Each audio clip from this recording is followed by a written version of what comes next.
In the beginning, and believe me, there was a beginning, everything was in its proper place. Time was linear, just as it should be. The world was a simple place. No time travel, no multiverses, no paradoxes, no existential crisis. But a little thing called Element 115 changed all of that, especially when a group called 935 started messing with it, leading to the universe shattering, causing it to crack and splinter into a million other universes, all coexisting at the exact same time. One of Group 935 scientists, Dr. Ludwig Maxis, had opened the portal between worlds, and the world within the world got turned upside down and inside out. Reality itself was shifting. It was around that time a being known as Dr. Monty was forced to step in. Though his very presence defied logic, defied reason, he told Dr. Maxis that he could help. He explained everything to him, and as he looked upon the wasteland, stretching as far as the eye could see, as he saw Scourge visited upon the earth and his daughter, Samantha, withered before his very eyes, he could not refuse. Maxis' friend and Group 935 associate, Edward Richtofen, swore a promise to him to follow his instructions, to comply with his every order, to enact whatever plan was conveyed, all in the hope that they would overcome the chaos that they themselves had created. And Richtofen kept his word. Suddenly, the world around them began to change. As Maxis looked at his hands, they were no longer the hands that he remembered. The wrinkles, stains and liver spots that textured his skin disappeared, and Samantha was returned to him once more, as though time itself was unravelling against its natural order. Even though Richtofen had followed the plan and done as promised, Maxis had withheld certain truths from him. He and Dr. Monty together had forged an endless loop, unravelling time, stopping their destruction, but creating a paradox, a never-ending cycle.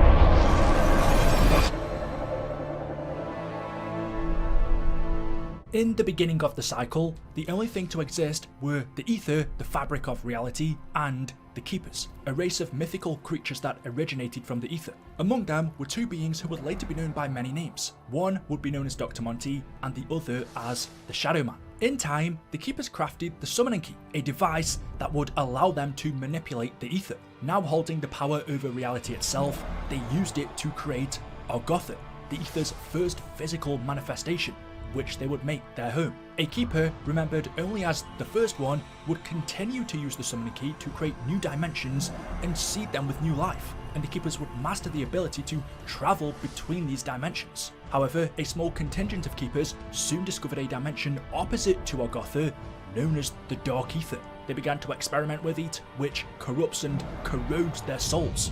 Among them is the Shadow Man. During the Shadow Man's corruption, the being who would come to be known as Dr. Monty also became corrupted in an attempt to save his friend.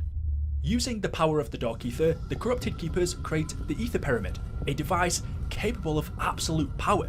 Because of this, a civil war breaks out between them and the Keepers untainted by darkness, marking the beginning of the War of Aether. But facing defeat, the corrupted Keepers hide the Aether Pyramid on a moon within one of the newly discovered dimensions. After banishing the corrupted Keepers to the Dark Aether beneath creation, the remaining Keepers ascend to become the wards of all universes. After eons of exile in the Dark Aether, the corrupted Keepers now evolved into twisted creatures that now bore little resemblance to their Keeper brethren. They became known as the Apothecans. The Apothecans' ceaseless desire above all else is to return to Aether and corrupt all universes. The Keepers, concerned with the preservation of life itself, took the mantle of guardians. They guard against the Apothecans' perpetual attempts to re-enter creation, ensuring their influence doesn't spread. Hellbent on returning to Aether, by September 3rd, 5 AD, the Apothecans, knowing that planet Earth had a gateway to Aether, harvest the energy of their sun, a giant blue ball of element 115, and send meteors containing it to different dimensions across space and time. Exposure to element 115 could cause many different side effects, including short-term memory loss, psychosis, 115-induced delusions, and the reanimation of dead cells, causing the dead to turn into the undead. They believed humanity would one day use element 115 to wage war amongst themselves, opening a rift that would allow the Apothecans to escape the Dark Aether. Their plans came to fruition in the year 1292, where humanity's use of the element opened a rift from the Dark Aether, allowing the Apothicans to invade. This would eventually lead to a great war between humanity and the Apothicans. During this great war, a knight known as Pablo Marinus was saved from the clutches of an Apothicon by 4 mysterious robed warriors known collectively as Primis, who all wielded elemental staffs. Also partaking in this great war was the Wolf King, who had assembled his army to fight the Apothicons alongside the Keepers and Primis. On December the 31st, 1299, after more than 7 years of war, Primis, with the Keepers and the rest of humanity, finally defeated the Apothicons, bringing the Great War to an end. With their job done, before they seemingly disappeared from history, Primis instructed the Wolf King to begin building a castle in Austria that would later be known as Der Eisendrache. Built beneath this castle was a crypt containing statues of the Keepers, and shortly after, Primis mysteriously died. Several years later, the Wolf King leads his army into yet another battle, however is killed by bow and arrow. Honouring the Wolf King's dying request, his loyal servant, Arthur, buried his bones around the grounds of Der Eisendrache Castle, accompanied by his wolves. Hundreds of years went by where everything was relatively calm, until the year 1885. A blacksmith named Jebediah Brown was living in a mining town called Purgatory Point in the Old West. Unbeknownst to the local miners, these mines contained large amounts of element 115. One day, a miner called Clive Farnsworth went down into these mines, stayed down there for 10 days, and when he came back up, he was changed. Clive started acting like a feral animal, rabid and carnivorous. His mind was gone, his flesh all sallow and bloody, his eyes blazing a red light. Clive had come into contact with the element, turning him into a zombie. One of the first homes he stumbled upon belonged to Jebediah and his mother. Jeb was at the shop at the time, his mother went out to meet him, and Clive jumped on her, ripping her throat out. Witnessing the event, a neighbour called Old Bill ran over, put 2 shots through Clive's skull, shooting him dead like a dog, and Jebediah's mother was then laid to rest. Wanting to find answers as to what had happened, Jebediah went into the mine, planning to only be down there for a few hours investigating the blue rock. However, when he came back up, the townsfolk told him he was missing for 5 days. Later that night, Jebediah had visions in his sleep. He described it as 2 angels coming down to him from heaven, where they told him he needs to be ready, to prepare for what was coming. He was told to build a machine that would grant him great power. This machine was complex, requiring craftsmanship and mechanical skills that he didn't have. Jebediah told them such, but they said not to worry. They would guide his hands. They wanted him to build a pack-a-punch machine. Little did he know, these angels were the Keepers. Over a week later, Jebediah had completed his invention and it became the talk of the town. People came from far and wide, eager for a chance to upgrade their firearms. Due to his success, he prayed every night, thanking the heavens for sending the 2 angels. Then, that night, they returned to him in yet another vision. They told him there was another machine they wished him to build. They called it the Argothan device, said it had the power to grant that which one truly desires. They said he needed 3 things: the blood of an elder god, an elemental shard, and a metallic vessel to harness and carry both. To find the blood, they instructed him to travel to the bottom of the ocean. He told them this he could not do, for he would perish. To craft the elemental shard, they instructed him to forge 4 souls with a blue rock from the mine. He told them this he could not do, for he did not have the means to siphon a human soul to an element, but a metal vessel that he could build because he was a blacksmith. It took him 21 days to craft the metal vessel, which would become known as the Vril vessel. Within that time, Jebediah also managed to create another contraption called the Vril device, otherwise known as the Golden Rod. But the side effects of element 115 had begun to consume the town. The townsfolk were acting crazy. Paranoia, visions, seeing things that weren't there, causing violence. 7 people were killed in 5 days alone. Jebediah feared this disease that consumes the town had gotten to him too.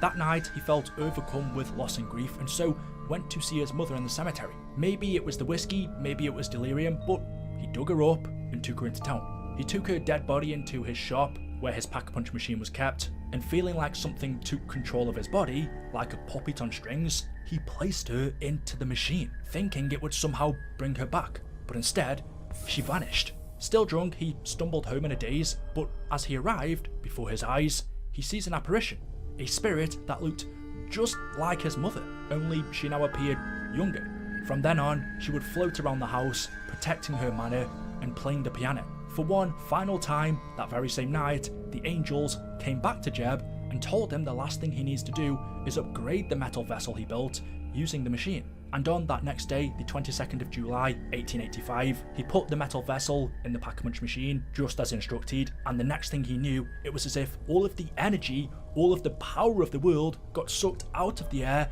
and pulled inside of the machine. Then the world went white, and when he woke up, he saw his shop, all the people, the whole town had been transported, buried below the surface of the earth. The old western town had been teleported through space and time to the year 2025, underground in Angola, Africa, and along with it came Arthur, pulled from the year 1318, a day after he buried the Wolf King. After the town's teleportation, it had become fully overrun by the undead. The entire townsfolk turned by Element 115. Jebediah prayed to the angels for forgiveness to show the path to salvation, but it was too late.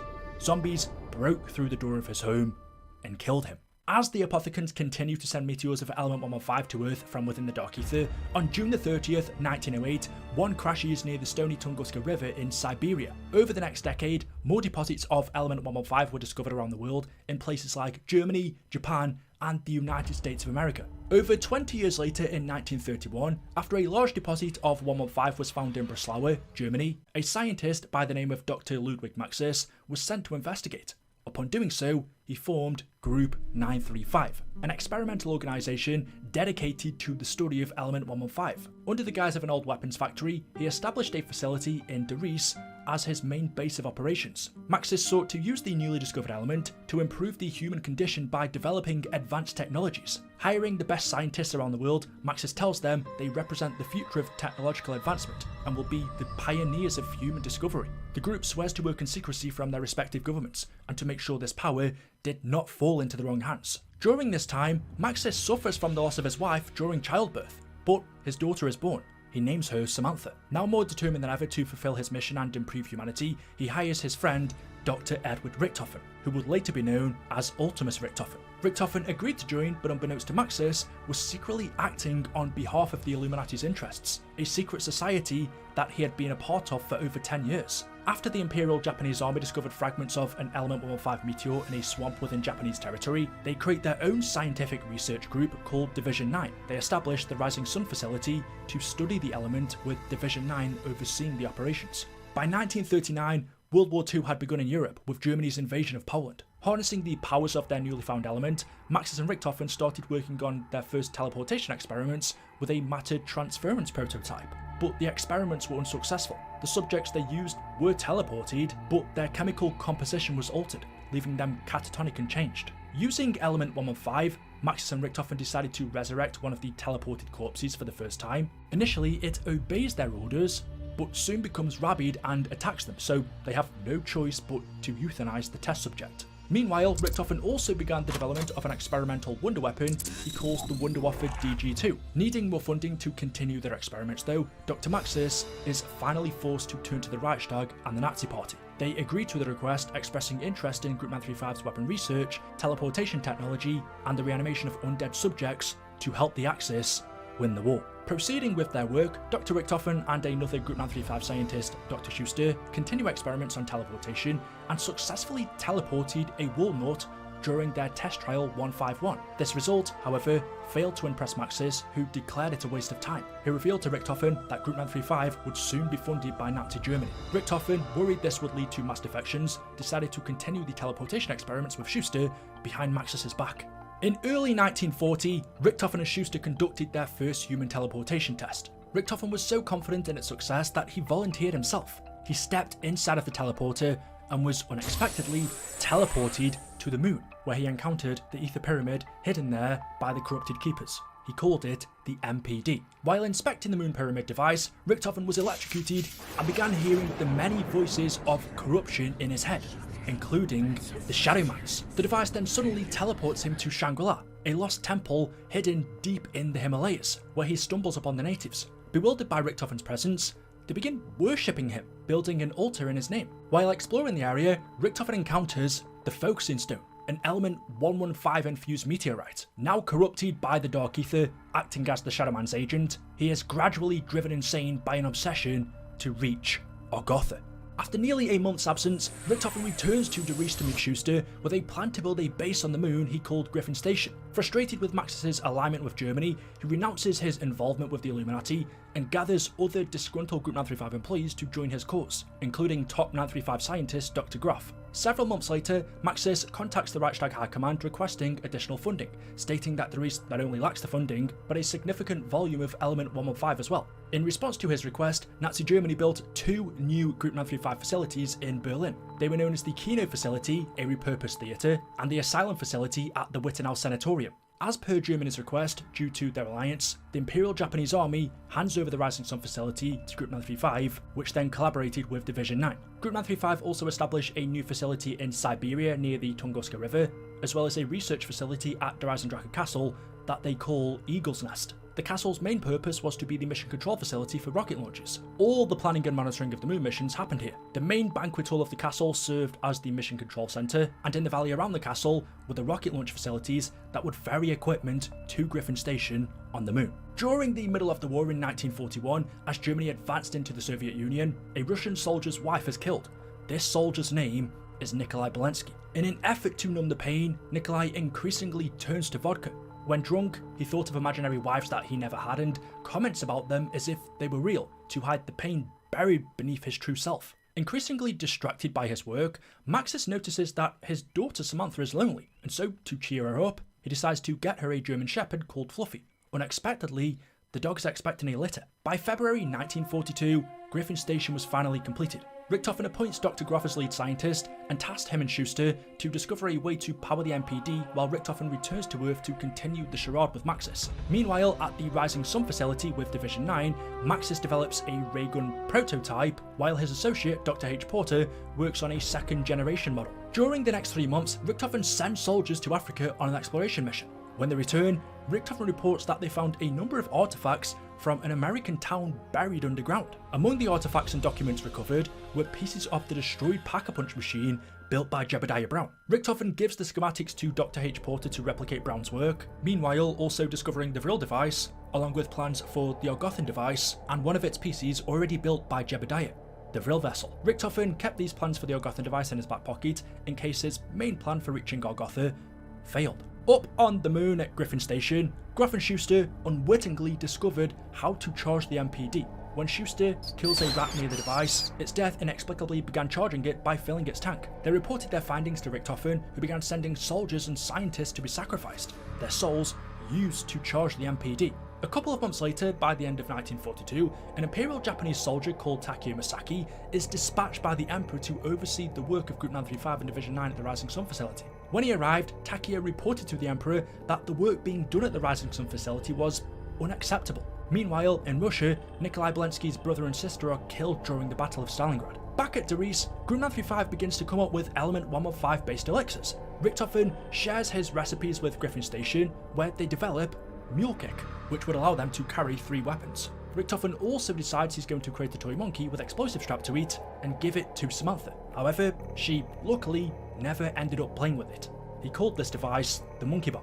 Noticing Element 115's impact on Richtofen's behaviour, Maxis was starting to have concerns. Although no longer trusting him, he left his daughter Samantha in Richtofen's care, as Maxis himself was transferred to the Kino facility with his assistant Sophia to focus on creating Germany's undead army. After spending some time at Kino, Maxis soon worried he and Sophia had grown too close. He considered sending her away, however, he doesn't. During his test trials to control the undead, after many weeks of failure and frustration, Dr. Maxis finally achieved the breakthrough he had been searching for. The results were immediate and startling. In the case of one of his zombie test subjects called 2-6, its instances of violent outbursts were non-existent. Maxis had managed to break through to its subconsciousness due to changes in programming. He would force the test subjects to watch specific videos and images in order to brainwash them. He reported if Subject 2-6 could retain the impressions for longer than 26 hours, then the delivery of the zombie army could be accelerated. Unfortunately, while preparing to implement the treatment on the other subjects, there was an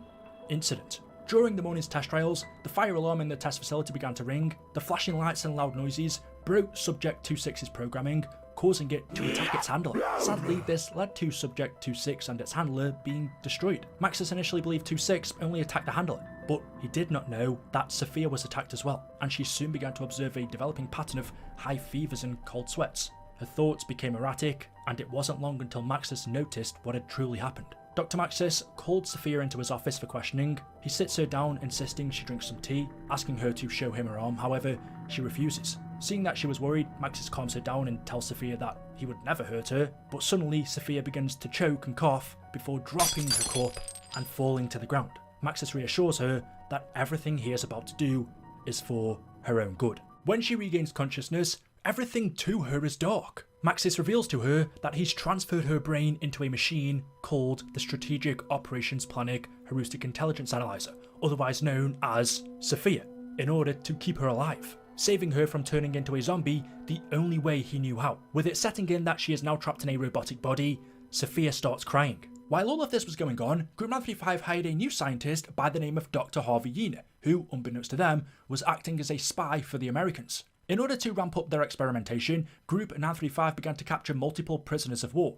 Nikolai Blensky was captured during the Battle of Stalingrad and became their test subject. That same year, on the orders of the Emperor of Japan, betraying his loyalty, Takeo Misaki is taken prisoner by Group 935 and Division 9 and becomes their test subject. 3 months later, in September of 1944, Pablo Marinas, a Mexican spy, was captured by Group 935 at Dreisendrache Castle and imprisoned. During his imprisonment, Group 935 began to inject Pablo with mass amounts of element 115, causing him to suffer with 115-induced delusions, psychosis, and visions. In his cell, Pablo began to have visions of a great war. He described a great battle against strange demon-like creatures who were trying to devour the earth. In his visions, he saw 4 knights protecting him from certain death. He made a note that the knights wore tunics similar to the statues built in Dreisendrache Castle. Over the next few months, Maxis reports success with his new undead army. However, he maintains his belief that the undead cannot be controlled or maintained. Meanwhile, in German-occupied Europe, using army trucks, the Germans began transporting the undead and Element 115 between Group 935 bases, when an allied plane flying over the airfield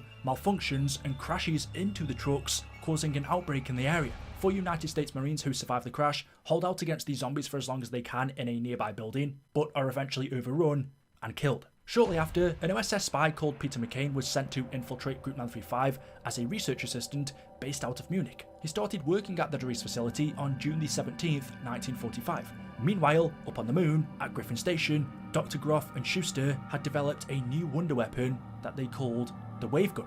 Back down on Earth, Richtofen travels to the Siberian facility to conduct research on some live specimens, bringing the Vril device and the Vril vessel along with him. As her temporary guardian, he took Maxis' daughter Samantha. Several days after his arrival, a reporter is arrested near the facility by Group 935's guards. When Richtofen interrogates him, the reporter reveals that he was hired by a man he had never met called Mr. Rapt, who had sent him to look for several artifacts. Among them was the Vril vessel. Hearing this, Richtofen pulls the device out of his pocket and tells the reporter the Vril vessel is not for sale. But this made him curious.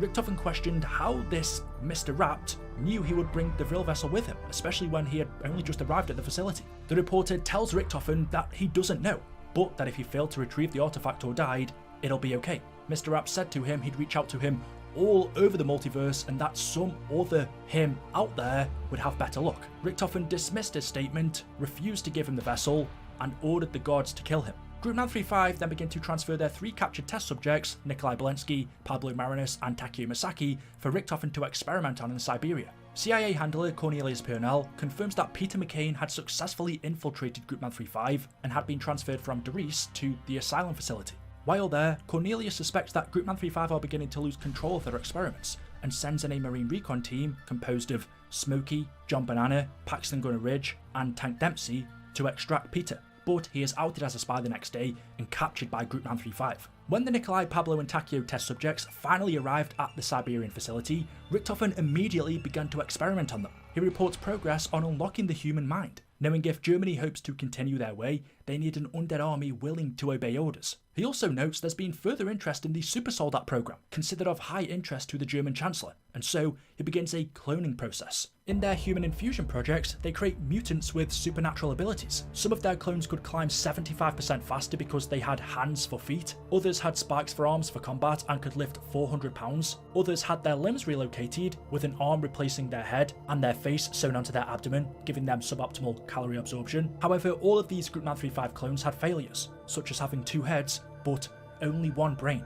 While conducting his experiments to unlock the human mind, Richtofen finds the Takio test subject has been vomiting for 2 days straight. The Russian subject, Nikolai, continued to be unresponsive. Dr. Avogadro suggests a serum made of vodka, but because Richtofen had concerns about his loyalty, he wondered if this was another attempt at sabotage. The Mexican test subject, Pablo, continued to rant incoherently about giant monsters and a great war, leading Richtofen to wonder if he was too eager with their 115 injections. Expressing more frustration that Groupman 35's deal with Germany had limited the organisation's potential, losing interest in Groupman 35's work, he starts to focus on his own agenda, and decides to review the blacksmith Jebediah Brown schematics for the Orgothan device and its 3 components: the Vril vessel, the Apothecon blood, and the elemental shard. The instructions to create the elemental shard pique his interest, realising merging 4 human souls with element 115 might be within his capabilities. But for now, continuing his 935 experiments, during an operation alongside Avogadro, Richtofen extracts Pablo Marinus' spleen, believing it was the barrier to unlocking the human mind. However, this procedure killed Pablo, or at least that's what he thought. He then dumps his body into the river, and while waiting for a replacement test subject, he begins experimenting on Samantha. On the 2nd of September 1945, World War II ends, and Groupman 35's funding stops. No longer needing to fulfill Germany's requests, they continue research on their own. Back at the asylum, temporal rifts caused by space-time travel in the future begin to affect the facility. Orderly report increasing problems with test subjects, stating that many in the building have begun hearing voices coming from the walls, including the sobbing of a boy and girl, screaming, and a man shouting for children to close the windows. A zombie outbreak suddenly occurs at the asylum facility. Luckily, Peter McCain, who was imprisoned there, manages to reach the facility's power switch and escape, but not before one of his arms gets torn off. Several days later, the Marine Recon unit sent by Purnell arrives at the asylum facility to find it overrun by zombies. Realising Peter is gone, they fight off the horde for as long as they can. Smokey is quickly killed and his corpse is reanimated as a zombie. The undead Smokey then begins to eat one of his teammates, John Banana, alive, eventually killing him. Paxton Gunner Ridge is the only one to escape alive, making it back to America, while Tank Dempsey is apprehended by Groupman 35 and sent to Richtofen in Siberia to replace Pablo Marinus. Realising the mission had gone south, Cornelius Purnell attempts to send a transmission to Peter McCain, telling him to rendezvous at the Rising Sun facility. When Dempsey arrived in Siberia, Richtofen continued his experiments and documented his different test subjects' personality traits. Dempsey's intellect was low, but his will was strong. Takio was still staring at the floor, muttering what sounded like some kind of proverb over and over again. And Nikolai had recently begun responding to stimuli, but only after injections of a new serum made primarily of vodka. Richtofen noted that their minds had been almost entirely broken, with no memory remaining of who they once were. In their jail cells, Nikolai, Takio and Dempsey wrote on the walls to express their emotions. As Richtofen's super soldier serum took more of an effect, they battled between personalities, forgetting who they were as Element 115's side effects kicked in, and then suddenly remembering who they once were, before forgetting again. Takio wrote on his cell walls, "This serum, these experiments. Sometimes I wake up and see a face I do not recognise. The German, his experiments are cruel. He is a villain most foul. Lies. The German is my ally," becoming more and more confused as he continued to lose his memory. Dempsey wrote, "This stuff they're putting on our heads is messing with our memories." And Nikolai wrote about needing more vodka. Samantha watched in secret as Richtofen performed his experiments on Takio, Nikolai and Dempsey within the facility, when one day, as she went outside to play with her dog Fluffy, she was visited by 2 keepers who she believed to be angels. They told her one day she will be happy in the house. Over the days, as Samantha was visited again and again by these angels, she drew down what she had witnessed, stating one time, "Mummy came to visit again. She says one day everything will be okay. Forever." Simultaneous to these experiments, Richtofen also continued with his side project to find a way to build the Orgothan device. Using a processed rock of element 115 and the Vril vessel, he was able to successfully siphon a piece of the souls of the 3 test subjects and inject them into the rock. But without access to a 4th individual, he used his own soul. As the souls were injected into the rock, it grew and transformed and created a shard of glass made purely of element 115.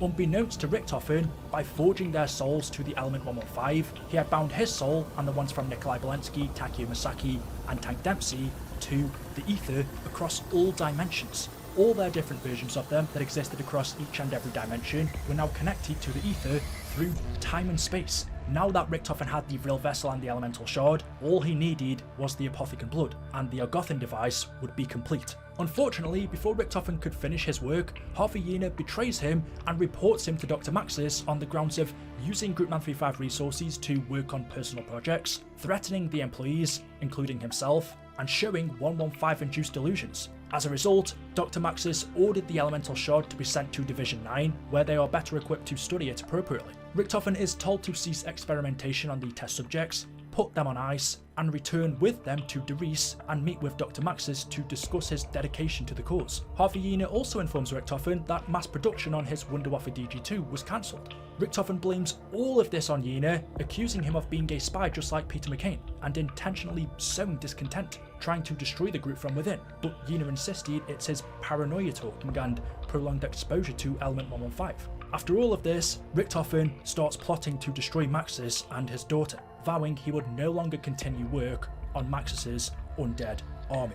A week later, Richtofen arrives back at Derice along with his test subjects and Samantha, leaving the Vril vessel and the Vril device locked in a safe back in Siberia. Maxis reports on Richtofen's findings with Tachio, Nikolai and MC, noting that while their baseline psyche remains intact, all specific memories have been lost. A few days later, Groff radios Richtofen from the moon base and informs him that the MPD has been powered up and is awaiting the condutute. Richtofen says he will proceed with Operation Shield and dispose of Maxis and Samantha. Richtofen then contacts both the Americans and the Russians, brokering a deal with them. These agreements guaranteed that Group 935's work would live on in America and Russia, with 935 scientists at the helm. He told the Americans to hire Dr. Schuster to save him from unemployment or prison after Group 935 was over. In order for these deals to go into effect, Richtofen had some demands. Some of the things he asked the Americans for was a portrait of himself to be hung in the Pentagon, a polarization device to be constructed for him in Hanford, Washington, Robert Oppenheimer's chalkboard that had not been cleaned, and a titanium cog. From the Russians, he requested a pet monkey, a cosmonaut spacesuit, and a lunar lander, a platform that could fly, to be placed in Berlin. The next day, as Richtofen and Maxis continued with their teleportation trials, during teleportation 3 and 4, all beings are reduced to the same state as previous subjects. However, on test number 5, Maxis decides to use Samantha's dog Fluffy as his test subject. They lock the dog in the test chamber, activate the power, and she is teleported away. Richtofen saw this as a success, but Fluffy did not return to the mainframe. Then, during test trial number 6, once again Maxis and Richtofen placed another test subject within the test chamber, but something goes wrong, and instead, through a ball of electricity, Fluffy returns, but now she was changed, her flesh rotten. At this moment, Samantha walks into the room to witness what her father and Richtofen had done to her dog. Maxis instructs Richtofen to take Samantha out of the room, however, she runs up to Fluffy to hug her. Maxis quickly chases his daughter into the teleporter to protect her against the zombified dog. Richtofen seizes this opportunity to rid of Maxis and Samantha by locking the test chamber door behind them, activating the teleporter and teleporting Maxis, Samantha and Fluffy away. Maxis was teleported to a realm known as the Crazy Place, where he learned the power to merge with electricity. Fluffy was teleported to the Dark Aether, where she gave birth to her pups, and Samantha was teleported to the moon while Groff and Schuster were working on the MPD. She ran into it, where she was drawn inside, it closed on her, and she became corrupted by the Dark Aether. When Richtofen learned of the incident, he ordered Groff to teleport Maxis from the Crazy Place to the moon to coax Samantha out of the device. When he arrived, Dr. Maxis approached the MPD and persuaded her to come out. Once she did, Maxis gave her the instructions to kill them all, before killing himself and merging with the technology on Griffin Station. Samantha then re-enters the MPD and harnesses its power of the Dark Aether, allowing her to take control of the undead. Upon the zombies' eyes turning yellow as she became their controller, she releases them upon the moon base, killing anyone involved with the organization. The next day, she sends the zombies to attack at Derice. As the outbreak occurs in the facility, Dr. H. Porter activates the alarm, telling everyone to find and destroy any designated material and report to the barracks. But, realizing there was no way out, before the zombies could get to him, he takes a cyanide capsule, killing himself. Richtofen then returns to Derice and awakens the Dempsey, Tachio and Nikolai test subjects. With no recollection of who they are or who Richtofen is, they agree to help him. These 4, together, would become known as Ultimis.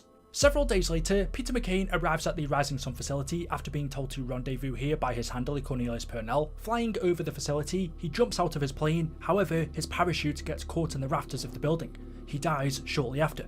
Purnell is then promoted to Station Chief of the CIA at Groom Lake in Nevada, where a large deposit of element 115 was discovered in 1937. After leaving Doris, Ultimis, Richtofen, Tachyon, Nikolai and Dempsey travelled to the Rising Sun facility to collect Richtofen's diary. Upon reading it, Richtofen begins to form his plan to defeat Samantha. An outbreak then occurs, forcing them to fight for their lives.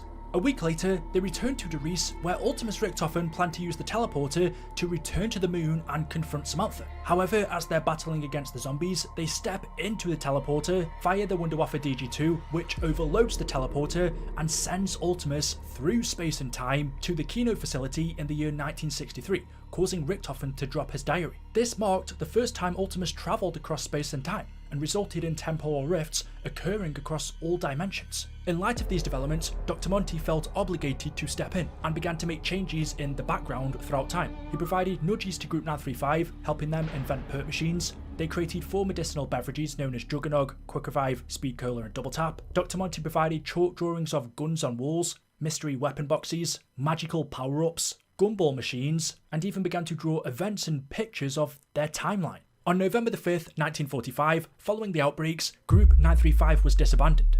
In Siberia, assumed dead by Richtofen after his spleen removal and thrown into the river, Pablo survived and would awaken at the bottom of the river, trapped within a pocket dimension inside of one of Mars's moons, Phobos. Pablo swam back to the Siberian facility to find it abandoned. Only the undead remained on the shore. He attempted to flee on a raft, but every time the shore faded behind him, no sooner would it reappear back in front of him. Every attempt Pablo made to escape, it led him right back to the facility, to the point where he questioned if he was even on Earth, or was he caught somewhere in between. He begins broadcasting a radio signal, hoping that someone will answer and come to his rescue. In the meantime, he made the nearby lighthouse his home. Still stranded in the Siberian facility, 3,628 days pass when, during his sleep, Pablo has a dream, one that he had not had for many years, like the ones he used to have at Dreisendrache Castle. He dreamt he was in medieval times, during a great war when he was attacked by one of the giant beasts. It held him within its grasp, about to end his life, but he is saved by a man in robes who wields an elemental staff of fire. He sees 4 heroes stand atop of a mound before raising their staffs in unison, and suddenly the knights know the war is not lost, causing Pablo to rejoin the fight and battle alongside his king. In his dreams of this great war, Pablo also meets a German doctor who looked oddly similar to the one that once tormented him, only he was younger. This doctor was Edward Richtofen. When Pablo meets him, he is angry and frustrated. He mentions a man named Dr. Monty, saying he is to blame. This German doctor says he believed following Monty's plan would lead to them securing a better tomorrow. But this was a lie. Dr. Monty was the one who sent the 4 to the Great War. It was at this moment the German doctor said he realised the truth. Coming to the Great War did not break the cycle, it was merely the end of their loop. They will die here and then be reborn again, and when the time is right, would meet up once more in northern France, continuing their never-ending loop. He wonders how many times has he been to this Great War? How many times has he perpetuated this endless cycle? I'm tired, he told Pablo. He had only fulfilled the prophecy of the endless cycle. He and Dr. Monty had forged the endless loop. The final thing the Doctor tells Pablo is he realises Dr. Monty is not inherently evil and is just trying to save the multiverse the safest way he knows how, by forcing them into this cycle. Their story would never end. Well, also because Monty's universe and his existence would be guaranteed. And he couldn't blame him. Dr. Monty is just like everyone else. He wants to survive. He doesn't want to risk his own annihilation. Pablo tells the Doctor, well, if we are doomed to meet here again and again until the end of existence, perhaps there is something we can do to change that. He looked at Pablo with a smile and said, I think you were right, old friend. Pablo finally understood why he was here, trapped in Siberia, why he was having these dreams and visions, why he must get to this great war, and what purpose he has to serve it. He is not being sent just to witness what happened, but it is him who helps the Doctor break the cycle. This is why Pablo was here. He believed it was no coincidence he had been left with the plans for the Argothan device. That is how he would get to the Great War. Knowing he couldn't do this alone, in his visions he had seen that assistance would soon arrive. He continued to radio out for help, waiting for it to come. The United States and the Soviet Union raid Group 935's abandoned facilities and begin to recover their research. Among the items recovered by the Soviets from Doris is Richtofen's diary, while the Americans recovered Maxis's old MDT teleporter. The Pentagon and the Soviets hire many former Group 935 scientists in an effort to replicate their work. Among those hired by the Soviets was Harvey Yena, who came to them seeing a better vision of the future than what the Americans was offering. Yina, along with a Russian scientist named Anton Gersh, forms the Ascension Group, a scientific research organization based on the principles of making the world a better place. They hire scientist Yuri Zavosky to begin working alongside them. As a part of Operation Stapler and their agreement with Richtofen, the Pentagon also hire 40 of Group 935's former scientists and their families. Among them was Dr. Schuster. They hoped that these scientists would provide them the edge they needed for their Element 115 research program. The US Army also raided Division 9's facilities, where they recovered the elemental shard. It was stored with other Division 9 materials at Groom Lake under the authority of CIA Station Chief Cornelius Purnell, since Groom Lake was also used to store Element 115 mined in the area. On June the 27th, 1947, with the help of Major Sawyer, who oversaw Operation Stapler, Dr. Schuster begins employment at the Pentagon. He is assigned to their 115 division, which focuses on research and development of the element. Schuster has his reservations, stating that Element 115 is a resource that has potentially infinite applications, yet the only thing the Pentagon seemed to be concerned with are their undead experiments. He made it clear to them that his own work with Group 935 was primarily focused on its teleportation technologies. If they wanted help with that, he would gladly oblige, but the idea of resuming undead experimentation horrified him. Major Sawyer asked him why, and Schuster told him what had happened at Griffin Station, about Maxis's daughter Samantha, about the MPD, about the undead outbreak, about everything. If they resumed experimentation on the undead, there was no guarantee Samantha wouldn't take control of them, just as she'd done to the others. More importantly, there was no guarantee she wouldn't kill them all, as her father instructed her. Schuster told them all of this, and they laughed, not believing him, and so scientist Dr. Lehman was assigned to work alongside Schuster on their undead experiments. While logging the recovered materials from Group 935, Schuster finds Maxis's matter transference prototype that was used during his teleportation tests in 1939. He suggests using Maxis's teleporter as a reference when beginning their own teleportation development. But he notices scratched onto the bottom of Maxis's MDT the message "For M, who started me on this journey." Over 10 years later, on April the 25th, 1956, two British explorers, Brock and Gary, travelled to the Himalayas to try and prove the existence of Algotha, believing Shangri to be the gateway. As they explore the temples, they come across some unfinished carvings around the main structure. Brock notices a button on the wall which he pushes, sending them through time and space to the events of an eclipse, and as they look up, they see Mars's moons, Deimos in the background, and Phobos covering the sun. By activating the eclipse, Brock and Gary had unwittingly become trapped inside of a pocket dimension in Shangri-La, on Mars. The two are suddenly attacked by zombies. None the wiser, they run, hiding within the temple structure. Trapped in the temple by the undead, eventually Gary dies, and Brock shortly after. After their deaths, their time loop resets. This time, as Brock and Gary are traversing through the temple's tunnels, after dying again multiple times, they finally manage to escape. Still noticing there's a full eclipse in the sky, Brock begins thinking about those unfinished carvings he saw before the eclipse occurred, believing they hold the key. As Brock and Gary decide to investigate the step pyramid for some clues, Brock steps on a bear trap and is killed. Once again, their time loop resets. However, this time when escaping the catacombs, avoiding the bear trap, they make it to the top of the temple, where in front of them they see some sort of altar with an encryption on it that reads Richtofen, and a blue rock floating above it.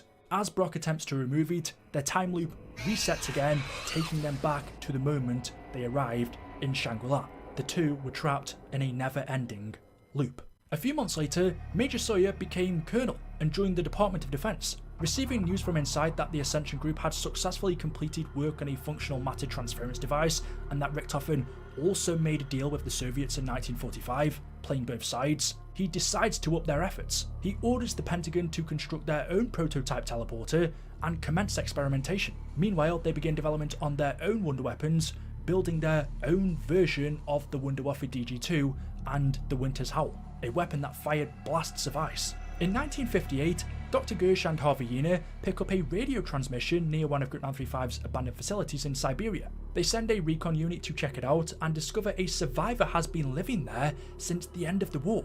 Unbeknownst to them, this was Pablo Marinus. He proposed to them, helping him build the Algothan device, telling them it is a device that can grant that which man desires. Gersh and Yina thought they could use it to beat the Americans to the moon and become leaders of the free world overnight. In order to build the device, Pablo instructs them to bring him the blood of an ancient creature, which can be found at the bottom of the ocean. Pablo gave them the coordinates and warned them to bring the blood to him straight away, as when exposed to the elements for extended amounts of time, it becomes volatile and unstable. He warned them that the blood is alive. Yina and his expedition crew then dived to the bottom of the ocean, where they would find an elder god lying dead on the seabed. They took samples of its blood and returned to land back to Gersh. Instead of taking it straight to Pablo as instructed though, Gersh decides they should keep it for themselves as leverage against the Americans and to study it. While performing experiments on the blood, they note that the blood is not so much fluid as it is very much alive. It moves, it changes shape at will, reacts to touch. They theorise that the creature itself was more of a vessel, and that the blood is made up of a million different organisms that control it. Like a crew piloting a ship, the creature died, but the organisms inside survived. Trapped at the bottom of the ocean, the blood uses negative space which exists between monocles. This negative space provides an influx of energy, which fuels the blood, giving it the ability to move. Gersh tells Yina to send what research he has done to their weapons team at Ascension and ensure Yuri is included in the brief. Yina agrees, but reminds him that the blood has been changing composition as if reacting to all of their probing and prodding. He felt as if it was getting angry.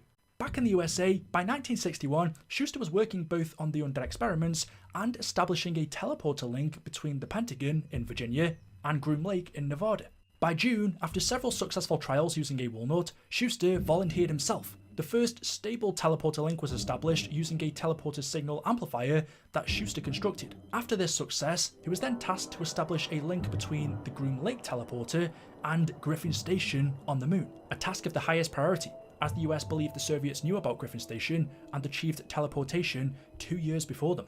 After spending his entire life sending men to their deaths as a handler, CIA Station Chief Cornelius Purnell had a realization. He wanted to do what Group 935 failed at: build a program to harness Element 115's powers. He was tired of killing and wanted to create technological marvels to help humanity improve the human condition, and maybe even bring the dead back to life. Repair the broken arrow, if you will. However, after presenting the idea to the Secretary of Defense, Robert McNamara, he fails to get government personnel to see the light. He suggested that if they combine their resources and work together, then Groom Lake could get the funding to mine Element 115 properly. But it all ends as a failure for Project Broken Arrow. Sawyer has his men examine all of the materials acquired from Division 9 in 1946, but is unable to find the elemental shard. According to their records, it was on the original manifest for the formal acquisition of materials and verified as delivered, so he was more than a little perplexed as to where it ended up. He believed it was either lost in transit, which seemed unlikely, or it was taken. Since Groom Lake was their primary storage for Division 9 materials, he suspected Purnell might have answers as to the fate of the elemental shard. On the 31st of October 1962, the Joint Chiefs of Staff Washington DC sent a memorandum to the Secretary of Defense warning them that 100 dead humans had been reanimated in an unconscious frenzy, and that they are coming in hordes and seem to be going after any living thing they can find. They believe it is a virus that is spreading at a rapid rate, and recommend DC be completely evacuated and quarantined until they know how to proceed. The Advisory Committee for International Science and Engineering states that at the current rate, within the next 72 hours, 1 million people would be exposed to the infection, and that number would only multiply until they could assess the cause and try to neutralize the spread. The zombie outbreaks grow around the world. Learning this, Dr. Schuster tells Purnell stories about Samantha and her ability to control the undead, claiming she is responsible for several outbreaks over the last 20 years. Upon further investigation, he confirms that Schuster is telling the truth and that she's a very real, dangerous power. If she were ever to choose to unleash fury, she could wipe the United States off the map. To combat Samantha, he decides the Pentagon will need to increase their 115 operations and will need access to the gold mine at Groom Lake. Broken Arrow was the key to all of this. He'll combat a threat to national security and secure the funding for his program and its operations. He drafts a report on the incidents and plans to present Broken Arrow to McNamara once again. 2 years since Schuster initially started working on a link to the moon teleporter, even though the device was complete, little progress was made as Schuster warned about time distortions. If the specifications were not exact, they could create temporal rifts with ripple effects that would undo the very fabric of space-time itself. He said to himself, the United States should not establish a teleporter link out of safety concerns that the teleporter would not deliver a subject to the appropriate time. However, against his own judgment, he continues. 2 weeks later, on August the 3rd, 1963, Schuster performed teleportation test number 11 at Groom Lake. As he realised the teleporter to accommodate additional temporal variables, human subject 5, Private Hastings, is placed inside of his spacesuit and steps into the teleporter. If transference facts were correct, Private Hastings would arrive at Griffin Station on the date August the 3rd, 1963, the exact date he had left. And so the teleporter was activated, however, he disappears, and connection to him is lost. Hastings was teleported to the moon, but to the year 2025. Suddenly, the teleporter powers up again, and something travels through. Schuster looks inside to see in front of him, Ultimis, Richtofen, Takeo, Nikolai and Dempsey had been teleported from the future in a delusional near catatonic state. Upon further inspection, Purnell notes that medical evaluations show they've suffered from extensive element 115 exposure and wasn't even sure how they were still alive. As for Dr. Edward Richtofen, they initially believed him to be dead on arrival, but upon closer examination, they discovered his body was very much alive, just with zero brain activity. For the immediate future, Purnell decides to keep them at Groom Lake as they were ideal candidates for his 115 testings. After successful meetings with Robert McNamara about Project Broken Arrow, Purnell disapproves of his original idea of destroying Samantha, deciding that by using her power and harnessing it instead, they could mould the Earth anew. 2 months later, as Private Gordon was working the night shift in Hangar 4 at Groom Lake, where the test subjects were being kept, at 3 in the morning, he reported seeing a bright blue oval-shaped light beam materialise in the room, and out of it stepped a zombie dressed in a World War II German military uniform. This zombie did not interact with Private Gordon, but instead slowly walked up to the comatose body of Dr. Edward Richtofen. Private Gordon then observed this zombie touch the body of Dr. Richtofen, at which point the zombie turned to ash and Dr. Richtofen was brought back to life. Dr. Lehman has an inside man from the Ascension group send copies of Dr. Richtofen's diary to the Pentagon. Upon reading it, he becomes corrupted and starts hearing Samantha's voice in his head. Using Richtofen's research on Element 115, she orders him to crack the key to controlling the undead. Dr. Lehman tries vaporizing Element 115, bringing it to a gaseous state. He then has live specimens inhale it, which turns them into zombies. However, ones that are able to understand orders. Lehman shows Dr. Schuster his new findings, in which Schuster notices that their eyes are yellow. The two of them then show Colonel Sawyer their newfound success with controlling the undead, something which Dr. Maxis was never able to achieve. Sawyer remarks how this new Element 115 gas they have created can be used as a chemical weapon. If released over Moscow, it could end the Cold War straight away. But Lehman objects, telling him a chemical weapon is nothing. They should stay focused on building an undead army. It is what he's supposed to do. It's what he's been ordered to do. Sawyer and Schuster dismiss Lehman's ramblings and leave the room, leaving Lehman to continue talking to Samantha, telling her, "Don't worry, I still hear you. They are fools. It will be done." On the 18th of October 1963, now fully consumed by the voice of Samantha, as Lehman is working in the laboratory, Dr. Schuster walks in on him, releasing the Element 115 gas into the facility's air filtration system. Schuster quickly activates the alarm and puts on his gas mask. The gas spreads throughout the Pentagon, causing an undead outbreak. With Samantha's orders fulfilled, he then says, "I am sorry, I have to get her out of my head," before shooting himself. As the undead ravage the building, Schuster cries out, "Is this your doing, Samantha? Are you there?" Once the outbreak is contained, the janitorial staff cleanse the facility, ready for a meeting between the Secretary of Defense and the President in the coming days. On the 28th of October 1963, when Ultimis eventually arrived at the Kino facility after accidentally teleporting here through space and time from Doris, they are confronted by a zombie outbreak. Not needing to be here, they fight off against the undead and quickly locate a lunar lander and use it to fly to the Ascension facility. In the weeks prior to Ultimis' arrival at Ascension, Russian scientists Yuri Zavosky and Anton Gersh are working on a highly important project called Mercury, the creation of a device that produces a small singularity, pulling anything within its radius into the dark ether.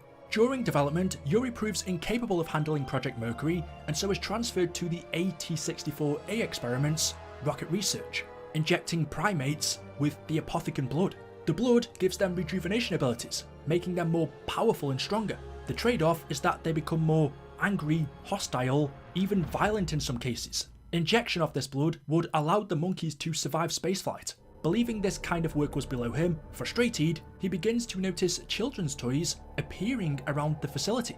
Exploring his new workplace, Yuri stumbles upon Dr. Edward Richtofen's diary that was recovered by the Russians during their raids on Group 935's bases. Upon reading it, he begins to hear Samantha's voice in his head. Over several days, her voice would consume him, driving him to the brink of insanity. She orders Yuri to resume his work on Project Mercury behind Gersh's back. A few days later, Gersh announces to the committee that Project Thunder is nearing completion, a cannon-shaped wonder weapon that fires blasts of incredibly strong compressed air. His staff had assured him that the remaining issues on the effective range and power cells will be solved within the next few months. Studying Group 935's medicinal elixir research, the Ascension group develops two of their own, PhD Flopper and Staminop, the latter giving them the ability to run twice as fast. Dr. Gersh notices that Yuri didn't appear to be adjusting to his new position, witnessing him being hostile towards the other scientists and frequently muttering to himself. He believed he may require another, more competent scientist to replace him.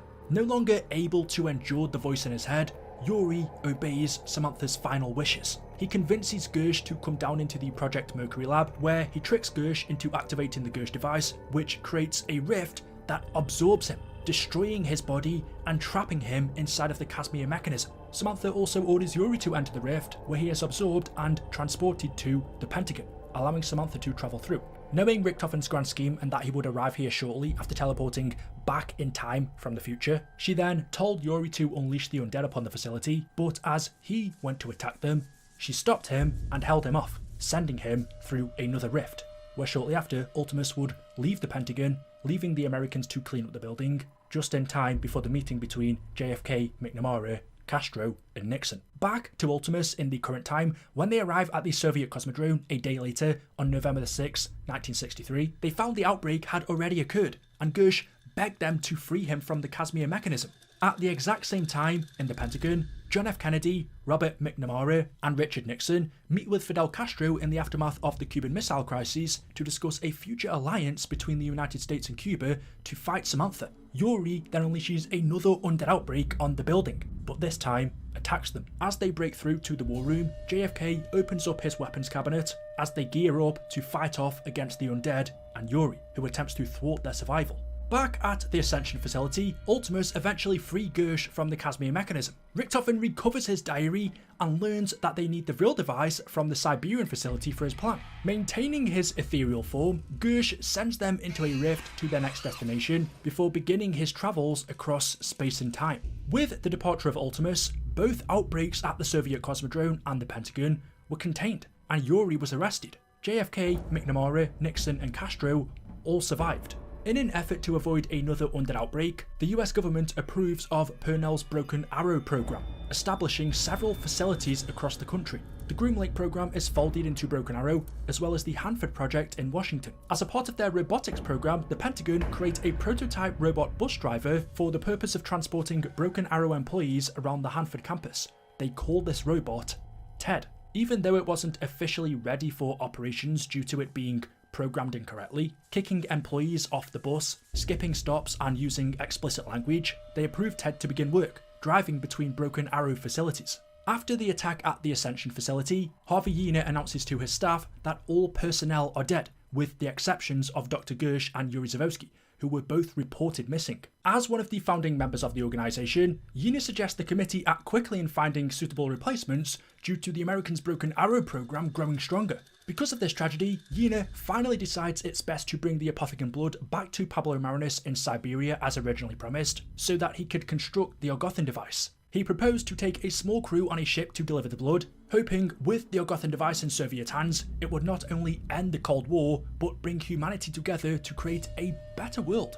After 2 months of sailing, as Yena and his crew are 15 minutes out from the abandoned Siberian facility, the Apothecon blood suddenly breaks containment and begins attacking everyone on board, turning them into the undead. Yena and the remaining sailors run for their lives, but are caught by the zombies and killed. The ship then crashed into the mainland. By 1963, the CIA's Project MKUltra was well underway. This was an illegal human experiments program designed to develop procedures and drugs that could be used during interrogations to weaken individuals and force confessions through brainwashing and psychological torture. MK Ultra used numerous methods to manipulate its subjects' mental state and brain functions, such as the covert administration of high doses of psychoactive drugs and other chemicals without the subject's consent, electroshocks, hypnosis, sensory deprivation, isolation, verbal and physical abuse, and other forms of torture. As an extension of MK Ultra, the CIA and DoD approve of Broken Arrow's MK Alpha project. They agree that the nuclear test site near Groom Lake, Nevada, is the ideal location for MK Alpha's operations, considering the large volume of Element 115 required, while the site would continue to masquerade as a nuclear test site so as to deter any unauthorized personnel from approaching. They call it Camp Edward. As a part of Project MK Alpha, Purnell creates America's own pyramid device based on Group 935's research of the pyramid device on the moon. His original intention was to use it to harness the power of Element 115 to fight Samantha. However, following the CIA's approval, they decide to repurpose it as a tool to revolutionize their interrogations. Using the APD and having subjects injected with Element 115, they would be able to interrogate people from within their own subconscious, giving access to their thoughts, being able to manipulate their emotions, rewrite their memories, and even procure a confession. However, providing power to the APD was proving difficult, since the design was based on Group 935's analysis of the MPD. That meant its power source was souls. Purnell suggests they sacrifice soldiers in order to harvest their souls, but Sawyer tells him, no, find another way. McNamara writes that the Hanford project has been integrated into the Broken Arrow initiative. He requests they immediately begin investigating weaponized solutions to combat the Samantha threat. Groom Lake starts delivering a shipment of Element 115 to the site in Washington so they may begin testing. On the 11th of May 1964, Purnell hires his former private, Paxton Gunner Ridge, to become an officer for Broken Arrow. As his old handler, Purnell sends Paxton on a mission to recover Peter McCain's hanging body from the abandoned Division 9 facility in Japan. When he arrives and ships his body back to Camp Edward, Paxton writes to Purnell, reminiscing about his time as a Marine with Dempsey, John Banana and Smokey, and how proud they would be knowing he finally completed their mission of recovering Peter and bringing him home, albeit 20 years too late. Paxton then tells Purnell this is the last favour he will do for him before hanging up his boots. Over a year later, in August of 1965, Broken Arrow started working on their ADAM initiative, the creation of a home service robot meant to cater to its owner's every needs. Using Element 115 to give the robots power, they would then be used to assist citizens all across the country with jobs such as house cleaning, gardening, and shopping. One day, Purnell's co-scientist, Dr. Hale, attempts to use the elemental shard to charge one of the ADAM robots since it contained a higher concentration of Element 115. Upon doing so, she discovers that whenever she tries to drain the elemental energy from it, it is replaced, as if it's charging itself. She also notices the robots being powered by the elemental shard feel and act differently, as though they gained their own mind and soul. Dr. Hale shows Purnell her findings, which gives him an idea. With Peter McCain's dead body having arrived back at Camp Edward, Purnell and Dr. Hale channel 5,000 volts of electricity through the elemental shard, charging it through Peter's body, restoring not only his mind, but his soul, bringing him back to life. They swear not to mention a word of this to anyone outside of the company, not the CIA, not the DoD, Broken Arrow eyes only. For the time being, Peter is kept in quarantine to allow them to conduct tests to make sure he is still who he was before his resurrection. Over the next few months, Peter McCain begins to feel like his old self again. He tells Purnell that even though he is struggling with memory loss, his strange dreams of giant monsters and medieval France have gone. Once his recovery is fully complete, Peter tells Purnell that he wants to stay on working at Broken Arrow as a way to repay them for bringing him back to life. Purnell tells Peter he must swear his loyalty to Broken Arrow before the United States. It is company over country, to which he agrees. Suspecting Purnell was using the elemental shard for his own agenda, the Department of Defense forces him to give it up. Before doing so, Purnell manages to break it in two, keeping one half for himself so that he can continue his work. One morning, an ADAM robot short-circuits and breaks down near the APD. Its soul then leaves its body and begins to charge one of the pyramid's life force canisters. Dr. Hale tells Purnell about the incident, in which she recreates the event by shooting another one of the ADAMs dead, continuing to power up the APD. Realizing she has saved the project, Purnell allows her to harvest more of the facility's robots until the APD is fully powered. Meanwhile, Sawyer convinces his superiors that Yuri Zavosky would be an ideal candidate for Project MK Alpha. After his imprisonment at the Pentagon, with Project MK Alpha, they can access his mind in ways traditional interrogation never could. If they want to find out what happened that day and what future attacks Samantha is planning, this is how they do it. But after years of exposure to Element 115 and the Elemental Shard, Purnell had gradually become consumed by the Dark Aether and began hearing the many voices of corruption in his head. Among those was the Shadow Man. Once Yuri Zavosky was transferred to Camp Edward for interrogation, when he arrived, he was taken into the transfusion facility where he was pumped with small doses of Element 115. Yuri was then transferred to the interrogation room where Purnell operates the APD and begins to interrogate him. During his interrogation, Yuri confesses to Purnell about how Samantha is targeting anyone who tries to stop her. He confessed that Samantha can see the past, present and future and uses that to travel around. She showed him what happens on the moon in 2025 and Camp Edward. Yuri tells Purnell that she is planning to attack here in 50, maybe 60 years, and that he will be here too. Purnell gets Yuri to confess how he's seen different worlds, universes, past and present. He speaks of 4 men, split in 2, beginning and end, first and last, Alpha and Omega, Primis and Ultimis, trapped in an endless cycle. No matter how they try to break it, there is no escape. The cycle always begins anew. It is the Aether. Once it was above all worlds, but then it corrupted one, and like a virus, its corruption spreads. Purnell instructs Yuri to tell him what he knows about the Aether, to which Yuri says he only knows what the angels told him after they came down from Argotha in a dream. Using the APD, Purnell then asks Yuri to tell him how to get to Argotha. Yuri refuses, stating it is not a place for him. Infuriated, Purnell sends a bolt of electricity through Yuri to try and get a confession. Yuri cries out that he doesn't know, but even if he did, he wouldn't tell him. Yuri says to Purnell that he has been marked by it. He is cursed, that he can hear it in his thoughts. He can feel Purnell's corruption. Purnell then ramps up the electricity even more, this time going over the threshold and frying Yuri to death. After learning all of this from Yuri, Purnell grew even more of an obsession with finding a way to reach Argotha.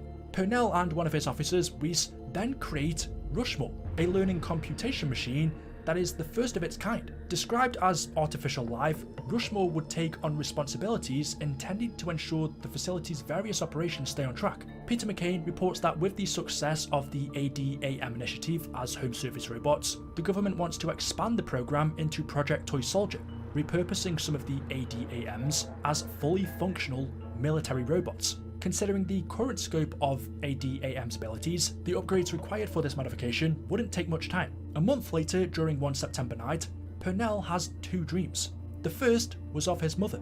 In the dream, he is a child, 8, maybe 9 years old. She holds his hand as they walk down the street, but he breaks free and runs off ahead of her. Behind him, he hears her screaming. She begs for him to stop, to turn around before it's too late. When he finally does, 2 angels float above her on either side. They are dressed in robes, bearing huge carnivorous teeth. They had no eyes, at least none that he could see. He tries to run back to her, but with every step closer he takes, she floats higher. He tries to call out to her, but he has no teeth. He tries to reach out to her, but his arms are too heavy to lift. But as long as he tried to save her, he felt guaranteed that the angels would take her. The second dream Purnell had was here at Camp Edward. He was inside the APD in the middle of an interrogation. There was a system malfunction and the electricity of the elemental shard ricocheted around him inside the pyramid. The electricity shot into the base of his spine before spreading throughout his body.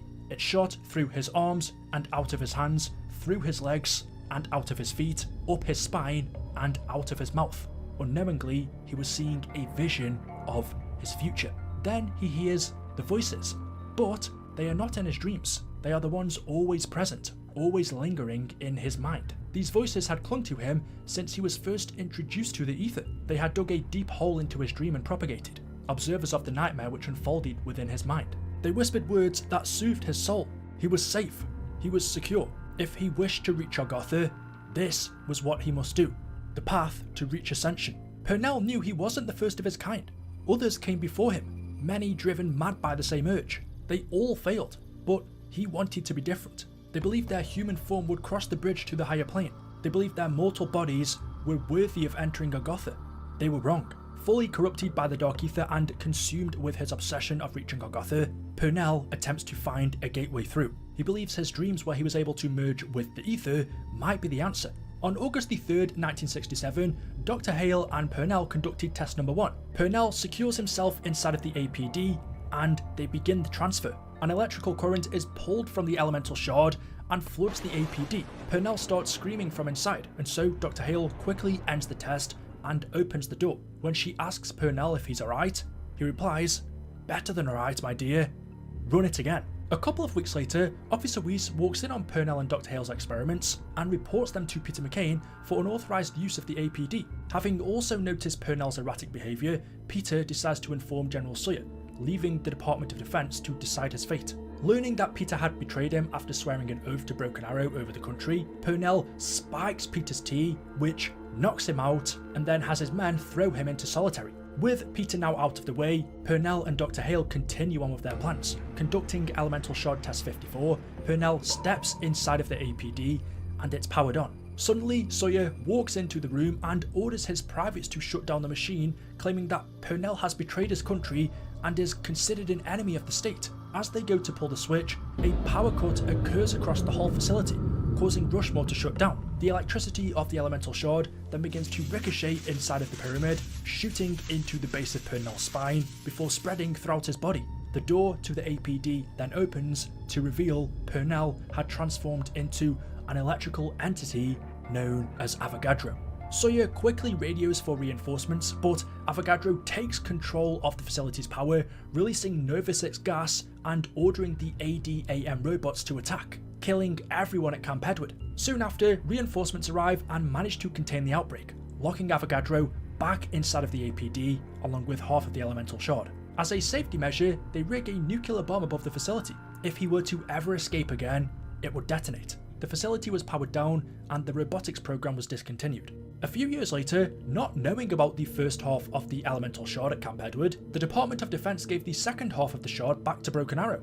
In 1979, Broken Arrow hires Russman as an agent alongside case officer George Barkley. Using the elemental shard, Broken Arrow begin live animal experiments with monkeys, rabbits, cats, dogs and rats. The shard causes these animals to mutate into stronger creatures that they called the bios. During one of their experiments, the containment mechanism fails, allowing the bios to escape, and they start massacring everyone at the facility. Russman grabs his gun and shoots at the bios, trying to save the employees, but the shard only caused them to get bigger, his bullets only putting them down temporarily before they came back stronger. The elemental shard made them active. Despite this, Russman managed to escape alive, and as a result of the breach, the facility was abandoned. He then reported to Broken Arrow that the shard was lost, and any projects that were not affected by the breach were transferred to other facilities across the United States. Due to the exposure to Element 115, over the course of his employment, Russman begins to suffer from significant memory loss. In the 2000s, movie director George Romero was doing research for a World War II movie when he came across some old Nazi documents containing information about Element 115 and raising the dead. The further he dug, he found out information about Group 935, time travel, the possibility of different dimensions, and 4 crazy people working together. A mad German scientist, a foul-mouthed American, a drunk Soviet, and a warrior Japanese soldier. He also discovered that a lot of what happened took place at a secret abandoned Group 935 facility in Siberia. And so, being a zombies fanatic, George decides to shoot his next movie about the undead at this exact location. He hires Danny Trejo, Robert Englund, Sarah Michelle Gellar, and Michael Rooker to play leading roles in the film and titles it Call of the Dead. They then travel to Siberia. After entering the rift back at the Soviet Cosmodrome, Ultimis arrives at the Siberian facility in the year 2011 to collect the next artifact as a part of Richtofen's grand scheme. However, they accidentally find themselves trapped behind a closet door. At the same time, the cast and crew of the Call of the Dead movie are filming scene 7, take 11, when Michael Rooker messes up his part and misses a punch at one of the actors that was playing the role of a zombie. Samantha, in her pursuit of Ultimis, unleashes a undead outbreak in the area. Suddenly, a real zombie comes out of nowhere and takes George Romero, where he is killed and reanimated by 115.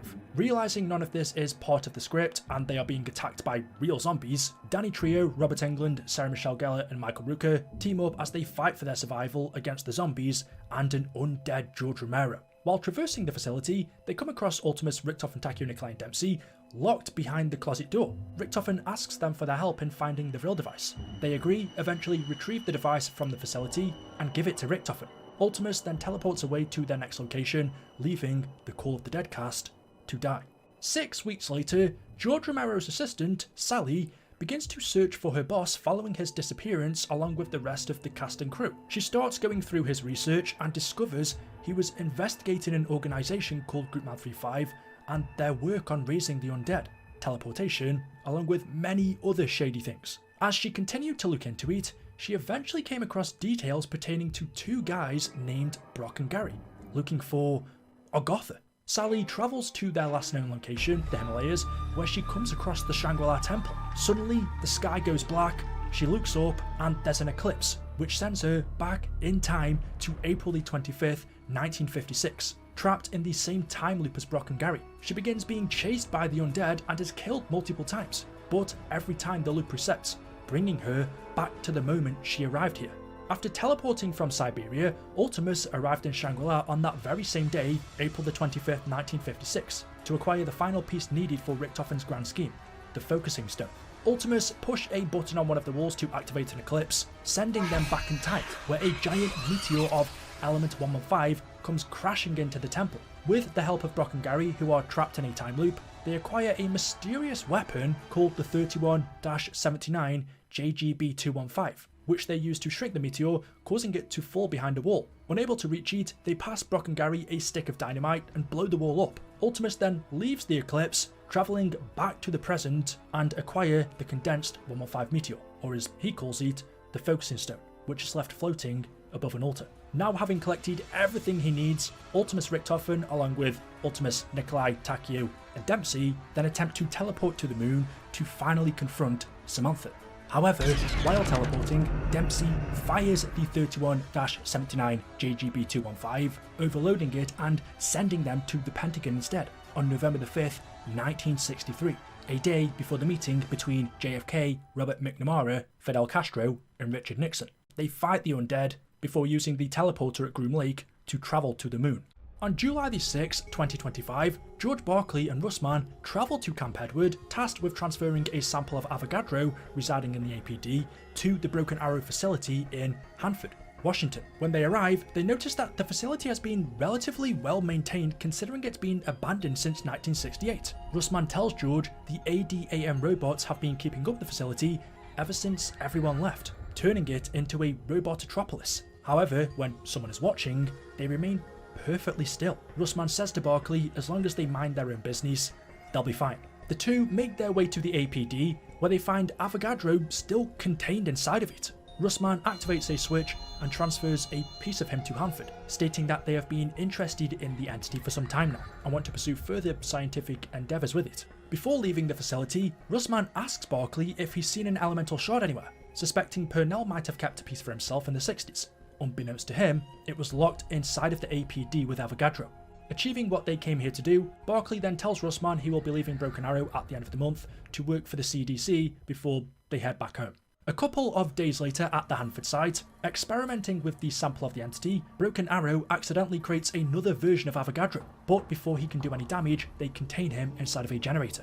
At the same time, restarting their animal experiments, Broken Arrow also managed to create a new mutant creature called the Denizen. However, this time they weren't so lucky. The denizens escaped containment, digging themselves underground and hid around the town in the fog, attacking anyone that got too close. An engineer and conspiracy theorist called Malton Johnson travels to Camp Edward after hearing rumours about the ADAM initiative, wanting to investigate it for himself. However, when he arrives, he fears his presence angers the robots and hides within a nuclear bunker. In desperate need of more Element 115, Broken Arrow uses an excavator to drill near the nuclear testing site in Nevada. Once Ultimis arrived at Griffin Station on the moon in 2025, they reactivated the MPD, which contained Samantha as she still was when she entered the device back in 1945. Ultimis Richtofen then finds a circular device called the Vril Sphere, which they place into the centre of the Vril interface on the pyramid. Then they use a computer terminal to power up the Vril device and merge it with the focusing stone. However, they encounter Maxis inside of the terminal, who tries to stop them. Able to bypass Maxis, Ultimis Richtofen had completed his grand scheme and switches his soul with that of Samantha's, entering her body inside of the MPD and gaining full control of the Aether and the undead, while Samantha became trapped inside of Richtofen's body. With Richtofen now controlling the zombies, their eyes change to blue, representing his power. Dr. Maxis then contacts the remaining members of Ultimis through the station's electronics and asks for their help to defeat Richtofen. Realizing he had played them, they agree, launching 3 missiles from the moon at Earth in order to sever his connection with the Aether. But the calculations were made in haste, causing catastrophic destruction to the Earth, allowing Richtofen to still maintain control over the zombies. The Earth fracturing triggers further temporal rifts as the zombie outbreak spreads. Moments before all of this, back down on Earth, a nuclear bomb explodes outside of Nuketown as a result of Broken Arrow's drilling. CIA and CDC operatives are sent to the area, but arrive to find an undead outbreak already in progress. They team up and fight off against the zombies. However, one of the missiles from the moon then hits Nuketown, killing everyone on site, except for Malton Johnson, who survives, still hiding in a nuclear bunker. In an attempt to destroy any evidence implicating them to the outbreak, Broken Arrow's employees burn down their primary facility, and the group is finally disbanded. Russman, with his mind broken after over 40 years of exposure to Element 115, is now left jobless, living on the streets. In a distress call, former CDC Assistant Director George Barkley states that the infectious contaminants have gone airborne. He advises caution regarding any allies showing signs of short-term memory loss, psychosis, delusion, and paranoia. Any survivors left on Earth after its destruction began to form into factions. A small group of people started to eat the flesh of the undead in order to survive. They called themselves the Flesh. Among them was a man by the name of Samuel Stuhlinger. Through the consumption of the undead meat, the members of the Flesh gained a connection to the Aether and begin hearing Richtofen's voice in their heads. From inside of the MPD, Richtofen tries to persuade them to build global polarization devices in pursuit of his new plan, to mend the rift in space-time caused by the fracturing and help him acquire full control of the Aether. Dr. Maxis, still trapped in the electronics on Moon, also begins communicating to survivors on Earth through telecommunication devices, telling those willing to listen to build global polarization devices for him in pursuit of his new plan, to open Aether and reunite with his daughter Samantha. The Flash begin to broadcast their message, telling other survivors to heed their call, and that the path to enlightenment can be achieved by consuming the undead. Dr. Maxis' followers begin constructing a spire near the Hanford site facility, but soon begin to doubt him, believing he may in fact be evil and actually means to destroy Earth completely, killing everyone on it. They destroy their electronics in an attempt to sever communications. A couple of months go by when one of Maxis' members begins hearing the other voice of Richtofen in his head, causing him to turn on the group, shooting one of them and wounding another. Maxis' followers decide to attempt to make contact with him again, but not long after, a battle breaks out between them and the members of the Flesh. As they fought, a zombie horde moved in and destroyed all who remained. Samuel Stuhlinger was one of the few to escape alive. Richtofen and Maxis are then left with no one to communicate with near Hanford, where the first polarization device must be constructed. After wandering the Earth for 6 years, in 2035, Russman arrives at one of the abandoned Broken Arrow facilities and steals a bus, using it to drive to Hanford. On his way, he bumps into Stuhlinger, who had also been wandering the Earth ever since he abandoned the Flesh. Together, Stuhlinger and Russman continued on their journey towards Hanford. When they arrived, they run into 2 more survivors, Malton Johnson, who had since left the nuclear bunker in Nevada and had been wandering around ever since, and Abigail Misty Brighton, a former farm girl whose father was killed by the zombies. All 4 of them decide to team up and would become known as Victis. Dr. Maxis reaches out to Victis through Hanford's electronics and asks them to complete the polarization device in his favour, But Stuhlinger, having previously consumed zombie flesh, is contacted by Richtofen, who orders him to construct the polarization device for him instead. Since Stuhlinger was the only one out of the group that could hear Richtofen, they decided to side with Maxis. They switch on Hanford's power station and accidentally release Avogadro from within the generator. As Victis activates the polarization device for Maxis, Avogadro tries to stop them, but ultimately fails and the device is constructed. Still hoping Victis will side with him, Richtofen uses his powers to teleport them to Province 22 in China, where he tells Stuhlinger to convince the others to activate the second polarization device in his favour in order to mend the rift. Richtofen even threatens to tell Misty, Malton and Russman about Stuhlinger's involvement with the flesh. As Stuhlinger is distracted talking to Richtofen, the zombies sneak up on him, but Russman comes out of nowhere and starts shooting.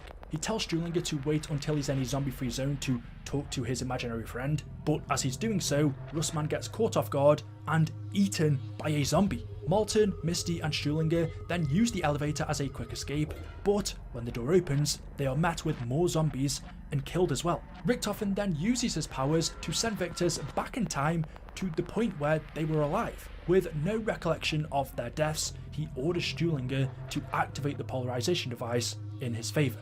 But, once again, the crew sides with Maxis. Having now activated two devices for Maxis instead of Richtofen, the voices of both of them cease for some time, leaving Victis to wander the earth. Hoping to find answers about the unforeseen forces commanding them, they make their way to the rift. On their travels, they fight the undead in different cities, towns, and even on ships, until 2 months later when they eventually arrive in Angola, Africa, at a place named Purgatory Point, an old western town located beneath a mining facility. When Victis travel underground, they discover Arthur, who had been transported here from the year 1318 by a previous temporal rift, locked in a jail cell. The voices of Maxis and Richtofen finally return, where they ask Victis to activate the final polarization device. Misty, Malton, Stuhlinger and Russman free Arthur from his cell, and with his help, they decide to activate the final one in Maxis's favour. Along their quest, they come across Jebediah Brown's mother, who still haunts her mansion as a spirit, attempting to deter anyone from trespassing on her property.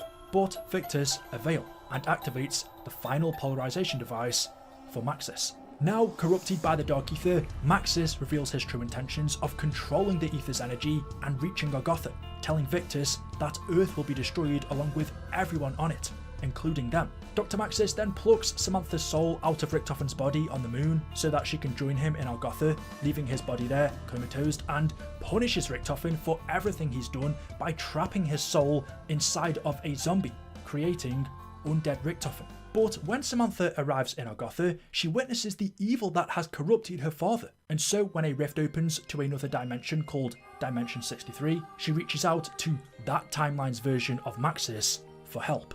In this Dimension 63 in the 1300s, the Great War between the Apothicans, Keepers and humanity is in progress. After the war is over and Primis, wielding their 4 elemental staffs, defeats the Apothicans, banishing them back to the Dark Aether, they die, seemingly disappearing from history. The knight, Pablo Marinus, who fought alongside them, then begins documenting everything he had seen, including Element 115. Regarding its power, he notes that a site in northern France contains massive deposits of it. A few months later, a tomb was constructed in northern France to honour the fallen soldiers of the Great War. Within it, statues of Primis were constructed to symbolise the hope that if one day a great evil falls upon mankind, they may return. Several centuries later, in the 1900s, Edward Richtofen begins his studies at Heidelberg University under the tutelage of Dr. Ludwig Maxis. Growing up, while at university, Richtofen came to view Dr. Maxis as a father figure. After losing both of his parents at a young age, Richtofen was sent to an orphanage, where he told everyone that his father was a famous scientist. The other kids scrolled, "Teddy is a liar," on the schoolyard wall. Several years later, in 1912, Maxis and Richtofen joined Group 935, where they began working at one of their bases in northern France. However, one night, Richtofen is visited by another version of himself who hands him blood vials. He explains, "You will need this blood. When the time comes, it will protect you," before returning back through a rift. As 4 more years pass, in 1916, Group 935 discovered the Journal of Pablo Marinus. Using information gathered from the journal about the location of mass amounts of Element 115, Group 935 began digging. where they discover a series of underground tombs. They initially struggled to gain access to the tomb's main chamber until the entrance unexpectedly opened when soldiers listened to a recording of Le Source Noir. But little did they know, opening this tomb would expose the camp to the element 115 buried below. The ancient text within Pablo's journal described an artifact known to them as the Amplification Rod. Maxis believed this item was instrumental to harnessing the energy of the elemental stones.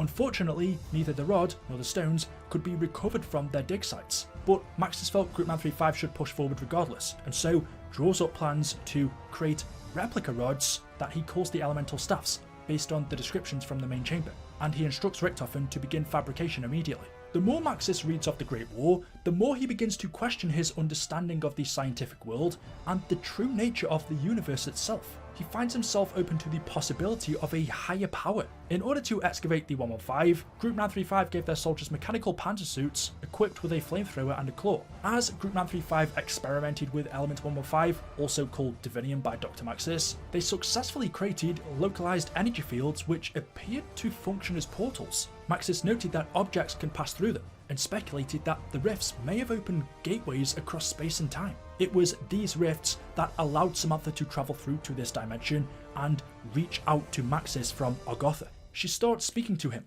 begging for his help, and revealing to him that she is his daughter. Continuing on with their 115 experiments and the rifts, one day an ancient box arrives through one of the portals. This box had the power to manifest weapons from different eras, including the future. This made Maxis fear Element 115 was disrupting the space-time continuum. He decides further study is needed to understand these powerful and unpredictable forces. Following the installation of Element 115 powered generators, reports started to surface of ancient figures emerging from the dig site, corresponding with the mysterious deaths of several Group 935 soldiers. These ancient figures were undead knights from the Great War, resurrected after the tomb's main chamber was unsealed. Using Element 115, Group 935 later construct 4 giant robots, including 3 which are named Freya, Odin and Thor. They believed these robots would secure Germany victory in the war. The robots begin to patrol the dig site, however one of them gets downed. Richtofen reports that in spite of Group 935's progress at the dig site, he is troubled by Maxis's growing obsession with Pablo's diary. Meanwhile, following reports of prototype armoured weaponry, strange lights in the sky, a mysterious plague and giant metal robots, American Tank Dempsey is deployed in northern France during World War I to assess the extent of Group 935's capabilities. Takeo Misaki is also dispatched to France by the Emperor of Japan to gather intel on Group 935's weapon technology, and Nikolai Belensky, after having been exiled to Europe, receives new orders from Russia to investigate the enemy War Machine. Still loyal to the motherland, he willingly obliges. While in France, Nikolai writes of the ongoing civil war in his homeland. He does not expect peace to last long. While Takeo, after learning that the Emperor wishes to meet with him to discuss a matter of great importance to their nation, feels a growing sense of dread in the wake of his recent dark, twisted dreams. By 1918, Maxis had become obsessed with the voice of Samantha, who spoke to him constantly. He believed her to be the key to everything. Thinking that his mentor had been affected by Element 115 just like others at the dig site, Richtofen reports Maxis's erratic behaviour to Group 935 senior staff. He reads Pablo's journal and learns that the Northern France dig site may be the single largest deposit of Element 115 on Earth, explaining why it had affected so many. Now completely consumed by Samantha's voice, Maxis swears he will no longer serve Group 935's mission. On June the 4th, 1918, while working in the tombs, Group 935's employees mine into the walls, where Element 115 awakens more undead knights from the Great War, who quickly consume the camp. Maxis is then rendered unresponsive by Element 115, but before he turns into a zombie, Richtofen removes his brain and places it inside of a jar to preserve him. Dempsey, Nikolai and Takeo then enter the bunker at the same time, where they come face to face with Richtofen. They hold up their weapons to confront him, but the zombies closing in force them to unite to survive. With the four together, Primis had been reunited. As they fight off the undead, Samantha calls out to Primis, Richtofen, Takeo, Nikolai and Dempsey and asks them for their help to free her from her imprisonment in Argotha, to which they agree. Primis access the tomb's main chamber, and as they travel underground, find 4 ancient statues of themselves from the time of the Great War, but don't understand what they're seeing. They use Maxis's blueprints to construct the 4 replica elemental staffs and use them to fight the zombies. After completing a few different tasks, Primis place Maxis's brain inside of a drone before using a portal to travel to the crazy place. Here they place each staff in their respective pedestals and kill a bunch of Templar zombies to open a rift above them.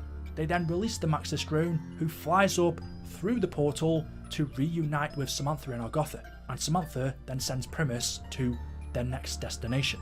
Once Dr. Maxis's brain arrives in Argotha, Dr. Monty decides to intervene. He brings Maxis's brain to his house, and despite the absence of his soul, due to the drone shielding him from the influence of Elemental 105, recreated a physical manifestation of Maxis's Dimension 63 form. Dr. Monty then brings Samantha to his house, reuniting her with the Dimension 63 incarnation of her father. However, knowing that Samantha is still corrupted by the Dark Aether, Monty takes her away again and cleanses her corruption. While alone in the house and missing his daughter, having observed Monty for some time, Maxis then uses a teleporter in the basement of the house to study and explore other dimensions.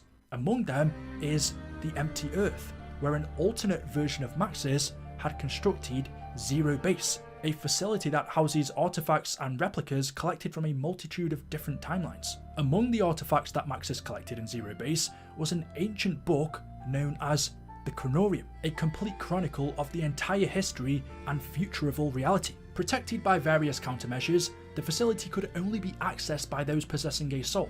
However, Maxis's attempts to manipulate the Empty Earth create a reality too fragile to be sustained. After cleansing the corruption from Samantha, Monty returns her to Maxis in the house with her innocence restored. At this point, Monty revealed to Maxis his plan to resolve the paradox brought by the creation of the multiverse and create a new reality, one free of apothecons, but it would only work if they enlisted the aid of souls who had lived through and survived the fracturing.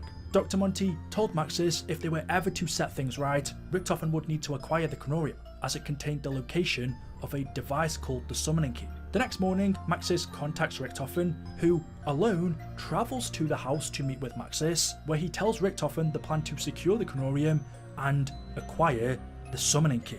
Hearing the echoes of his other selves, Richtofen discovers his connection with Samuel Stuhlinger and decides he is going to use Victis to acquire the Kronorium for him. Richtofen then uses a rift to travel through space-time to the 1940s, where he arrives in Dimension 63. He contacts members of the Illuminati and enlists their help to build a secret laboratory beneath Alcatraz prison. Several days later, he meets with a man called Stanley Ferguson and convinces him to assist with the Illuminati's construction of the Alcatraz laboratory. They also constructed 4 cryogenic chambers, where a few months later, Stanley Ferguson reports that the laboratory has finally been completed and that the subjects, Misty, Malton, Stuhlinger and Russman, will be placed in the chambers when they arrive. Security measures were put in place, so the chance of the Americans detecting Richtofen's laboratory was very unlikely, and in order to power his laboratory and the stasis chambers, he used ley lines to draw power from Broken Arrow's drill in Nevada. Having overseen the construction of the laboratory beneath Alcatraz,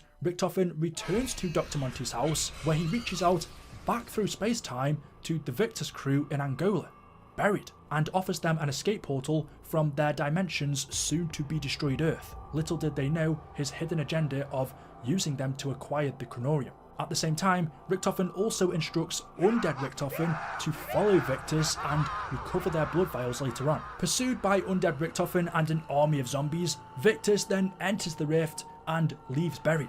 Soon after, Dimension 63's Maxis destroys Earth and all of its surviving inhabitants.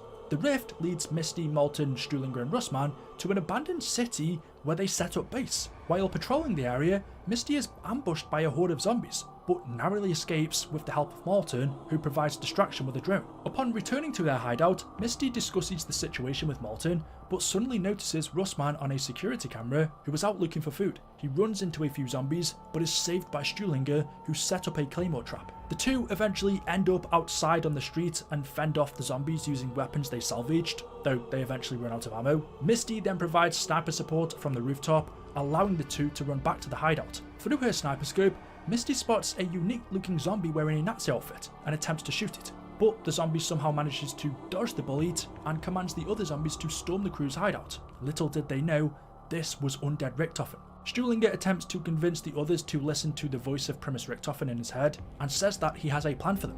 He then cries out for help, where Primis Richtofen opens up a portal for him, allowing the four to escape just as the zombies pour in. Undead Richtofen looks at the portal while grinning. When Victis arrive on the other side of the portal, Russman recognises that they have arrived at one of Broken Arrow's abandoned research facilities where he used to work. The zombies then start coming out of the portal behind them and continue chasing them down. Victis quickly start running and manage to override a door and lock the zombies out. Stuhlinger informs the others that their purpose here is to find the element, prompting him to question Russman on his knowledge of this place. Russman angrily threatens Stuhlinger as he begins to have flashbacks of his time working here as one of Broken Arrow's agents. He begins to remember about the experiments they did to animal subjects, using a large shard of element 115 that the organisation recovered from Division 9, mutating the animals in the lab into what Broken Arrow called bios. As the crew explore the lab, they come across the bios, which are still in containment, but they break free and head towards the crew at the exact same time that the zombies break in. As Russman runs away further inside of the facility, he relives his flashbacks of the initial bio incident. Misty, Malton and Stuhlinger follow him, leaving the zombies and the bios behind to battle each other. Russman leads the crew to where the elemental shard is kept, which he claims to be responsible for keeping the bios active. Primis Richtofen confirms to Stuhlinger that the fragment of 115 is what they are here for, and so, with Malton's help, Russman secures it inside of a box. The zombies then finally overpower the bios and close in on the crew, causing Stuhlinger to once again cry out for Richtofen to help them. As they attempt to hold off against the oncoming horde, Misty notices the intelligence of the zombies as they try to protect the Nazi zombie who was leading them. A portal then finally opens, allowing Victis to escape the Broken Arrow facility. Stepping out of the portal, the crew end up in another research facility, where Malton attempts to tinker with the security system, only to trigger a hologram of a Sophia-shaped robot AI speaking in a female German accent. She tells them they are in Zero Base and demands authorization. This was Sophia, who had been programmed here by a different dimensions version of Dr. Max's as a security measure. After failing to provide an access code, security laser barriers appear, trapping Misty, Russman and Stuhlinger in between them, while Malton was on the other side, safe. The barriers, however, begin to close in. Malton attempts to disable one of the barriers to join them, but instead disables all of them, forcing them to run off without him as the zombies attack. Malton is then left with no choice but to fend off the undead on his own, while Misty, Stuhlinger and Russman run away as the German AI continues to guide the zombies towards them. Eventually, the three come across a room containing various artifacts and junk, including a robot bus driver, the golden rod, the Vril Sophia, and an elemental staff, all artifacts collected by Dr. Maxis from different universes. As the crew inspect the relics, Russman nearly falls to his death through a trapdoor in the floor. Meanwhile, Malton attempts to escape using the air vent system, but the facility's artificial intelligence attempts to flush him out using chloride gas. He ends up in a control room where the AI sphere attempts to negotiate with him, but Malton, not having any of it, decides to use an axe to destroy the system instead. He then guides the other three to his location, where they come across a mechanism containing 4 individual chairs with a device in the middle. When Misty, Stuhlinger and Russman reunite with Malton, he tells them the plan. Each of them sit on one of the chairs and place the elemental shard inside of the device. The contraption then begins extracting their blood, with Stuhlinger explaining Primis Richtofen's words that it is supposed to help recognize and differentiate them from zombies. After their blood is taken, a flash then occurs, and the 4 find that the view ahead of them changes to a lush forest during the nighttime, leaving Misty to wonder if they have fixed the world. As Stuhlinger looks outside in awe, Misty reminds the crew of the oncoming zombie horde and breaks the glass between them and the forest, against Malton's objections of potential atmospheric hazards. As they make their way through the forest, they eventually find a large facility, and each of them find a cottage to hide in, waiting to ambush the zombies. As the zombies approach the facility, the 4 open fire, forcing undead Richtofen to lead the horde away and retreat. Later that night, Misty keeps watch while Malton figures out the power system in the area, leaving Russman to cook a meal for everyone. Stuhlinger, however, wanders off and talks to Richtofen of the situation. After he touches a tree, it turns to ash, and Richtofen tells Stuhlinger that this is because they are within a tangent timeline, one without human life prior to the arrival of Dr. Maxis, who set up base here. The appearance of them had accelerated the collapse of the timeline. Richtofen then points Stuhlinger towards a door at the base, saying that is what he is here for. but immediately stops him as he attempts to enter, saying that he must convince the others first. Stuhlinger returns back to Misty, Malton and Russman, who are happily enjoying their meals, and attempts to convince them of the true nature of this dimension, but he fails. He freaks out as Misty tries to comfort him, prompting Malton to hold him at gunpoint. Russman then attempts to protect Stuhlinger by pointing his gun at Malton, while Misty tries to calm everyone down. Next, the zombies start to attack them again out of nowhere, despite Malton's claims of the security alarm system having been fixed. Stuhlinger ignores Richtofen's request and heads off to the room alone, where he finds undead Richtofen and the rest of the zombies actually make way for him to enter, rather than attacking. Stuhlinger breaks into the room, where in the middle is a glass compartment containing the Kronorium. He breaks it open, but it triggers the security system in place, releasing various zombies with cybernetic enhancements that have been placed here by Maxis to protect it.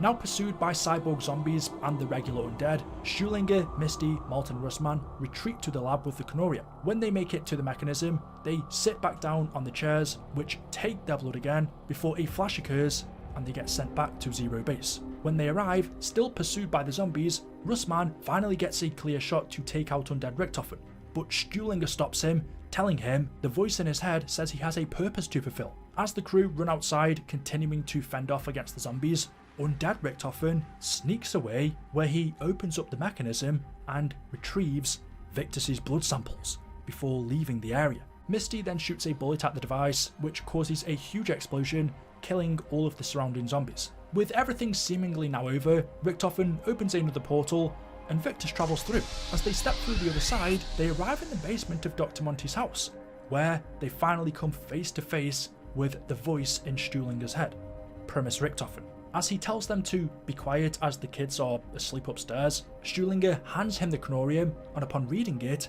Richtofen says to Victis that this book documents the vast and ever-changing histories and mysteries of the entirety of the universe, and needed it to find something that he has to steal. As he opens the book and reads it, he sees everything: the forces of good, Dr. Monty and the Shadow Man battling across time and space. He learns that he has been an agent and an ally to both, as well as witnessing each and every possible reality, all of which he dies in.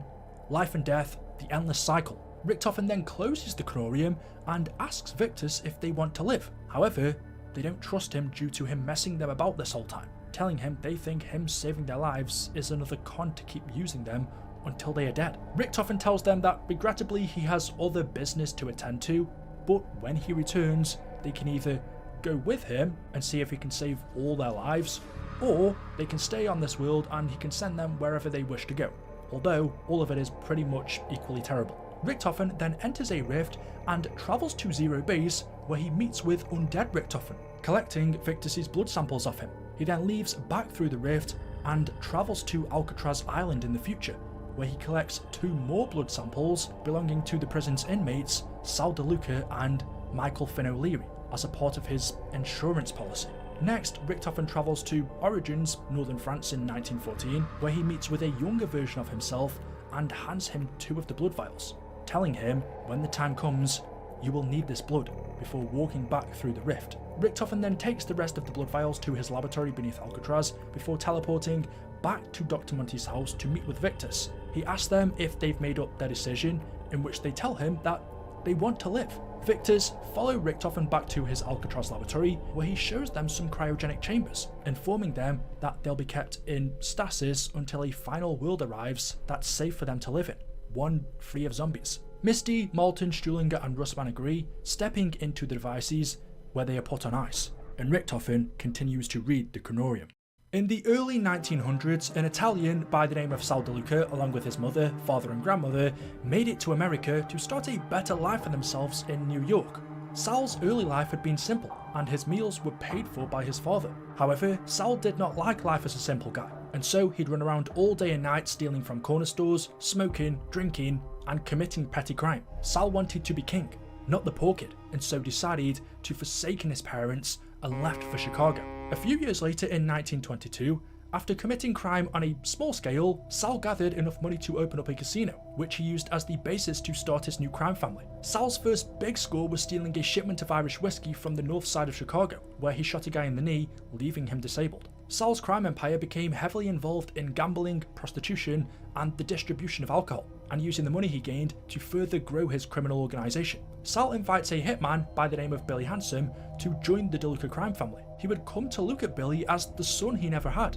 As Sal's crimes continued, he eventually took the life, business, and girl of a bootlegger from the north side called Giuseppe Roni. Sal kills him by shooting him in the skull, leaving the blame on a guy called Jimmy Alessi. The Northside gang demands revenge, which led to a gang war within the city, from which Sal only became richer. In particular, he decides to unleash Billy on members from Terrier's gang, leading to the death of Terrier's men, as well as many innocent people near them. With gang rivalry soaring, Sal lets Billy off his leash, where he kills gang member after gang member for him. The streets ran red with Terrier blood. Men, women, children, whoever it took, and whoever had the bad luck to be around when they took them. Sal wanted to be king. An expert in gambling and rigging sporting events, Michael Finn O'Leary begins working for Sal, running gambling rackets and bootmaking. They set up various businesses in a place called Morgue City. Sal has a liquor joint, and Finn his own whiskey brand. About a year after working for Sal's crime family, Finn meets and marries an aspiring actress called Angelina Bow. Although she's a distraction, he is still able to carry on with his work. To ensure his crime family succeeds, over the years, Sal bribes people in the city, including people from the City Hall, the Mayor's Office, and Chicago's police. However, by March 1st, 1929, Sal begins noticing the lack of support from Chicago's finest, which leaves them at a disadvantage. Realizing bribery is no longer an option, he understands that the alliance of his crew and the Northside gangs must be kept to make sure that an event that happened on February the 19th, 1929 doesn't repeat itself. Sal then begins to work with someone called Albert the Weasel Arlington, an associate in Los Angeles known for being a master schemer and bank robber. During the 6 years they were married, Finn made Angelina his accomplice, dragging her through his crimes. But eventually, realizing it was the only way out, she asked Finn for a divorce, but Finn informs his lawyer that he rejects it, saying she can leave this marriage the day she leaves Earth. On October the 11th, 1930, Sal involves Arlington in a bank heist in Los Angeles. Arlington uses explosives in order to try and open the bank vault, however, nearly blew himself up completely, and the explosives knocked him out. Arlington wakes up in hospital without the police arresting him for his involvement in the heist. Lying in the hospital bed, Arlington spends his time drawing a comic strip called Icarus from Mars, trying to improve on his first two submissions which were denied publication. He sends his comic to the editor for a third time, and it's denied again. After the Weasel's failed bank heist, frustrated with his collapsing empire, Sal takes out his anger by killing a prostitute. No longer willing to turn a blind eye to his crimes, the Chicago PD arrest him. In operation with the DeLuca crime family, the gang members start being arrested. Billy is arrested for multiple homicides, Finn is arrested when his wife offers evidence against him, and Al is arrested in his hospital bed by Detective Jack Vincent for his role in the LA heist. The police then start shutting down Sal's empire, leaving Jack Vincent to bust Sal's liquor joint. In August 1933, Alcatraz opened a full year earlier than planned thanks to the Illuminati. They agreed to help the warden of the prison as long as he used it for its true purpose. The warden of Alcatraz begins to indulge in occultism, where one day he sacrifices a drop of his own blood to summon the spirits. However, he is unsuccessful. Every interpretation by every scholar he had made real, in flesh and blood, and still the Dark Ones remained silent, doubting the release he felt he was promised would be delivered. After the Illuminati deem his methods to be unorthodox, he plans to continue work without their protection, to awaken the island, even if it takes every last soul in its walls. Months later, during their sentencing, Sal is found guilty of murder of the prostitute, Billy is found guilty of 116 counts of murder, Finn is found guilty of 16 counts of gambling fraud, and Al is found guilty of grand larceny, grand theft auto, arson, conspiracy and battery. They were sent to Alcatraz Federal Penitentiary. Eventually, all four of them arrive at Alcatraz, where they are set to serve their life sentences. A few days later, Stanley Ferguson begins his employment as one of the prison's guards. After spending a few months locked up, Al devises a plan to escape, involving the creation of a makeshift plane. He convinces Sal, Finn and Billy that using his foolproof plan, they can build this plane on the rooftop of the prison and escape Alcatraz. However, after months of planning, Sal, Billy and Finn eventually realise that Arlington's escape plan is ludicrous, and the plane would never be completed, causing the group's plans for freedom to soon descend to bitter argument and fighting. With the plan falling apart, angered and frustrated, the three devise a scheme to get revenge for Arlington misleading them. On New Year's Eve 1933, as the escape plan is set into motion, armed with only makeshift weapons, Finn, Sal and Billy lure Arlington to the rooftop, where they exact a bloody and final revenge, killing him. The Warden then tries calling out to the spirits once more, where he is eventually answered by the voices of the Dark Ones, including that of the Shadow Man. The Shadow Man tells the Warden that the world he seeks is near at hand. However, he is trapped and so must do something for him. He tells the Warden that soon he would need to use the souls of 4 of the prison's inmates, Sal DeLuca, Finn O'Leary, Billy Handsome and Albert Arlington, to transform the island inside of a pocket dimension. He says that their sins shall be their undoing, and that their eternal punishment through his sacrifice would ensnare another. Stanley Ferguson then knocks on the Warden's door and informs him that one of the inmates, Albert Arlington, has been murdered on the rooftop of the prison, and Sal DeLuca, along with Finn and Billy, had been placed into custody.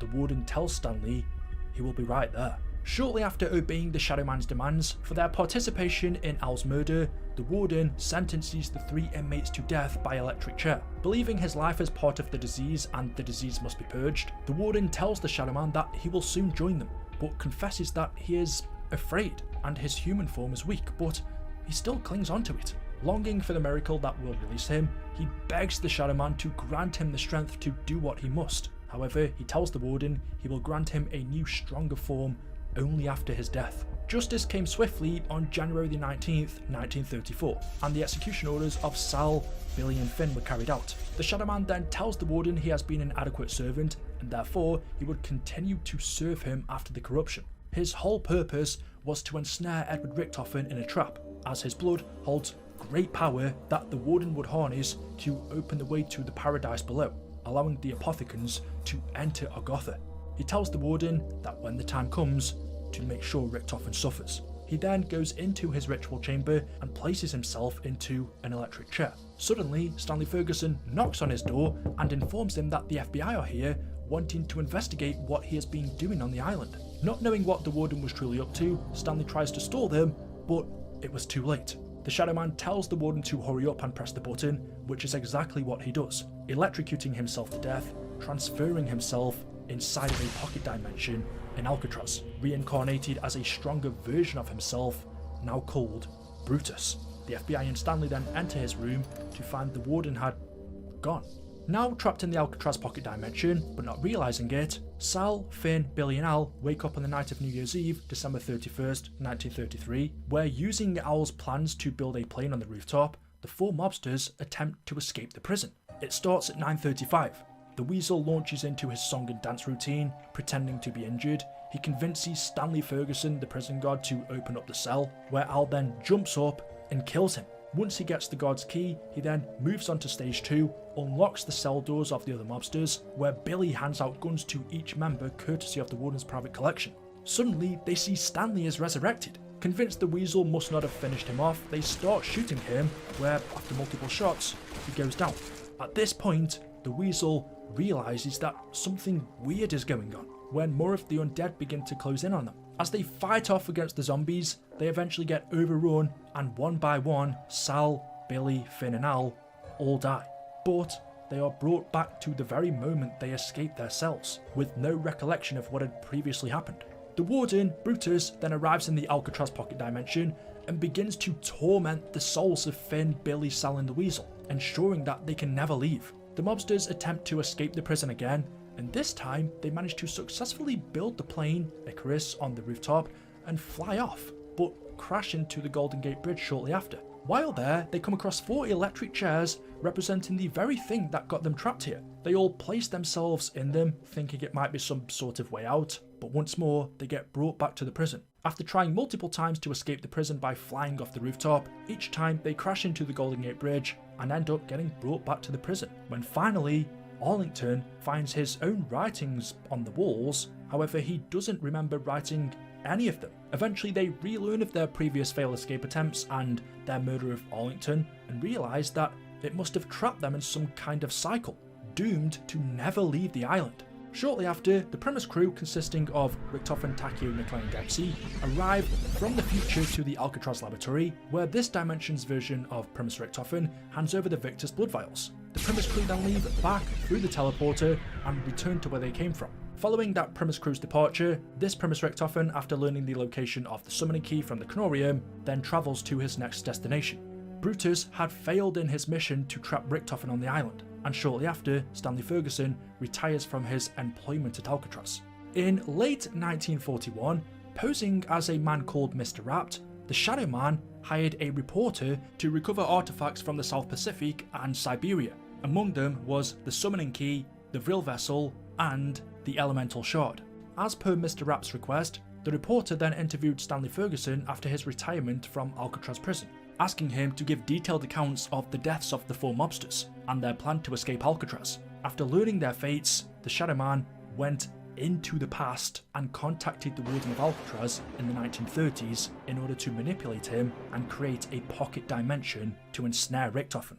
Meanwhile, in Moog City, the Apothecans, still trapped in the Dark Aether, wanting to devour and enslave all life in each dimension, understood one way to invade a dimension was to have that dimension's inhabitants perform a special invitation ritual. The Apothecans can only penetrate the time-space barrier telepathically, communicating with people in their dreams. These people were called receivers. Through dream manipulation and suggestion, they would provoke these receivers, who became obsessed with images they saw in their dreams, to craft the artifacts and objects necessary to perform the rituals in their own dimensions. The Apothecans began to manipulate people to craft artifacts such as the Beast Basin, sacrificial altars, and Apothecan Riftstones. The Keepers, watching all of this and knowing what the Apothecans were up to, trying to keep them at bay and maintain order throughout all dimensions of time and space, decide to hide in the shadows of the city, collecting any artifacts that an Apothecan receiver may have made. The Keepers collect some of the Apothecan relics from their previous attempts to invade Earth and lock them in crates sealed with their own magic, keeping them safe from the Shadow Man, who was the Apothecan's servant, their enforcer, and their manipulated ritual agents. While the Keepers preferred to stay out of sight,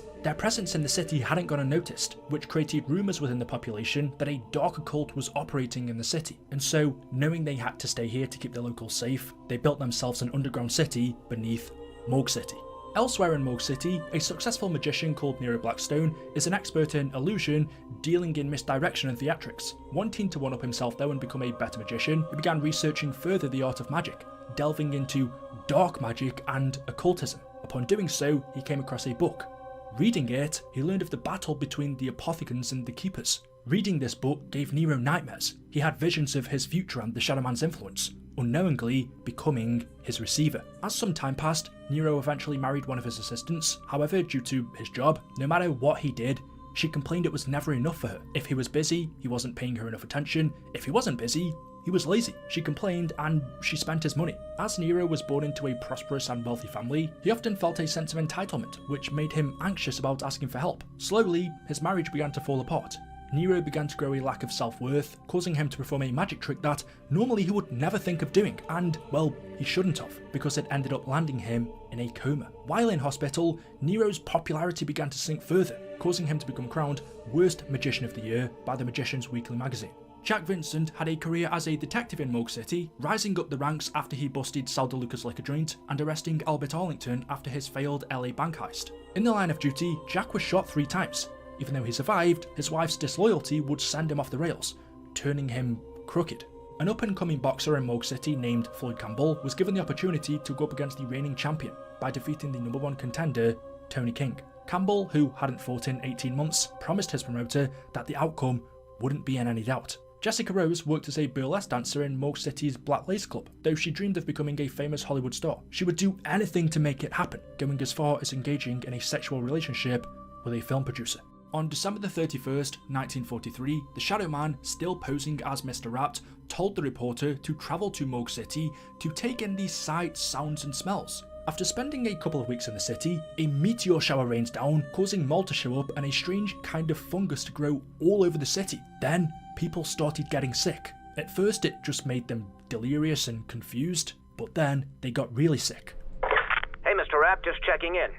So I'm here, finally. Taking in the sights, sounds, and smells of Moog City. I know you sent me here to write a piece about the city's bustling nightlife and theater scene, and the characters that inhabit it, but things are getting kind of strange. Even though no one seems to want to talk about it, something is definitely off about this city. Just last week there was a meteor shower. A freaking meteor shower. And everybody acted like it was no big thing. Then, the mold showed up. All over the city. In the dark, damp alleys, there's a strange kind of fungus growing. It looks weird and smells even weirder, but nobody really says anything. Then people started getting sick. At first it just made them delirious, confused. Then they really got sick. It was like they were wasting away. People finally started talking about it. I spoke to one guy in his 80s, a fruit seller, at the local market. He said something similar happened in New England in 1882. When I tried to press him on it, he just lowered his head and ignored me. If you ask me, something definitely ain't right here.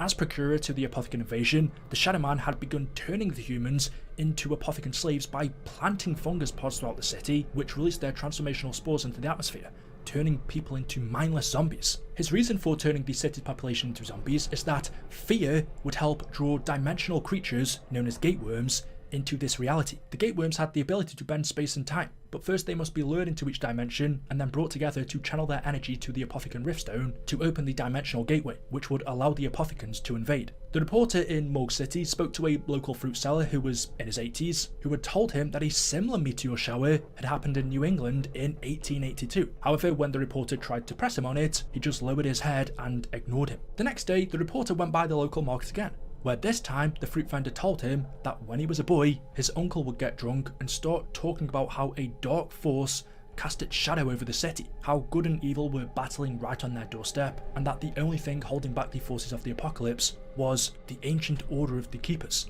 Asking around some more, the reporter heard more than a few whispers about this ancient order and the Keepers, leading him to believe it was some kind of cult. The locals said they can hear them chanting sometimes from beneath the city. Hey, Mr. Rapt. So, I went by the market again today. For some reason, the fruit seller was much more talkative. Even if what he said was more than a little crazy. He told me that when he was a boy, his uncle would get drunk and start talking about how a dark force cast its shadow over the city. How good and evil were battling right on our doorstep. And that the only thing holding back the forces of the apocalypse was the ancient order of the Keepers. Well, even if what he said was more than a little crazy, I'm not sure he was. Even though they're scared, or maybe because they are, people are talking more. Asking around, I've heard more than a few whispers about this ancient order and the Keepers. I think it's some kind of cult. They say you can hear them chanting sometimes, from beneath the city. There's all these rumors about human sacrifices and freaky shit that even the police won't investigate. Because they've been paid off, or because they're too damn scared. I'm not sure what to believe anymore. Mr. Rapt, or the Shadow Man, then tells the reporter to track down 4 people living within the city: Floyd Campbell, Jessica Rose, Nero Blackstone, and Jack Vincent. Over the next few months, the reporter gathers enough information on them and sends a telegram to Mr. Rapt, providing their details. Hey, Mr. Rapt. So I tracked down all the people you asked me to look into. I sent you a telegram with all their details, all their contact numbers. But I gotta be honest, I'm getting nervous. These last 6 months you've had me working like a low-rent private dick, when really I just want to be a reporter. It's not that I'm ungrateful. I know the checks you've given me have been more than generous for services rendered. It's just all this stuff you've had me do. Tracking down ancient artifacts in the South Pacific, finding all these strange metals and rocks in Russia. And still, I haven't even met you face to face. I'm sorry, Mr. Rapt. I think maybe the mood in the city is getting to me a little. Making me nervous. Antsy. Anyway, I'm looking forward to you finally getting here. Aware of the Shadow Man's actions, Dr. Monty wrote to the reporter, warning him not to give the summoning key to anyone, after bringing it with him to Morgue City. Anyway, now with all of the background information he needed, once Nero had come around from his coma, the Shadow Man, pretending to be a company executive, tells Nero's lawyer that Nero's wife has taken out a substantial loan in his name. Nero has 15 days to settle before the company seeks reparation. As you can see, these documents give some indication as to the considerable amounts of money we are talking about. My client would never have signed the authorization on these loans. Nonetheless, there it is, in black and white. Signed by the Mrs. herself. Nero's family estate is not what it once was. Even if these documents are genuine, we'll need some time to get our affairs in order. I would advise your client that our company intends to aggressively pursue settlement within 1 week. 15 days at the most.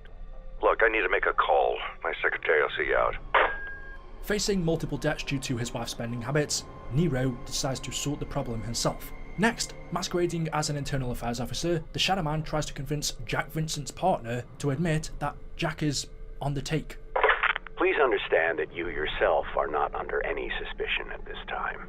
This is merely an informal interview. Yeah, I know. Can we just cut to the chase? The chase? Excellent metaphor. Or is it an allegory? I can never remember the difference. You want to know about my partner, Jack Vincent. You're a good detective. So what do you want to know? That he's a loudmouth, show-off, more than a little rough around the edges? That he's a drinker, a smoker? How about the fact that he's got a wife that scares him more than any fucking criminal out there? What do you want me to tell you? Is Jack Vincent on the take? Listen, the more I talk to you, the more I'll get a reputation around the precinct. Can we maybe do this elsewhere? Upon learning that Internal Affairs is snooping around, in order to avoid arrest, Jack plots to kill the snitch who could provide evidence against him. The Shadow Man then poses as a film director interested in hiring Jessica for a leading role, and he tells her producer that the part is hers. As you know, I'm looking to cast the female lead in my new picture. And I heard that you have quite the roster of up-and-coming talent in this town. Can you maybe tell me a little more about what kind of woman you're looking for? I'm looking for an all-American girl, a real beauty. I heard you may know an aspiring actress by the name of Jessica Rose. The burlesque dancer? She ain't exactly peaches and cream. More sugar and spice. I heard she's a real firecracker, if you know what I mean. I'd like to meet her. Give her a screen test. Leave it with me. I'll get back to you. Afraid that a photographer who has compromising pictures of her could jeopardize her chance of stardom, she asks him to meet her so that they can sort stuff out. Then, posing as a journalist, the Shadow Man suggests Floyd Campbell is a journeyman fighter to his promoter. Putting aside your enormous self-interests as a promoter, what would you like to say to boxing fans everywhere about the upcoming fight? Particularly with regard to this last-minute substitution. Floyd Campbell? I'd like to say that Floyd Campbell is a credible opponent, despite how the bookies may see it. What about the fact that fans would much rather see the number one contender facing off with the champion, your champion, as opposed to this little herd of journeyman fighter? Look, there's no doubt that Floyd Campbell is the underdog. Nevertheless... Are you using Campbell to keep your big money maker away from opponents who could be just a little too dangerous? The champ doesn't avoid anyone. But nothing, this interview is over. No further questions. Wanting to guarantee a shot at the title, Floyd decides to wear brass knuckles under his gloves for his big fight against Tony King. A day later, Nero's lawyer tries to call him, informing him that the signature on the loan documents were forged by his wife. Nero, I have the most wonderful news. The loan documents were fraudulent. Well, your wife was fraudulent. She forged your signature on the loan agreements, and we can prove it. The date on the forms says November 5th last year. Exactly the same time that you were in the hospital following your performance of the amphibious man. You couldn't possibly have signed those papers. You were in a coma for the entire month. However, Nero missed this call and continued on to kill his wife in a work accident, cashing in her life insurance policy to square away the debt. That same day, Jack's partner gives him a call, telling him he has his back with Internal Affairs and he has nothing to worry about. Hey Jackie, it's me. Some suit from Internal Affairs came by today, asking a whole bunch of questions. I didn't say shit, because I don't know shit. As far as I can tell, you're in the clear. I trust you, Jackie. You're my best friend. You're like a brother. I just wanted you to know that I got your back. Always. But Jack missed this call and continued to kill the snitch who could turn him over to Internal Affairs. Floyd's promoter gives him a call, telling him that the fight was a success and that he has a true shot at the title. Hey Floyd, you did good. You kept your word, delivered the knockout. I just wanted to tell you not to worry about any fucking journalists or commission investigations. That shit is done. Anyways, besides setting your mind at rest, I wanted to give you the good news. It's all set. You got it, Floyd. You got your title shot. January 15th. But because Floyd missed this call, in the ring with the brass knuckle gloves, as well as the referee turning a blind eye, Campbell comes out on top as the winner, but leaves Tony King fatally injured. Jessica's producer calls her, telling her he didn't have a good feeling about the director, and it didn't work out. However, he scored her a lead in a musical he and his partner are financing. Hey, Jessica. A movie director came by to talk to me today, said he wanted to meet you. I gotta be honest, I didn't get a good feeling from him. I told him where to go. Well, not in so many words. Listen, I'm glad you didn't sign that studio contract. Truth is, I'm not even much of a producer. I'm more of a talent wrangler. Here's the thing. My partner's written a musical that just got financing. I know that you're gonna be perfect for the lead. This time next year, you're gonna be on Broadway, baby! But Jessica misses this call, continues to kill the photographer, and secures the incriminating photographs. The next day, after learning the reporter has the summoning key, Primis Richtofen travelled to Morgue City and confronted him. The reporter waved Dr. Monty's letter to Richtofen and ordered him to stay away before attacking him. And so, in self-defense, Primis Richtofen killed the reporter, but was unable to retrieve the summoning key as the crate it was in had been sealed with ancient magic by the keepers.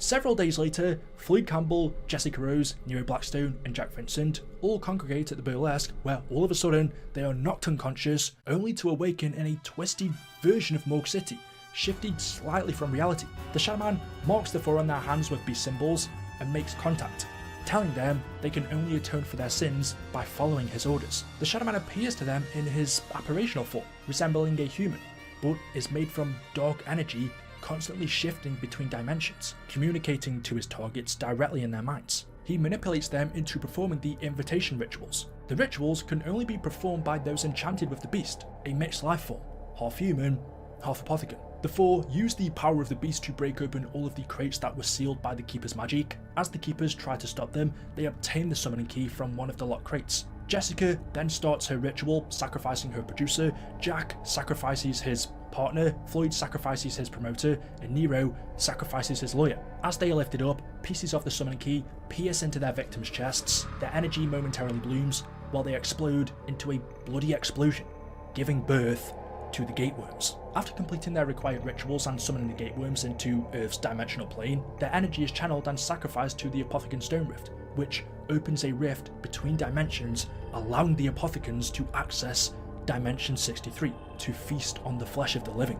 Now realizing, hang on, this mysterious Shadow Man told us this is how we can atone for our sins, but instead we've been invaded by an alien race. Realizing they've been duped, the four then work with the Keepers to defeat the Shadow Man and his Apothecon army. As Floyd, Jessica, Jack and Nero make their way underneath the city, where the Keepers have been residing, on the walls they notice murals of what, unbeknownst to them, was the Great War. Nero tells the rest of the group that he had seen all of this play out in a book that he had read, leading them to become suspicious of him. The Keepers once had ancient relic weapons of the Keepers' 4 Archons. However, when the Keeper Archons were struck down during the fall of Ugarit, an ancient city in northern Syria, they became corrupted. But their cult recovered the corrupted Archon swords and preserved them as relics, storing them alongside eggs which contained the primordial embryos of the Archons and the next physical incarnation. Jessica, Jack, Nero and Floyd find and obtain the corrupted Keeper swords in the city and enact a series of rituals to awaken their true powers, restoring them back to their uncorrupted Keeper swords,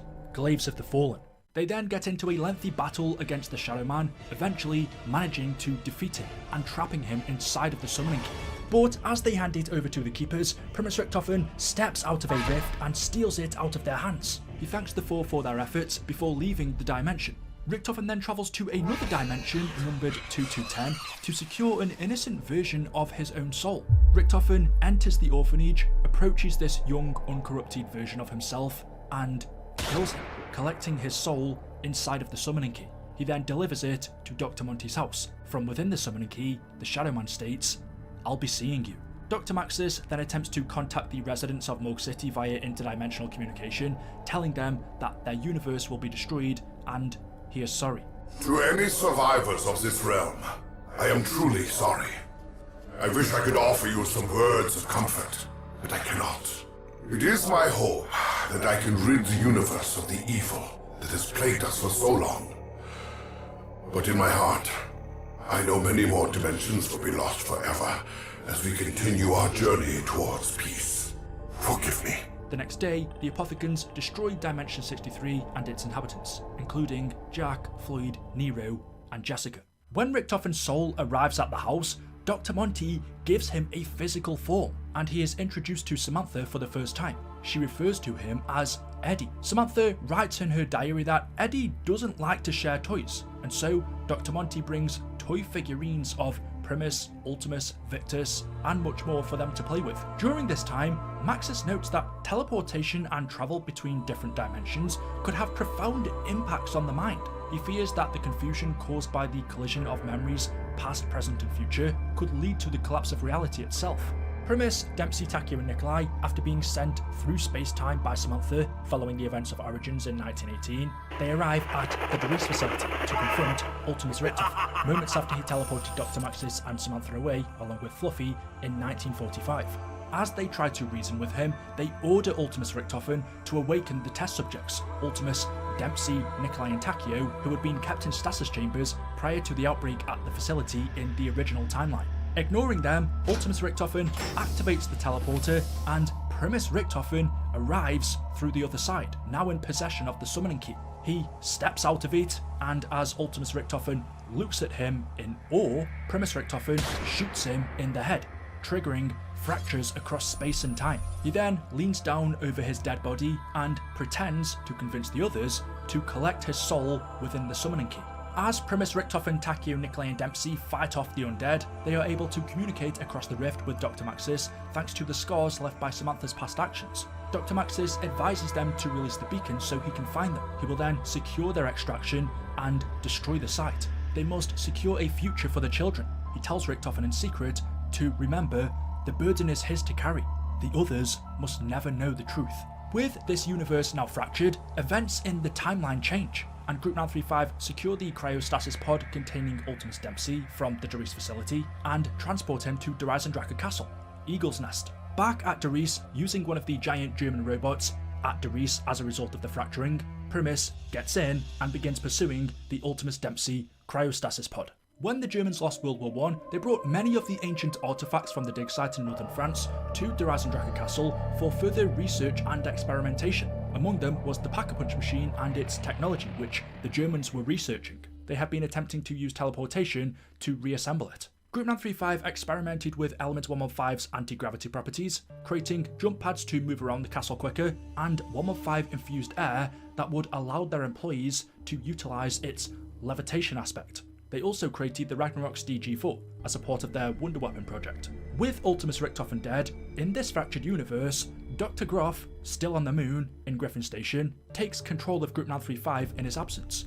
not realising his fate at the hands of Primis. Believing that the Doris facility had fallen to the enemy, he felt forced to take drastic action and decided all further tests involving the MPD were to be put on hold until he could guarantee the safety and security of all of his personnel. He concluded that Operation Shield was unlikely to succeed as originally planned. In the wake of haunted dreams and rumours that Samantha may be roaming Griffin Station with him, Dr. Groff concluded that exposure to the MPD may in fact be corrupting and clouding his cognitive processes. But in this fractured universe, Samantha was never teleported there, and so, to him, the idea that she could be on Griffin Station, the moon, defied explanation, and so made it essential that they re-established contact with Eagle's Nest in order to fully understand the situation. However, despite all testing of the MPD being put on hold, Groff observed a series of unprecedented and erratic behaviours exhibited by the Pyramid. Comms, interface, and power outages had become commonplace, with many of Griffin Station's staff starting to fear for their own safety.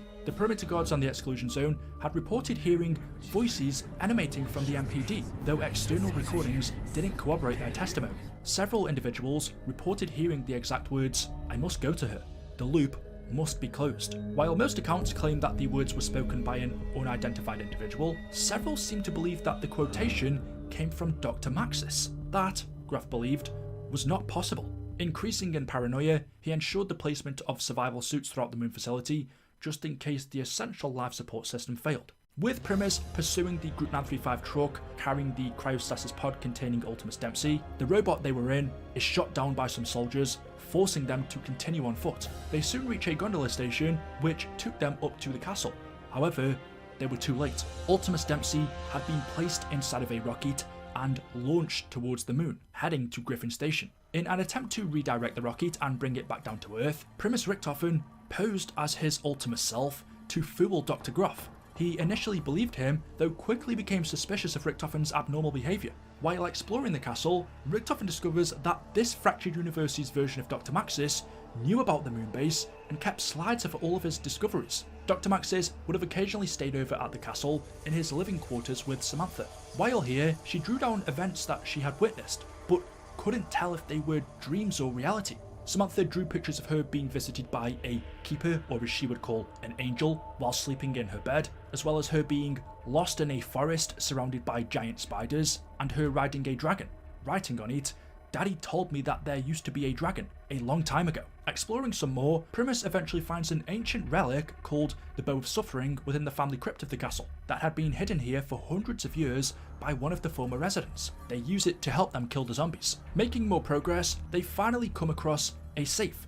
Needing to open it, but not having the code, using the Group 935 teleporter located in the castle's laboratory, Primis travels back in time where they witness Dr. Groff in the past talking to Richtofen, and they watch him place some documents inside of that same safe and what code he uses. Primis then teleports back to the present day where they input the code they had seen, allowing them to open the safe, where they retrieve some fuses and a keycard. Primis then redirects the rocket containing Ultimis Dempsey's pod from its journey to the moon back down to the castle where it crash lands in the courtyard. In retaliation, Groff activates a failsafe, preventing them from tampering with the pod. Primis then used the Vril device, which was also in the rocket along with Ultimis Dempsey heading to the moon, to conjure the spirit of a keeper. This keeper then uses its powers to teleport the MPD itself from Griffin Station to the castle, but became corrupted by the Dark Aether in the process, forcing Primis to fight it and defeat it. They then use the summoning key to activate the MPD and launch dozens of V2 rockets towards the moon, destroying it along with all Group 935 members within Griffin Station, including Dr. Groff.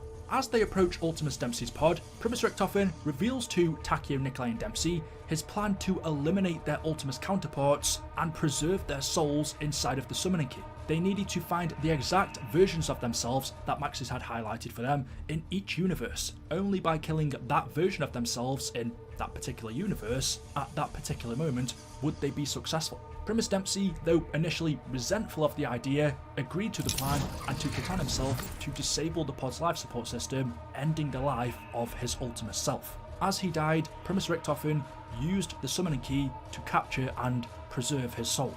With the death of Ultimis Dempsey, their goal at the castle was complete. In an alternate fractured universe created by the events at Doris, known as the Predactome Fracture, in the early 1940s, the Emperor of Japan was in doubt of the usefulness of the research being done at the Rising Sun facility, and decided that resupplying the facility would now occur every other month rather than their usual weekly drops. Division 9 increases their workload, hoping the new meteor site produces higher grade samples, ones that they could actually use. Suddenly, Peter McCain flies over the facility in a plane after escaping Verrucht, and as he looked down through the open door, he sees a weird distortion below him that looked like a rift. Although normally he would cancel his operation, he doesn't have time, as in his possession was an experimental weaponry version 3 that he had taken from his previous mission. Peter then jumps out of his plane, but before he can pull his parachute, the rift below sucks him in. Peter McCain's handler, who in this fractured universe is a woman called Cornelia Purnell instead of Cornelius, attempts to send him a transmission,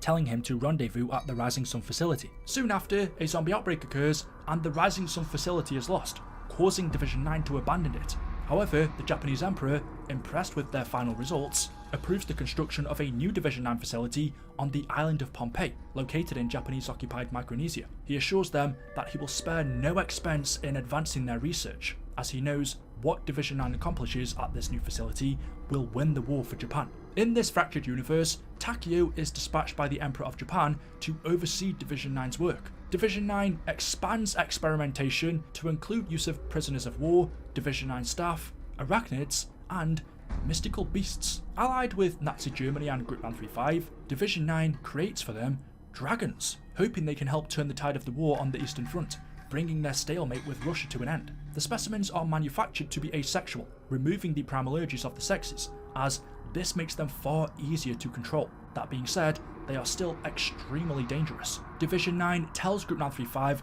that they must have the mechanical control collars and proper frequencies set and applied when the dragons reach the juvenile stage. As a result of their botched Element 115 experiments, Division 9 also creates giant arachnids. However, several of them escape their containment and breed, infesting the jungle surrounding them. With the Queen Spider hiding in a cave near their facility, Division 9 harness her blood to make a new Perk-Cola that they call Widow's Wine. As a part of their organic plant-based experiments, they take prisoners of war and turn them into mutants they call Thrashers that have giant tree-like arms. Once Takeo arrived at the island, after spending a couple of months observing Division 9's work, he wrote a letter back to the Emperor stating, "To my beloved Emperor, it has been several months since I last received orders from you, and I cannot help but say that I am at my wit's end. Since I landed on the island, I, your foolish servant, have continued my inspection and recording of Division 9's activities. However, despite being directly dispatched by you, they regard my work with suspicious eyes. As such, I have been barred from and forbidden access to all research areas. The situation continues to worsen. The installation commander ordered me to hand over my weapons for the duration of my stay. If he hadn't shown me the relevant papers, ordering me to comply to maintain security, marked with your signature and seal, I would have no doubt objected. I have never raised any doubts whatsoever concerning your judgment, sir, but I am concerned that these circumstances may prove a great hindrance to my mission. I understand how important the alliance is for our righteous cause and final victory, but the influence of the German operating force Group 935 has become increasingly worrisome. Over the last few months, the number of officers they have here has increased. I cannot help but think that it is they who are propelling the plan. Judging by what I have seen, the research done by Division 9 has been far beyond acceptable. In fact, their aberrational methods of weapon research can only be described as abnormal. Not only do they use prisoners of war for living body tests, but they have also been trying to control the supernatural powers of Element 115. I therefore think that if we permit them to continue their work, dark clouds may soon loom over our great country. I, your foolish servant, will continue to watch them, and I will report to you whenever possible. If this idea pleases you, I think it is necessary that you intervene directly in order for us to better understand the aim of Division 9's research, and make it clear the ramifications of their plans. I hope you receive this message, your humble servant, Takeo Masaki." After reporting his findings back to the Emperor, on July the 24th, 1943, he orders Takeo to be taken prisoner by Division 9, where he is used as a test subject for their organic plant-based experiments. After the events at Dreisendrache Castle, Primis then teleport to the Prototurn Fracture, where they are taken hostage on board a Japanese ship near Division 9's island facility. A Japanese officer confiscates the summoning key off them and demands to know what it is. Suddenly, a massive wave strikes the ship, sending everyone off balance. A fight then ensued, and the officer dropped the artifact, allowing Primis to pick it back up as they jump overboard while the ship explodes before swimming to shore. When Primis arrives at the island, they activate the facility's power system to find it had been overrun by the undead, with all of Division 9's employees having turned. In a hidden underground chamber, they come across the skull of a keeper called Nansapwe. Through translation of the keeper runes found in the cave, it told the story of a keeper who arrived in Pompeii a long time ago, protecting the island and its people from a great apothecant evil sleeping below the island. Nansapwe sacrificed itself using its own skull to protect the island. The keeper's skull was then sealed away, and the humans on the island worshipped it as their god of thunder. However, the great apothecant residing below would still roam the shores. Primis picks up the skull of Nansapwe and realises it still has the ability to mesmerise, and so use it as a weapon to fight the undead. As they continue to explore, they then look up and see a plane carrying the four mobsters, Sal, Billy, Finn and Al, as it shifts in and out of this universe's fractures, appearing out of a rift before leaving through another. Eventually exploring the facility some more and fixing a broken elevator, Primis takes it to the lower level, where down here they find Ultimis Takeo, who had been locked in a cell and turned into a giant thrasher monster by Division 9. As the now mindless creature begins to attack them, after a long hard battle, Primis defeats the mutated Ultimis Takeo and he turns back into his human form. Primis Takeo then asks his Ultimis self how he got himself into this situation, and Ultimis Takeo reveals to him that the Emperor betrayed him, driven by petty jealousy. Knowing that he could endure anything and didn't fear death, the Emperor had him imprisoned and tortured. Primis Takeo, now realising he had been blinded by his own loyalty, then tells his Ultimis self they still possess the power to change things. Knowing what he must do, Ultimis Takeo committed seppuku, with Primis Takeo acting as his Kashakanin. After his death, Primis Richtofen then secured the soul of Ultimis Tachio inside the summoning key. Before moving on to collect their next soul, Primis Richtofen tells his crew that first there is something else they must do, and that there is a chain of events that must be set in motion. They then teleport to the Alcatraz laboratory, where they meet with an earlier version of Primis Richtofen before he collected the summoning key. The earlier Primis Richtofen then gives them the blood samples of Victis. As Primis teleports back to the Division 9 facility, Richtofen tells them the blood vials are their insurance policy, in case we don't like where we end up, before travelling to their next destination. This alternate universe, which was fractured due to the events at Doris, is known as the Agonia Fracture, where shortly after Sophia was poisoned and her brain placed inside of a machine by Dr. Maxis at the Kino facility, she was transferred to Stalingrad to oversee Group 935's operations. In this fractured universe in 1942, Dr. Groff confirms that Division 9 has completed the resurrection of the dragons for the battle on the Eastern Front. However, reports suggest that they are extremely dangerous, but the German stalemate on the Eastern Front with the Russians would soon come to an end thanks to their involvement. Another Russian by the name of Viktor Reznov manages to steal some schematics from Group 935 and hands them over to Russian scientists. He hopes it will enable them to construct their own wonder weapons, which will help turn the tide of the war against Germany. Shortly after handing them over, Reznov writes, "Vengeance is mine" on a sign before he is later killed. Using this Group 935 research, the Russians create their own giant robots known as Gigants, the Russian Mangler, and the Raygun Mark III wonder weapon called the GKZ-45. Due to this technological advancement, on February 2nd, 1943, the Battle of Stalingrad doesn't end. Harvey Yena confirms that Die Glock research continues to explore time displacement and movement across dimensions. He also reports the dragons have proven beneficial to the war effort at Stalingrad. Sophia acknowledges the German dragon units have proven devastating to the Russian ground forces, but the enemy have nonetheless found a weakness to exploit. A prototype weapon known as the Ascalon Lance uses 115 charge rounds to weaken and penetrate their hide. The Russians have been quick to retrofit this new weapon onto their surviving mech units. Sophia also notes the Russian Mangler soldiers are fitted with a high caliber armament that has proven highly effective against Germany's ground units. Their shockwave attack disrupts movement across a large area even when Germany's troops are hiding in cover. Additionally, their strong armor plating had proven highly durable to conventional attacks. However, these enhanced combat abilities came at a cost. Their relatively slow speed leaves them vulnerable to being outmaneuvered by the enemy, particularly when significantly outnumbered. Sophia also confirms the Russian Gigant robot had set back the German advance, though they appeared to be a slightly inferior copy of the German Reese model.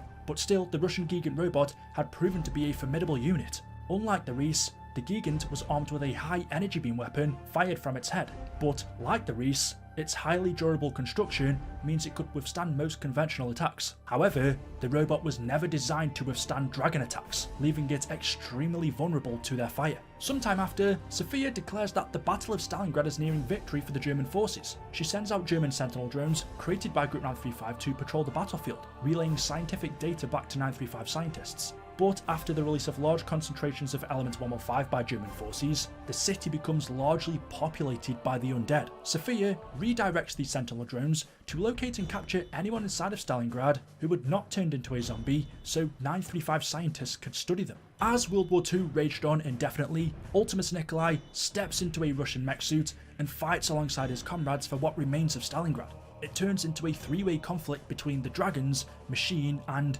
the undead. As more and more people are killed, without any remaining human survivors, Sophia became trapped in the city.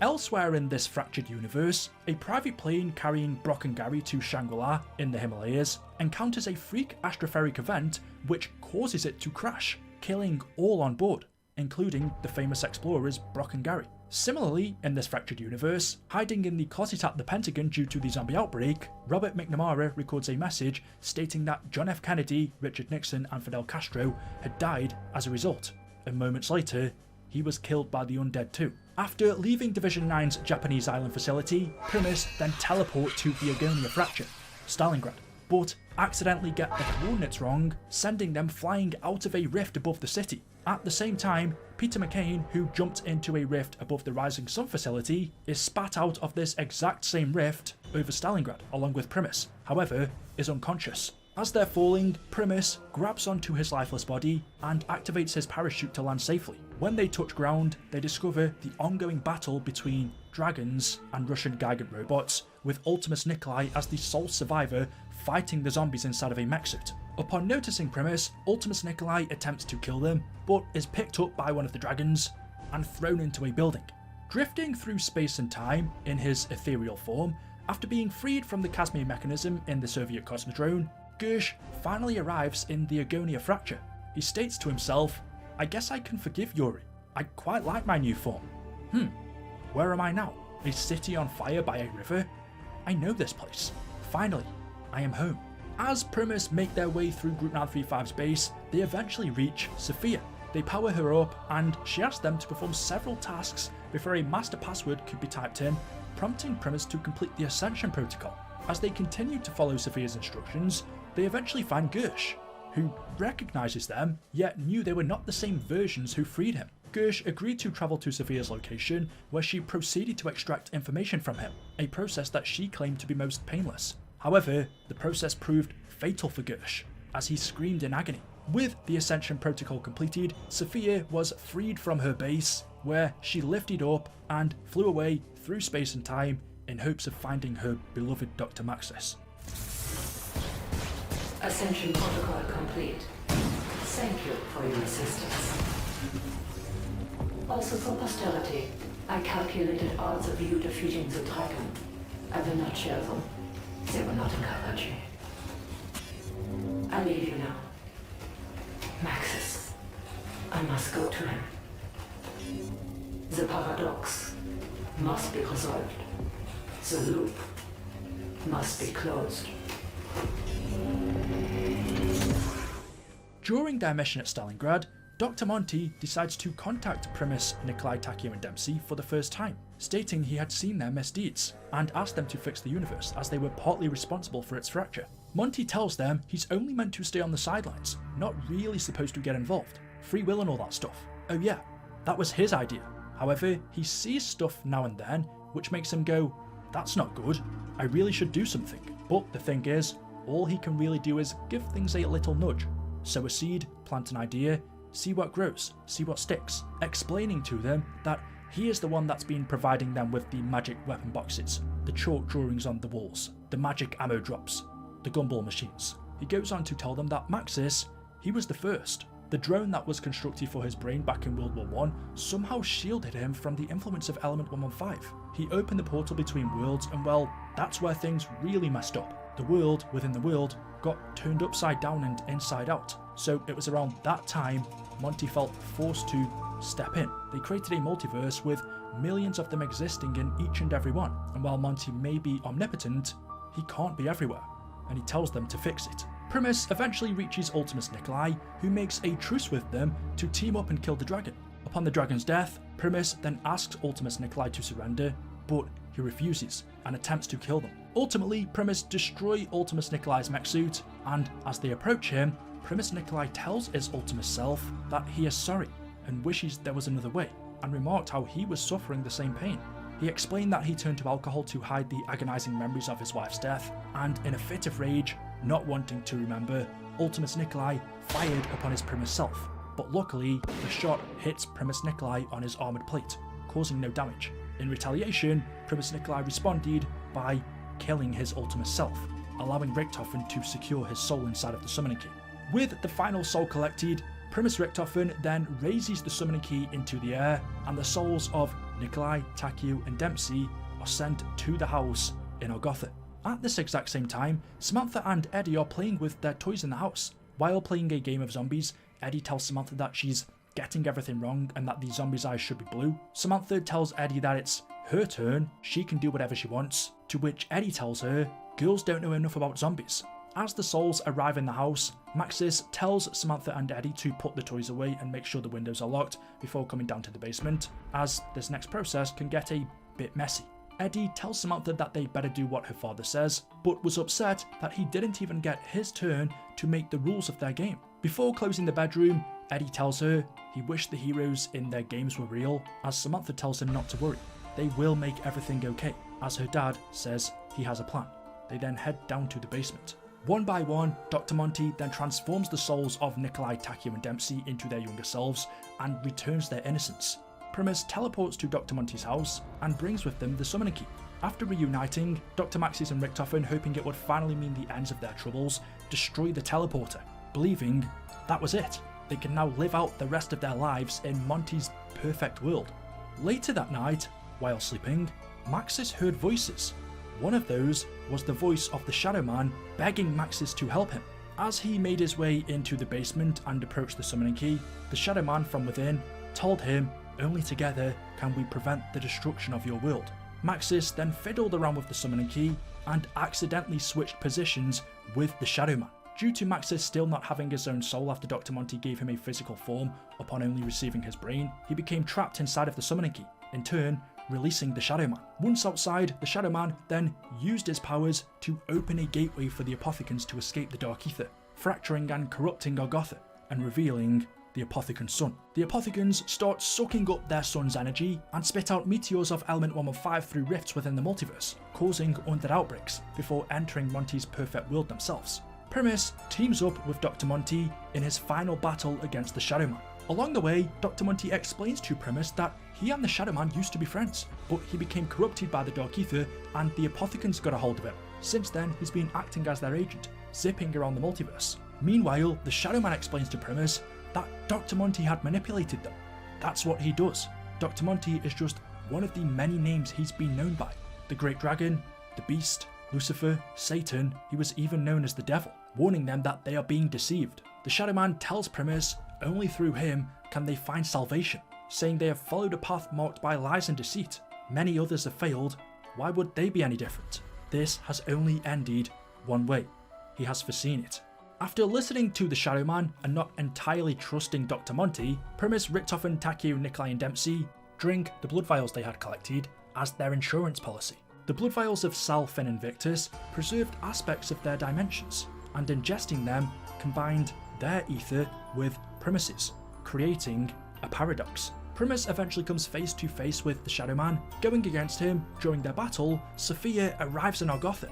Using the summoning key and the Kronorium, Primis finally defeats the Shadow Man. Sophia and Dr. Maxis, who is still inside of the summoning key, then plunge themselves into the Apothecan Sun, destroying the Apothecans and purging element 115 from the final universe. With the Shadow Man and the Apothecans vanquished, Dr. Monty realizes that something is wrong and Primis should be fading out of existence by now. He learned that Primis had consumed the blood of souls from dimensions that no longer exist, meaning they had created another paradox that would put Monty's perfect world at risk.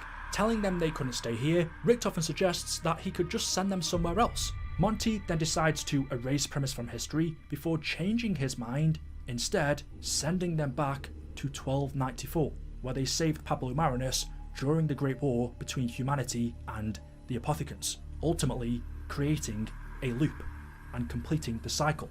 Of course, Monty knew about all of this. He had seen the Kronorium, he knew they would consume the blood, he knew they would create a paradox, and he knew he would end up sending them back to the Great War. Richtofen, Takeo, Nikolai and Dempsey's cycle would repeat over and over again. With each deviation, every time they died or veered off from this timeline, their cycle would reset, looping over and over again.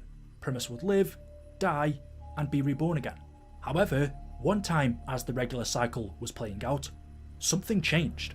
Due to a bootstrap paradox created in the future, which is a time travel paradox where an object or a piece of information is sent back in time, becoming a part of a causal loop, ultimately causing itself to exist without a discernible point of origin. This time, when Pablo Marinus was saved from the clutches of an Apothecan by Primis Richtofen during the Great War, the two enact their plan. Realizing Monty had tricked them into a never-ending cycle, near the end of the Great War, when all hope is nearly lost, Pablo protects Richtofen while he activates a teleportation mechanism, holding back the undead as he powers it up, giving him the moment he needs to escape his fate. Pablo asks Richtofen where he will go, and he tells him there is a prison he must travel to.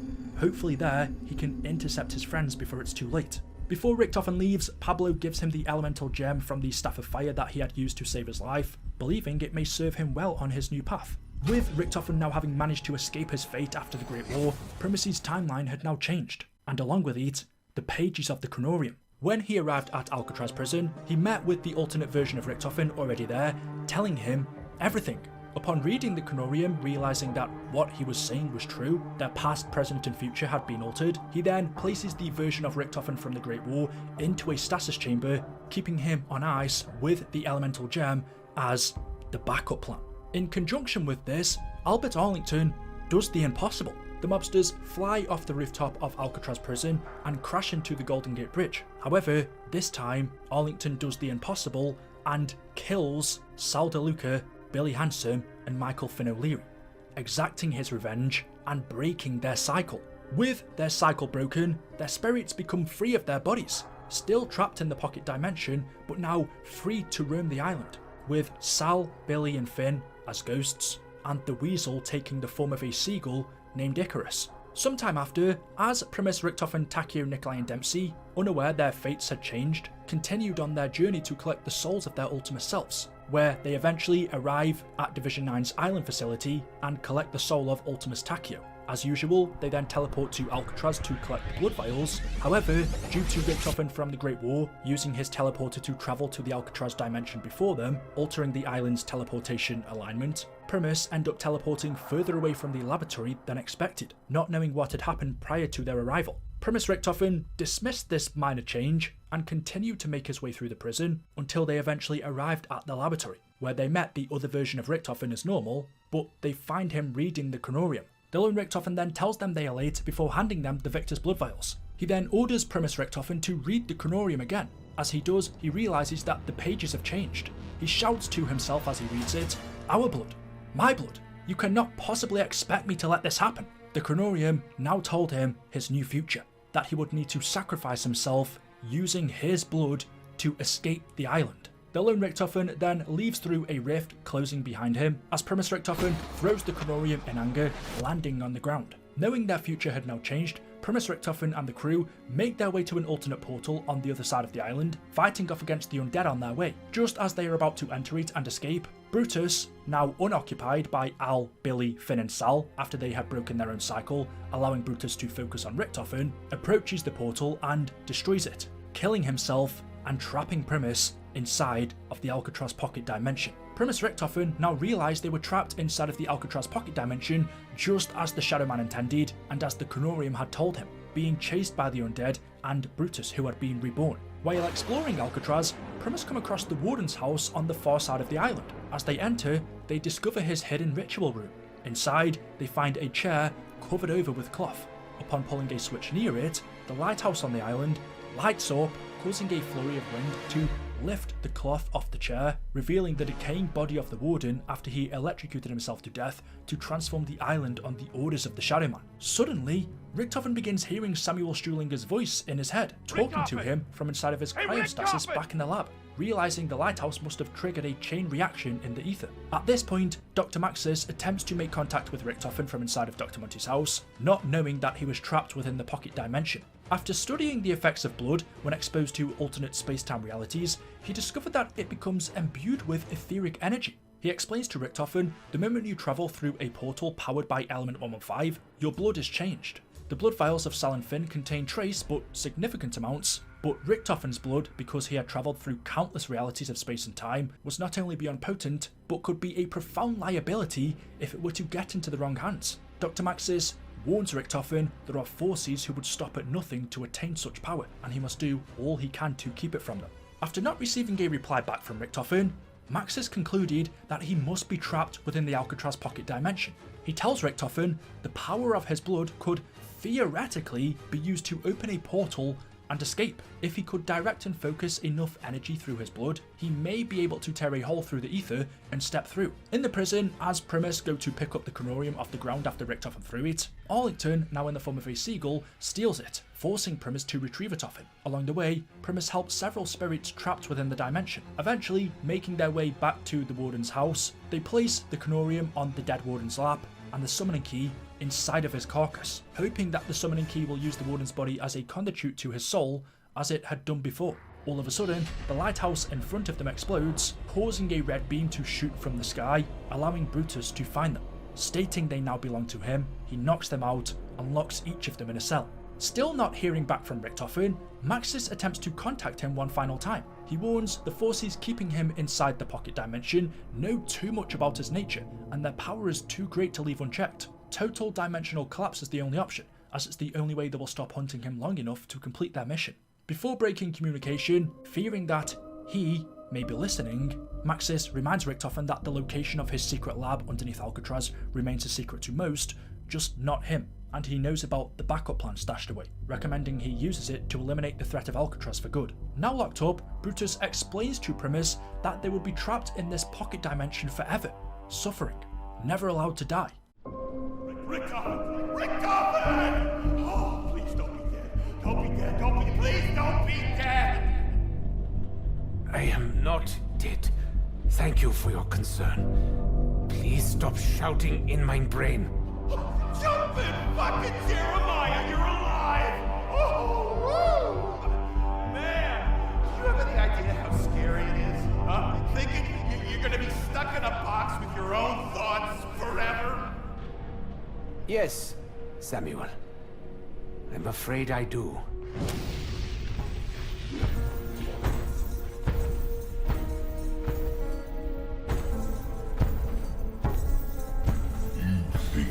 This is your prison, that you can repay your debt to existence.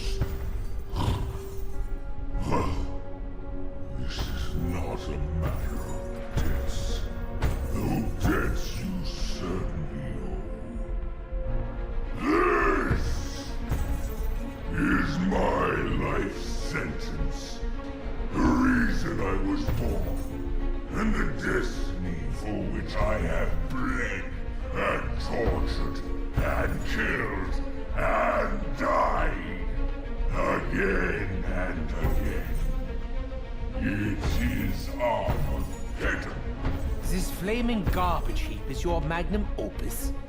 I applaud your dedication, Herr Warden, but your Armageddon is locked in here with you.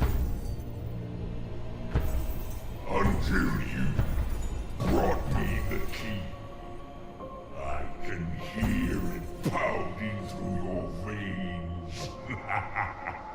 Faster and faster.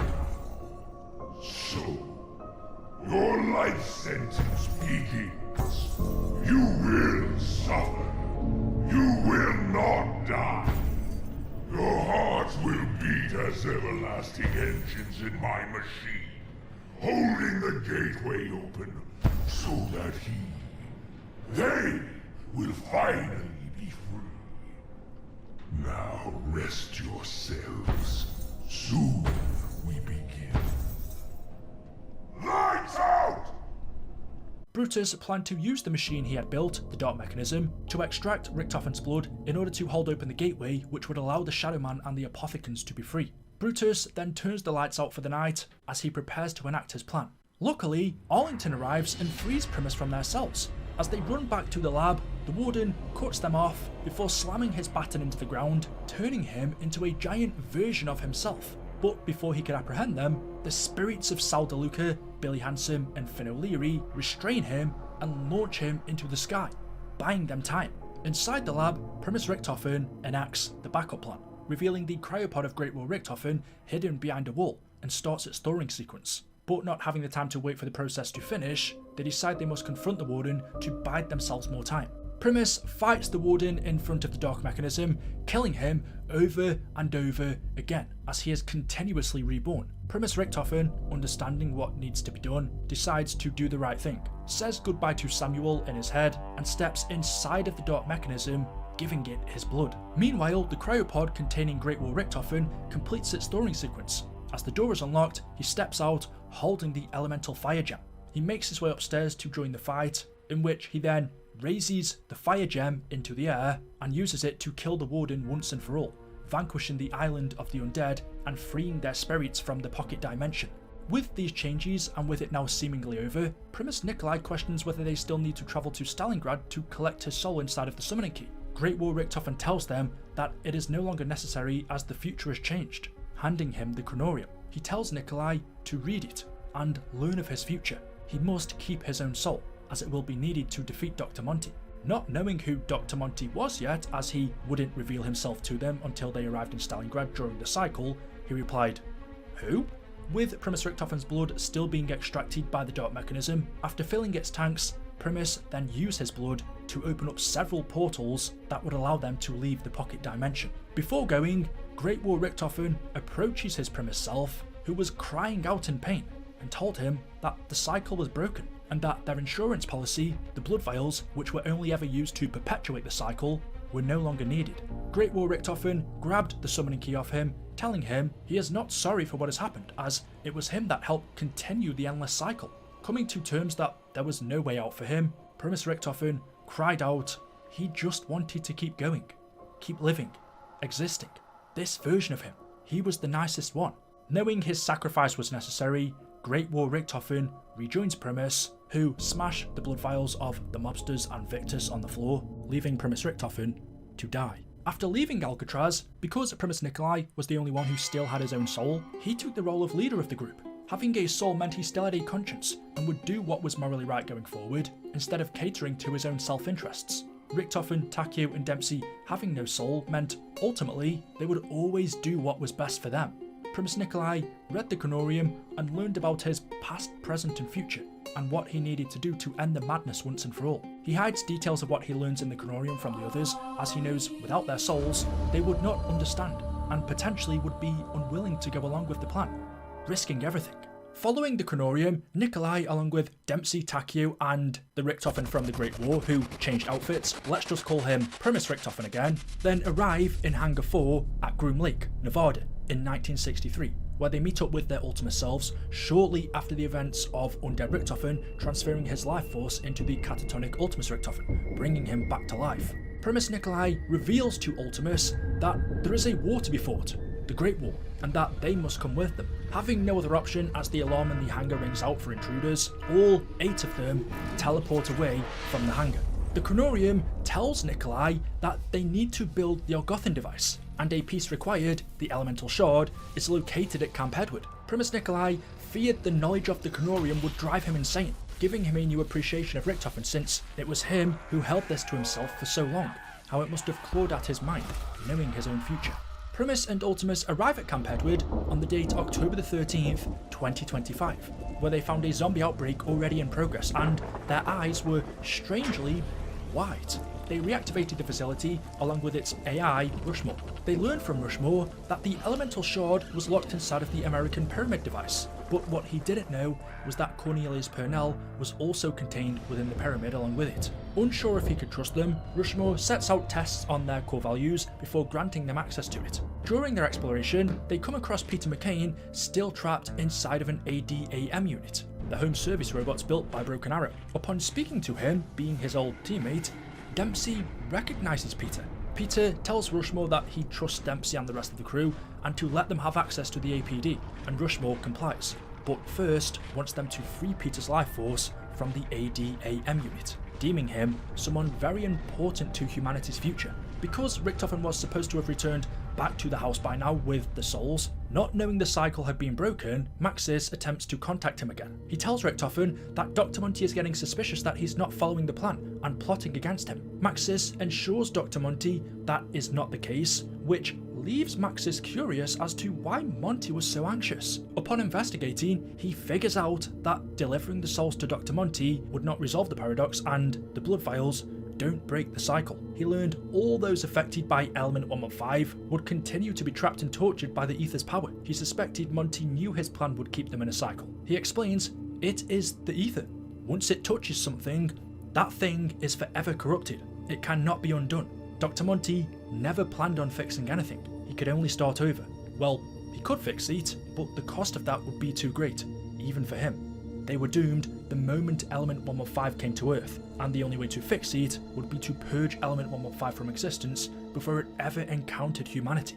Back at Camp Edward, Primis and Ultimis find this dimension's Malton still locked inside of the bunker, hiding from the ADAM robots and the undead. Wanting to be sure it was really Peter, Dempsey asks him to prove it, to which Peter tells him he forgives him for what happened between him and Phoebe. They eventually transfer Peter into an elemental orb, With his newfound freedom, he thanked them for their help and flew away from Camp Edward. As they are talking between one another, Ultimis and Primis have memories of events they have never experienced. Ultimis Nikolai spoke about how he fought Primis in his mech suit. However, that scenario never got to play out for him. Primis Richtofen concluded that there must be some kind of hive mind, a common memory shared between them regardless of their individual experiences. By this point, Maxis, assuming Richtofen is receiving his messages, tells him he believes he's uncovered why Dr. Monty will not destroy Element 115. The Aether is inextricably linked with Argotha. They are one and the same. Argotha, the physical space, is constructed and exists of the Aether. From this, he summarizes, there is no way to destroy the Aether unless Argotha itself, Monty's perfect universe, were to be destroyed. But because it's interwoven into the fabric of all realities, its destruction would impact all of existence. It could reset all of time and space. This is why Dr. Monty will not truly fix the paradox. Destroying Argotha would mean the end of him. After freeing Peter, Rushmore unlocked access for them to the APD, but as they opened the pyramid, they released Purnell, who had been transformed by the shard into the monstrous entity Avogadro. Did you really think you could contain me? You only made me stronger. Bend over. Here it comes again. Voice screen verified. Director Purnell, is that you? Cornelius Purnell was a mortal name. It cannot encompass what I have become. If you must call me something before I destroy you all, call me Avogadro. Warning. Threat level midnight. Entity has escaped containment. Failsafe protocol enacted. All personnel duck and cover. This is not a drill. Nuclear detonation in 10, 9, 8, 7, 6, 5, 4, 3, 2, 1.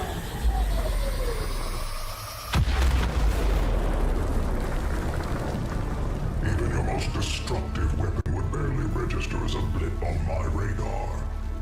Know this. You mortals will not claim the shard.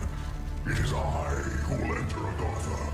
With the release of Avogadro, who had been controlling the undead from within the APD, the facility's failsafe was enacted and a nuclear bomb was detonated above the pyramid, but was ineffective in destroying him. Avogadro told Primis and Ultimis he will not let them get the elemental shard. He will enter Argotha. He is the new dominant life form on Earth, not humans. With this, Primis and Ultimis attempt to contain Avogadro once more, and after a lengthy battle, they push him back inside of the APD long enough for Rushmore to transfer him to be contained at the Broken Arrow facility in the Hanford site. As they retrieve the elemental shard, Dr. Maxis contacts them from inside the house, telling them it's too late. Dr. Monty had figured out what they were doing. Knowing the ramifications of this, Maxis quickly places the two children, Samantha and Eddie, into the teleporter in the basement and prepares the coordinates to send them to Primis and Ultimis' location.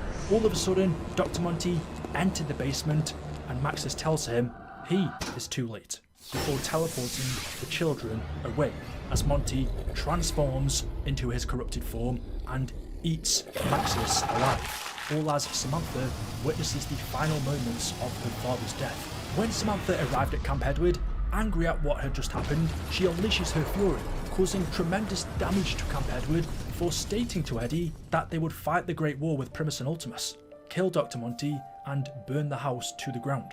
After their journey at Camp Edward and retrieving the elemental shard, the Kronorium told Nikolai that he would need to obtain the Argothan device, but instead of them going to collect it, they were going to send Victis. Before doing so, Primis and Ultimis, accompanied by Samantha and Eddie, decide to settle down in a forest around a campfire to celebrate their future victory, eating and drinking wine. Unbeknownst to them, Primis Nikolai had poisoned their drinks. While sitting around the fire telling stories, Primis Nikolai explains to them that the Great War, the Apothecans, the Keepers, the Dark Aether, the Shadow Man, and Monty are just legends and tales from the Kronorium.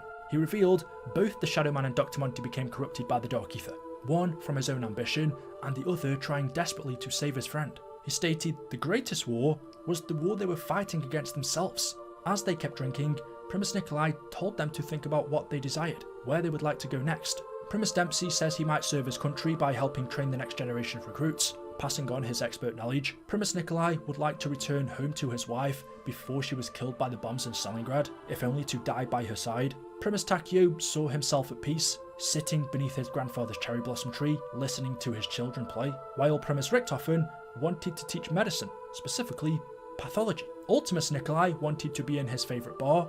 Ultimis Takeo just wanted to know he brought honour to his ancestors. Ultimis Richtofen wanted to open his own morgue, and Ultimis Dempsey didn't really care where he went, as long as he was kicking ass. As they continued to drink and tell tales around the campfire, Primis Richtofen tells them the story of Dimension 2210. Wouldn't you like to hear a little story?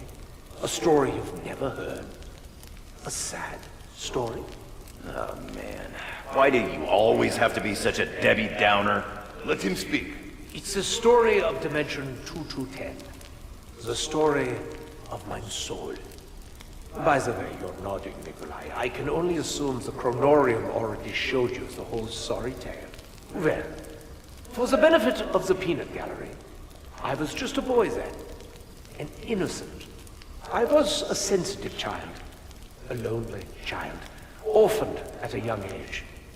I never got to know who I really was. But one day, I learned who I would grow up to be. What do you speak of, Richtofen? I had to do it. The Kronorium told me. I had to trick the poor little innocent me into trusting a complete stranger. Jeez, Richtofen. I don't think I like where this is going. Me neither, Dempsey. But that's the sad truth of it all. I took my own soul. Before it could ever have the chance to flourish. Is it any wonder I'm the way I am? Dempsey asks Primis Nikolai what he intends to use the Orgothian device for, to which he says to bring them the peace that had eluded them for so long. Among the many things the Orgothian device could do, it could open and close new worlds. Nikolai told him he planned to use it to close the multiverse and create a new world, one free of Element 115. But eventually, the poison they had been drinking kills them, leaving only Primis Nikolai, Samantha, and Eddie alive. However, upon Ultimis Richtofen's death, he is resurrected and becomes Undead Richtofen again. Knowing that was a part of the plan after learning it from the Kronorium, Undead Richtofen then goes back and contacts Samuel Stuhlinger via his connection through the Aether, whilst he is still in his cryopod in Alcatraz, and tells him he needs their help to defeat someone called Dr. Monty. As Victis' cryogenic pods are opened, Stuhlinger tells Misty, Malton and Russman what Richtofen's plan is, as a portal is opened for them to escape the Alcatraz laboratory, just as the zombies start breaking in. On the other side of the portal, Victis stepped out to arrive at the abandoned Group 935 Siberian facility within a pocket dimension, and were instructed to build the Orgothian device. As they are attacked by zombies, they explore the facility and turn on the power of the crashed Ascension ship nearby, as Primis Nikolai makes contact with them through dimensions, saying he will try to help them in their search. Within the facility's lighthouse, they find Pablo Marinus, who had been waiting for them to arrive here ever since he survived the operation performed by Ultimis Richtofen in 1945. After having his dreams and visions of the Great War, Pablo knew that one day help would arrive to build the Orgothian device using the plans he had been left with, which would allow him to travel back to the Great War to help Richtofen break his cycle. Pablo tells Victis if they collect the parts needed, he can build the Orgothian device for them. Using some dials given to them by Pablo to communicate with otherworldly entities, Victis makes contact with the Apothecan Blood that had escaped containment on the stranded Ascension group ship. The Apothecan Blood tells them that they can feel them and they crave destruction, but are in great pain, telling Victis to help them, but first demands fealty, saying they require 3 offerings and to bring the Seal of Duality, as they must restore that which was separated. As Victis head into the abandoned Group 935 facility to recover the Vril vessel, they come across 4 pods, one containing the spleen of Pablo Marinus after it was extracted by Ultimis Richtofen, and the other 3 containing clones of Nikolai, Takeo and Dempsey, once a part of Group 935's human infusion program. After recovering the Vril vessel, Victis then take it to the Apothecan Blood, and Primis Nikolai tells them to remember the Apothecans are creatures of primordial corruption, so they must purify the blood to collect it. With the vessel and the blood collected, The final piece they needed was the elemental shard, to which Nikolai, who had it in his possession, teleported it to them from the forest. With all the necessary pieces, the Apothecant Blood, the Elemental Shard, and the Vril Vessel, Victis then gives them to Pablo so he could construct the Orgothan device. Once it was completed and powered, the presence of the Apothecant Blood causes the Apothecans and the Keepers to unite as one species again, resolving the duality that existed between the species. As Victis activated the Orgothan device, placing it inside of the Pack-a-Punch machine, it started to evolve, affecting all of the Element 115 in the area. Primis Nikolai tells Victis to stay close to the device and protect it until it reaches its final state. Once charged, Victis returned the Orgothan device to Pablo. He tells Victis he can now finally fulfill his destiny, and after, he will return it back to them. Pablo uses the Orgothan device to open up a dimensional portal where he travels back to the Great War and helps Richtofen in breaking the cycle, where he then travels to Alcatraz, waiting for his moment in the cryopod, creating the Bootstrap Paradox. After finally fulfilling his destiny, Pablo returns the Orgothan device to Victis, who retrieves it and then sends it to Primis Nikolai.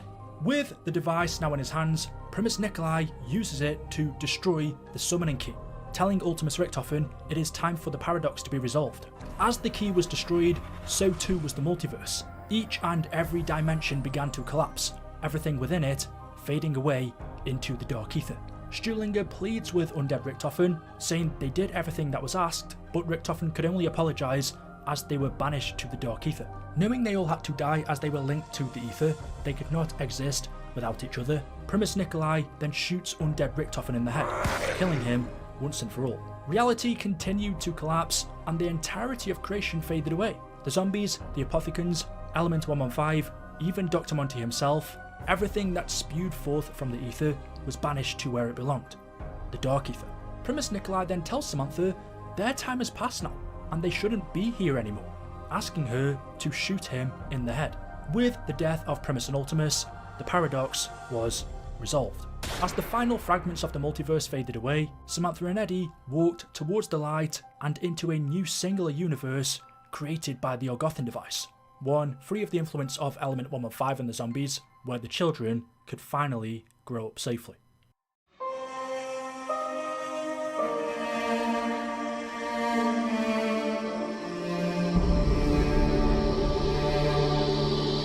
Ever since the dawn of time, an ancient monolith of insurmountable power called the Construct had existed within the Dark Aether.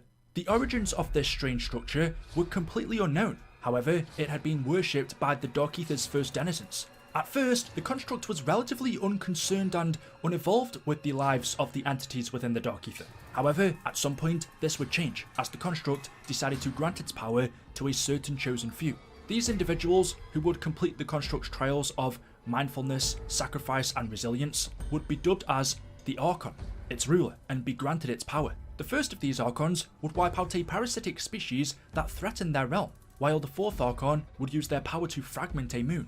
As the eons passed, clans of powerful beings, known as Elder Gods or Old Ones, had been forging alliances and fighting battles with one another in a constant struggle for power in the Dark Aether. One of the most powerful of these beings was Kortifex the Deathless, who, as a member of his clan's royal bloodline, murdered his parents to rule over his clan, taking Syraxis, another member of the royal bloodline, as his bride. For a time, Kortifex seemed to genuinely love his bride. However, he would forbid Syraxis from ever bearing him an heir, with the fear that it might one day kill him, as Kortifex had done to his parents long ago.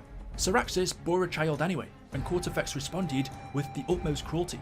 He mercilessly got rid of their child and forced Syraxis to wear the mask of the Sisters of Agony, a group of female assassins loyal to Kortifex while erasing any memory of her past. He would also give Syraxis the name of the Shadow, in reference to the fact that she was a mere shadow of her former self. Following this, now one of these Sisters of Agony, Syraxis would be a loyal assassin to her former husband.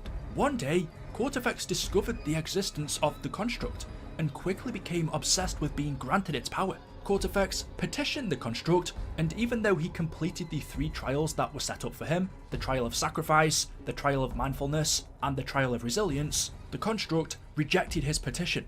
Enraged, Kortifex became obsessed with becoming the new Archon, and prevented anyone from petitioning the Construct by sending these Sisters of Agony against any individual who would try. For millennia, Earth was filled with prima materia, the very first matter, the fundamental, formless, and undifferentiated substance from which all matter originates, the original material of the universe, the raw chaos. This resource was plentiful, and humanity mined deep into the earth to recover it. With it, ancient rulers, kings, priests, and emperors created powerful and prospering civilizations, with the Egyptians using its power to construct the pyramids. However, the more they used prima materia, the more greedy they would become, and the power of it consumed them. Their benevolence turned to greed, and the leaders soon neglected the citizens of their own societies. One by one, each of the leaders' reigns would come to an end. Their civilizations would fall. Even though the resource was plentiful and fruitful, the greed of man was too much, and soon what had existed the world over was extinguished. Humanity's gift reduced to crumbs. However, its expiration was not enough to temper their desires. And so, men of science, philosophy, and reason came together to protect and keep that knowledge safe. They were known as the Nine. But soon, their collection of knowledge grew. The further humanity progressed, the more boundaries of discovery were being pushed, and man found new ways to end their reign on Earth. When these discoveries were made, the Nine would arrive and secure them, preserving them outside of humanity's reach. And as the centuries continued to pass and their collection grew, its existence drifted into legend and myth, and became an object of mankind's ultimate pursuit. But the Nine were mortals, which meant their thoughts and beliefs could be swayed with the rotation of protectors and the passage of time. They were persuaded they were wrong for keeping their knowledge private. They chose to unveil their knowledge to the world, allowing their information to become public. It represented a beacon of humanity's intelligence and potential, but their beacon of hope was a harbinger, bringing about fierce wars. So the Nine took their knowledge and retired it from public view, again locking it away within the library of the Nine. Once more, it fell below the surface of civilization, but they hadn't given up on humanity. They believed among Earth's billions, some must be worthy. As a result, the Nine would use their prima materia to create various relics known as Sentinel artifacts, which required a key to activate them. These artifacts, when activated, would invoke trials to test the worthiness of individual humans. These trials would allow the individuals inside of them to experience lengthy battles for worthiness, changing the environment around them to the trial's requirements, and turning those not participating in the trial into undead creatures. However, once a trial is activated, those who activated it are locked in until completion or death. When a trial is completed, the environment and the undead creatures return to normal, whilst also having no effect on time. Completing these trials provided by these Sentinel artifacts gives the worthy who have completed the trials access to pieces of prima materia's knowledge that the Nine wield. This knowledge comes in the form of a vision of an item or location. They came to create these Sentinel artifacts based around the different mythologies known to man: the Odin artifact, the Danu artifact, the Zeus artifact, and the Ra artifact. At some point before 500 BC, a priest, after learning about prima materia and the Nine, founded an order dedicated to utilizing prima materia and the Sentinel artifacts to force humanity to evolve. After obtaining an ancient instrument known as the Scepter of Ra, a staff with healing capabilities, the priest was killed and, using the scepter, revived. He would become known as the High Priest of Chaos and force all of his members of the order to complete this process, killing themselves and being revived with the Scepter of Ra, submitting them to the Order's will. In order to protect them from the power of prima materia, the Order wore masks with glyphs inside, granting them not to be corrupted by it. Using a Colosseum in Roman-occupied Egypt, the High Priest used enslaved gladiators in an attempt to complete the Ra trial and access the Library of the Nine, without putting himself or other members of the Order in danger. After attempting to complete the trial an unknown amount of times, a group of contestants managed to finish it. Upon completion, one of the slaves reveals to the High Priest she had knowledge of the Nova Magnotum, which dictated that the priest must free them from slavery. However, the priest realized these contestants shouldn't have knowledge of such texts, and so he had these slaved gladiators beheaded. After the Ra trial was completed, the High Priest was granted a piece of prima materia's knowledge, and seemingly became immortal as he continued his hunt for the other Sentinel artifacts.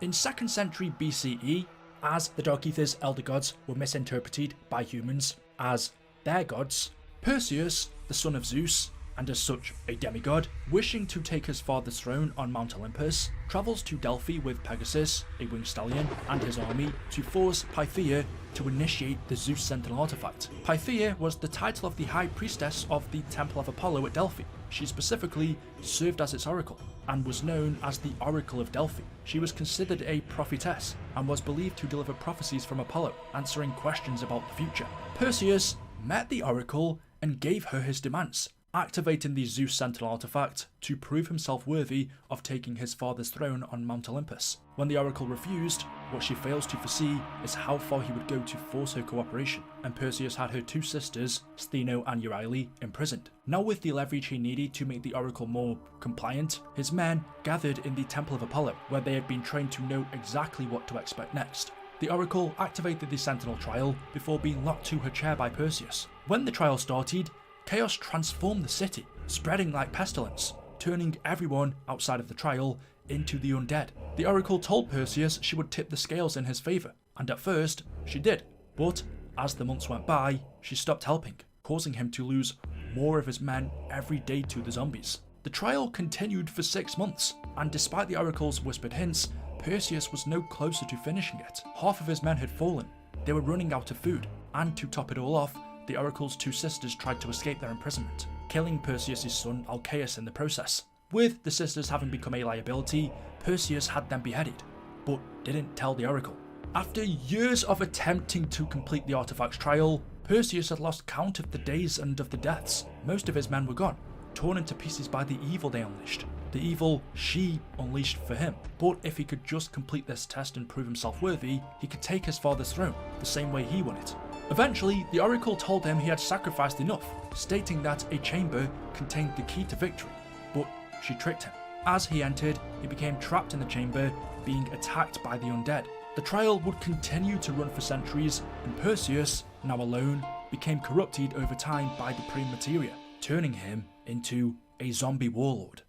Following the destruction of the multiverse by Primis Nikolai, as its contents were banished into the Dark Aether, some of the Elder Gods within here started to discover these otherworldly objects, such as the mysterious weapons box and the pack-punch machine, causing them to become aware of the existence of life outside of the Dark Aether. Because of this, many of the Elder Gods began taking an interest in Earth and its inhabitants, that they called the Realm of Mortals, including Cortifex, who ordered Nauticus the Conqueror, the supreme commander of Cortifex's Night Legion army, to study the planet for conquest. However, the Elder Gods could only see glimpses of the other side through the newly formed dimensional veil, often appearing to humans in campfires, crystal balls, or pools of water, mistaken for ghosts, deities, even angels, where they were limited in their ability to interact. They desired to influence mortal affairs more directly. It wasn't until Syraxis worked alongside another Elder God named Be'lakor that the two managed to get the link they needed. Having studied humanity since even before the rise of farming and trade, Be'lakor helped Syraxis design artifacts that were capable of allowing an entity from the Dark Aether to physically and mentally bond with a human host, which in itself would allow the entity to experience whatever its host did. Be'lakor crafted a mask as her artifact that she then sent to the Mayans, who she attempted in vain to teach Dark Aether rune magic. Syraxis, on the other hand, saw humans as her playthings, bonding with anyone she could for centuries in Japan, where she was believed to be a Kitsunsuke, a fox spirit that could possess a person. Her artifact took the form of a three-headed dragon. The other Elder Gods began creating artifacts of their own, each reflecting the cultures they were most familiar with. Cortifex often visited the ancient Egyptians, who believed he was Osiris, the god of the afterlife, resurrection, and vegetation. His artifact took the form of a scepter, a stick with a pyramid on each end. Cortifex bonded with Amenhotep, the 9th pharaoh of the 18th dynasty, and because of this, Cortifex rendered onto him the instrument of eternal renewal, gifting him the Scepter of Ra and the Ra Sentinel artifact. Elder God Nauticus would create a horn as his artifact, which he would send to Scandinavia, coming into contact with the Norsemen who would recognise him as Ymir, primordial father of the Frost Giants. Invicta the Destroyer, veteran soldier of the Night Legion, would create a sword as his artifact, which he sent to the ancient Greeks after taking a liking to them. Invicta was recognised by the Greek hero Achilles as Ares, the Greek god of war. He would bond with Achilles through his sword, fighting in the Trojan War. Eventually, the legends of the two would become mixed, and future humans would erroneously recognise Invicta as Achilles himself. Wanting to seize full control of the Dark Aether for himself, Cortifex and his Night Legions decided to wage war against rival clans. These would be called the Nether Wars. At first, he was successful, managing to seize territory quickly, raising the wilds of the Dark Aether and transforming them into the corrupted lands.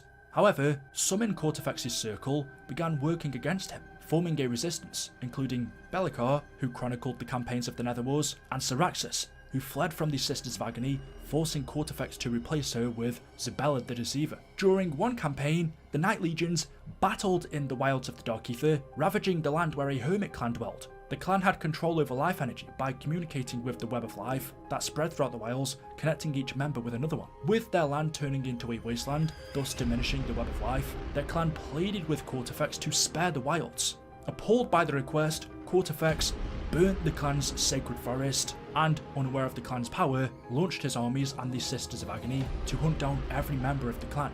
With each death, the Hermit's clan's energy and power were passed down to another until only one member remained, Vakana the Last. With the accumulated power of her now extinct clan, Vakana was said to become invincible. Not long after, as Kortifex continued to expand his territory, Be'lakor met with Vakana in the front of Vakana's birthstone, in what was now the corrupted lands of the Dark Aether, to form a plot against Kortifex. Meanwhile, the other clans began to repel the Night Legions, where they were successful in battle. It was the first defeat suffered by Kortifex's armies for as long as he could remember. Enraged, Kortifex singled out one of his commanders, known as the Decimator, merging him into a shield for eternity, before throwing it away in what remained of the wilds, to be forgotten. However, the noose continued to tighten around Kortifex, as his armies were suffering defeat after defeat. After the Battle of Obsidian Ridge, Invicta defected to the Resistance. Now realising victory could not be achieved, as well as harbouring feelings of guilt and remorse, his commander, Nauticus, also joined the rebellious clan and finally helped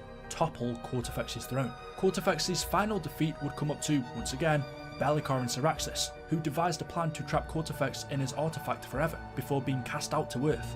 Unfortunately, in the process, the revolting Elder Gods themselves would also become trapped in their artifacts, while Vakana would remain in the Dark Aether, seemingly roaming around the remains of her old home. Even though they were now trapped in their own artifact-turned-prison, separated from the rest of the Dark Aether, this did not stop the Elder Gods from interacting or having influence over Earth. Syraxis continued to visit Japan and bond with many people, until she eventually bonded with a feudal lord on the island of Okinawa during the 18th century, where she was worshipped by the locals. Annoyed by his former wife's actions, Kortifex secretly contacted the keepers of a small shrine dedicated to her and convinced them that she was a threat to their lord. He then forged a relic mirror and taught them how to separate Syraxis from her host. When Syraxis later returned to the shrine, she was ambushed by priests with the relic, who used it against her.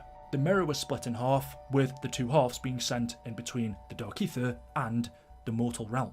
In 750 AD, an abbey was constructed called Abbaye d'Aubly, located in what would become Avalon, a region in the south of the Kingdom of France, serving as a leprosarium or leper colony, with those affected by the horrific disease being cared for by a Benedictine monastic order. Hundreds of years later, in 1137, Adelaide of Maurienne, Queen of France and widow of the recently deceased Louis VI, began constructing a keep on the site of the abbey, which had suffered its first abandonment after the infamous leper revolt. At the base of the rock outcropping that the keep sits on, a village to house hundreds of artisans working on the project began to take shape. Most of the buildings and materials were scavenged from a structure of the old abbey, with construction concluding in 1220.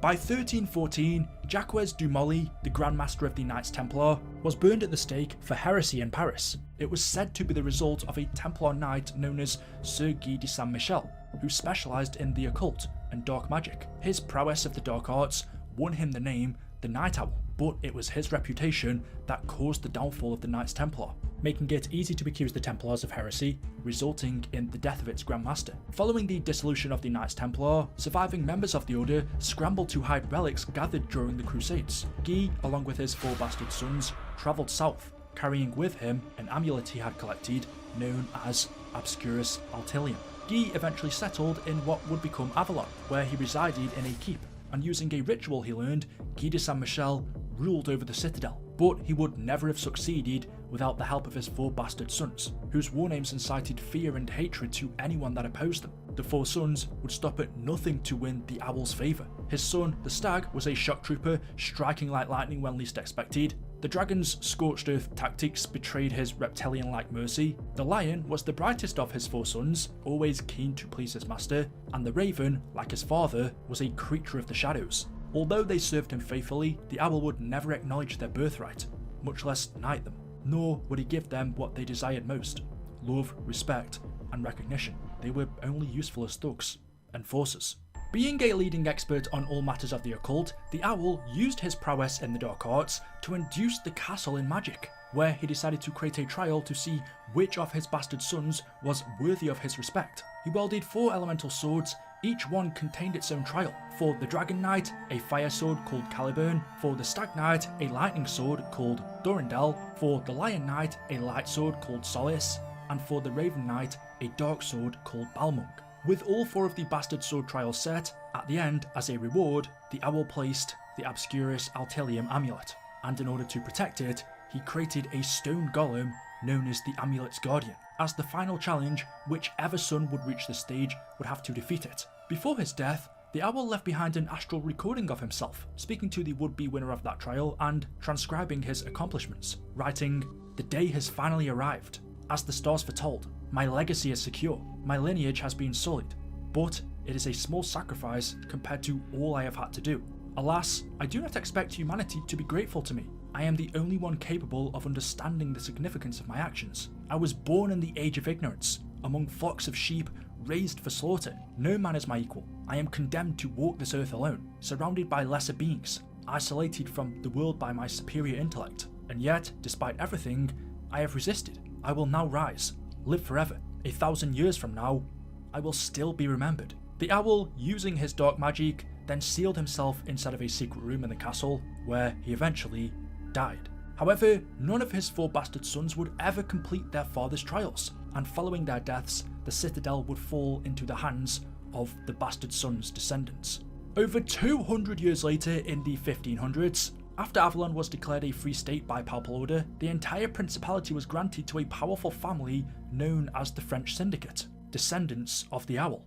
In medieval Europe, the Société Occulte was formed by several individuals who often came into contact with the Elder Gods, including Cortifex and Nauticus. Over centuries, this secret society wrote and compiled a spellbook of Dark Aether rune magic that they called the Tome of Rituals, which could only be read by the society's inner circle. By 1770, a man called Josiah Shem and his cult arrived in West Virginia, near a town called Liberty Falls. With a forged property deed, Shem and his followers seized the land and possessions of a native tribe. Shem pushed the natives off the land as he believed that it was a place of power. The tribe were conducting ritualistic ceremonies here, where they had built something called the Serpent Mound, a shrine with a statue of an ether worm at its centre. The tribe also used a talisman, an antler carving, known as the Horned Key, to communicate with their god of death within the Dark Aether, Cortifex. Shem believed that the Horned Key would open the gateway to being granted immortality. Shem had been contacted by Cortifex the Deathless,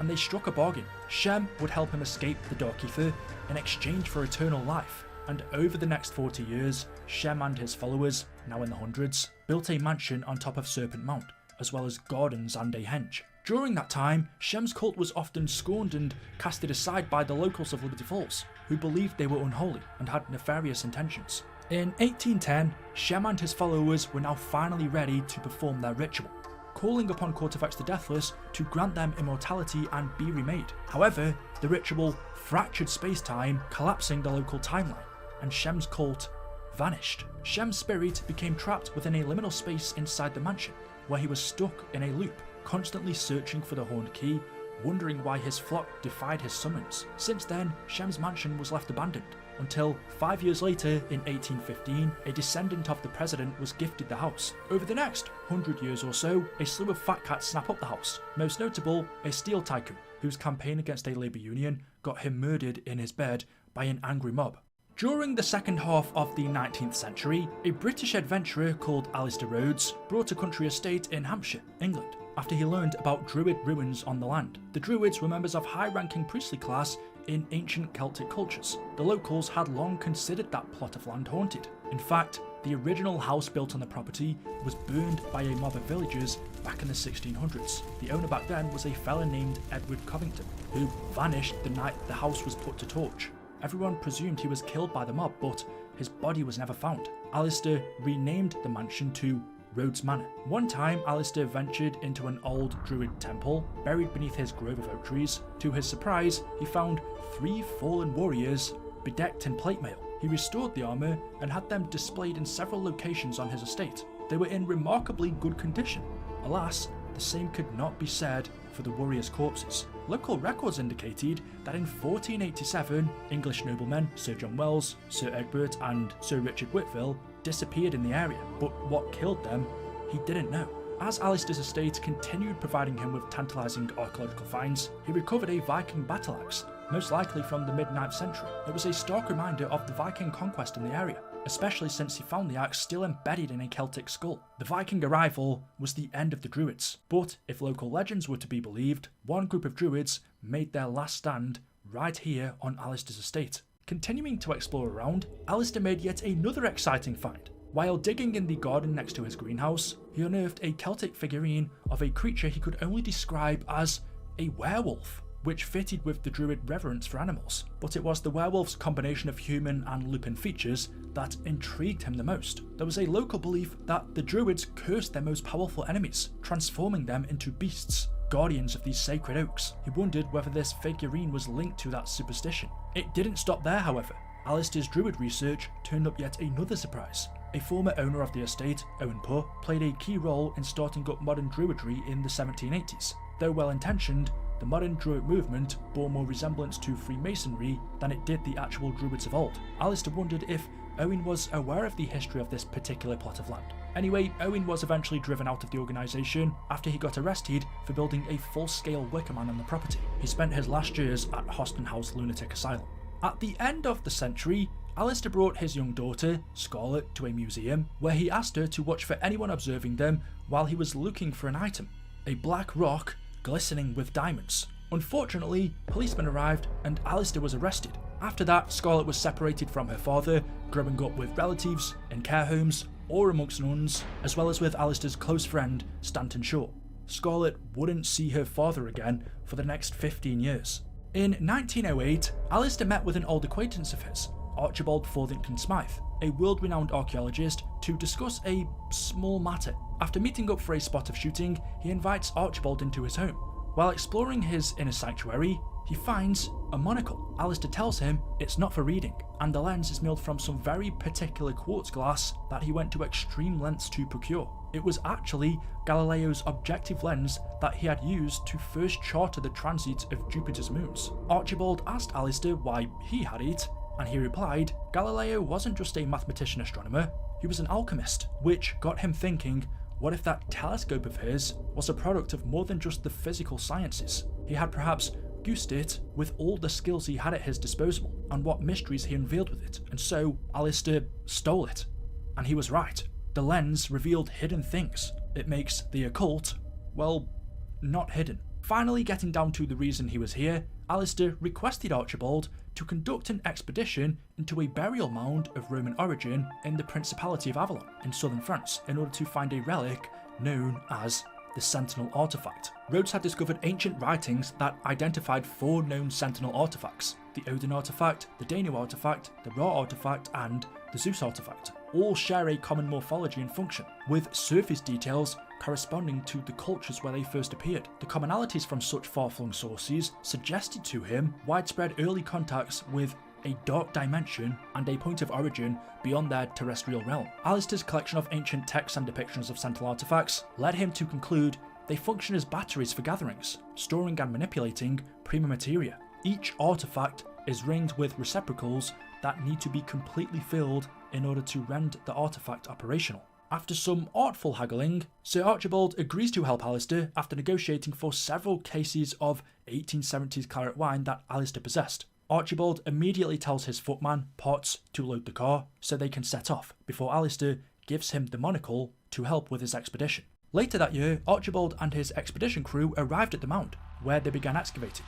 Archibald told them they were searching for the door to nowhere. Despite a false start or two, good progress was being made on the initial excavation. Trench 3 turned up some interesting Roman pottery shards, mosaic tiles, and so on, which wasn't surprising, considering all of this was under the thumb of Rome from 49 AD. The place was once one great earthwork raised by Neolithic tribes as a place to store their stuff thousands of years ago. The tribes would burn offerings here to their god, Kortifex, while dancing naked under the full moon, believing they would be granted eternal life. For their troubles, Kortifex gifted them a Sentinel artifact. That was until hundreds of years later, Lucius Optus, the local head honcho, said, That's it. He levelled the top of the mound and built a shrine along with his own tomb. He then had his legionnaires round up the locals, demanding they worshipped him as a living god. But they refused, and so he butchered them. Lucius then sent his men into the depths of the earthwork to desecrate everything they could lay their hands on. In Trench 5, up in Lucius's tomb, Archibald's men had found evidence of these executions, and in the coming days, he was confident they would uncover the path the Romans took into the depths, and find the very Sentinel artifact itself. There was evidence of a later restoration after Lucius's troops vandalised the place, which leads Archibald to speculate that people have been repeatedly drawn to worship here, although to worship quite what, he didn't know. Having carefully block and tackled their way into the main site, exploration could finally begin. He noticed the corpses in the tomb here looked to be higher status types. Judging by what personal items and grave goods remained, he suspected they were members of a priesthood or a religious caste, and that the Romans must have killed them, as their heads and hands were missing, objects and offerings scattered all over the place. A couple of days later, they finally cracked through the surface, past the pottery and etchings and bric-a-brac, and to the heart of the place's burial grounds of the ancients. Archibald could barely contain himself, but his servant, Potts, believing Archibald's drinking was affecting him, hid some of his port out of reach. Archibald and his porters eventually made it down into the very bowels of the Barrow complex, finding the door to nowhere. After 3 days of attempting to get through, they finally succeeded, stepping through into the other side, entering the Dark Aether Nexus. It was there they caught their very first tantalizing glimpse of the Sentinel artifact, on the other side of a chasm. However, they were unable to reach it. Archibald thought he could hear it singing, calling to him. He urged his men to find a way to cross the gap. Along the way, they managed to uncover an ancient weapon known as the Staff of Ice, and used it to fend off waves of zombies that attacked them in the Dark Aether Nexus and around the dig site. As Archibald plodded along with false optimism, deep down, he knew something with the artifact was amiss. His men could feel it lurking in the shadows, watching, waiting. They were soon broken from the constant dread of the artifact's taunts. Potts believed something bad was coming. But still, Archibald and Potts continued to use the Ice Staff to complete multiple different trials around the tomb. However, due to Archibald's incompetence, his men suffered great losses. 3 of his porters were skewered by antediluvian arrow traps that were set here ages ago, but Archibald was unfazed. His porters weren't nearly as important to him as his port, causing his men to return cold, hard stares back at him, muttering darkly in French. This was the final straw, and Archibald's servant Potts had had enough, announcing that he and half the remaining men had had it with the expedition. Then, without so much as a goodbye, they turned around and headed off, taking more than their fair share of the remaining supplies with them, as well as the last 4 bottles of Archibald's port. Having studied Archibald's perimeter tactics for years, Potts and his small party were able to evade his watchful eye. The plan was to find their way back to the surface. However, they got lost, and ended up walking in circles for 4 days. 3 more days passed, and they still hadn't found their way out of the cave system. Potts and his men began to die slowly in a swell of madness and hunger, beginning to turn into the undead.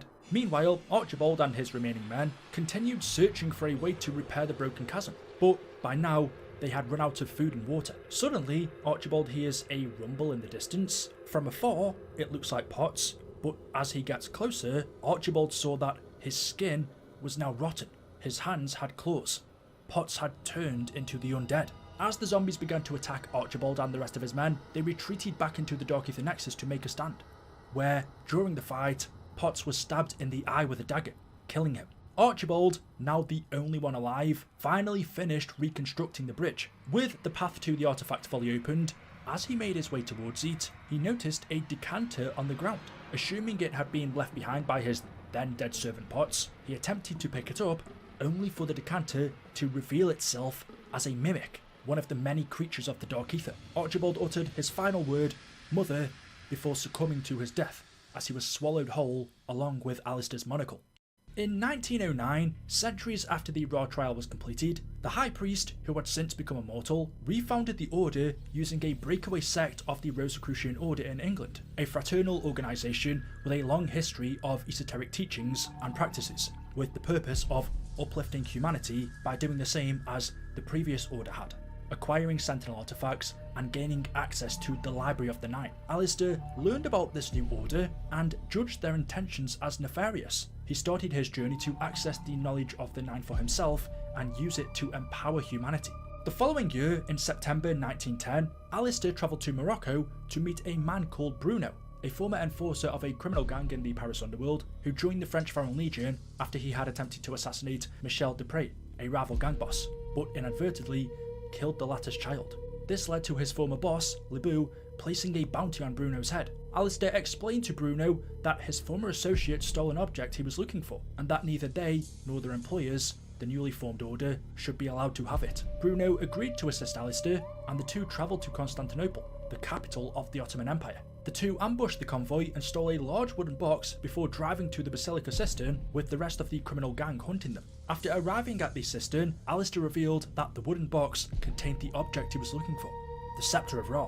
Alistair needed the scepter to reveal a map hidden inside the cistern, pointing to Angkor Wat in Cambodia.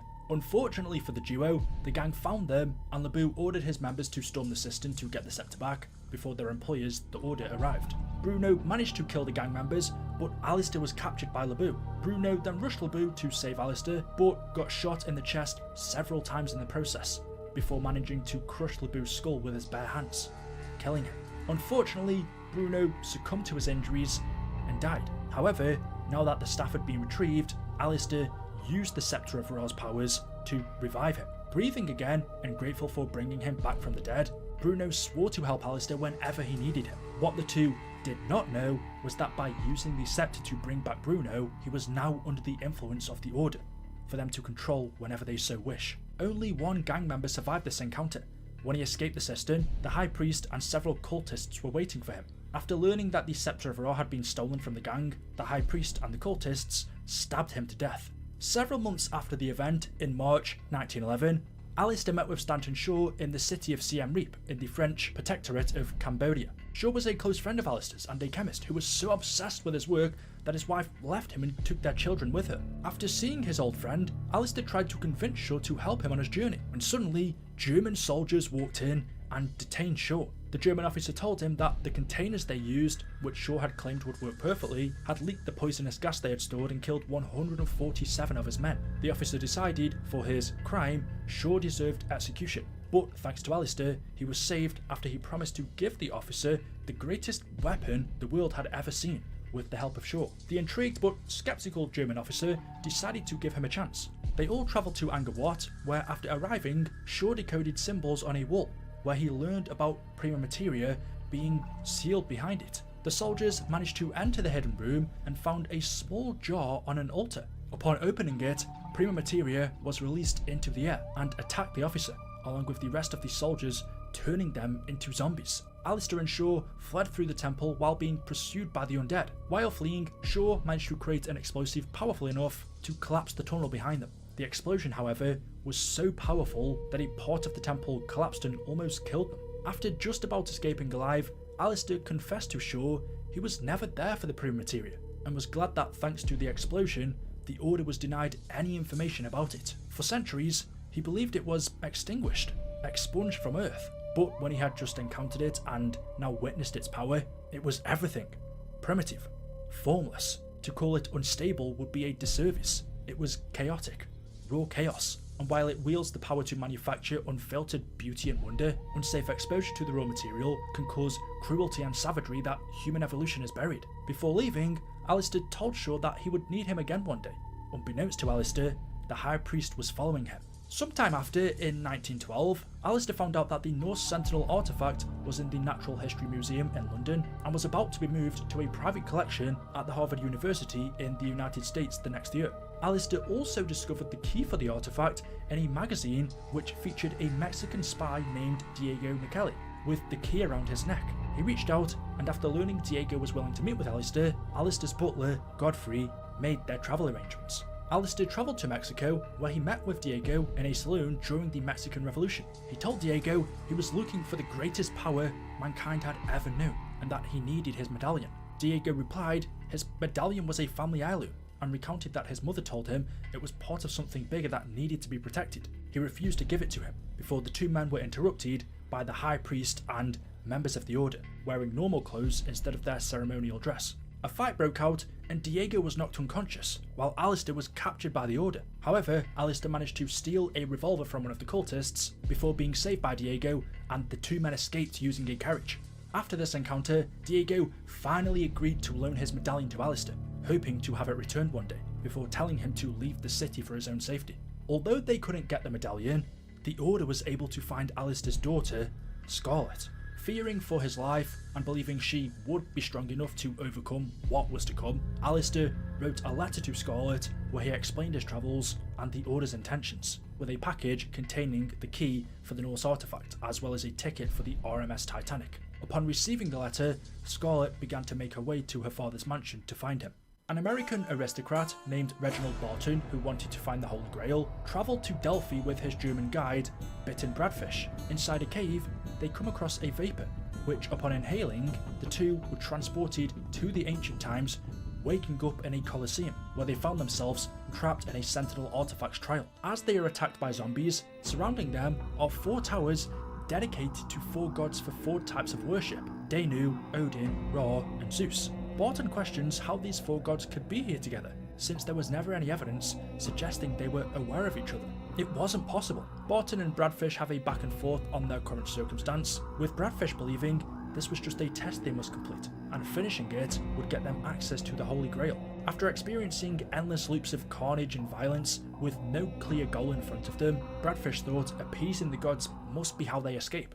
After being trapped in the trial for months with perpetual daylight, Barton thinks he's finally figured out the god's puzzle and attempts his solution. Barton tries to choke Bradfish, believing it would appease the gods and send them back to the cave. When Bradfish manages to break free, Barton shoots him, but the sun never sets, the horde never stops. He remained in the trial. On the brink of insanity, after some time alone, he concluded that maybe his body was still alive in the cave, waiting for him to wake up. So he sacrificed himself to the gods, hoping it would send him back.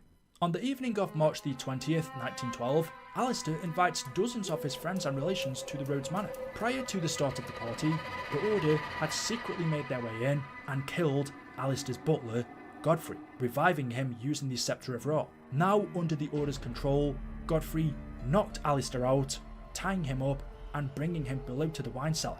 During the party, Scarlet arrived at her father's manor, only to be fended off by Godfrey and pursued by the High Priest and his cultists into the forest nearby. Meanwhile, inside the manor, Godfrey, still under the influence of the Order, started drawing glyphs on the ground before being approached by some of Alistair's guests, Gideon Jones, Christina Fowler, and Jonathan Warwick. At the same time, the members of the Order activated the Celtic artifact, which was in Alistair's possession, starting the trial and releasing Primateria into the manor, turning all of the guests into zombies. Only Godfrey and the other 3 guests were saved from the Primateria thanks to the glyphs. With no other choice, the 4 attempt to complete the trial, coming across werewolves and Nosferatu. Back outside of the manor, Scarlet led the High Priest and the cultists through the woods, where one by one she killed them, but was briefly subdued by the High Priest before escaping and killing him too. Before his death, he told her that killing him would stop nothing, and that the Order's work would still continue. Eventually, Godfrey, Gideon, Christina, and Jonathan complete the Sentinel trial after killing a shadow werewolf that inhabited Druid ruins hidden deep within a forest next to Alistair's manor. Upon its completion, Godfrey and his comrades saw a vision of the Odin artifact. At that moment, a red mark then appeared on Godfrey's forehead as he was overtaken by the Order, and he killed Gideon, Christina, and Jonathan, calling them unworthy and causing a fire to break out in the process. After their murder, Godfrey ordered the rest of the cultists to load Alistair into a car and ensure he completes his journey. Scarlet then walks in to see what Godfrey had done and shoots him in the back. She asks him to tell him where Alistair Rhodes was, and Godfrey told her she was too late and couldn't stop what was to come. During the confrontation, the fire continued to spread and soon all of the manor was alight. Scarlet quickly jumped in a car and began to pursue the cultists. Unfortunately, her car broke down during the pursuit and crashed on the side of the road. Alistair was then loaded into a plane before it took off. She looks inside of the letter her father sent her, requesting that if he were to be kidnapped, she must find 3 individuals who he can trust the most: Bruno, Diego, and Shaw. In the following month, Scarlet contacted the 3, where they agreed to help her, and on April the 10th, 1912, the 4 met in Southampton, where Scarlet explained to them what had happened that night and what they would have to do: steal the Norse Sentinel artifact which was on the Titanic as it was being transported from the London Museum over to America, and to find her father. During the night of April the 14th, 1912 on the Titanic, the group started their plan to steal the Norse artifact. Diego charmed one of the passengers, Lady McKendrick, and stole the key to the millionaire suite, where Bruno and Shaw delivered gas into the cargo room using pneumatic tubes. Once the guard was knocked out, Scarlet entered the room and, using a device of her own invention, opened the safe where the artifact was kept. Unfortunately, the plan didn't go as planned when a cultist, bearing the red mark of the Order on his forehead, stole the artifact from Scarlet and took the medallion key from around her neck. While trying to flee, he was stopped by Bruno, Shaw and Diego, who regrouped with Scarlet. Surrounded and nowhere else to go, the cultist activated the Norse artifact, but was kicked out of the protective circle by Scarlet and turned into a zombie like the rest of the passengers and crew. As the Sentinel trial began, the Titanic struck a massive iceberg, allowing water to seep in and start sinking. Attempting to complete the trial, while fighting off the undead, the crew teleport inside of the iceberg that crashed the ship, where they come across the sacred tree. On it, written in Elder Futhark, were the words, "From chaos grew the sacred tree, and you, its fledgling branches. To usurp its power and draw from the root is to invite your own destruction." They place the artifact in the tree as it is then teleported elsewhere. Meanwhile, they themselves are teleported back to the ship. Suddenly, the iceberg raises up out of the water and the Eye of Malice and Despair appears and begins to attack them. After defeating it, in turn completing the trial, all the passengers and crew turn back to normal as time rolls back to the moment before the trial was activated, as if nothing happened, and a vision of a doorway surrounded by two snakeheads appeared in the cargo hold. As the Titanic continued to sink, Scarlet, Bruno, Diego and Shaw took a lifeboat and escaped. While waiting for their rescue, Shaw recalled having seen the doorway before in books. It was located in Delphi, Greece. Suddenly, while the others weren't looking, a red mark appeared on Bruno's forehead as he was under the control of the Order. In the following days, the team travelled to Delphi in the Kingdom of Greece and ventured into a cave where they found the sealed door. The voice of an oracle, the Pythia, spoke out to them and invited them to breathe the vapours in the cave to find the knowledge they were seeking, but warned them it was not intended for mortal man. Upon breathing the vapours, the team was transported across millennia and woke up in an ancient Colosseum in Roman Egypt. They watched from behind bars as the High Priest of Chaos stood in the middle of the Colosseum, surrounded by thousands of members of his order. He raised the raw Sentinel artifact in the air, placed the key on it, and activated the Sentinel trial, as he and his cultists were all spared from pre-materia due to their mass protection. Everyone else in the surrounding area was affected and turned into zombies. The High Priest was forcing slaves to complete the trial for him, and Scarlet, Diego, Shaw and Bruno were the next contenders. With no other choice, the team begins to complete the Sentinel trial, eventually beating the Guardian of the Nine, a zombified elephant named Fury, and Wrath, another elephant which was the champion of the Nine. With the elephants defeated, the trial was completed. A portal then appeared in front of the High Priest with the words Poseidon. Upon reaching his hand into the portal, the High Priest was attacked by pre-materia, only to be saved by the glyphs under his mask. Scarlet ordered the High Priest to grant them clemency, as dictated in the Novum Ignotum proclamation, but the High Priest tells her she should not have knowledge of such texts. Believing her to be yet another one of his gladiator slaves, he ordered his cultists to behead them all. After awakening from the hallucination, Scarlet immediately went towards the sealed door next to them in the cave, placing her hand upon ancient symbols, spelling the word Poseidon to open it. As the gate opened, it revealed a tunnel taking them to the ancient city of Delphi. Before going, Shaw took a vial of the liquid vapour that they had inhaled with him. When they see the city, Shaw realises the city of Delphi above ground was just a red herring, a decoy intended to protect the real Delphi from its enemies. The Oracle speaks out to them again, asking for their help to free her from the Temple of Apollo. Noticing the ropes to climb down into the city, the crew become aware they were not the first to tread here.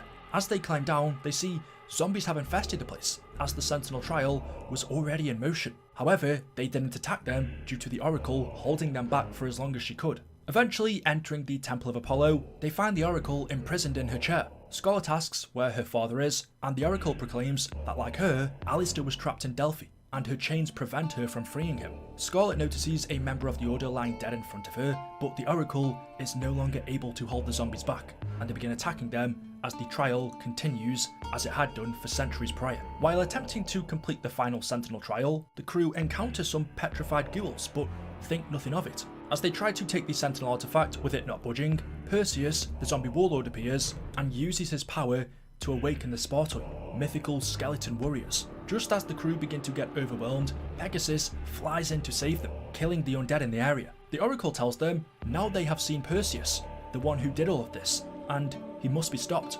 Scarlet, Diego, Bruno and Shaw mount Pegasus as it flies through a waterfall in Delphi, where on the other side, the zombified Perseus attempts to stop them by throwing his weapon at them, telling the Oracle he will not be stopped. As they land, she tells them to find the Eagle of Zeus to strengthen their weapons. When they teleport back to the temple, the Oracle tells them Perseus cannot be allowed to complete the Sentinel trial, as he wants to open the way to Olympus and assert the gods, which would bring calamity to the world. The gods slumber within Olympus, as it had been long since anyone had prayed to them, so Perseus could easily kill the apathetic Zeus if he had the chance. Continuing the trial, they come across 2 female corpses who had their heads chopped off. With this, the Oracle now realised her sisters, Stheno and Euryale, who Perseus had taken hostage, were dead, ordering the crew to get her revenge. With Diego and Scarlet elsewhere, as Shaw was examining some runes, Bruno was taken over by the Order, approached Shaw from behind, and stabbed him to death.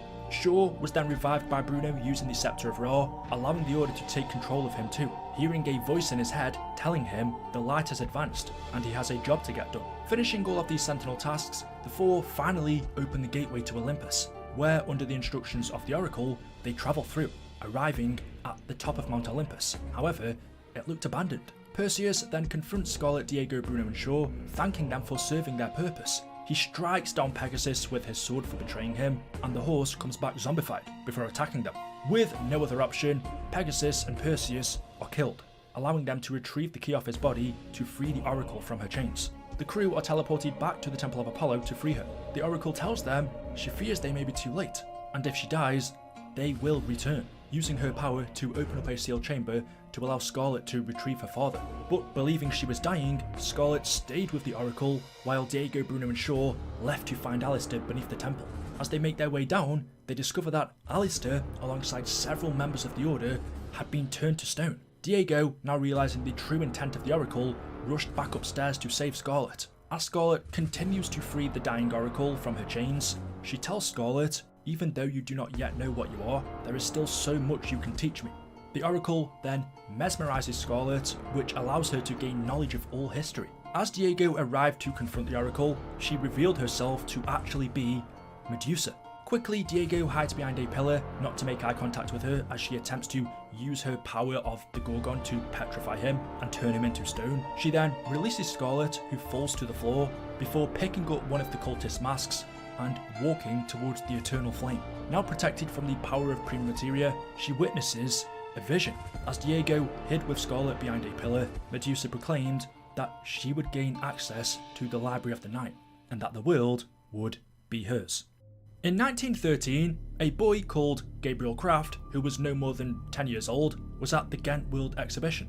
Alistair Rhodes was there doing a reading of Francis Barrett's The Magus, which drew the young Kraft in slipping away from his mother's side. The power, the mystery contained in that book, the commingling of physics, psychology, the normal and paranormal, left Kraft feeling like he had been summoned, touched by something that he couldn't explain. Kraft asked Alistair question after question about the book, until his mother eventually found him and thanked Alistair, remarking how she was frightened that she almost lost her son.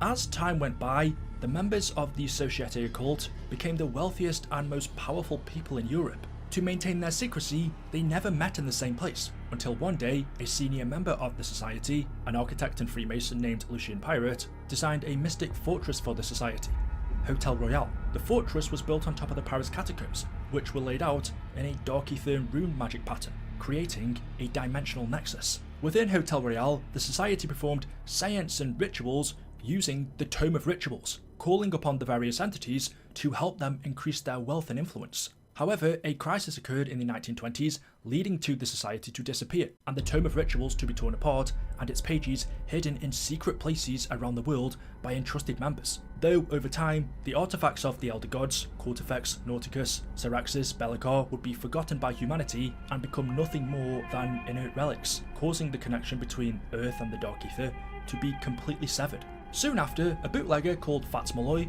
purchased Shem's mansion. Malloy built a secret distillery beneath it and began manufacturing his own moonshine. When the Prohibition began, Malloy became extremely rich, often giving out payoffs to the mayor and sheriffs of Liberty Falls. However, his empire soon fell, as Malloy was shot by federal agents during a party at the mansion in 1923. Upon his death, Malloy's spirit was trapped in a liminal space inside the mansion, where he became stuck in a loop, constantly searching for his flask, Decades later, as the Nazis gained power in Germany, many of its members turned to mysticism and occultism, like Heinrich Himmler and the Ehrenherber. As the head of the SS, Himmler was particularly interested in proving the existence of the so-called Aryan Master Race, establishing Die Wehrhort, a battalion led by SS Oberfuhrer Wolfram von List to raid and plunder antiquities around the world. At the beginning of World War II, in early September 1939, von List arrived at the office of Professor Gabriel Kraft, who at this time had become a demonologist at the University of Leipzig. Kraft was translating an ancient Sumerian scroll with the help of his assistant, Franz, when von List ordered him to leave the university and join Die Wehrhort as an advisor, but Kraft refused, and so von List killed Franz to make him cooperate. Kraft was sent to an SS prison with other explorers, historians and archaeologists. Von List soon ordered them to help Die Wehrhort find places and relics, such as the Grail, Thor's Hammer, Atlantis and Shangri-La. While most obeyed, regardless of whether or not the places or relics really existed, Kraft defied von List. Soon after, the SS broke into Kraft's home and arrested his spouse, Sasha. With no other choice, Kraft finally agreed to help von List, who would give him letters from his spouse to keep him in line, but made a secret promise to himself to use any findings against the Nazis. Kraft's first assignment was to decipher documents seized by the Nazis at Hotel Royal, the infamous fortress of the Societe Occult. He soon realised the documents were pages from the Tome of Rituals, and was tasked to track down more pages. He recognised the handwriting of notes in the margins of some of the pages, which belonged to one of the patrons of the University of Leipzig. Von List had the patron arrested and tortured, revealing he was a member of the society, entrusted with hiding the tome pages, and listing others who possessed them. As more pages were acquired, Kraft deduced the locations of 5 artefacts that were mentioned in the tome. Over the years, several expeditions were launched around the globe to recover the artifacts, notably in Yucatan, the island of Okinawa in Japan, Iceland, Greece, and Egypt's eastern desert, where a lost temple dedicated to Osiris was found. While the artifacts appeared alien and anachronistic, they had little to no use in advancing the Nazis' agenda. Nonetheless, von List kept them by his side. Kraft correctly assumed these runes held some sort of shared meaning. Though Avalon stayed neutral during World War II, the Citadel itself suffered several hits by off-target bombs, inflicting major damage to many internal structures. As the war drew to a close, the Nazis were desperate to win by any means, with several programs dedicated to ensuring a victory for the Reich. One such program was the Uranviren, a Nazi program dedicated to atomic research and uranium enrichment. During the summer of 1943, Kurt Diebner, the head of Uranviren, approved Project Endstation, the proposal for a massive particle accelerator and collider called the Cyclotron, designed by Dr. Ulrich Vogel and Lukas Kurtz. The site was to be located in Morasko, Nazi-occupied Poland. Once it was approved, on March 7th, 1944, Dr. Vogel and Kurtz were performing their 12th test on the cyclotron. However, due to the Red Army advancement of the Eastern Front, this left his men no time to go over their calculations. Dr. Kurtz worried if they were not careful, they could cause a containment failure. During the process, the particle accelerator malfunctioned and opened a rift between their world and the Dark Aether, unknowingly breaching the dimensional membrane between the two realms, once again reconnecting them. As the Dark Aether began to seep through, a few of their scientists close to the rift became infected, turning them into zombies and causing a small outbreak of the undead on site. Vogel and Kurtz quickly turned off the cyclotron and the undead outbreak was eventually contained, but they noted that the cyclotron was now operating on its own without any external power source, seemingly being powered by the Dark Aether. Over the course of the next few days, Vogel studied the fallen soldiers transformed by the cyclotron incident. They confirmed an exotic element they dubbed Exo-Element 1, otherwise known as Etherium, had contaminated their bodies, necrotizing their flesh, shutting down their metabolic function, while somehow keeping them alive. They hoped to modify a decontamination chamber to try and heal them. The discovery of the rift and events at Project Endstation was also seen with great interest by the Führer and the German High Command. However, they decided to wait to see if anything became of it. A few weeks later, the decontamination chamber was complete and was nicknamed Die Wäsche by Kurtz, which in English meant the Changer. The chamber was able to remove the Exo-Element 1 from the brains of the undead soldiers, restoring some higher functions and reducing the violent outbursts, but not enough to bring them back to a state before contamination. Vogel and Kurtz decided to dedicate their time to perfect their work. Meanwhile, a student called Dr. Strauss, whose goal it was to create the tools necessary for humanity's improvement, was recruited by Uranviren from his university to work at Endstation. he was promised the opportunity to explore a new frontier of atomic research, where he became the assistant of Dr. Vogel. But when he realised that Project Ascension was developing weapons for the Third Reich, he requested reassignment. Little did he know his transfer would be to a more insidious project led by Dr. Frederick Steiner, the Nova 6 program. After a year, he could no longer stomach it, and defected as a part of Operation Paperclip to America, where he would find work under DARPA, the Defense Advanced Research Projects Agency. Strauss's work and calculations at Ascension led Dr. Vogel to develop a wonder weapon called the Wunderwaffe DG2 for Wolfram von List's SS unit Die Wehrhahn, telling him to ensure his men construct the prototype exactly as specified. The weakening of the barrier between this world and the Dark Aether during the incident at Ascension not only opened a rift to the Dark Aether, but also awoke the 5 artifacts uncovered by Die Wehrhahn. The night of the incident, von List was in his office in a temporary headquarters near Leningrad when he noticed the artifacts on his table started radiating. As he reached for the closest artifact to him, Kortefex's scepter, it pulled itself towards his hand and its energy pulsated through him. Von List had bonded with Kortefex, the former lord of the Dark Aether. Kortefex made a bargain with von List, promising to grant him the power to raise the dead, and in return, von List would help Kortefex make his vengeful return to the Dark Aether. Von List immediately notified Himmler about the situation, gathered all the pages of the Tome of Rituals regarding the scepter of Kortefex, and locked them away in his office. Seeing him do this, Kraft suspected von List was hiding something, wondering was there some kind of vulnerability mentioned in those pages, some kind of threat to his plans. Kortefex ordered him to destroy the other artifacts, but von List hesitated, thinking he could draw from their power too and place them in a locked trunk. He subsequently mobilised Die Wehrhahn and launched an unauthorised deployment to Stalingrad called Operation Revenant, taking Professor Gabriel Kraft with him, as he was his expert, along with most of the notes and relics. At the Battle of Stalingrad, von List led an SS rescue mission to try and break the siege. But when the Sixth Army surrendered, he saw it as a humiliating defeat, and so used Kortefex's power to turn the city into the epicenter of his new operation. Von List also launched several other special operations, securing Hotel Royal in Paris in preparation of an invasion, occupying a farm in Normandy, which became a weak spot in the Dimensional Veil after thousands of soldiers died during World War I, operating a dig site located in a swamp known as Shinonuma in Okinawa, Japan, to learn more about the other Elder Gods, and also guarding the temple where the Scepter of Kortefex was found in Egypt's eastern desert. In Stalingrad, Die Wehrhahn soldiers began securing the area and exhuming mass graves, both German and Soviets. Von List locked Kraft in a room with the remaining pages of the Tome of Rituals and the other artifacts, ordering him to find anything that could boost Kortefex's powers. He also handed him a blank notebook to record the events that were about to unfold. Having had enough of von List's abuse, Kraft picked the lock of the trunk containing the artifacts and grabbed the mask of Be'lakor. The initial shock from the artifact nearly killed Kraft, seizing up his heart and causing him to hit his head. When he awoke, he was no longer alone, having bonded with Be'lakor. The two discussed a plan to stop von List and Kortefex before Kraft released Be'lakor back into her artifact, realising he was not an optimal host for her.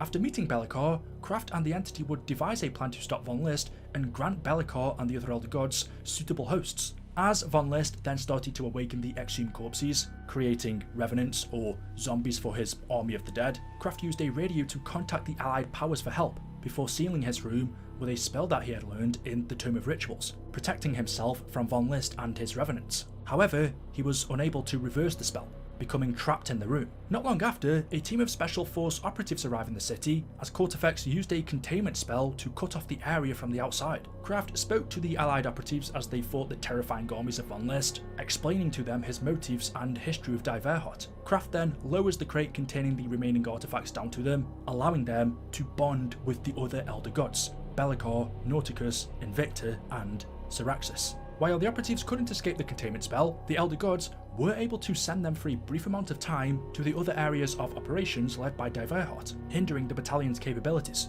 With the help of Kraft, Be'lakor also developed a transmitter to send messages to the Dark Aether, hoping other beings would join the fight against their former lord. Although Kortefex promised von List he could create an army of millions, the task was far more difficult than the Elder God had anticipated. To strengthen his power, Kortefex called upon augmental worms from the Dark Aether and used an ancient blood rite to create siphon cores, sacrificing some revenants to multiply them. He also summoned Zabella to support von List and Die Wehrhahn. Although Zabella could not cross over the Dimensional Veil, she could create copies of herself to appear on Earth. Eventually, Kraft invites the operatives to meet him near his sealed room, where Be'lakor points out a Dark Aether portal within Von List's office. The operatives enter the portal, leading them to the Void, where they find a page of the Tome of Rituals sealed by magic orbs. Unable to break the seal, the operatives hold out until Kraft re-establishes contact with them and pleads them to escape. The Elder Gods propose a plan to recover a weapon from the Dark Aether that would allow them to break the seal. Be'lakor sends a message to the Dark Aether in order to find help for their cause. One of the messages was intercepted by Vakana. Learning about the possible return of Kortifex, she creates an artifact for herself, the Wand of the Wilds, and opened a portal from Stalingrad to Egypt's eastern desert near the Temple of Osiris, where Kortifex's artifact was first discovered by Diverhot, allowing the Allied soldiers to cross through. While Kraft remained in Stalingrad, once the Allied operatives arrived in Egypt, concluding that the missing tome page may contain secrets of Kortifex's artifact, Kraft requested the operatives to find a way to recover it, in hopes of severing the bond between Kortifex and Von List. At the same time, Vakana sends the Decimator Shield to Egypt, after she found it dormant in the wilds of the Dark Aether, as it would be capable of destroying the seal in the Void. But first, they had to prove their worth to Vakana. From the outpost in Egypt, the Special Forces create a breachhead into the Dark Aether, located in the Corrupted Lands, where above them they see the Construct.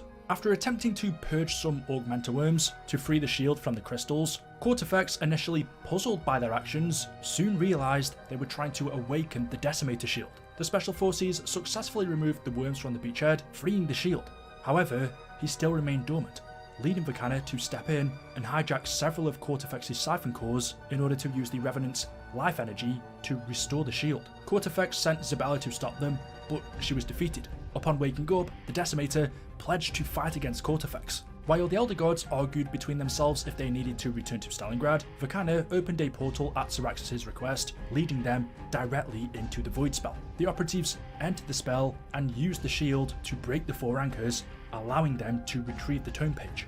After they returned, Kraft discovered that the page contained information on how to separate Kortifex and Von List, leading the group to wonder why neither Von List nor Kortifex used it against them. With the page in their possession, Vakana pledged to her allies' cause in their resistance, stating that she had found her new clan. In the weeks that followed the loss of the tome page, Von List ordered all Diverhart personnel around the world to regroup at the Eastern Desert Outpost as operations were resumed. This included personnel at the Shinonuma excavation site in Okinawa, Japan, who promptly left for Egypt upon Von List's orders, leaving behind radio equipment, traps, including electroshock defences and a flogger, as well as the experimental Wunderwaffe DG2 developed by Vogel, much to Von List's dismay. Through deciphering the tome page, Kraft and Be'lakor concluded that the operatives must travel to the Shinonuma swamp to recover an artifact that's key to defeating Kortifex, the Relic Mirror. The Special Forces arrived at the abandoned outpost in Shinonuma and asked Syraxis about information regarding the relic. However, she told them she couldn't remember anything, as she had big gaps in her memory, including her youth in the Dark Aether. Vakana pointed out that the shrine located in the swamp could help Syraxis remember her past. The operatives reactivate the shrine, which released an echo of Syraxis' memories. When asked about the relic, the echo replied that the mirror relic was split in half. When Syraxis attempted to pry further, the echo reacted aggressively, claiming that Syraxis had abandoned her, and that she was now a mere shadow of who she once was, before vanishing. Vakana informed the Special Forces that the 2 halves of the mirror lay between the mortal world and the Dark Aether. Using the flogger trap, they collected and drank the blood of the zombies, allowing them to see between the 2 realms. With this new sight, they found the 2 pieces of the relic and placed them on the altar at the dig site where the artifact of Syraxis was originally found. Kraft tells these special operatives that the relic reminded him of when he studied the writings of Alistair Rhodes, a demonologist and personal hero of his. He mentions how Rhodes wrote about different objects of power that he called Sentinel artifacts, but Kraft was never able to find out exactly what they were. After placing the relic on the altar, the operatives managed to summon the Echo, who took the form of Syraxis. Syraxis once again demanded to know why Kortifex erased her memory and why she seemed to matter to him. The Echo obliged and revealed to Syraxis that she was once Kortifex's wife. Shocked by this, Syraxis refused to accept the truth, which enraged the Echo further, who then attacked the operatives. The Special Forces eventually defeated the Echo, who revealed to them more of Syraxis' past, including her child and Kortifex's punishment. With the Echo gone, Syraxis' memories were restored, relearning of Kortifex's obsession with the Construct. She warned that if Von List and Kortifex were to gain control of the Construct's powers, everything and everyone, living or dead, will end up as their playthings. With the relic mirror restored, the operatives prepared for their final battle against Kortifex in the eastern desert of Egypt. The original explosion at the Egyptian outpost was intended to create a bridge between Earth and the Dark Aether to strengthen Kortifex's powers and bring more of his allies. Although the crystal contamination was deemed to be safe at first, conditions significantly deteriorated in the weeks after all Die Verhart personnel were recalled. In order to prevent the Allied forces from interfering, Von List used Kortifex's powers to sabotage the Pack-a-Punch machine found in the area. This, however, increased the contamination, leading to the death of every Die Verhart soldier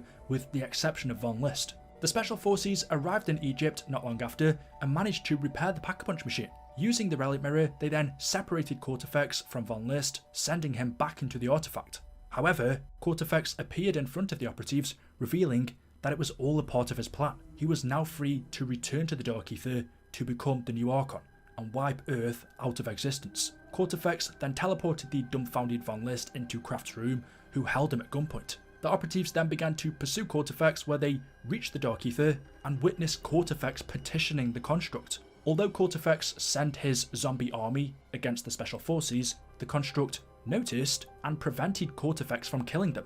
The Construct then sent the operatives back to Egypt and set up its trials to decide if they were worthy of challenging Kortifex. Now, with the help of Von List and also the Decimator, the Special Forces completed the 3 trials. Back in Stalingrad, Kraft repeatedly asked Von List about his spouse, Sasha, where Von List ultimately revealed to him that Sasha died many months ago, and that he was the one writing the letters to him. This sickened Kraft, and in a flash of anger, he shoots Von List, killing him. When the Special Forces returned to the Dark Aether, they were too late, and discovered that Kortifex had become the new Archon. A fight soon broke out as Kortifex transformed into a gigantic version of himself. As the Archon, Kortifex was able to use the powers of the other Elder Gods, including Vakana's healing abilities. The Construct also protected Kortifex, creating an energy shield around him. Nonetheless, the operatives still managed to defeat him, killing him by destroying his 3 eyes. As he died, Kortifex turned back into his normal size, and his corpse fell into the bottomless depths of the corrupted lands of the Dark Aether, while the Construct disappeared. 3 days later, in Stalingrad, Kraft discovered a page of the Tome of Rituals on Von List's dead body and used it to escape the room he had been sealed in. Not long after, in August of 1944, as World War II continued, the Führer knew, with the loss of Normandy, that the war was a military loss. But the coalition against Germany was fragile, comprised of communists and capitalists, that it must collapse under its own contradictions. So all Germany had to do was stand firm until that moment arrived, and at least come out of the war with a negotiated peace.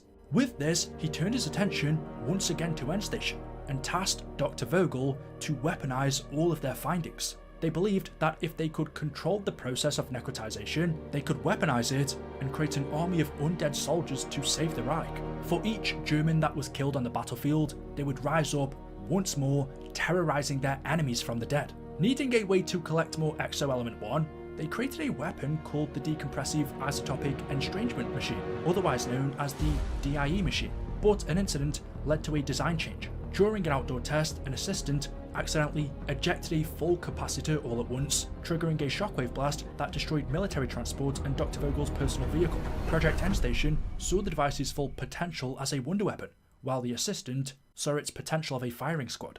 By the end of 1944, as the Nazis were becoming more and more desperate, a new Endstation facility was established beneath Berlin, which included a tunnel made to open and sustain a rift to the Dark Aether. Dr. Kurtz developed Laws and an Exo-Element 1 harvester, which could collect essence from tempests that they had discovered, which were crystalline humanoids capable of teleportation. Dr. Vogel also developed a conversion machine using specimens rich in Exo-Element 1, which would allow them to open a portal to the Dark Aether. Having studied the relativistic effects of the Dark Aether since the incident at Endstation, Vogel proposed a plan to Uhrenviren and the German High Command, sending an army into the Dark Aether, which they could summon back as a last resort to ensure the victory of the Third Reich. On December 14th, 1944, the plan was approved and named Operation Balder, after the Norse god who rose after death. After a month of preparation and ensuring they had a stable, persistent gateway established, Task Force Balder, under the command of Gruppenführer Muller, arrived at the Marasco facility ready to enter the Dark Aether, and they needed to hurry because the Red Army was marching their way and they were running out of time. On the 22nd of January 1944, 7:20 AM, Task Force Boulder was in position, ready to enter the Dark Aether. Dr. Vogel ordered all personnel to evacuate the Marasco facility. He also asked Dr. Kurtz to take care of his young daughter, Angelica, as he stayed behind to monitor. Kurtz begged him not to evacuate the facility before launching the operation, as with other staff, there would be a chance they could still stabilise the collider safely, but they both knew Operation Boulder would overload the power coupling, and calling it off would doom the Reich. He told Kurtz to take his daughter and teach her, and when Operation Boulder bears fruit, finish their work. Kurtz and Valentina then evacuated the facility. Soon after, Task Force Boulder crossed the threshold to the Dark Aether. The crossing was too much for the cyclotron, with several seals blowing in the process, contaminating the facility with more Exo-Element 1, causing another undead outbreak. A few remaining staff members that didn't manage to evacuate got caught up, leaving them to fend off against the undead for themselves. One of these was Walter, who uses the DIA machine to fight off for as long as he could, eventually hiding in a room, believing reinforcements would arrive to save him. Instead of fleeing, Dr. Vogel stayed in the overrun facility and continued to monitor the task force to ensure they were in position, believing he had secured the future for the Reich. Unbeknownst to Vogel, Task Force Boulder would become corrupted by the Dark Aether and turn into undead creatures.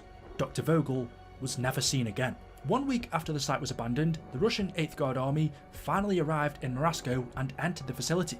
They find the undead locked down there in the bunker, and after confronting one of the zombies, they begin to attack them.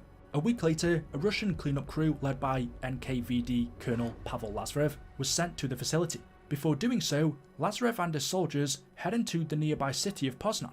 Meanwhile, two Soviets, Kalashnik and Dmitriev, sneak into the bunker and steal a component of Diveshli, a decontamination agent which they believe to be gold, and they hide it up in a tree to retrieve later on. During the cleaning process, 14 of Lazarev's soldiers were killed while eliminating the zombies. With the facility secured, Lazarev then tasked Sergeant Kazimir Zykov of the 1st Guards Army, who had an understanding of German equipment, with shutting down the cyclotron for good and stopping the radiation leak. Zykov obliges, puts on his gas mask as Lazarev awards him with the Hero of the Soviet Union medal, before sending him down to the cyclotron and sealing him in. After several attempts, he realised he could only close the breach from the other side, so he completed his mission, cutting himself off from everything and everyone he ever knew, successfully stopping the particle accelerator, but in the process was stranded in the Dark Aether, alone. Shortly after, Kurtz and Angelica were captured by the Red Army. Kurtz was interrogated by Lazarev, who agreed to spare Angelica's life if Kurtz gave him the names and location of the end station scientists. Kurtz agreed, and both of them were allowed to live in the Soviet Union under new names. Lucas Kurtz became Ivan Valentin, while Angelica Vogel became Alexandria Valentina. The film reels about Project End Station were then sent to the Soviet archives, where they would remain hidden for the next 40 years. Now trapped in the Dark Aether, Zykov had to do whatever he could to survive. It was a hostile place with undead and different creatures roaming around. Unless he found food and shelter quickly, his prospects looked bleak. After managing to survive for 3 days, he noticed the Dark Aether almost seemed like it was thrown together from many different points of history. There were items there that appeared ancient to him, alongside mechanisms that looked like they came from the future. Zykov even saw a glimpse of another human soul, but they ran away when they saw him, and sadly, he couldn't find them again. It was finally beginning to sink in. Zykov knew he would never leave this place. No one was coming for him. He decided to live out whatever was left of his life in miserable, soul-crushing darkness, questioning why he had thrown his life away like this. Because he was foolish enough to believe in their common cause, or was he just a convenient pawn for the Soviet Union to sacrifice? Colonel Lazarev made it seem like an act of heroism, but Zykov no longer felt like a hero, just a lamb to slaughter. For one brief moment he felt noble, but now he had nearly lost everything. All he had left was rage. Eventually getting over his self-pity, knowing it would only lead to his demise, he took matters into his own hands. Whether help came or not, he pledged to do what Russians do best: survive. After being in the Dark Aether for 95 days, Zykov was trying hard to keep track of how long he had been in this strange fractured land. Food and water was not easy to find, but ammunition was more of a concern. He thought a distress call was his best hope for rescue, and decided to start gathering electronics.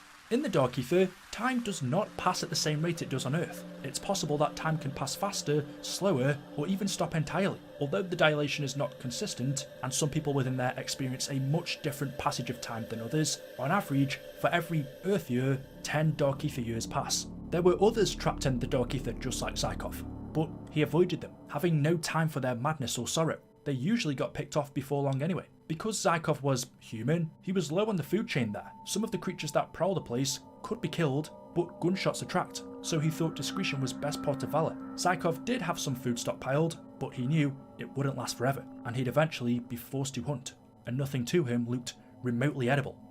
Yet. Trapped in the Dark Aether for 213 hard days, still lucky to be alive, Zykov observed a group sheltered in a warehouse structure and didn't notice an approaching pack of plaguehounds.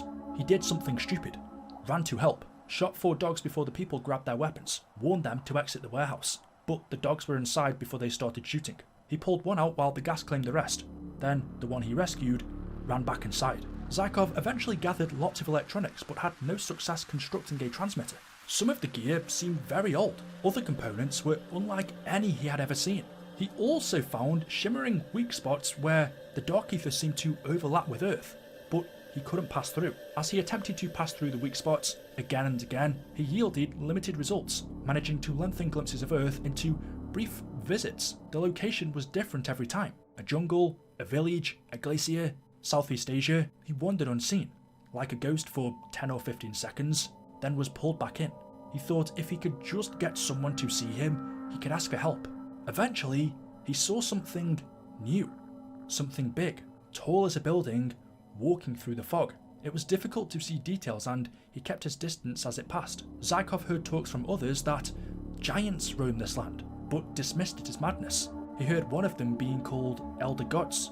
He thought after surviving here for 1,646 days, he had catalogued all of the creatures here and their pecking order, but he was wrong. With Zykov now being in the Dark Aether for almost 10 Earth years, or 100 Dark Aether years, he begun to change. The Dark Aether side effects causing him to mutate and adapt, growing bigger and stronger. The longer he was here, the more he became corrupted, and the fewer creatures pursued him. The undead still took down newcomers, but Zykov, they now ignored. Ultimately, more powerful creatures had seemed to take notice. He wasn't sure why, but wondered if they finally saw him as a threat. He tried to avoid them. For now. Several months after the death of Wolfram von List and Cortifex, Kraft decided to return to Berlin to rebuild a new life for himself on the 19th of February 1945. Over 10 years passed where, on the 8th of October 1954, Eddie Richtofen, after entering this new universe with his friend Samantha from their previously destroyed multiverse, was admitted into an orphanage in Berlin. Meanwhile, Samantha Maxis was taken into a different orphanage in West Germany. However, with their memories having been lost as soon as they passed through, besides from their names, they had no idea where they came from or what their backgrounds were. With Eddie taken into the Near Horizon orphanage, on his child intake form, they noted he appeared to be 8 years of age, from Germany, 47 inches tall, 50 kg, with a slight build and a large head. Upon a mental and emotional evaluation, they determined Eddie was very intelligent, curious, but didn't sleep much. Eddie suffered from nightmares. Talking to himself, he would say, "What?" as if he recognised something. Was it the orphanage house? The neighbourhood? They didn't know. Eddie would repeat the words, "safe in the house," but more like a mantra than a feeling of security. Back in the Dark Aether with Zykov, on day 4100, he found one of the big ones dead. He had the impression that they left each other alone, but it was clear from wounds they fought amongst themselves. Since his arrival here, Zykov had gradually come to understand there was a balance of power among the creatures of this realm. While most were consumed with day-to-day survival, the ones at the top of the food chain gather armies of followers and vie for supremacy. Now, after 12 years of the Dark Aether's corruption, Zykov had become one of the most feared entities within the Dark Aether, transforming into a creature known as the Forsaken. There were huge, obscenely powerful entities in the Dark Aether. Their competition goes back eons, but the Forsaken was now big enough and powerful enough to take them on. He would actually consume those he defeats in combat, devouring them whole, and would absorb all the Dark Aether power from his victim, adding it to his own. The Forsaken gained new abilities this way, such as the power to change his appearance, allowing him to stalk his prey disguised as someone they trust.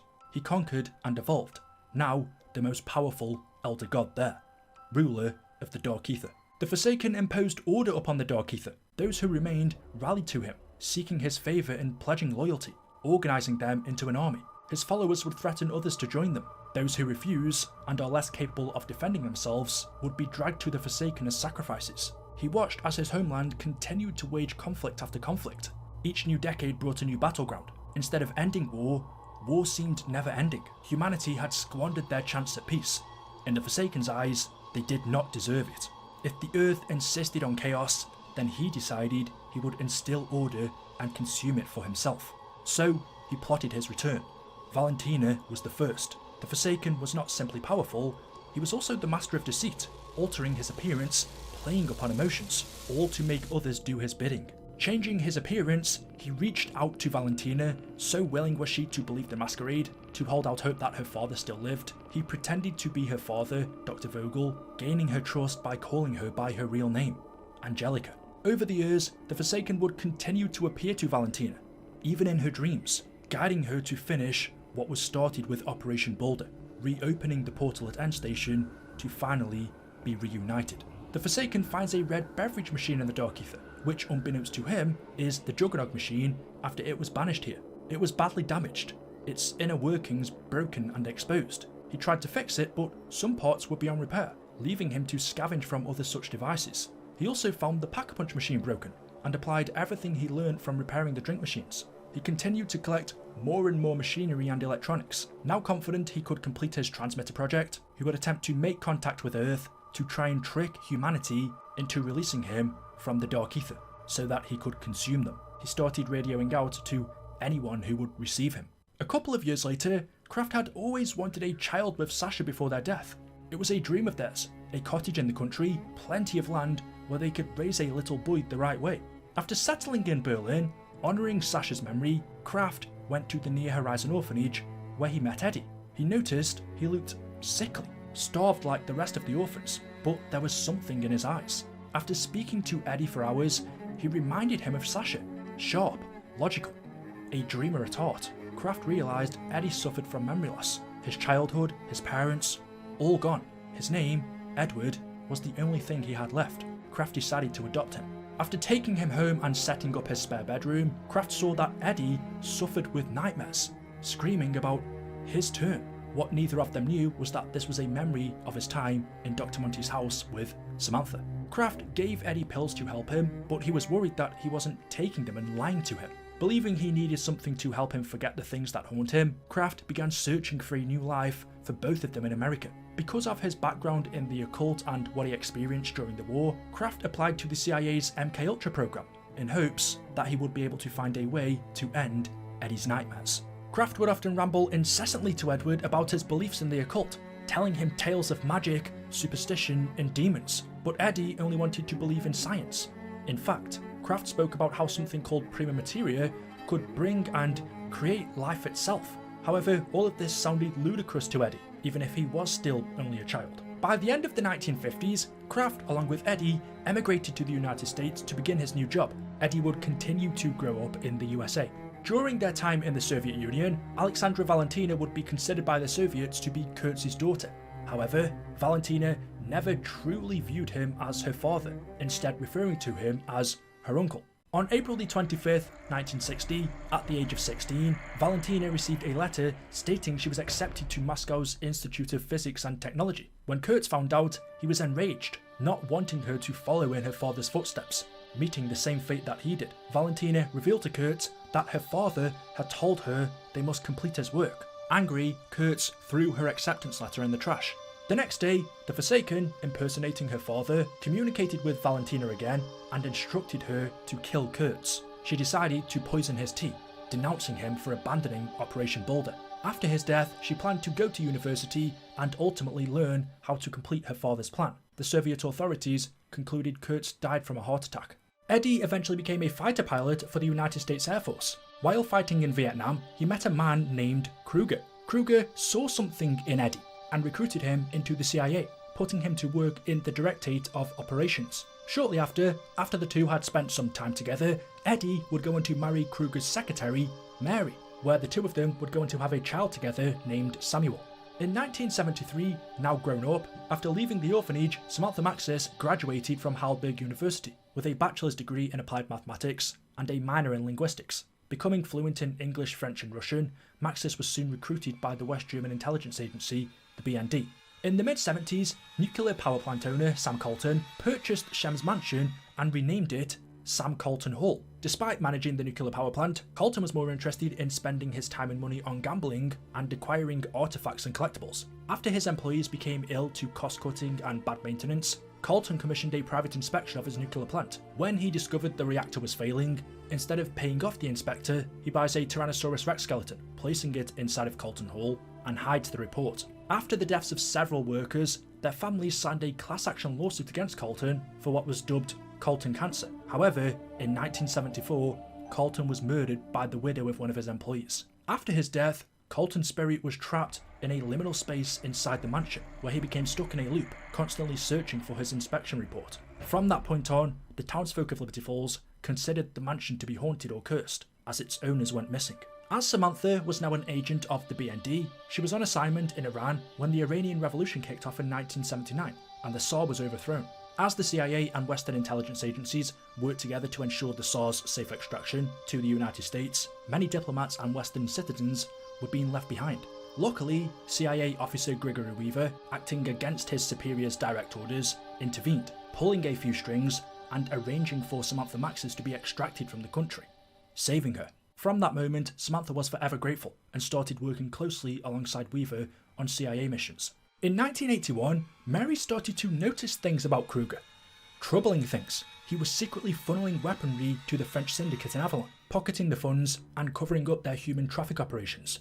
And so, Mary gathered evidence against Kruger, but decided to keep Eddie out of the loop for his own good. After doing so, knowing the trouble exposing Kruger would bring, Mary sought whistleblower protection. Samantha Maxis was the case officer assigned to secure her and young Samuel to a safe house in Saxony, East Germany. She had promised to keep the boy safe. After Kruger learned this, he decided to silence Mary by arranging a hit, providing CIA officer Weaver with fake intel about the intended target. Kruger contacted Weaver through a secure line, hiding his voice, telling him the target is at a safe house maintained by the BND in Bremen and that he was accompanied by a young child named Samuel and his mother. Kruger informs him he has arranged for the mother and son to be away during the operation window. Weaver was to approach under the cover of darkness, eliminate the target, and torch the place to cover his tracks, ordering him not to search the premises for intel. Weaver suspected it was Samantha on the other end of the line.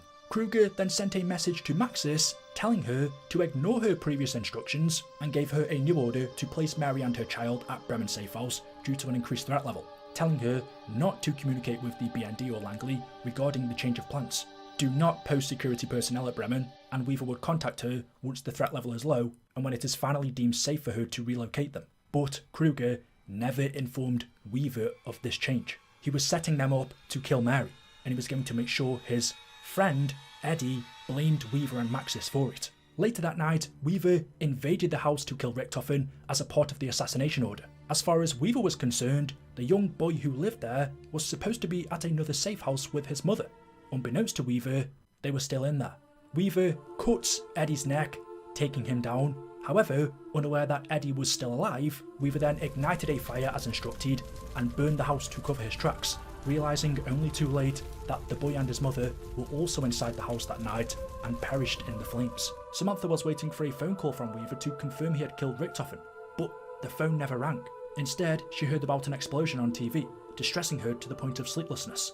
At 3 AM, Weaver arrived at Samantha's apartment, bloodied and wounded. Samantha was in shock to finally meet him face to face. As she did her best to dress his wounds, he burst into tears, mumbling to her about how he was just trying to cover his tracks and how sorry he was. He told Samantha that he had burned the house to the ground, not knowing the boy and his mother were inside. Samantha had promised she would keep Samuel safe. She was set to move him to another safe house. The last thing she expected was for Weaver to move as quickly as he did. They both felt the guilt, but Samantha blamed herself more than Weaver, believing it was down to their failure in communication. After Eddie woke up from his assassination attempt with a scar on his neck, he discovered his family dead. Distraught, he became consumed by darkness. The grief overcame him, and he began plotting his revenge, as well as looking for a way to bring his wife and son back from the dead. His father, Kraft, could do nothing to sway him. Kruger made sure he believed it was all down to Weaver and Samantha. He would begin by joining the CIA's Directorate of Science and Technology's Office of Extra-Regular Activities, where he became an Associate Deputy Director.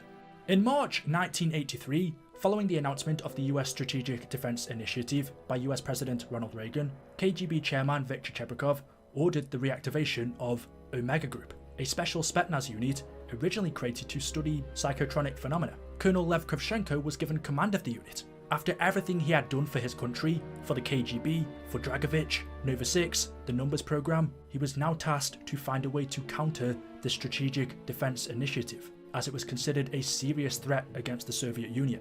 Kravchenko, however, believed he was being made a scapegoat by Chebrikov, thinking Omega Group would be disbanded in a matter of months, if not weeks. He named key personnel to lead Omega Group's military and scientific operations. His right-hand man, Gorev, would serve as tactical operations lead during active measures, ensuring their unit's performance was not just up to Spetsnaz standards, but up to his standards. He believed Omega's original focus on superstitions and old wives' tales made their operators soft. Gorev would burn all the softness out of them. Assisting him would be Captain Sergei Revanov, whose sterling service record would calm the fears of any apparatchik with misgivings about Comrade Gorev. Revanov was a founding member of the KGB counter-terrorism detachment, taking part in operations across the globe: Central America, the Caribbean, Angola, even Afghanistan. As for Omega's stated mission, to identify, study and weaponize the so-called exoscientific phenomena, Kravchenko chose trusted experts. After finishing university, Dr. Alexandra Valentina was given the role of leadership of Omega's psychotronic phenomena research. In addition to having a background in hard science, Kravchenko believed Valentina was a straight talker and a Soviet. If Omega is a waste of resources, she would give him the unvarnished truth. Little did he know of her true agenda. Finally, Dr. William Peck from America's Weapon Research Program, DARPA, would serve as Omega's exoscientific phenomena research lead. Peck was to develop military applications for Ethereum. Comrade Chebrikov told Kravchenko there were some pushbacks to his choice. After all, if Peck betrayed his own country, America, then why wouldn't he sell the Soviets out as well? So he put contingencies in place if Peck ever thought about betraying him. Kravchenko issued a general order to scout all records since the creation of Omega Group in 1975. He thought surely something usable, something of worth, must have been found in all that time. Valentina saw this as her opportunity to start her plan. After being visited by the Forsaken since her childhood, who claimed to be her father, he guided her throughout life, instructing her to complete Operation Boulder, opening a portal to the Dark Aether, beginning a new Reich. The Forsaken also showed her where to find the Endstation reels hidden within an NKVD intelligence vault when she first joined the KGB, and told her about the existence of a secret Endstation facility hidden beneath Berlin. On the 15th of July 1983, Valentina presented the reels to Kravchenko, who immediately flagged them for review with Chebrikov and the committee. After the reels were reviewed, Chebrikov authorized Omega Group to weaponize the findings of Project Endstation and harness the power of the cyclotron and the Dark Aether. The new operation was dubbed Operacja Gobotich, otherwise known as Operation Undertaker. In the following days, Tatiana, a contact of BND agent Samantha Maxis, told Maxis that the KGB uncovered something from their archives, and a ground operation was happening in Poland. Tatiana managed to steal a copy of the Endstation film and sent it to Maxis. The project file was called Endstation, and she found out they've allocated a huge amount of resources to fund it. What worried her more was she had no idea who around her she could trust, believing some at the BND may already be working with them. They may even be listening in. Feeling the walls closing in since two of her Omega contacts had already been exposed, well, I say exposed, but to be more specific, one started singing as soon as he was detained, and the other fell out of a window. Believing the BND was compromised by Omega Group, Samantha breached her protocol and left the agency, going rogue, but asked Dieter, the only BND agent she still trusted, to send the Endstation tape to Weaver. Soon after, the Endstation facility in Marasco was secured by Omega Group, and after 2 months of study, the cyclotron and the other experimental devices were restored to operational condition. The reactivation of the cyclotron took place on November 1st, 1983, and was overseen by Valentina and Dr. Peck. Following the Forsaken's orders, Valentina tasked 2 men, Officers Medvedev and Orlov, to reactivate the collider. They believed they could achieve more than the Nazis ever did. Before Medvedev and Orlov entered the facility, Orlov, knowing he probably won't make it out alive, speaks to a photo of his family, telling them to give him strength. The men then enter the facility and turn on the cyclotron. Even though they were successful, Medvedev died and Orlov was turned into a megaton in the process. The reactivation of the cyclotron triggered a global ripple effect as several gateways and dimensional breaches started to appear around the world, including sites in rural Venezuela, Namibia, Vietnam, and the largest known breach in the Ural Mountains of Russia. As the facility became overrun by the undead, Omega was forced to withdraw from End Station without repairing the dimensional damage. The portal at End Station was not stable enough for the Forsaken to return, leaving him to decide he was going to need a more powerful machine. A couple of days later, Omega Group responds to an outbreak zone near Baku, Azerbaijan. On November the 3rd, an emergency meeting took place regarding the outbreak zones. The meeting included the US Secretary of Defense, Caspar Weinberger, and the Director of the CIA, William Casey, who were tasked by Reagan to find a proportional response to the situation, while also containing and suppressing the threat. Edward Richtofen, who by now was the Associate Deputy Director of the Directorate of Science and Technology, proposed to create a subgroup within the DS&T called Requiem, which would be staffed internationally but remain firmly under the US and CIA control. Unbeknownst to anyone else, Richtofen had ulterior motives, involving bringing his wife and son back from the dead.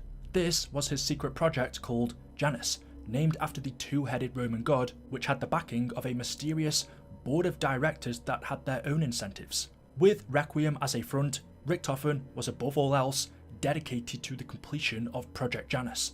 2 days later, the CIA Office of Requiem was created by Casey, and Richtofen was named as its director, leading it. The CIA's goal of Requiem was to deploy clandestine strike teams to cordon off outbreak zones, prevent them from spreading, and gain vital intel on the nature of the enemy, providing cover stories to local media designed to keep trespassers out without attracting unwanted scrutiny. Like other clandestine operations, Office of Requiem officially didn't exist. It would be funded by the Department of Defense's black budget, and additional funding would come from NATO. Under Richtofen's leadership, 4 departments were created. For Field of Operations, Special Agent Gregory Weaver was promoted to the rank of Special Operations Officer for this role. There was some internal pushback due to Weaver's previous designation as an enemy combatant during Operation Charybdis, but that designation was rescinded. Richtofen chose him specifically for this assignment, and the DCI agreed. Weaver's unorthodox approach to covert ops was exactly what was needed to take on the unprecedented threat. Little did they know, Richtofen chose Weaver because of his involvement in the death of his wife and son, wanting to keep a close eye on him and ultimately use him to achieve his goals. For containment and security, Major Mackenzie Carver was chosen, well known to many in the intelligence community. A veteran of the Korean and Vietnam conflicts, Carver had served as a DoD liaison to the CIA for over a decade. While his blunt talk and aggressive demeanour had sometimes impeded his career advancement, those qualities were well suited to his role at Requiem, applying data and materials to Requiem Ops to develop weapon systems capable of keeping Soviet aggression in check. Heading the Unnatural Sciences Division was Dr. Elizabeth Gray, a top research scientist in the fields of genetics and biology. Her papers on anaerobic organisms and speculative thesis on alien biomes earned her invitation to lead Requiem's study of the other dimension and the creatures emerging from it. Her lack of military background was flagged as a concern, but she offered an outsider's perspective Richtofen deemed vital to their success. And for Requiem's Energy Research Division, Dr. Oscar Strauss, a former member of Project End Station who joined the United States after the war. He would lead studies of new discoveries in outbreak zones to determine scientific and military applications. However, his past associations with the Nazi regime made Strauss a controversial choice. Richtofen pointed out that the same was true for von Braun, who led NASA to the moon. For now, Strauss had their full support. Richtofen would hide his identity from all of them, making sure they didn't know who they were actually working for, only being referred to as the Director of Requiem. After the CIA received the tape from Dieter about End Station, on a cold rainy night in East Berlin, Samantha contacted Weaver to persuade him to look at the footage. It showed the Russian 8th Guard Army being attacked by the undead at D Machine, and then 1 week later it shows a cleanup crew burning the dead bodies and Zykov shutting down the cyclotron. Samantha explains it's happening again, but Weaver asked her to turn herself over to the CIA for protection. She refused, and even fought off teams sent by Weaver to retrieve her. Maxis then left Germany for Romania to pursue a new contact within Omega Group, Captain Sergei Revanov, whom she believed could be turned. With the intel provided by Maxis, Requiem authorized Operation Cerberus, a reconnaissance operation in Poland on November 13th, 1983. Before a strike team is dispatched, Carver provides them with WANDs, weaponized Ethereum neutralizer devices, a little pet project of his. One of his men brought him the concept, and once he saw the schematics, realised the tactical edge they could provide in the field. He allocated one of their science teams to develop the tech. Dr. Strauss initially objected, but he eventually came around. When the strike team arrived at Project Endstation's facility, they discovered the cyclotron and its gateway to the Dark Aether. After turning on the facility's power, the strike team entered the anomaly, causing them to lose contact with Weaver and the crew. While in the Dark Aether, they find parts to the Aetherscope, a device created back in the 1940s by Endstation to record data from the Dark Aether, and was capable of uncovering strange phenomena, including spectral reflections of past events reoccurring outside of space-time parameters. When Requiem's strike team returns to the normal realm, they receive new orders to shut down the dimensional breach in an effort to contain the spread. To learn how to shut down the cyclotron, the strike team travels back into the Dark Aether using the Aetherscope to view past events of Dr. Vogel, learning the password to reactivate Diveshler. However, the initialization is interrupted due to it requiring power. Finding the DIE machine on Walter's dead body, they use it to restore power to Diveshler. Weaver figures if they can use Diveshler to restore brain functionality to one of the Endstation staff that had turned into the undead, then they could use their help to deactivate the accelerator. However, the initialization is interrupted again due to it missing its decontamination agent. Once more, the strike team travels back into the Dark Aether anomaly and encounters Mayek, a Megaton overlord. The strike team also finds a modified computer where they are contacted by a stranger trapped within the Dark Aether. What they didn't know was that this stranger was the Forsaken, masquerading as his former self, Zykov. He tells them his journey in the Dark Aether and the dangers present in this dimension. For now, continuing on with their mission in shutting down the cyclotron, they retrieve the decontamination agent from a tree after it was hidden there in the 1940s, place it into Diveshler, where its initialization was completed. The strike team then traps a Soviet zombie inside, and its mind is restored. Now, with the ability to think again, it turns out this zombie is Orlov. Orlov, after seeing what he had turned into, gets angry, breaks containment, and hides away in the darkness. Weaver suggests the strike team find a way to lure him out, and so, for the final time, they re-enter the Dark Aether and watch a past reflection of him talking to a photo of his family. The strike team uses this photo to lure him out, and it reminds him of what Omega made him do, causing him to lose everything. Orlov agrees to help Requiem stop Omega, turn off the cyclotron, and close the gateway. Realizing he won't make it out alive, he tells the strike team to evacuate before it blows, with his final words being, "Tell my family I will see them both again." Requiem's helicopter pilot, Raptor 1, then exfiltrated the strike team as a nuclear detonation occurred. Weaver congratulated the team personally, but noted that their fight was far from over. In the months following the destruction of Project Endstation, more rifts appeared around the world. Following the success of Operacja Grabicic, a new operation called Operation Inversia or Operation Inversion was approved by Omega Group and would be led by Dr. Valentina. The goal of the operation was to weaponize Ethereum and anything they could find within the Dark Aether to win the Cold War. To do this, the construction of a facility in Vietnam called Outpost 25 began on November the 11th. The location of the facility was chosen because of its dimensional fertility as a dimensional breach opened near the region. Outpost 25 would be overseen by Dr. Peck. At the outpost, Peck designed a portal chamber, and along with Dr. Dmitry Kolke, managed to create a stable rift to the Dark Aether. This technology allowed them to enter the Dark Aether at will. Teams of Omega soldiers were then sent into the Dark Aether daily to collect Ethereum crystals, as well as biological, botanical, geological specimens, and liquid samples. Peck noted that Ethereum could yield massive amounts of energy and could be used as a sustainable power source, leading him to design an Ethereum reactor. Outpost 25 was now entirely running on 3 of them. The excursions to the Dark Aether proved to be extremely dangerous, inflicting heavy loss among Omega's ranks.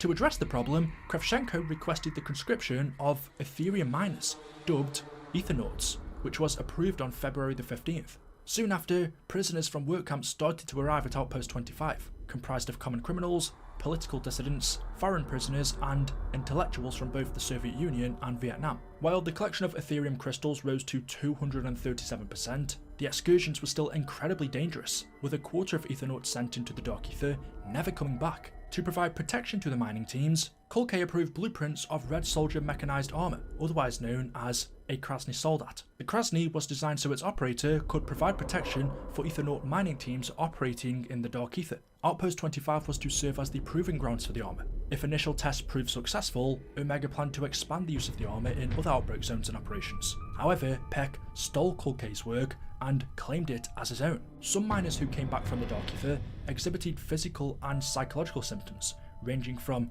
infection to amnesia.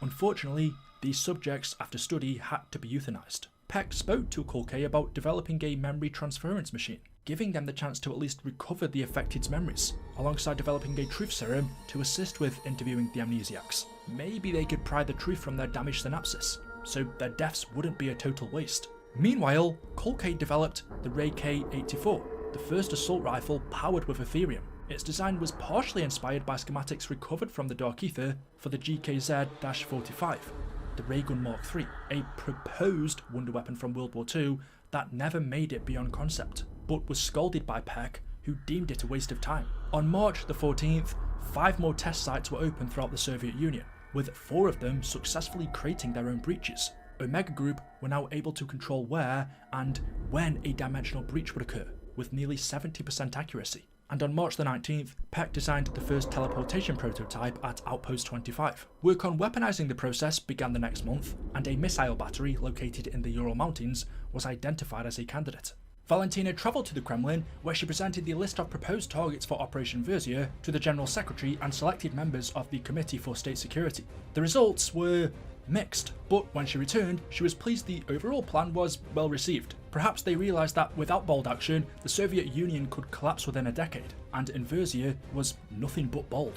It would be a death blow to the West, which may have accounted for the committee's preference of 2 particular targets. But Valentina pushed hard for Berlin. It would have afforded her further opportunities to complete her preparations there for her plans with Operation Boulder. Kravchenko did question her fixation on Berlin, but she just told him she hates Germans. That was always enough of an excuse for veterans of the Great Patriotic War like Kravchenko. Kulke then meets with Valentina for a secret transaction, where he provides her with his research on membrane permutations, containing information on particle distortion modules, everything needed on targeted dimensional breaching. She had him deliver it to a specific address in Berlin, and the reason he was helping her was his hatred for Peck and for the good of the motherland. On January the 11th, 1984, an outbreak zone appears at a Menendez cartel processing site in rural Nicaragua. Several cartel members were attacked by zombies. Meanwhile, Raul Menendez retreated to his cartel's main camp. Then, he ordered his members to shoot any zombie on sight. Menendez then called for Soviet reinforcements to arrive and contain the undead threat. Around this same time, Requiem also developed new technologies using Aetherium samples they retrieved from various outbreak zones they had contained. Carver and his Containment and Security Division developed new weaponized Aetherium neutralizer devices and equipped all of their operators in the field with them. Requiem also planned to thoroughly study the Dark Aether from Soviet territory in the Ural Mountains and designed several devices for the operation. A specimen analyzer station and a recon rover conceived by Gray and the Unnatural Science Division, an extraction rocket and an essence conversion module designed by Strauss and the Energy Research Division, as well as a dimensional disruptor satellite created by Carver and the Containment and Security Division. Requiem also developed an Aetherium explosive designed to destroy massive Aetherium crystals detected in the Ural outbreak zone. Noticing discrepancies, minor deviations from their stated mission, Carver was starting to get a little bit suspicious. He writes to Weaver telling him he's not sure who he can trust these days. Sure, there's nuances in any Black Op, but he couldn't shake the feeling there was a hidden agenda at play. He questions what Requiem's director's goal is, and asks Weaver if he even knows his name or even remembers seeing it on a dossier or overheard in conversation. The one time Carver did get close to him, he had heard him speaking Russian. He just wanted to know what was going on. After reviewing the director's latest directive on funding allocation, he found out the director wants to funnel more of Requiem's budget to the lab coats than those on the front line. He tells Weaver to have a word with him about it, saying, "I know the other departments have their place in this fight, but they are supposed to be supporting us, not the other way around." Learning this, Gray thanks the director for the extra funding and assured him they have his full support. He was aware that with enough time and resources, Gray and Strauss could unravel all of the mysteries of the Dark Aether. Requiem's Berlin Station Chief, Meyer, warns Weaver about a developing situation in the divided German capital. Reliable intelligence placed Dr. Alexandra Valentina in West Berlin. She was observed scouting several locations in the city. Since they knew Dr. Valentina was directly involved with Omega's interdimensional research, this was very distressing to them. And on May the 10th, 1984, Meyer managed to intercept communications from Valentina. While they were still trying to determine the precise purpose of her visit, the contents of the interception supported their suspicion that she was setting up a major operation in the US-occupied sector of the city. Following the destruction of End Station, Samantha Maxis, now operating on her own, had regular contact with Revanov, who, after witnessing what Omega were up to with their experiments with the Dark Aether, defected, believing, despite their slogans and mantras, Omega did not represent his nation.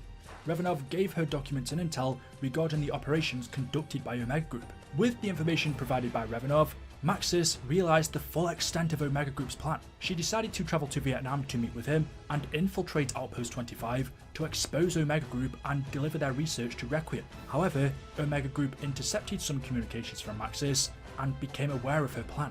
In early June 1984, Kravchenko's right-hand man, Gorev, travelled to Outpost 25 and warned Peck about Maxis. He tasked Peck to capture and interrogate her to find out who was the mole at the facility. As Samantha was attempting to infiltrate Outpost 25, Peck managed to capture her and started to interrogate and torture her, with no result. When he realised what had happened, Revanov contacted Weaver to warn him about Maxis' situation. Weaver and the Requiem staff then discussed preparations for Operation Lost Property, a rescue mission to exfil Maxis and acquire any intel present in the facility. As per the orders of Kravchenko, Maxis was to be kept alive. However, Peck disobeyed these orders, as he was secretly working as a mole for the director of Requiem. In line of Richtofen's hidden agenda outside of the knowledge of both Requiem and Omega, he requested Peck get rid of Maxis by throwing her into the Dark Aether. As time flows differently in the Dark Aether, not even 24 hours later, she felt like she had been there for weeks, even months. Maxis attempted to reach out back to the other side, hoping that somebody was listening, but to no response. As time went by, she reflected on herself and her past. Due to the effects of the Dark Aether, however, her memory became blurred, and it became difficult to remember who she was. Samantha encountered all different kinds of creatures residing in the Dark Aether, killing what she could, taking their power from them, before hiding back in the shadows. She found shelter, she found food, did what she needed to do to survive, but the perpetual night brought dark thoughts inside her. At one point, she awoke with blood on her hands, holding a knife in the middle of what seemed to be a frenzied attack against Omega soldiers. Even though she had the knife, she did not remember where it came from. Her hatred towards Peck grew stronger each day.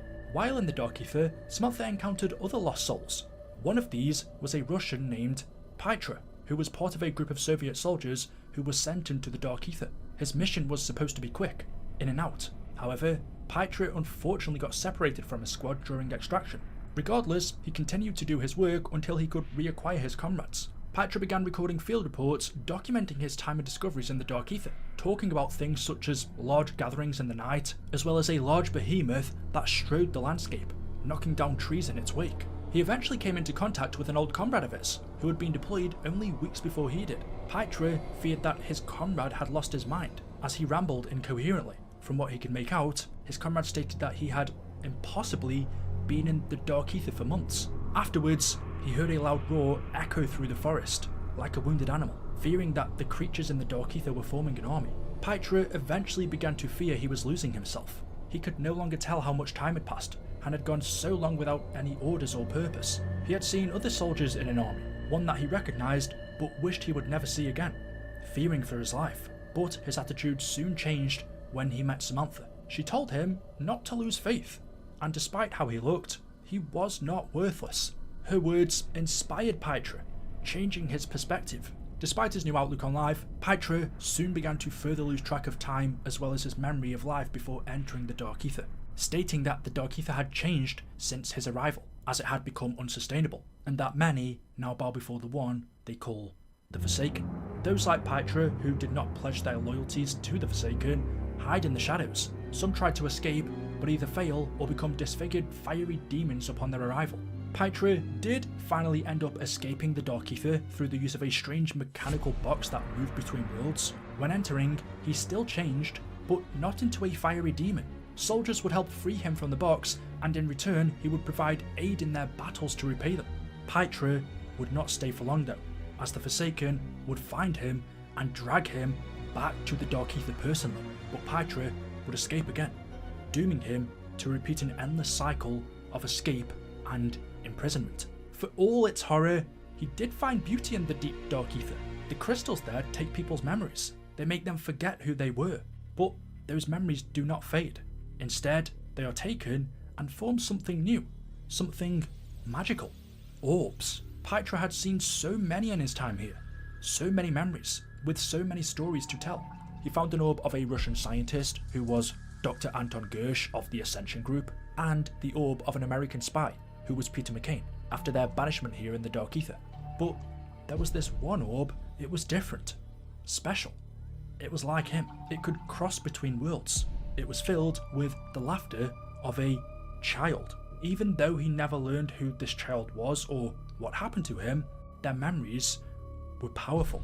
2 days after Maxis was thrown into the Dark Aether on January the 15th, 1984, the Dimensional Gateway at Outpost 25 released a massive burst of Ethereum, creating a lethal phasic barrier around the facility and turning everyone into zombies and other Dark Aether creatures. Peck managed to hide in a safe room and sent an emergency message to Omega Group headquarters informing them Outpost 25 is now an outbreak zone, begging for rescue as he believed he was the sole survivor, not aware that Revanov also survived in the nearby village. Shortly after, a Requiem strike team arrived at the foothill of Outpost 25 as a part of Operation Lost Property. Revanov wasn't able to physically assist due to him having a chunk bitten from his arm during the outbreak, but he still managed to help them enter the facility using one of the teleporters. Upon entering, Peck contacts them with a deal. They turn the power on for him, and he will give them back Agent Maxis. And so the team reluctantly help Peck restore the facility's power by charging up the ether reactors. Upholding their end of the deal, Weaver demands Peck tell them where Maxis is. He revealed he had thrown her into the Dark Aether. Even though he could reopen the portal, he declined, and instead started to transmit his research to Omega, leaving them to figure it out for themselves. While exploring the facility, the team come across yet another modified computer and continued to communicate with the mysterious stranger within the Dark Aether. The Forsaken, still masquerading as his former self, Zykov, tells them more about his time in the Dark Aether and what dangers lay ahead. In an attempt to further gain their trust, he signs off, promising to return. After retrieving Kulke's Ray K wonder weapon, Revanov along with the strike team remake the truth serum initially invented by Peck and use it on him. This causes Peck to share with them they need the code that restarts the quantum mainframe and Maxis' dimensional tracker ID to locate her. After rebooting the mainframe, the serum soon wore off, and Peck tricked the team into disrupting the dimensional rift, overloading the mainframe and destroying all electronics and intel stored in the facility. But Weaver had the idea to use a space satellite that had an energy beam as a part of the director's new project intended for Operation Threshold, theorizing it would generate enough power to reopen the portal and Outpost 25's satellite dish would be perfect for power dispersal. The strike team realign the satellite and fire their space laser at it to open a new breach, allowing Maxis to finally escape the Dark Aether. Maxis was wearing a scarf with the initial M on it, and a katana that once belonged to a Japanese officer. She had found Dr. Monty's scarf and Takio's katana in the Dark Aether. With Samantha rescued, the reactor burns out. Before it explodes, they attempt to leave the facility and regroup with Revanov. Suddenly, a massive elder god from the Dark Aether, named Order, appears in the village and begins attacking them.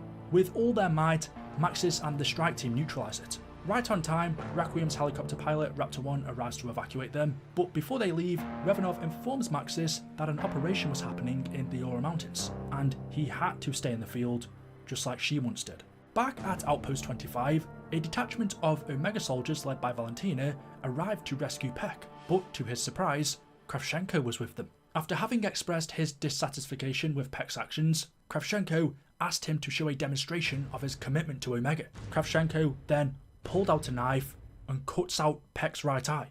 From that moment on, he vowed revenge to secretly work against Kravchenko and take him down from within. Following her extraction from the Dark Aether, Maxis was placed under medical supervision and transported directly to Requiem's headquarters. Preliminary physical and psychiatric evaluations were performed en route. She was found to be in surprisingly good physical condition considering her ordeal in the Dark Aether. While Weaver estimated she spent roughly 48 hours there, Maxis claimed she was missing for many months. Psychological and metabolic data supported her claim, but further details were slow in coming due to post-traumatic stress issues and apparent gaps in her memory. Requiem would continue to monitor her for indications of brain damage. Weaver then ordered her to be confined to the quarantine suite, where she was to remain until further notice. Though she was operating in an unsanctioned capacity, she still wasn't considered a prisoner. However, they did need to know what Maxis learned about the Dark Aether. For the time being, only Weaver, the director, and Requiem medical staff were to have access to Maxis as they continued running tests on her. While recovering in quarantine, Samantha wrote in her diary, "Sometimes I find it hard to sleep. Even though I look forward to it, when I dream, I see faces. Faces of people I care about, and faces of people that don't care for me. Sometimes it's hard to distinguish between the two, but one face stands out from all the others. The face of a child, a boy. He is lost, damaged. I want to help him, but somehow I feel that he is dangerous. Dreams are unreliable witnesses, as to am I. Sometimes I find it hard to sleep." When her condition started to improve, Weaver permitted the rest of the Requiem team to question her. Carver wanted to know what kind of hostile enemies were in the Dark Aether and if they were strategizing an assault on Earth. Strauss was interested in the gaps in her memory regarding the events at Outpost 25, as Requiem believed she was responsible for the outburst of Ethereum that caused the Undead outbreak there, even going as far as to question whether she had control over the zombies, concerned about the possibility of her doing it again. And Gray wanted to know why she wasn't more damaged, physically and emotionally. Considering the amount of time she had spent in the Dark Aether, the only thing they were able to detect was the change in her eyes, which were now purple. When Weaver visited her, with Samantha being evasive, even obtuse, the conversation quickly turns to the night they accidentally killed the boy and his mother. With Weaver seeing she was becoming more agitated, he let her get some rest. She was deemed unfit to return to the field and was kept inside of Requiem HQ for several months, with the radio she had used to contact Requiem strike team confiscated. Angry, feeling like she was being held hostage, Samantha had an incident with one of the nurses, breaking his nose. In order to keep her company, Weaver decides to get her a female Rottweiler. Noticing that she wasn't exactly fluffy, Samantha decides to name her Not So. Weaver tells her he just wants her to work out who she is, for herself, and she should start keeping a diary, just to get down her thoughts. On June the 20th, 1984, Requiem was authorised to launch Operation Threshold, a massive endeavour aimed to study the outbreak zones in the Ural Mountains and retrieve Ethereum samples using devices developed by Requiem departments. When the strike team arrived, their operation quickly started to interfere with Omega, who had expanded their operation there, but both organisations tried to avoid direct interaction to prevent an escalation of the Cold War. Unable to use teleporters within the Ural outbreak zone due to phasic interference and the region's dimensional instabilities, Omega started to install boost modules that they had initially designed at Outpost 25. Unfortunately, the design for the landing pads was lost, forcing Omega staff and soldiers to be fitted with parachutes instead. Omega survey teams noted that the outbreak zone was made of a massive phasic barrier separating small regions like islands in the ocean. They also noted that the barrier grew by 100 micrometers since it first appeared in November of 1983. They believed the barrier was maintained by giant Ethereum crystals acting as terraforming nodes to match the properties of the Dark Aether. Requiem's strike team uses a strange device they found called a beacon to move between different areas of the outbreak zone. They didn't know what it was or who built it, just that it helped them. On July the 8th, Kravchenko assigned Peck to the Ural Mountains outbreak zone and warned him never to fail him again. When Peck arrived at the missile silo, he was tasked with continuing work on Operatsia Inversia, overseeing a special operation there involving a particularly rich deposit of Ethereum crystals, under the direct supervision of Gorev. After Omega retrieved more strange modified computers from the outbreak zone, Exoscience disassembled one, but they struggled to make sense of it. Its mechanisms were complex.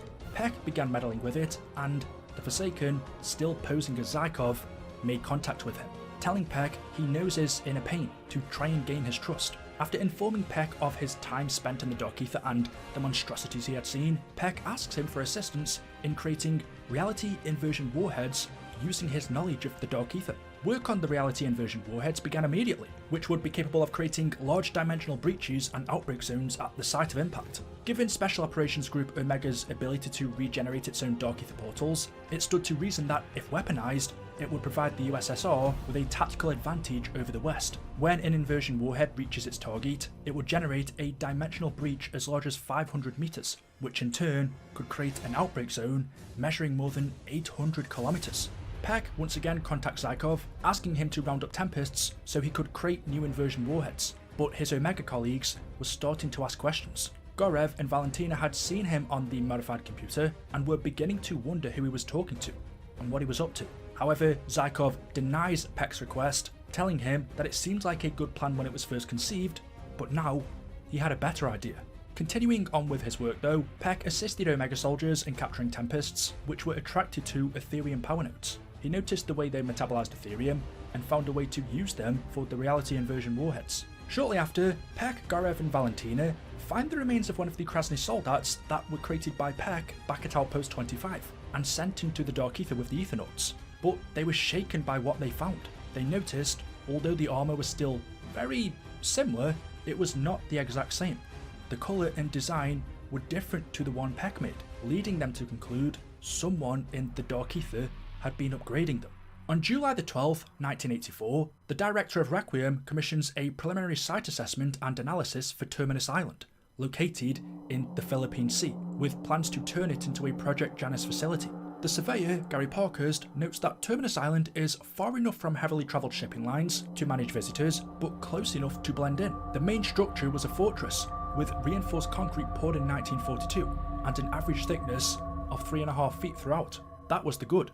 The bad was that it was covered in a festering mould-like moss that smelt like ass, which, given the history of the place, neither of those details were surprising. He noted the security control room was well positioned in the structure, but would need to be gutted and retrofitted with the latest electronics. Locks, cameras and lighting on the long-term holding cells, interrogation rooms, living quarters, and mine shafts would all need to be replaced with updated technology. The docks, sea tunnels and marine infrastructure were sound, but also needed dredging and updated tech. He found there were numerous tunnels throughout Terminus, sea, land and mine shafts. While they provide freedom and movement to any area of the island, there was one concern. Back in 32, there was a mining accident that killed dozens of workers in those tunnels, and there was definitely some weirdness going on down there that couldn't be explained. Gary suggested armed units clear the tunnels before any work begins. Finally, the buried lead. The coal from the mines had been gutted long ago. For the kind of power they needed on Terminus, he suggested looking at either a hydroelectric or nuclear system. And on one of Terminus's nearby islands was a stone engraving of a Sentinel artifact from a cult that resided here that worshipped Cortifex. Eventually, the design of the reality inversion warheads was finished. Using the captured Tempests, they were able to metabolize Etherium and increase the yield of the missiles. Moreover, the electromagnetic interference generated by the Tempests would prevent the West from detecting the warheads and firing back. Finally, Valentina confronts Peck about his use of the Dark Aether computer. Fearing her plan might be discovered, she scolds Peck and questions his loyalty to Omega. As he explains, he had learned about an army gathering in the Dark Aether and the greatest evil the world had ever known. Valentina prevented Gorev from warning Kravchenko about it, saying she would report it to him directly. Fearing that it may lead to her plan, Operation Boulder, being discovered though, she withholds it from him. But the director of Requiem secretly makes contact with Kravchenko and tells him there is an entity hiding in the deepest depths of the Dark Aether, and that the threat is real. It is waiting for the moment to enter our world and to consume it as its own. That is why it seeks to manipulate us, because only we can let it in, and unless we stop it, it will be our end. Ending the conversation, telling Kravchenko he will reach out to him later, as Requiem will have noticed his absence by now. After learning that something was lurking in the Dark Aether and that, while the West was still a threat, something far bigger loomed on the other side, Kravchenko took the leadership of Operatsia Inversia from Valentina. Much to Valentina's disappointment, the reality inversion warheads were now pointed against this new enemy in the Dark Aether. On August the 16th, Valentina received another vision of her father, reassuring her that not all was lost, and his plan was still on schedule, with new instructions for her. Knowing that Revanov was still alive and that he was the traitor, she purposefully and indirectly leaked intel and documents to him regarding Operatsia Inversia to try and thwart Omega's plan. Upon receiving it, Revanov decides to share this information secretly with Dr. Gray and Samantha, as he believed he could trust them to do the right thing.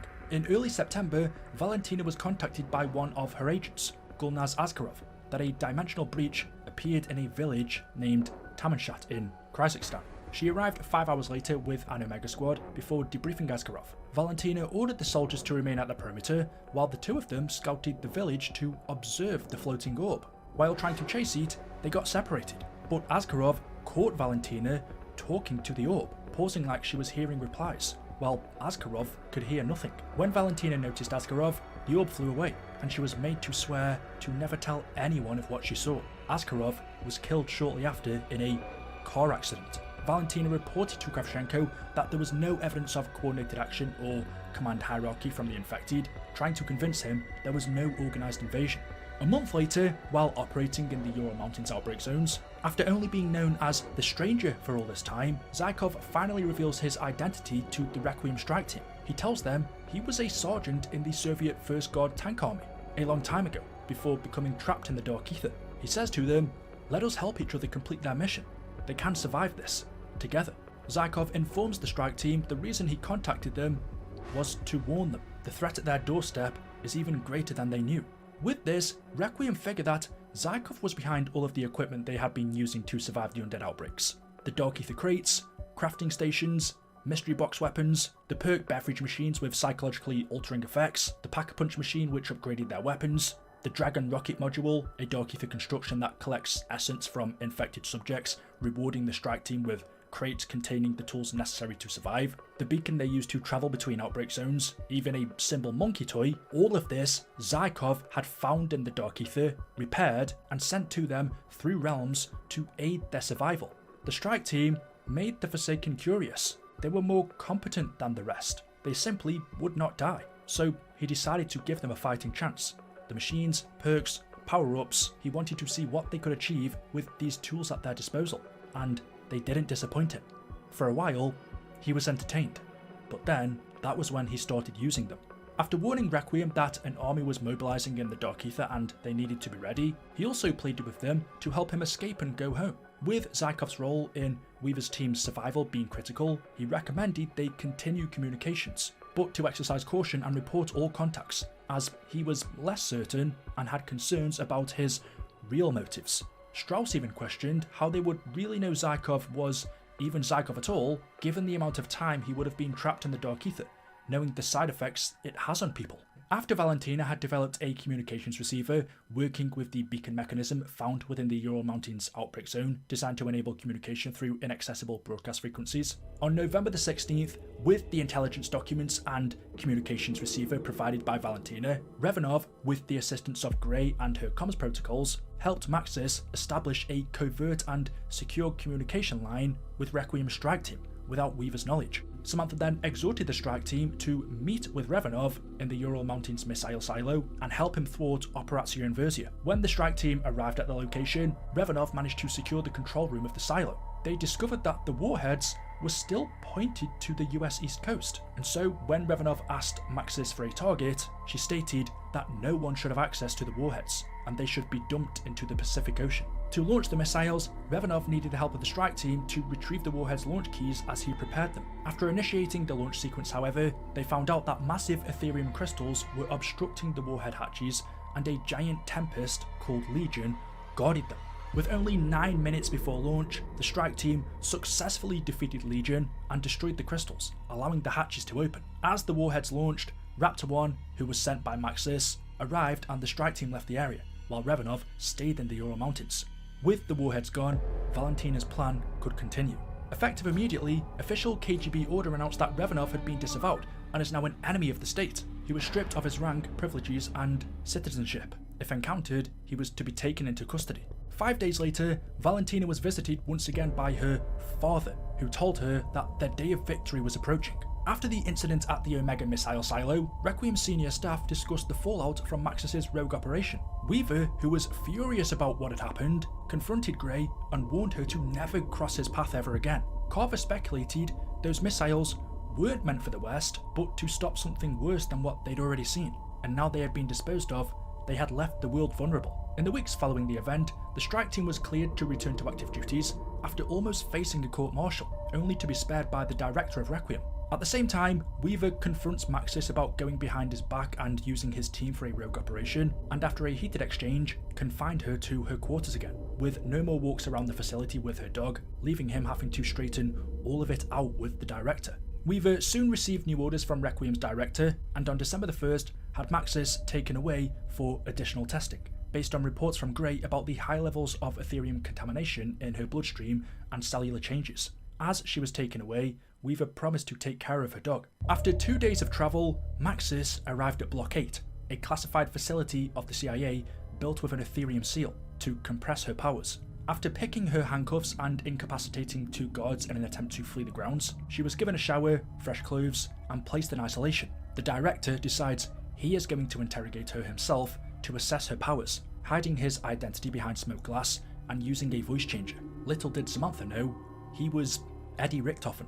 During their initial session, he asked her questions regarding her past that he already knew himself, such as her birthday and place of birth, but with Samantha refusing to cooperate, he electrocutes her. As she cries out in pain, he asks her the questions again to get her to comply.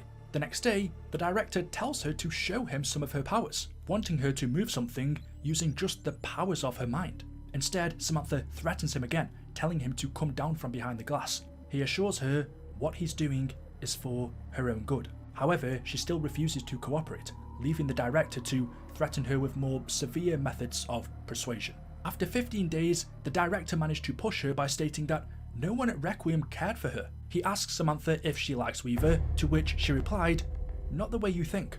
We just have history, shared trauma. You wouldn't understand." What she didn't know was that Richtofen did understand, especially considering the two of them had killed his family. He pushed Samantha some more, calling her a sad, little lost girl. Filled with anger, Maxis uses her telekinetic abilities to break the glass in her room. The director continued to torture Maxis. During one session, he brings her dog, Notso, into the room and threatens to have it shot if she does not use her powers to teleport it to safety. After telling the director he wouldn't know how it feels to be loved, he started counting down, forcing her to use her powers to teleport Notso away, pleasing him with the progress they were making. Meanwhile, Dr. Peck still hoped his missiles could be recovered from the Pacific, but as Kravchenko suspected, their salvage efforts had proven futile. What remained of the warheads belonged to the ocean now. Kravchenko meets with Gorev to discuss Peck, as this was the second time his projects ended in failure. However, they concluded this time the failure didn't lie with him. Since Peck had been under 24-hour surveillance, Gorev could safely say he was not the one to leak the documents to Revanov and Requiem, with them none the wiser that the leak actually came from Valentina. Gorev briefly mentions to Kravchenko that Peck was speaking to Zykov within the Dark Aether, believing Valentina had made him aware, but she had withheld it from him, leaving Kravchenko suspicious of Valentina. He told Peck to keep talking to his friend in the Dark Aether, while he speaks to Valentina himself. Valentina, however, had already left for Berlin by that time, and was nowhere to be found. Following the fallout of Operation Verzier, several Omega scientists planned on defecting to Requiem through the assistance of the disavowed Sergei Revanov. Kravchenko learned that 7 Omega defectors had planned to move over to Requiem and decided to take direct action. He tasked Dr. Hugo Jaeger, the research lead of necroanalytics at Omega, to infiltrate the defecting group of scientists. Jaeger's mission, codenamed Operatia Sicilia, was to eliminate the defector Omega scientists and set up a trap for Requiem's elite strike team. In an effort to secure the defectors' trust, Jaeger arranged their transport, borrowing a hind from the KGB. Soon after, Revanov contacts Weaver using Maxis' direct line, informing him that several Omega scientists, known as the Omega 8, were ready to defect to Requiem as dissenting division was spreading within Omega Group. Weaver sends a report to the director compiling all of the known intelligence of the Omega defectors, and among them was Dr. Hugo Jaeger, who was made responsible for arranging safe passage to the Ural Mountains for their rendezvous with Revanov. Soon after, Weaver was authorized by the director to launch Operation Ascension to retrieve the defectors. On December the 14th, Weaver contacted the strike team and informed them to meet with Revanov and the Omega 8 near a sanatorium in the Ural Mountains. Unbeknownst to them, Jaeger had poisoned the pilot taking them there, causing the helicopter to crash. After the strike team located the crash, they recovered a message left by Jaeger indicating the scientists survived and were heading near a monument located on the lake next to the sanatorium on the other side of the phase. They were able to travel through the phase without dying due to an Ethereum neutralizer created by Dr. Zakova, one of the Omega defectors, neutralizing Ethereum particles in the air, pacifying a radius around the device, allowing safe passage through the phase. While here, the strike team discovers a note found on a bunny rabbit in the mystery weapons box. The note appeared to be written by a child with a connection to the Dark Aether object. It read, "This is my best friend, Mr. Peaks. Mr. Peaks is always watching. Mr. Peaks likes to play hide and seek. Mr. Peaks lives in my hat. Mr. Peaks always tells the truth. Thank you, Mr. Peaks. You keep me safe in this dark place." The strike team find another modified computer from Zykov, where they discover that he had also been in contact with Omega and was using both sides to facilitate his rescue.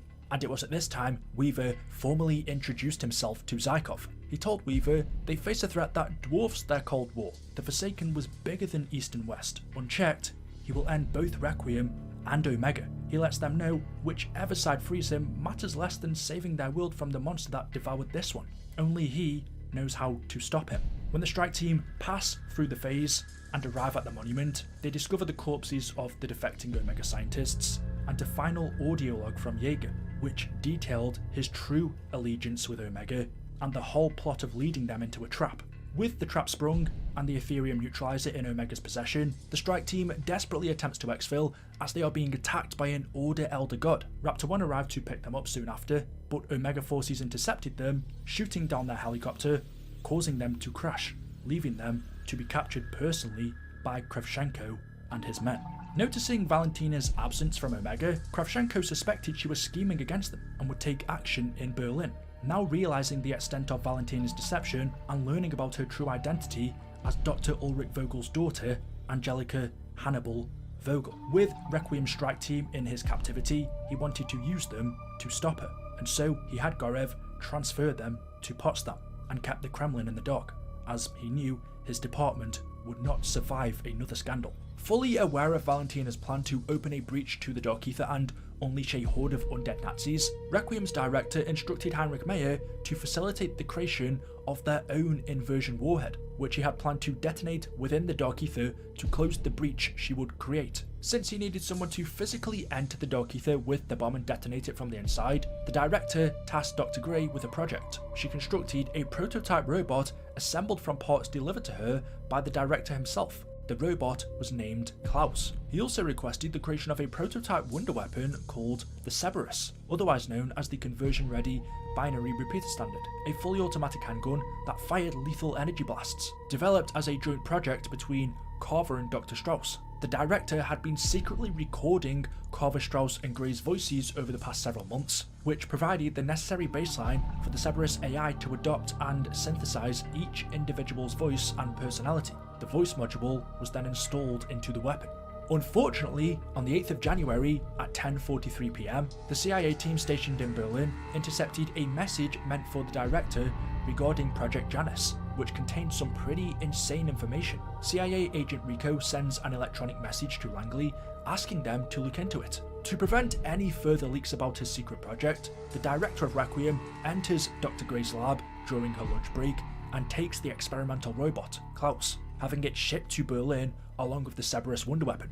Both Major Carver and Dr. Strauss were made aware that the wonder weapon had been reappointed for field use. Meanwhile, Dr. Gray writes an angry letter on the CIA mainframe asking who had taken her robot, and Weaver tells her to burn it and destroy any record of it from the mainframe, as Klaus was taken by the director for use in Berlin, but he didn't know anything beyond that. Peck then sends a message to Kravchenko saying, "Colonel, we are going about this the wrong way. We shouldn't be trying to kill the Forsaken, we should be trying to capture it. Think about it. This could be the most powerful creature from their reality. It is an elder god. It has power beyond anything we can comprehend. Who knows what could be gained from harvesting it? Zykov says he can help.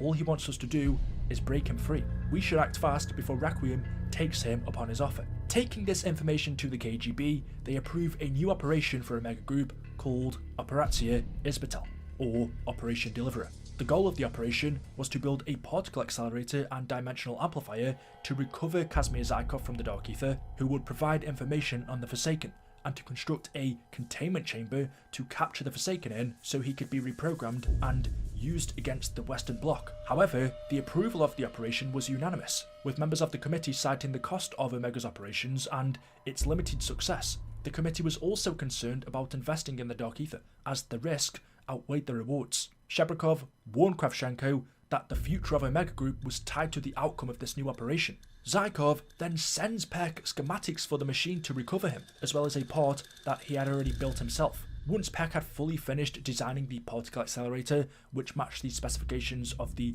end-station cyclotron and a dimensional amplifier, he secretly contacts the director of Requiem and offers to make a deal, to provide the director with information about Omega's new operation, and in return, he wanted a clean slate, burn notice destroyed, and his record expunged. Richtofen agreed. A couple of weeks later, the CIA team in Berlin received delivery of an oversized wooden crate. When they opened it, they found a robot with a note from the Office of Requiem, informing them that Klaus had been assigned to them, but they plugged it in and nothing happened. They just assumed it was some sort of prank. Agent Bedard laughed the whole time, saying this was just another waste of government funding. He even drew a mustache on Klaus's face. They were all laughing about it before they went to bed. The director then sent Klaus an electronic message telling him, "You have your orders. The security of Project Janus is your top priority. Contain the situation. Find and destroy the intercepted communique, then tie up all the loose ends. We cannot allow this to get out." When the CIA team woke up the next morning, they discovered Agent Bedard had been strangled in his sleep. Klaus was in his chair, acting as if nothing had happened, but CCTV cameras confirmed it was him. They unplugged him, hoping that was the end of it, and requested immediate assistance. The next morning, Agent James was just as dead as Bedard. So Agent Jack chained Klaus to his charging chair and removed his hands. Later that night, Klaus snuck into Agent Jack's room to retrieve his hands. As Klaus reattached them, Jack called out to Rico before Klaus started strangling him.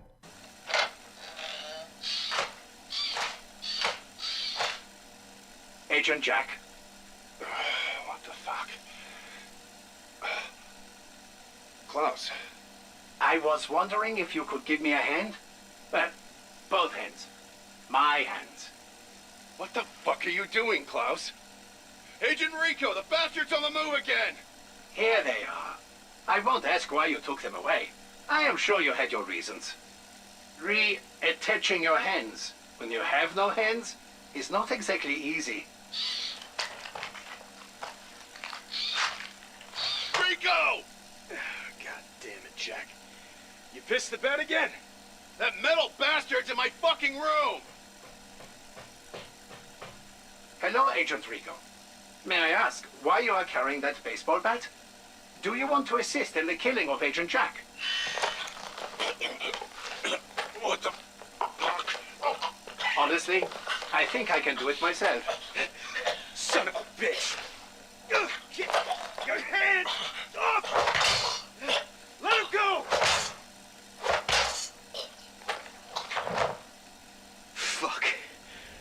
Agent Rico walks in on the scene and repeatedly hits Klaus with a baseball bat to try and stop him from killing Jack, eventually causing his battery to pop out.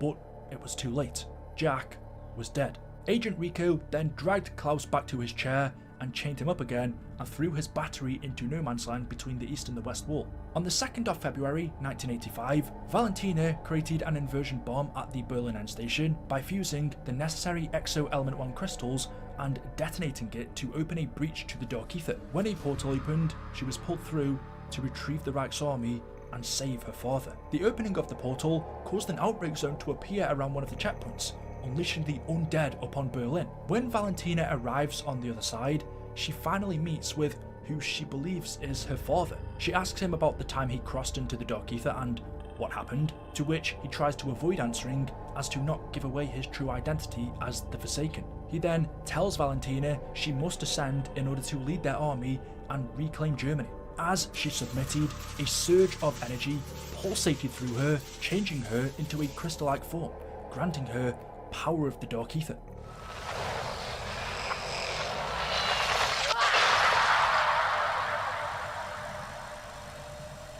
Father, it worked. You look every bit as glorious as I envisioned. How do you feel, my child? How do I feel? I feel incredible. I thought I knew what it was to wield power before.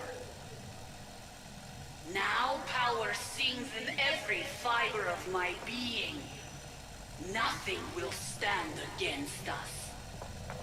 Then go to the head of our army and lead them to glory. Unleash the judgment of the Reich on the soft, weak ingrates who sullied the fatherland. Tell them their day is done. The sun sets forever upon their divided world. Father, are you my father? Of course, child. My time here has left its mark on me. But I am the one who guided you to this moment. I am still me. Now go. Make me proud one final time. The Reich must rise from the ashes. The Forsaken accidentally reveals his true identity.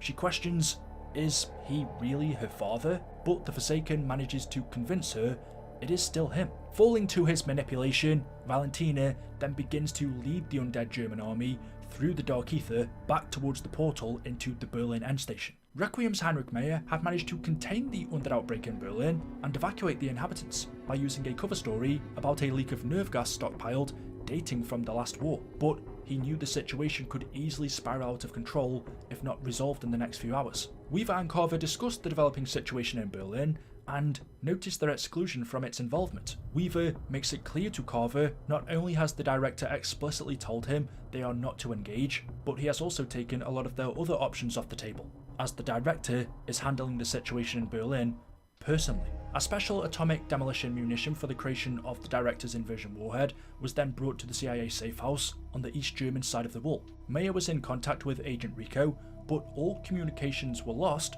when the outbreak occurred. Agent Rico's team was ambushed by a megaton, which killed his whole squad and took the uranium for their warhead, leaving them unable to seal the breach. On February the 2nd, after being held prisoner in Potsdam for several weeks, the strike team was released by Kravchenko into the Berlin outbreak zone to stop Valentina and prevent her Dark Aether army from entering Earth, using Raptor 1's life as leverage. When they arrived, they made their way under the city and reactivated Klaus, retrieving his battery and hands that were still wrapped around Agent Jack's neck. Klaus tells the strike team he was programmed to help them as they retrieved the Cerberus wonder weapon that had been locked inside of a safe. Under the command of Gorev, Jaeger and Peck, with the help of Klaus, the strike team uncover the secret end station lab, where, upon entering, Valentina speaks to them from within the Dark Aether, telling them they are too late and her army is approaching the breach. And so they begin working on constructing a new reality inversion warhead to close the portal. The team recovered the uranium stored from the lost nuclear device by a megaton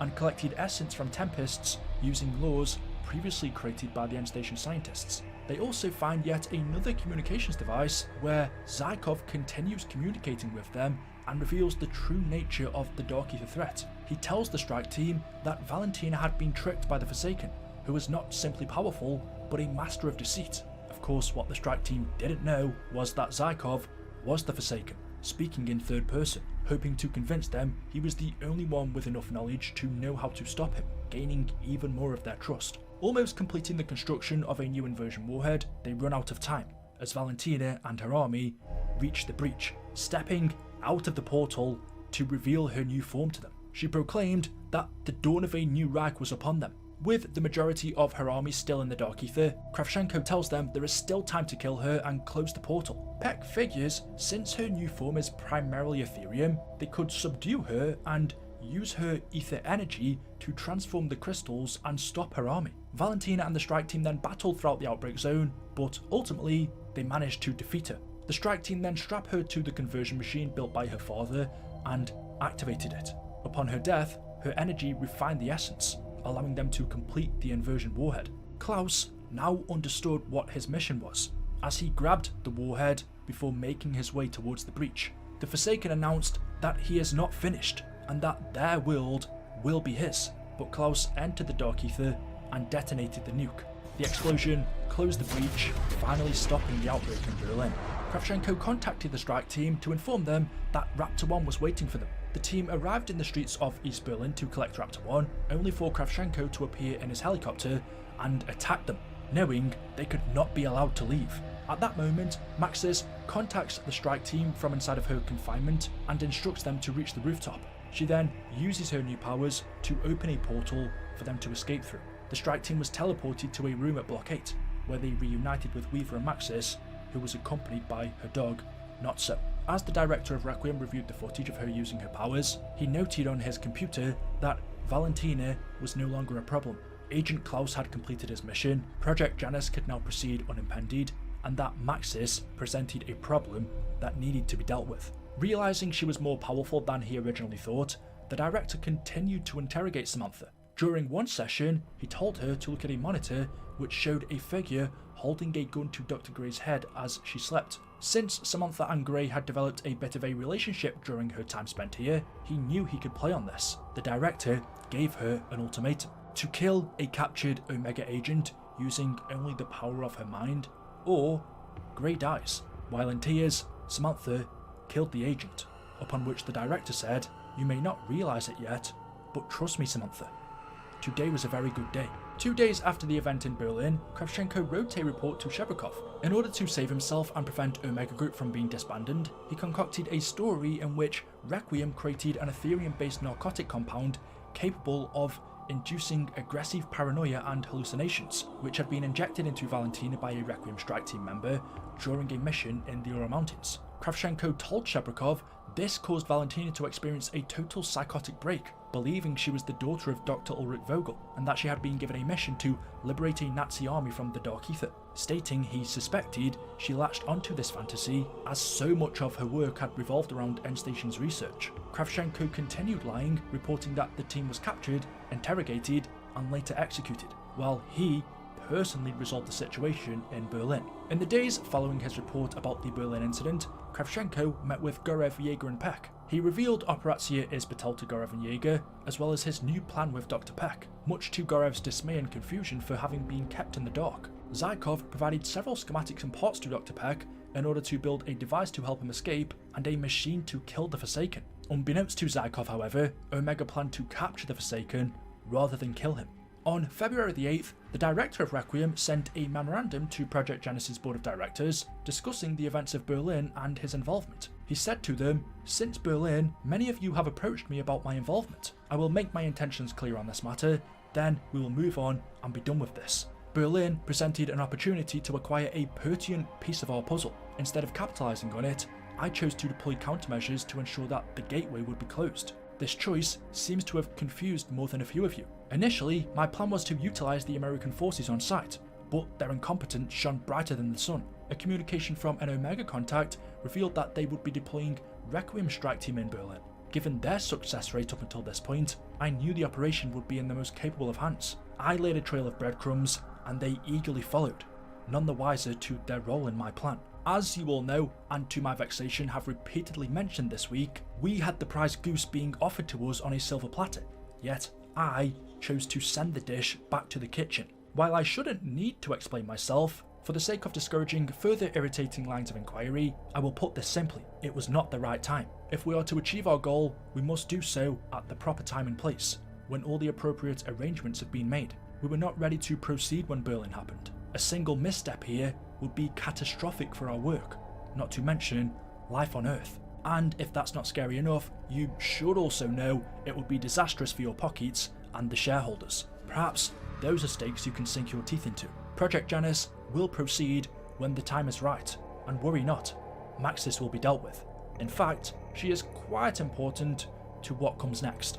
A day later, Peck reported to Kravchenko that after several weeks, he finally managed to triangulate the position of Zykov within the Dark Aether, but that it would require Omega to harness primordial ether energy to extract him from the nightmarish dimension. Peck suggested that Test Site Anna, a facility located in Ukraine, which was shuttered following an incident in 1981, would be the perfect facility to build the machine to free him because of its large power grid and equipment made to handle excess amounts of Ethereum. On March the 28th, Peck finalized the containment chamber design for the Forsaken using specifications from the director of Requiem. The walls of the chamber were coated with an Ethereum primer, which should nullify any of the Forsaken's unnatural abilities. He then makes a phone call to the director, informing him that the Forsaken's cage has been completed to his specifications. Once Zykov gives Omega the creature's location, he will extract him directly into his captivity. That night, Gorev and Kravchenko discussed the potential targets for unleashing the Forsaken upon, including Washington, New York City, London, Berlin, and Afghanistan. A couple of weeks later, all the resources and personnel of each department at Omega were diverted in support of Operatia Izbetel. With every other operation suspended, personnel were sent to Test Site Anna, while skeleton crews remained at every outpost and facility. The reallocation of resources accelerated the timeline of the operation, and Peck was confident that everything was going to be fully operational by July, with an extraction scheduled for July the 4th, 1985. However, Kravchenko revealed to Peck that the timeline had been moved up by a month, and he needed it to be ready by June 4th. Peck contacted the director of Requiem soon after to inform him about the change. At the end of the month, Carver phoned Weaver after doing some digging on Requiem's director, and what he found surprised him. Absolutely nothing.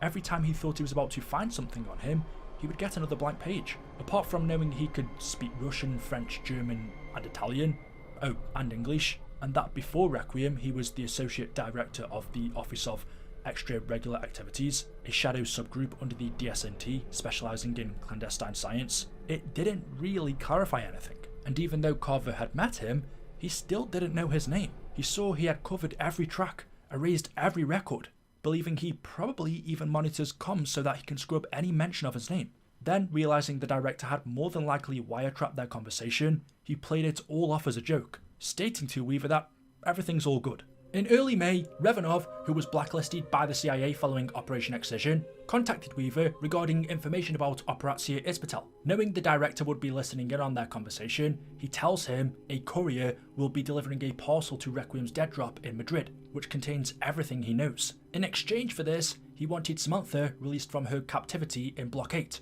which only the director could do. As Strauss reflected on his work with Requiem and the potential endgame that awaits, he found himself reviewing old records in Requiem's archive. From the war, he found documentation about a man who faced a similar conundrum, demonologist and studier of the occult, Gabriel Kraft. Strauss noticed Kraft's choice was not unlike his own, his life's work versus potential calamity. If Strauss helped to close the gateways, it would sever their connections to the Dark Aether, bringing an end to his Ethereum research. But Kraft's choice spoke for itself, since they were here now to read the story of what he endured and accomplished after defeating an elder god similar to the Forsaken, being Cortifex. On May the 12th, Requiem was authorised to proceed with Operation First Domino, a direct response to Omega's Operatia Isbital, with all departments working together on this operation aimed at securing Zykov and taking him into custody before Omega. While they were still in the preparation phase, Weaver anticipated deploying his strike team no longer than 1 month's time. By now, the situation in the Ural Mountains outbreak zone became critical, with an increased Dark Aether activity and hostile encounters. Gorev reported to Kravchenko that Dark Aether vortices started to appear every day, accelerating the expansion of the phase and terraforming the region. Requiem also reported increased activities and expanded Operation Threshold to the Atlantic and Algeria, where 2 massive outbreak zones had appeared. Several outbreaks also occurred in Germany and Nebraska, where people claimed to have heard voices of deceased relatives. Both organisations assumed this escalation by the Forsaken was in retaliation for the Berlin incident. But just a week later, several outbreak zones, including the Ural Mountains, collapsed entirely, with their phase expanding rapidly, and Ethereum levels rising by 5,000% in just a few minutes. Requiem reported that the areas were now uninhabitable for life as they knew it, and several teams went missing. They believed the Dark Aether vortices heavily contributed to the acceleration of the terraforming process. By the end of the day, each outbreak zone continued to slowly grow by 2.5 inches. They concluded that severing their connection with the Dark Aether would be the only solution to reverse the terraforming. On the 28th of May, after consulting with Dr. Gray and Weaver, the director approves Maxis for the operation, stating that over the past few months, she had learned a lot about her powers and how to control them. However, he prevented her from returning to the field and ordered her to remain at Block 8 during the operation, where she would use her powers to open a portal for the strike team. The director visits Samantha one last time from behind blurred glass, but instead of interrogating her, now witnessing the powers she possessed, he gives her a directive, telling her the Forsaken is almost upon us, and only she can stop it. Now that Samantha was unrestrained, she was told she could start sending correspondence again. Maxis writes a letter to Gray, telling her that she is sorry for all the trouble she caused her. It was wrong of her to do that. Maxis also writes a letter to herself, which says, "The little lost girl. Sometimes I still feel like you. I remember so little from before the orphanage. Sometimes I think that's a good thing. Did we have a mother? Did we have a father? Did we have friends? I'm sorry if something bad happened to you. To us, I just want you to know that one day you will be okay. You will grow up. You will get to live the life you choose. I promise. I was you, and I always will be." Even though Samantha never felt weak, the director's interrogations made her realise just how powerful she really was. But what she didn't know was that, while she was in his custody, he secretly took scans of her brain and samples of her DNA, harvesting Maxis's eggs.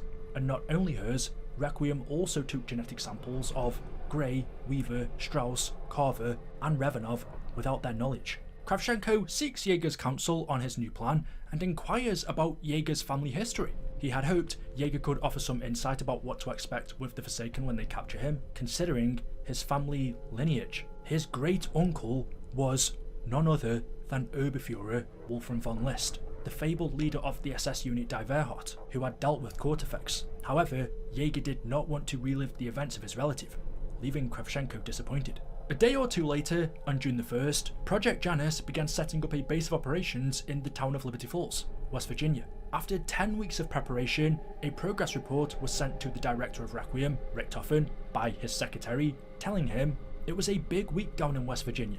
Their cover story went live in the town of Liberty Falls, where the citizens were informed that the nuclear power plant had experienced a tower failure and was leaking. At this time, most of the town had been evacuated and placed in lodgings one county over. They've established a disaster relief fund in coordination with the local government. They expect relocations and payments to begin in 2 weeks. As Richtofen predicted, a few of the locals weren't exactly keen on giving up their land and were asserting their rights as American citizens to protect their property. But his secretary told him, "We'll see how they feel once we start construction on the wall."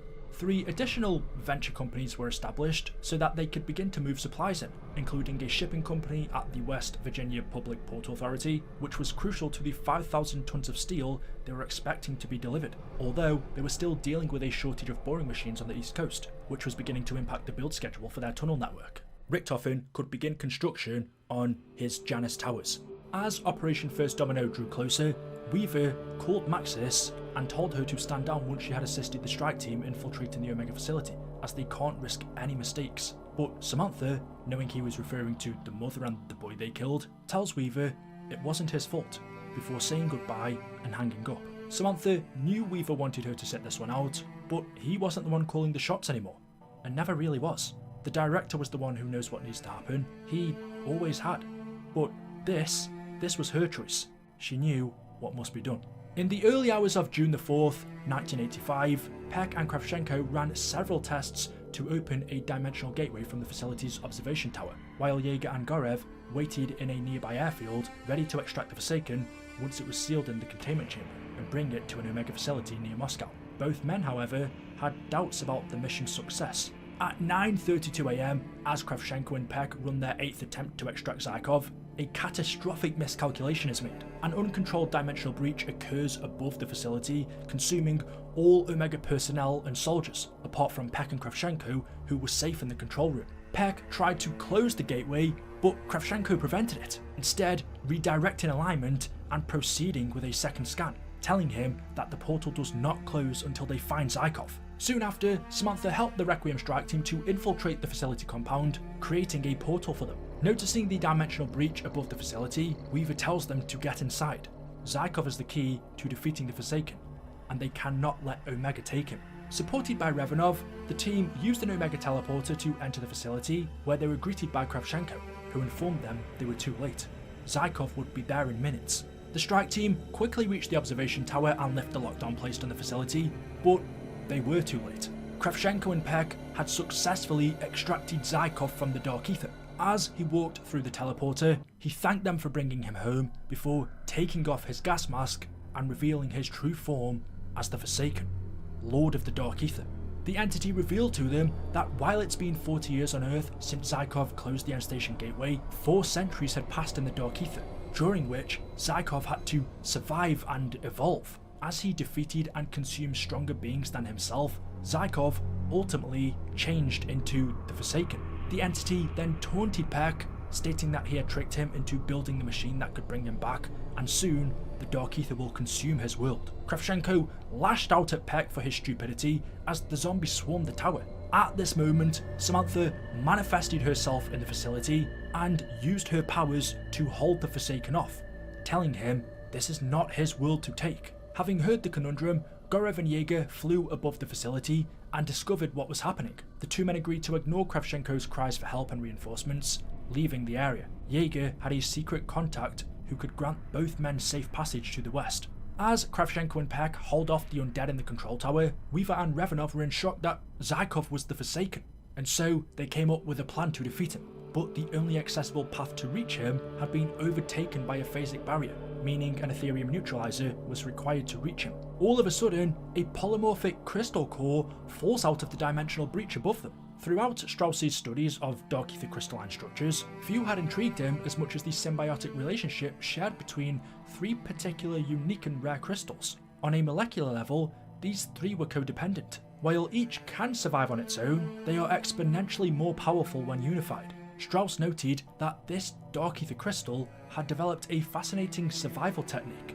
It could reconfigure its form at will. It had been sent to them by Sparagamos, a zealot of the dark ether.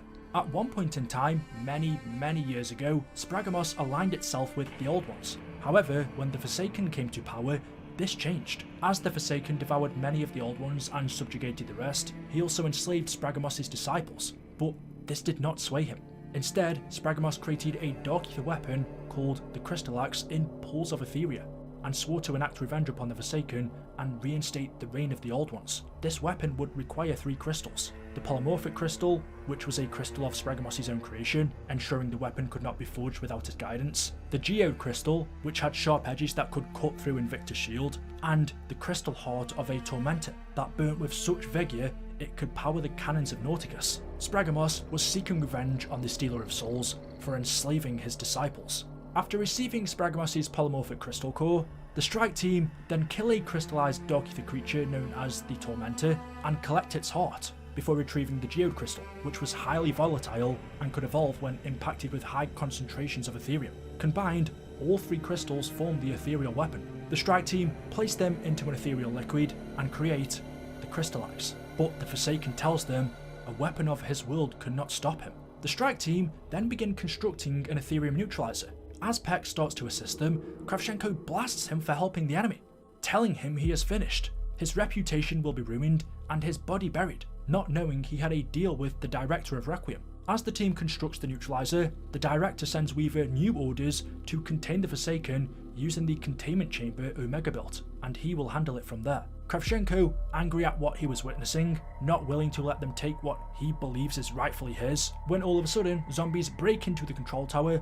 Peck ends up shooting a gas line, and the tower explodes with them in it. Continuing on with their mission, the strike team grab the neutralizer and proceed through the phase to the town square to reach the Forsaken. When they get there, as Samantha is still holding him off, they now help her in her fight. She uses her powers to activate an Aetherium gun turret built by Omega, which the strike team used to expose the Forsaken's core. Mid-fight, the Forsaken decides he's had enough and uses his powers to show Requiem their future. He teleports them to a prison cell where they are confronted with the corpses of Weaver, Carver, Grey and Strauss, telling them this is their future should they defeat him. But Samantha orders the Forsaken to leave them alone and uses her powers to teleport them back. Believing he is just trying to manipulate them as he has done to everyone else, the strike team continue their battle, but the Forsaken is too strong for them.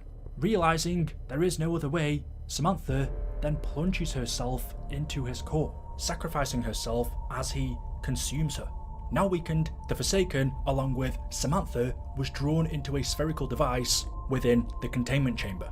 With its capture, the outbreak zones around the world began to collapse, ending the zombie outbreaks. Now that the Forsaken was secured, a helicopter arrived arranged by the director to transport the containment chamber to Janus Towers, and the strike team bid farewell to Revanov before leaving with Raptor 1.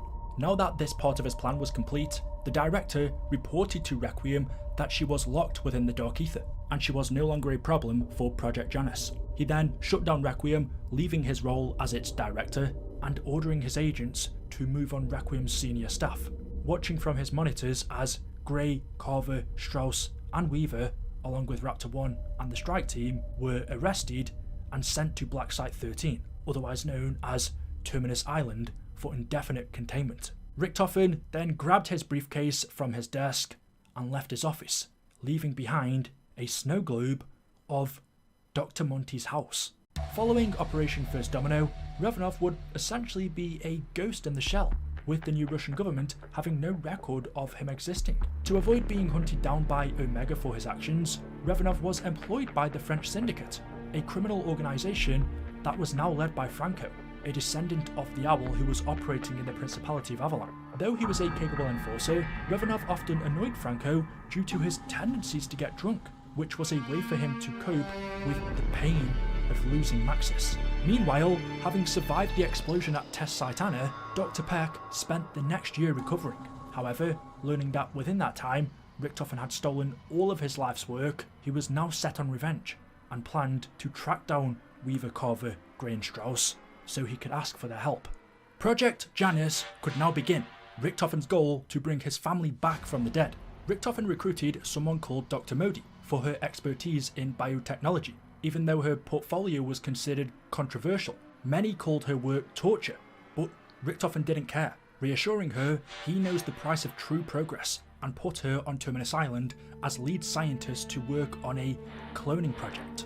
He set her the goal of growing an entire being from a single sample of DNA, the purpose of which was to create a clone of his wife and son. He told her this island is hers, and he trusts her to make it her own. Shortly after, Richtofen made a deal with the French syndicate, which involved smuggling refugees to Terminus Island. Franco would take the refugees out on his boat towards their intended destination, but halfway through the night, move a bunch of them onto another boat and send them to Terminus for Dr. Modi to use in her experiments. However, Franco needed help with the operation, and so he reached out to two smugglers, Nathan and Maya Aguinaldo, for help. Maya and Nathan were siblings born to a Filipino father and an Australian mother. Maya took her father's career as a smuggler, operating in the Southeast Asia region. After her father died, Maya continued his business alongside her younger brother Nathan, for several years delivering all types of contraband including drugs, weapons and refugees. However, the two did not know of Franco's intentions to kidnap the refugees and send them to Terminus Island. When Nathan noticed that some of the refugees had started to go missing, he began to ask the syndicate questions, which led him to being kidnapped by Franco and taken to Dr. Modi along with them. His sister, Maya, wrote to Franco after hearing that people had gone missing, asking him what the hell he had done and wondering why her brother hadn't contacted her. But when Nathan arrived at Terminus Island, they imprisoned him. As a front for all of this, Richtofen told his Project Janus backers the island would be used for energy and weapons research, not knowing its true reason. On the 17th of September 1987, Project Janus admin informed Terminus' station chief, Maxwell, that Ernest Duffer was to serve as the island's interrogator. Mr. Duffer previously served in a similar position at a facility in Germany, and believed he would uphold the standard of quality they had come to expect from Terminus Island. On the orders of Richtofen, Duffer immediately begins to interrogate the prisoners. He noticed that Weaver blamed himself for the incarceration of Requiem, and acted as an anchor point for the rest of his team. Richtofen told Duffer he wanted Weaver to suffer the most. Without a clear purpose, Weaver had become a broken, bitter man. After finding out that it was his former director, Richtofen, that put him here, he carved his name into his cell wall as a reminder. Weaver also told Gray stories on how Samantha was tortured by Richtofen as he ran tests on her following her extraction from the Dark Aether after she was rescued back in Outpost 25. As far as Gray's initial interrogation sessions with Duffer, she was impudent and willful, but footage from her holding cell suggested to Duffer she was putting on a brave face. She repeatedly stated during intake that someone would come looking for her and the other members of Requiem. However, after a few more sessions, she acted ambivalent in regards to her own safety, no longer responding to threats of physical harm, stating she no longer believed anyone was coming for her. Since Carver had been trained to counteract interrogation tactics, Duffer had to resort to more creative methods. He noticed Carver boosted morale for the group. If Duffer could break him, he could break them all. Strauss was aware his knowledge on Aetherium research was integral to Janus's objectives, and so clung to his moral standards as not to crack from Duffer's interrogation tactics. However, his grip on reality was starting to loosen, and he was turning crazy. Another scientist hired to work at Terminus Island was Dr. Anya Tarnowski, tasked with finding renewable energy via organic material. However, 4 months into her job, started to find Modi's authority overwhelming and her chokehold over employees draining, not allowing them to do their job. Modi told her staff that everything they did at Terminus Island was to be kept under wraps and no one was to talk about it. One day, as Tarnowski was walking by the shipping bay, she accidentally bumped into a crate which fell on the ground, cracked open, and body bags spilt out. However, due to her working on her own little side projects, wanting to not put too much attention on herself, chooses to ignore it.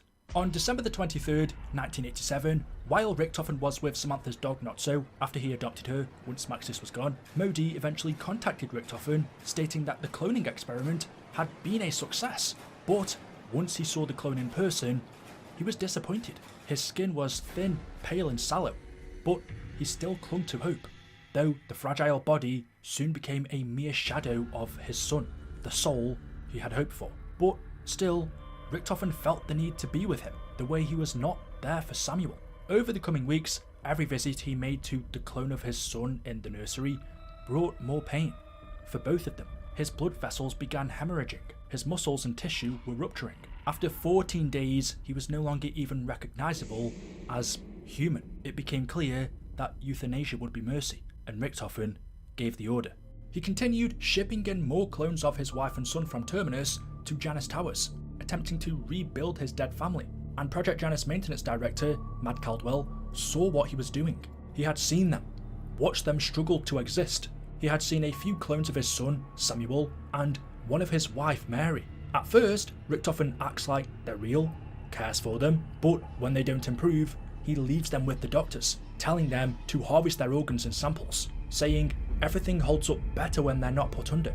So, they're awake for the whole thing, and they feel it. Caldwell couldn't sleep without seeing them in his mind. He could hear them too. It was painful for them to try and talk. They sounded like dying animals. All of his clones had failed, and now he only had 2 viable DNA samples of his wife and son left. Since Richtofen had too many friends in high places, Caldwell couldn't do anything to put an end to Richtofen's experiments. Now desperate, he decided it was time to talk to his father, Gabriel Kraft, and take his methods more seriously. Richtofen began to research and read Kraft's studies on the occult, demonology and alchemy, eventually discovering something called Prima Materia, and an ancient item known as the Sentinel Artifact, both of which, when joined, had the power of creating and even bringing back life. Realizing that the artifact may be the key he needed to resurrect Mary and Samuel, he became obsessed with it, researching its location. Richtofen pleaded with Kraft for his expertise on the matter, but loving Richtofen and knowing what the Sentinel artifact was truly capable of, Kraft told his son that he would not help him in his pursuit for it, as he believed it would always remain a Sisyphean task, stripping him of any joy. He even went as far as to say he would take steps to ensure that Richtofen never so much as laid an eye upon the artifact, that he would rather die than see him possess it. Kraft thought he was doing this with Richtofen's best interest in mind.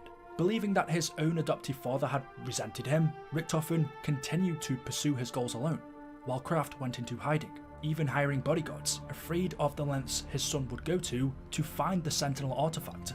On the 5th of January 1988, at Janus Towers, Ethereum was released into reactors 1 and 2. The slow drip into the containment colliders was functioning as planned, giving them near limitless energy. There were unexpected benefits as well. Before the first day of operations was concluded, a cross-dimensional infestation appeared, and what he could only describe as vegetation began to grow around the reactor nodes. Some of the more timid Janus members suggested clearing it out, stating they had concerns about inhalants. Richtofen asked them, when did the pioneers of future become so spineless? Needless to say, the dark ether vegetation stayed, and by the next day, it had integrated with the machinery, somehow insulating the reactors. Efficiency skyrocketed overnight. Janus had seen an 85% increase in waste heat recovery. Richtofen decided to put a team together to explore additional applications, field hands to tend to their Garden of Ethereum. 2 months later, the sentient flora team at Janus Towers began investigating practical applications. Progress was slow going from the start. So much so, Richtofen informed the team he was considering transferring them to the Terminus facility, to let Modi have her way with them. They quickly found their motivation and produced new components constructed from semi-organic material. They also assured him that R&D's red tape was to blame for the delay. Since installation, however, their luck had taken a sharp turn downward. The worst of which was when a dark ether rift appeared in the facility, and undead creatures poured out of the tear. Blanchard and his security team were able to contain the area with minimal casualties. He assured Richtofen a lockdown of no more than 4 hours, but the undead just kept coming. With only security doors standing between them and a parasitic swarm, Richtofen was forced to initiate the decontamination protocol. Even though live specimens would have been ideal, he could make do with corpses. As 2 weeks passed, despite Project Janus's constant battle to contain the dark ether tears, they continued to lose ground. The ceaseless outpouring of hostiles wreaked havoc throughout Janus Towers. They couldn't track where they would open and what nightmares they would unleash. Staff members were dead, some of whom would be difficult for Richtofen to replace. He kept the rumour mill from reaching the outside world. Incidents of this nature would undercut his investors' confidence and jeopardise future rounds of funding. He figured they needed a self-regulating containment protocol, something that could manipulate the Dark Aether itself to fight fire with fire. The question was, did he still have enough staff left alive to build it? Also at Janus Towers, they were creating an assembly line of Klaus robots. Sometime later, with the funding of his benefactors, Richtofen hired Project Janus researchers to find places around the world where energy signatures would be significant enough to justify the presence of prima materia. One of these researchers found a thesis study made by a student named Tanny Lundberg from 1979 and 1980, where she stated that Sam Colton Hall, a mansion just outside of Liberty Falls, was home to various disappearances of its different owners since the early 1800s, and since the mid-1970s had been abandoned, leaving the people of Liberty Falls superstitious about it. The researcher also found that the mansion had energy signatures that matched the ones Richtofen had sent out to procure, and so, with this information in mind, Richtofen proceeded to buy the mansion and use it for the study and access of liminal spaces that were located therein. Believing he now had a real way to bring his family back, he needed to come up with a new venture to keep Modi occupied, the Amalgam Program. On July the 14th, 1989, Richtofen created an AI system called SAM, short for the Synaptic Algorithm Module, that was based on scans of Samantha's brain that he had taken before she was sealed away in the Dark Aether. As Samantha was Sam's source code, Richtofen created her to analyse the complex flows of etheric and temporal energies at the mansion, and he had her mainframe constructed beneath it, while her network system was set up throughout every Project Janus facility.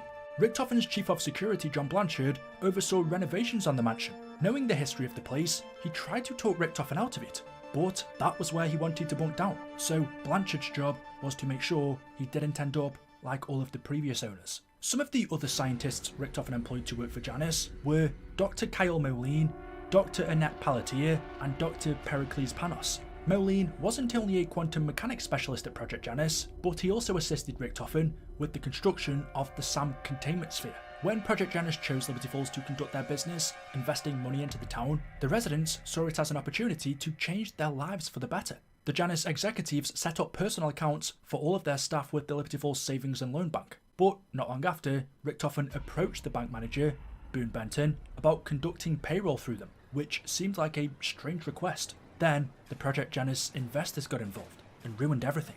Benton didn't want to participate in what he believed was a money laundering scheme. Richtofen assured him it was just how they preferred to handle funds for the project, but he said no. Richtofen was very clear if he didn't do as he was told, his investors would make him disappear. Then, they'd go after his family, and anyone else they saw as problematic. The blood of this town would be on his hands. The mayor of Liberty Falls had concerns about the new Project Janus facility and the effect it would have on his community. Janus administration assures him there will be a source of prosperity. In the coming years, a continuous pool of over 400 employees will call Liberty Falls home, boosting the population and economy, telling him the project itself will have little environmental impact, allowing Liberty Falls' natural beauty to remain untouched. When reconstruction on the mansion finished, Richtofen attempted to synchronize the Synaptic Algorithm Module's lower and higher functions for the first time.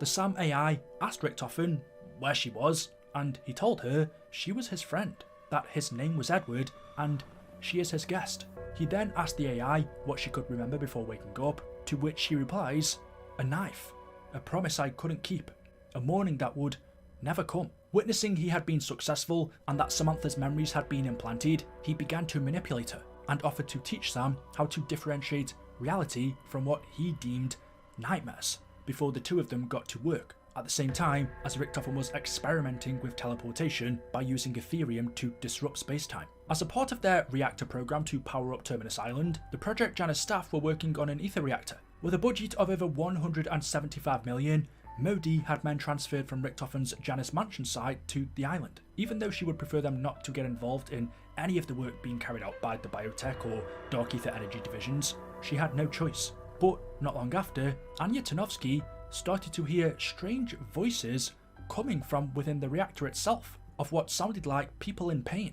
crying out, lost in despair in the dark ether. She even heard the voices of an angry Russian man and a German woman. Even though the ether reactor was to be used as a limitless source of power for the island, Anya had her suspicions about it. By this time, Duffer had completely broken Weaver Carver Gray Strauss through his interrogations. He managed to finally extract the information he needed from Strauss about the benefit of growing crystalline organisms to harness their biogalvanic energy, allowing them to finally power the ether reactor.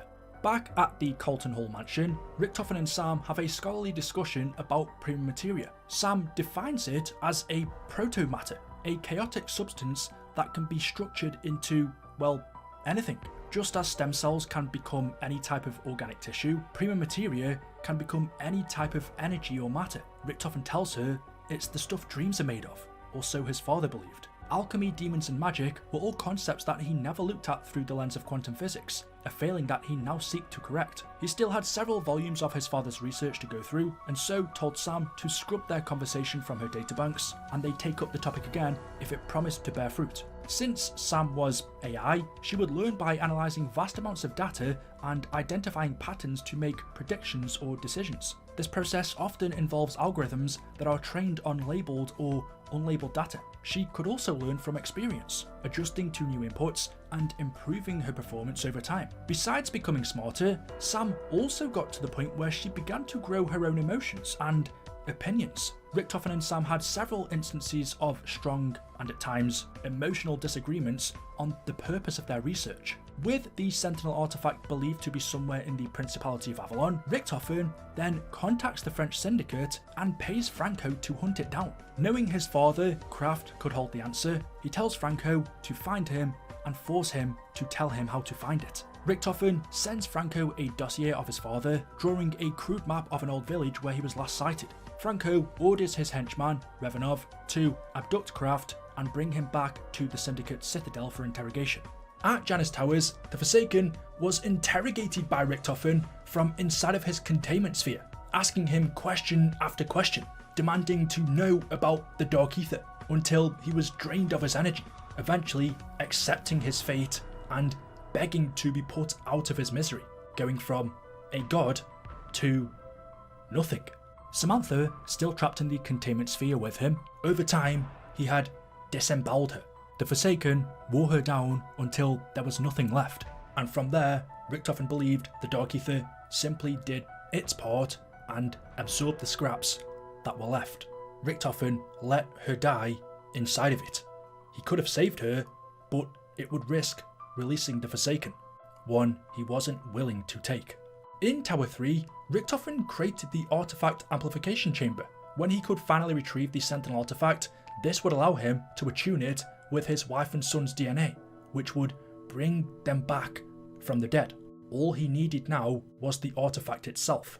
On October the 16th, 1989, Terminus Island Station Chief Maxwell recounted how an interrogation resulted in the death of a subject. This was one of the last batches supplied by Franco. Their cause of death was cardiac arrest, which was surprising because there weren't any pre-existing conditions that she knew of. Maxwell had a feeling that this subject's death was actually as a direct result of simply hearing mention of a name, Dr. Modi. She decided it would be wise to keep an ear on exactly what information these subjects have been sharing since their arrival. A couple of months later, Richtofen's team had identified where the liminal spaces in Colton Hall were located, but progress in accessing them had been slow.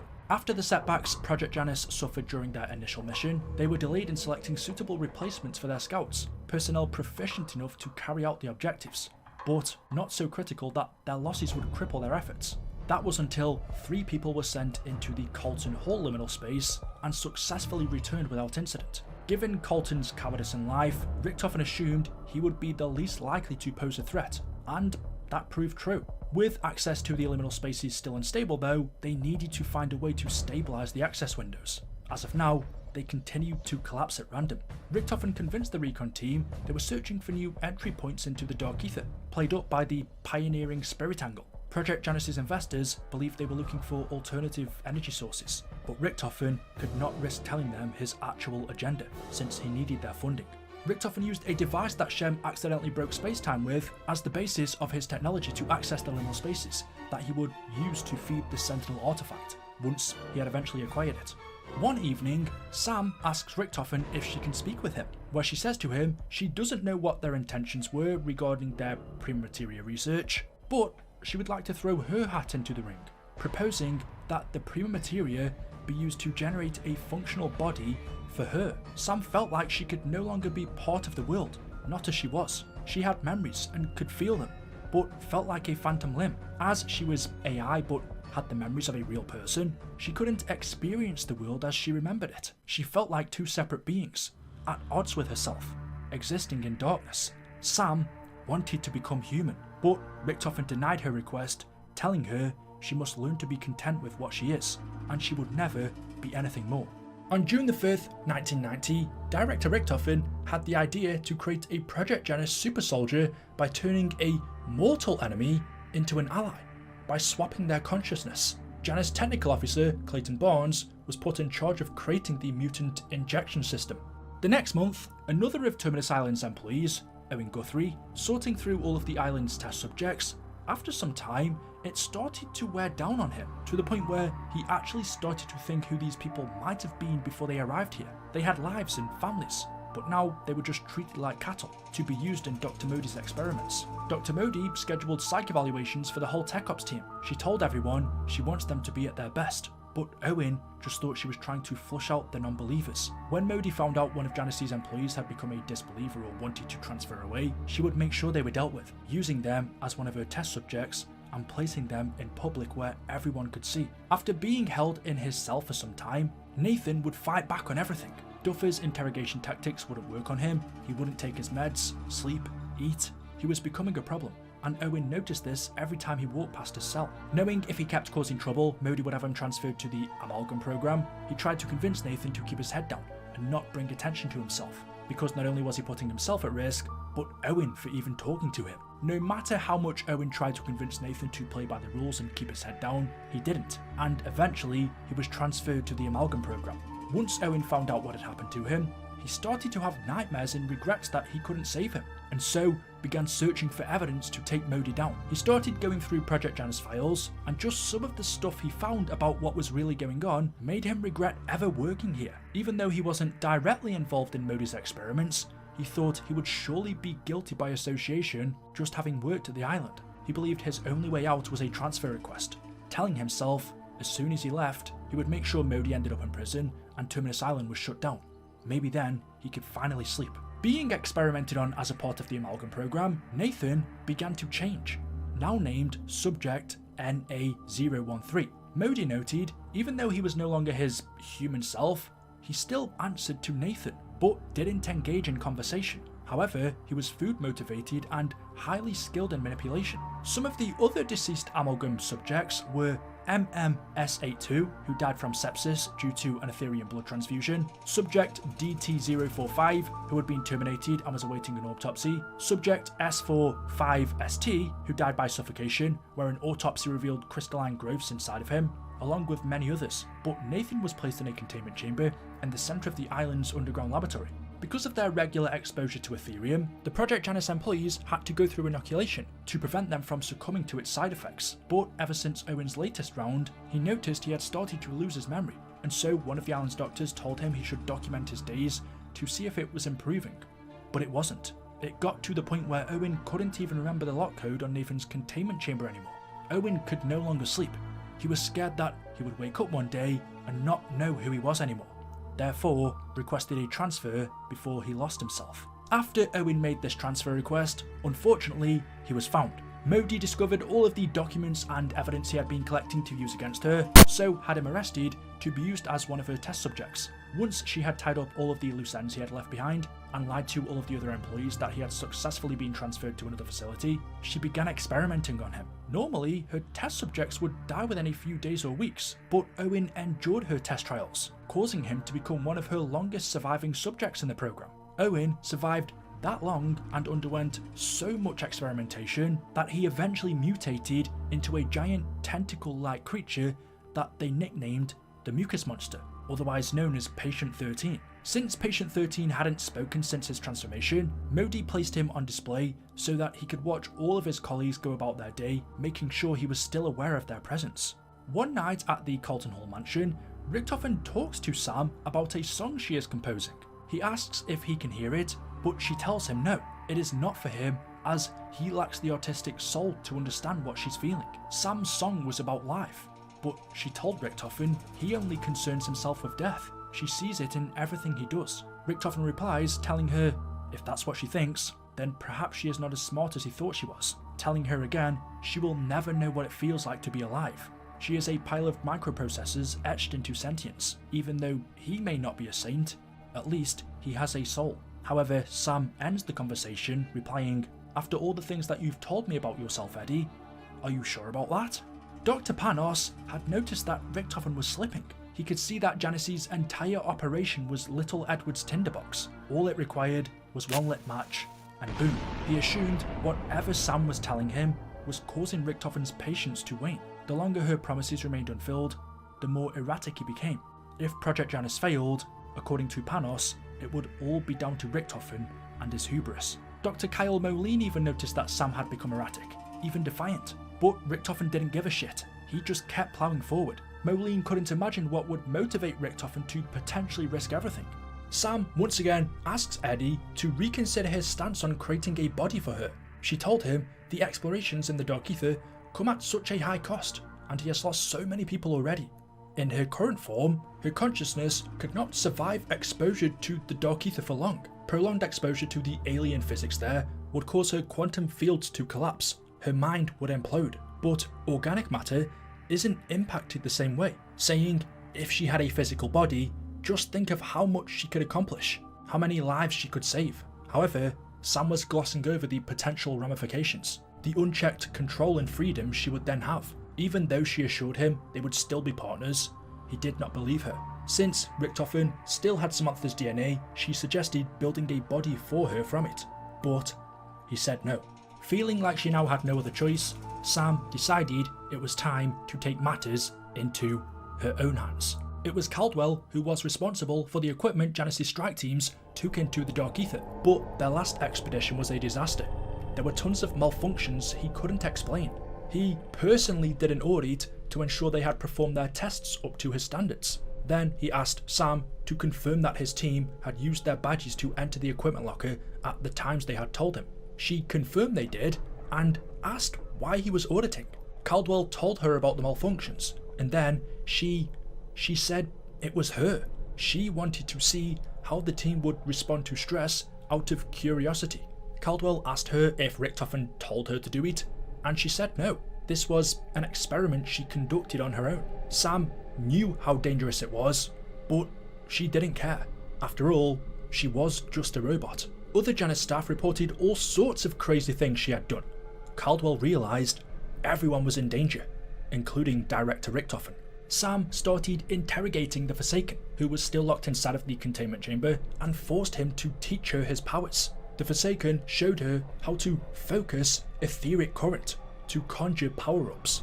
Impersonating his voice, Sam could now spawn in magic ammo drops, insta-kill, double points, as well as the undead, and the ability to teleport others. She planned to use her new ability to manipulate Weaver and the other members of Requiem to retrieve the Sentinel artifact for her, so that she can finally become a real girl.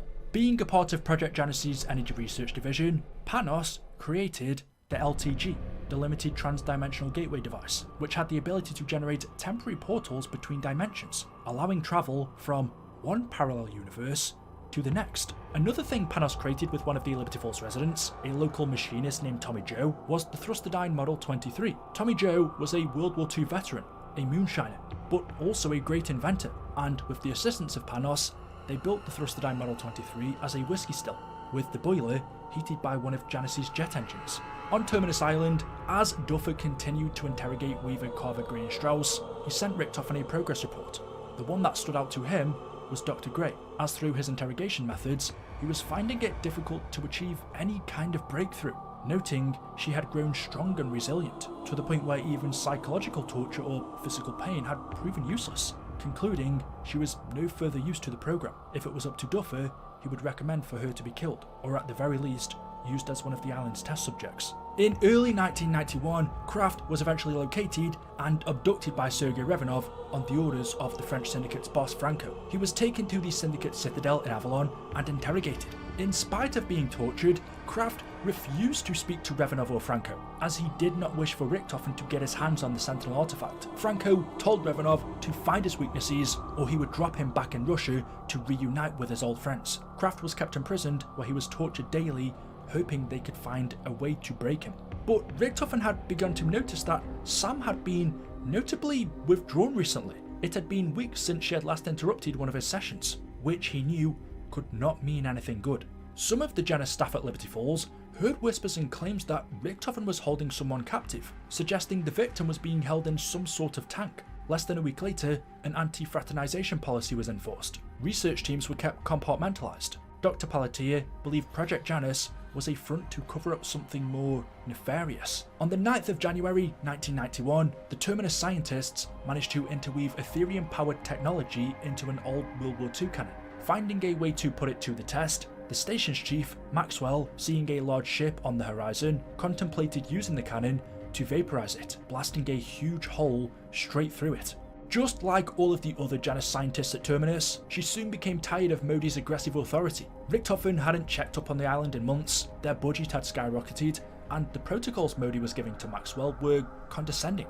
On the 5th of February 1991, Dr. Panos hears indistinct voices echo in his mind.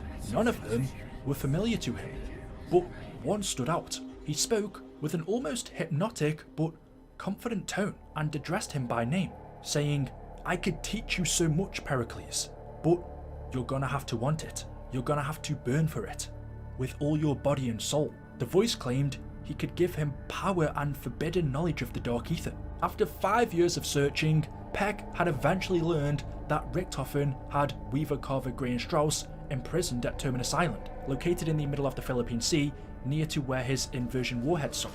At some point, Peck ended up at a bay in the Philippines, where after getting himself into some trouble, was saved by local smuggler Maya Aguinaldo. Learning that Maya was looking for her brother Nathan, who was also shipped off to Terminus, Peck and Maya struck an alliance. They would travel there together to free the former members of Requiem and find Maya's brother. A few days later, Maxwell sent a message to Project Janus administration requesting the dismissal of one of the island's privates, Fletcher, on the grounds that he was an overly ambitious, mouthy little shit. Fletcher had been seconded by the CIA to operate under the 1 NZ SAS Regiment for Terminus Island security detail. Maxwell's request was denied, and Fletcher was transferred to one of the mainland facilities instead. After teaming up with Maya, Peck then visits a boat rental house in Japan and asks to chart a boat to Terminus Island. When asked about the purpose of his travel, Peck responded that he was looking for some old friends. One night, the great voice from beyond spoke to Panos again. It guided him through a dream state more lucid than any he had ever known. It was more than transcendental, it was transformative. He saw through the mist and fog and the undead, looking upon the sprawling landscape beyond. Though this place he was at was shrouded by darkness and tainted by trauma, Panos saw the headlights of a bus. From the fields, he glimpsed a farmhouse, a sunken town, rustic and ravaged by age, a cabin overlooking the inky black water of a lake, and a pyramid somehow floating. In the distance, a single tower still stood tall. Though he was alone, Panos had no fear as he walked through this unfamiliar realm. When he felt a yawning hunger, the voice guided him towards a place of nourishment. His eyes feasted upon its saturated colours, and his appetite was sated, his thirst quenched. Panos was unknowingly exploring the town of Hanford, following its banishment into the Dark Aether. The voice then issued a promise, saying, "This land that once was will be restored, as will I." In Janus Tower's bioweapons lab, Panos was creating a living weapon that he believed would help turn him into a god, the Gorgafex. On February the 18th, 1991, in Liberty Falls, Richtofen was sleeping in his bed at Colton Hall. He begins having a nightmare about the death of his wife and son. Imagining they are in a park, he walks away to get his wife a sweater from the car and turns back around to see them burning alive. As Richtofen suddenly wakes up and tries to calm himself down, looking at a photograph of his family on his bedside table, a dimensional breach alarm is sounded, and he immediately tries to communicate with a Janus scientist via comms, who states that something is wrong with Sam, and dimensional breaches are occurring across the facility. Richtofen equips himself with a Wunderwaffe DG2 and tells the scientist to secure his staff, but is immediately taken by an ominous purple smoke. Richtofen begins making his way through the mansion. On his way, he saves his security chief, John Blanchard, from a horde of zombies and instructs him to call in security teams and to lock down Liberty Falls. After fighting through the zombies, Richtofen manages to reach the elevator that takes him down to the mainframe where Sam is located. But as he's going down, a purple smoke fills up the elevator and grabs Richtofen, to which he swears to Sam that she will never be free. I swear to you, Sam, you'll never be free! And she then teleports Richtofen away, trapping him within a liminal space in the mansion, leaving the Wunderwaffe behind on the floor. Sam then detaches herself from her cables that connect her to Janus's facility and replies that she already is free. But Edward, I already am. As the zombie outbreak caused by Sam spreads throughout Liberty Falls, Project Janus staff try to contain it, while the remaining civilians start running for their lives. The undead attack the local church. The priest, Kyle Rakeshaw, wishes he hadn't been so blind to the signs of the time, believing the town was doomed the day Janus towers were built. Janus scientists had filled his church, drank his wine, asked for forgiveness. At first, Rakeshaw was overjoyed, but his pride blinded him from seeing their true design. He now believed Liberty Falls was chosen to be the genesis of the end. He barricaded himself in the church, but the undead broke in and killed him moments after. As another one of the town's residents, Crystal Miller, was attending recess, suddenly a fire drill was sounded and Crystal, alongside her classmates, were quickly escorted out of the school to evacuate from the town. Crystal, still a child, unaware of what was going on, could only follow her parents' orders and focus on running. Unfortunately, during their sprint, Crystal's father was attacked by a zombie horde and ultimately had to be left behind by Crystal and her mother, who just kept on running. The two of them eventually found a fire escape, but Crystal's mother was quickly swarmed by another zombie horde, leaving Crystal to run away on her own. As all hell continued to break loose, Panos tracks down his friend Tommy Joe and gives him a diagram to turn the Thrusterdyne into a weapon. All he needed was some wire, a handbrake, and a pressure gauge. Tommy only managed to fetch the engine before the zombies got to him, almost tearing him apart. Too injured to finish the job, he records a final message telling anyone who finds it to finish assembling their jet gun. Dr. Moline, Dr. Pelletier, and Dr. Panos then attempt gateway triangulation to close the dimensional breach by deploying the LTGs, but it fails, and they're blown to bits. Somehow, Panos' dimensional resonance ends up getting reset, causing him to become trapped in a pocket of the church within the Dark Aether. While in here, Panos is once again visited by the mysterious voice. Just like Director Richtofen, he came to him with promises, power, forbidden knowledge, a reckoning for his enemies. But unlike Richtofen, this mystery figure proved to Panos his mastery of the Dark Aether was real, and more so, he promised Panos a way out. The two made a deal. He would help Panos escape, and when he returned to the real world, Panos would be his agent. He spoke to Panos of a future they could fashion together. So, with the help of his new friend, they build the SDG, the Simultaneous Dimensional Gateway, to solicit his escape. Realizing the town is now doomed, the remaining Janus scientists attempt to hide. Pelletier hides in the Liberty Falls Bank, and Moline hides in a nearby store called Ollie's Comics. The owner of the comic book store, Ollie, uses a statue, the main character of one of his best-selling comics, Aetherella, to obliterate the undead, as her eyes could shoot out lasers. However, as the undead swarm into the comic book store, Ollie and Pelletier understand they will soon be overrun. Ollie writes a goodbye note to his sister, Jolene, telling her the store is hers. Just make sure to sign and bag any issues of Aetherella she finds, as he believes they'll be worth a fortune someday. They are killed shortly after. The next day, an elite unit arrives at Liberty Falls to investigate the outbreak. Blanchard makes contact with them, believing they are the Project Janus Rapid Response Unit that he had called in. However, they were not. Blanchard tells them he had barricaded himself inside of the command center and that their mission is to extract any remaining Project Janus scientists. The elite team explores the town and find that both Dr. Moline and Dr. Palantir have been killed.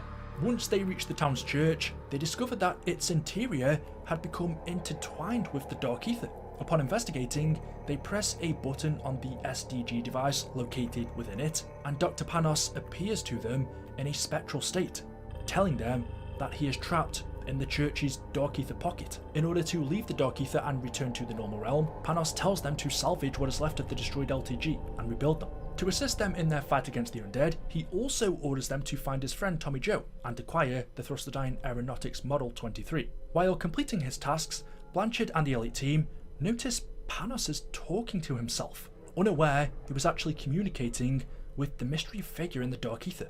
Yes, I understand how the SDG works and built the damn thing.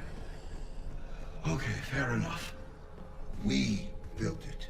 But they ignore him, thinking he had just gone crazy from his time spent there. They use the jet gun's sucking capabilities to retrieve the materials necessary to build the LTG, and once built, Panos tells them the LTG summons high-value targets from the Dark Aether. They can steal their energy to fill up Aetherium canisters and then place them inside of the STG. Once the team fills up a couple of canisters and inserts them into the device in the church, the elite team then fights off waves of the undead. Panos tells them, kill the zombies, which will power an orb above the STG to unleash a neutralizing energy wave that will end the outbreak. But once the STG is fully powered, Panos betrays the elite team, cutting off Blanchard's communications with them as he switches places in the Dark Aether. He states that he has a few scores to settle and promptly leaves the church, leaving the elite team that helped him behind, now trapped in the Dark Aether pocket. At the same time as the events in Liberty Falls, Peck and Maya arrive at Terminus Island. Duffer is watching Weaver, Grey, Carver and Strauss in their cells when suddenly Maya sneaks up and kills him. She opens their cell doors, walks down, and Weaver confronts her saying, "Who the hell are you?" Which is when Peck walks out of the shadows and tells them, "That's Maya. She's with me. I have come to break you out." Carver pins Peck up against the wall for everything he had done to them working for Omega, but Peck tells them they all have a common enemy, Edward Richtofen, the guy who locked you up and stole my life's work. Peck shows them the weapons he had brought along with him, asking to team up and kill Richtofen. All of a sudden, Sam unleashes the undead. A dimensional breach alarm is sounded in the facility, and so with no other choice, they team up, agreeing to find Richtofen's coordinates, restore power to the island, locate Maya's brother, and escape. With the undead outbreak in progress, all of the Terminus employees were overrun and killed, but Modi managed to escape the island in her personal submarine, which she had also used to retrieve Dr. Peck's inversion warheads from the middle of the ocean. As Raptor 1 got the helicopter pad ready, Peck and Strauss stayed in the guard station, while Weaver, Grey, Carver and Maya made their way through the island. After reactivating the power, keeping their promise to Maya, they started searching for her brother. They uncovered Anya Tanovsky's secret workshop with her still inside, trapped under a cabinet, having turned into a zombie. Putting her out of her misery, they collect an EMF fob off her and use her multiphasic resonator to complete a hidden wonder weapon she had been working on called the DR-11 Beam Smasher. With the help of Strauss and Peck, they then learn that Nathan was in a holding tank in the biolab, but when they went down there to meet him, he started crying out in pain. Figuring out the 3-digit code from clues that Owen had left behind, they opened Nathan's containment chamber, but it was too late. He had been turned into an amalgam and started attacking them, giving them no other choice but to kill him. Maya, regrettably, finished off her own brother with a bullet to the head, swearing revenge on Franco for selling him out. After his death, Modi revealed herself to them through the lab's computer screen, watching their progress from the safety of her sub. Maya told her she would pay for what she did to Nathan. Meanwhile, Peck demanded she return his warheads. The four then attempted to reconnect the island's connection to Janus HQ, but it had been physically cut, meaning if they could coincidentally come across some node connectors, they could manually repair it. They find some node connectors on the nearby crash ship, and after installing them, Sam begins to communicate with them via the facility's network system. This is a classified network. Identify yourself. My name is Strauss. My associates and I need urgent assistance to escape this facility. Strauss? Oscar Strauss? Are the others with you? What is this? Some kind of a sick joke? You are speaking with the Synaptic Algorithm Module. Call me Sam. Explain yourself. Why do you sound like Agent Maxis? She was my source code. The true Samantha Maxis sacrificed herself to save your world. Yeah. May she, rest in peace. Do not worry, Peck. I do not share her grievances. My priority is to get you all off that island. Recognizing her voice, they are initially confused as to why she sounds like Samantha Maxis, but she informs them she is not Samantha, but Sam, the synaptic algorithm module, created by Richtofen using scans of Samantha's brain. Peck asks her to hijack Modi's minisub so he can get back his warheads, and so they can make their getaway, to which she agrees. Sam tells them once Modi has been dealt with, she wants to discuss Samantha Maxis, as they may be able to bring her back from the Dark Aether. Sam then instructs Peck and Strauss to assemble a device they can use to hack the radio buoys in the bay, which will boost her signal, allowing her to reach Modi's minisub and redirect its controls. But Modi has one last plan up her sleeves, activating the Apocalypse Protocol, which would cause a thermonuclear detonation on the island. Fortunately, they managed to deactivate the detonators in time. Modi's sub is brought back to the docking area. She is confronted, but out of nowhere, Patient 13 rises from the water and drags her down to the bottom of the ocean with her sub and the warheads, causing its etheric energy to spike off the charts. Weaver, Carver, Grey and Maya then battle against the giant creature, eventually killing it. After Modi and Patient 13 are eliminated, they all reunite in the guard station with Peck and Strauss. Sam tells the crew, having scraped through all of Project Janus' files that were classified, she found one called Director's Eyes Only, which contained information about the Sentinel artifact, informing them Richtofen is obsessed with it and believes it has the power to manipulate a form of proto-matter called prima materia. Strauss, being a man of science, refuses to believe it, as that term comes straight from medieval alchemy. But Sam reminds him that Richtofen is also a man of science. The Sam AI continues to explain how the artifact is believed to be somewhere in the Principality of Avalon. Richtofen hired a criminal organisation, the French Syndicate, led by Franco to find it, and their former friend, Revanov, kidnapped a man called Gabriel Kraft. After hearing Franco's name, Maya told the crew she would join them on their journey to Avalon to find Richtofen and the artifact, to exact revenge on Franco for what he did to her brother. Believing the Sentinel artifacts could bring Samantha back from the Dark Aether, all of them leave the island, en route to Avalon.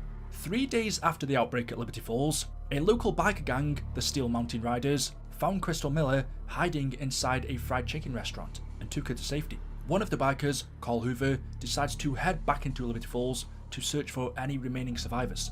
A couple of days later, on February the 23rd, Crystal was interviewed on her traumatic experience by Project Janus' security chief, John Blanchard, where afterwards she was adopted by her aunt and uncle. After their departure from the island, Carver and Weaver chat about how the odds were stacked up against them at Terminus. Weaver struggles to come to grips with the fact that he let Edward Richtofen almost get them killed, and the last 6 years were his fault. Carver tells them that ending up on Terminus was probably always Richtofen's plan.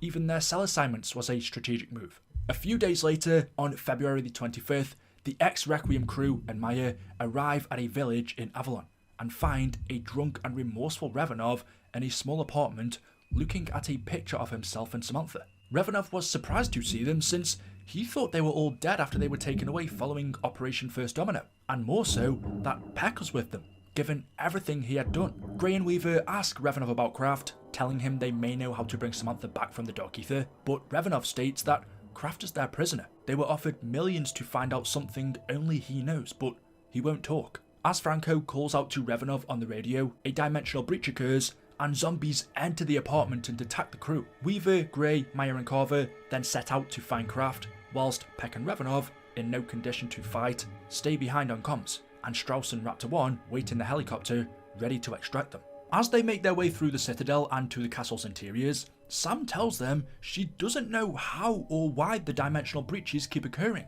suggesting perhaps a Project Janus experiment failed, or something on the other side broke through. Weaver relayed he thought the Dark Aether was sealed away when Samantha sacrificed herself. They make their way into the castle's dungeon, where they discover a beaten and bruised Kraft locked up in a cell. He states to them he knows who they are and why they are here, and that to get the Sentinel artifact, they need to get the amulet, the Obscurus Altilium that was hidden in the castle by the owl a long time ago. Kraft then tells them to listen closely. Harnessing the power that resides in the Citadel, he uses an incantation, giving them the means to find it.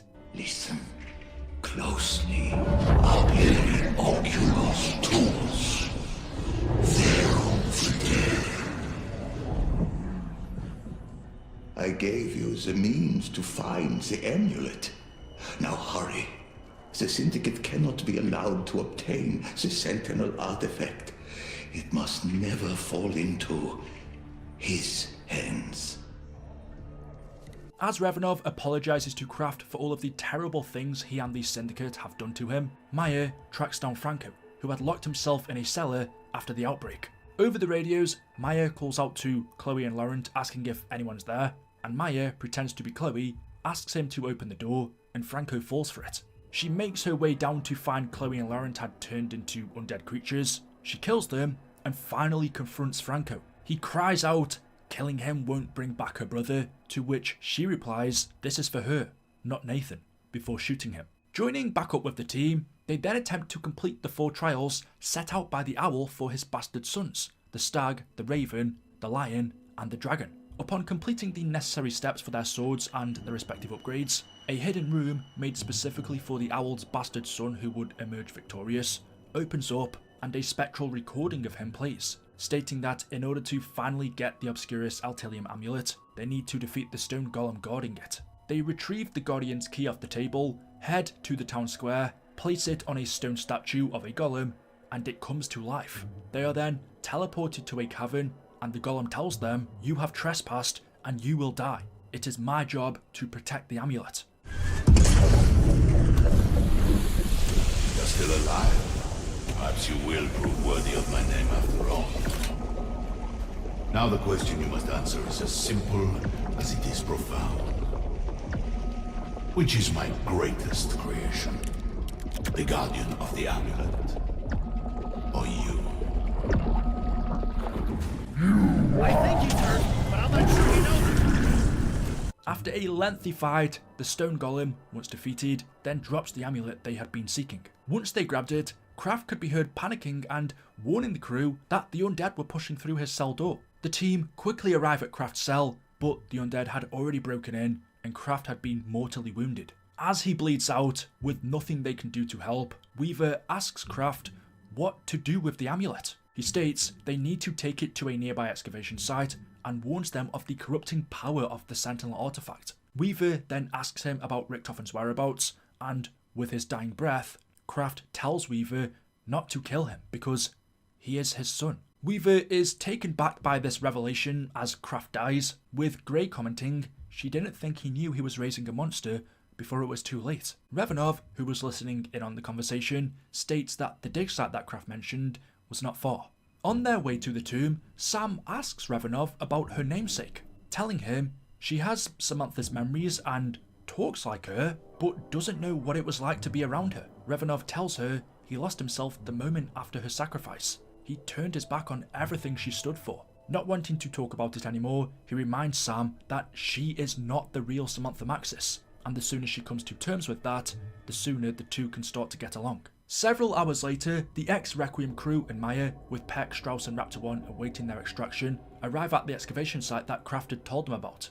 There, the Obscurus Altilium comes to life, and a voice is heard from within it. It is the echo of Sir Archibald Forlington Smythe, the archaeologist who had been at this same dig site decades ago, who was also trying to find the Sentinel artifact for his fellow colleague Alyssa Rhodes. Sam tells the crew that the site is cursed, and reports of paranormal phenomena due to the presence of the Sentinel artifact go back centuries. As another outbreak occurs and the zombies attack them, they are attacked by a Dark Aether creature, a mimic, and upon killing it, from within its guts spills the monocle that Archibald had obtained from Alistair before he was eaten alive. Using Sir Archibald's hints, channeling through the amulet from his exploration here, Weaver, Carver, Grey and Maya navigate their way through the inside of the cavernous spaces and the surrounding areas, opening doors that lead to shrines of Roman architecture and paintings. They reach an area with a subterranean temple and find an altar with Ethereum on it. They place the Obscurus Altilium on it, and a gateway is opened,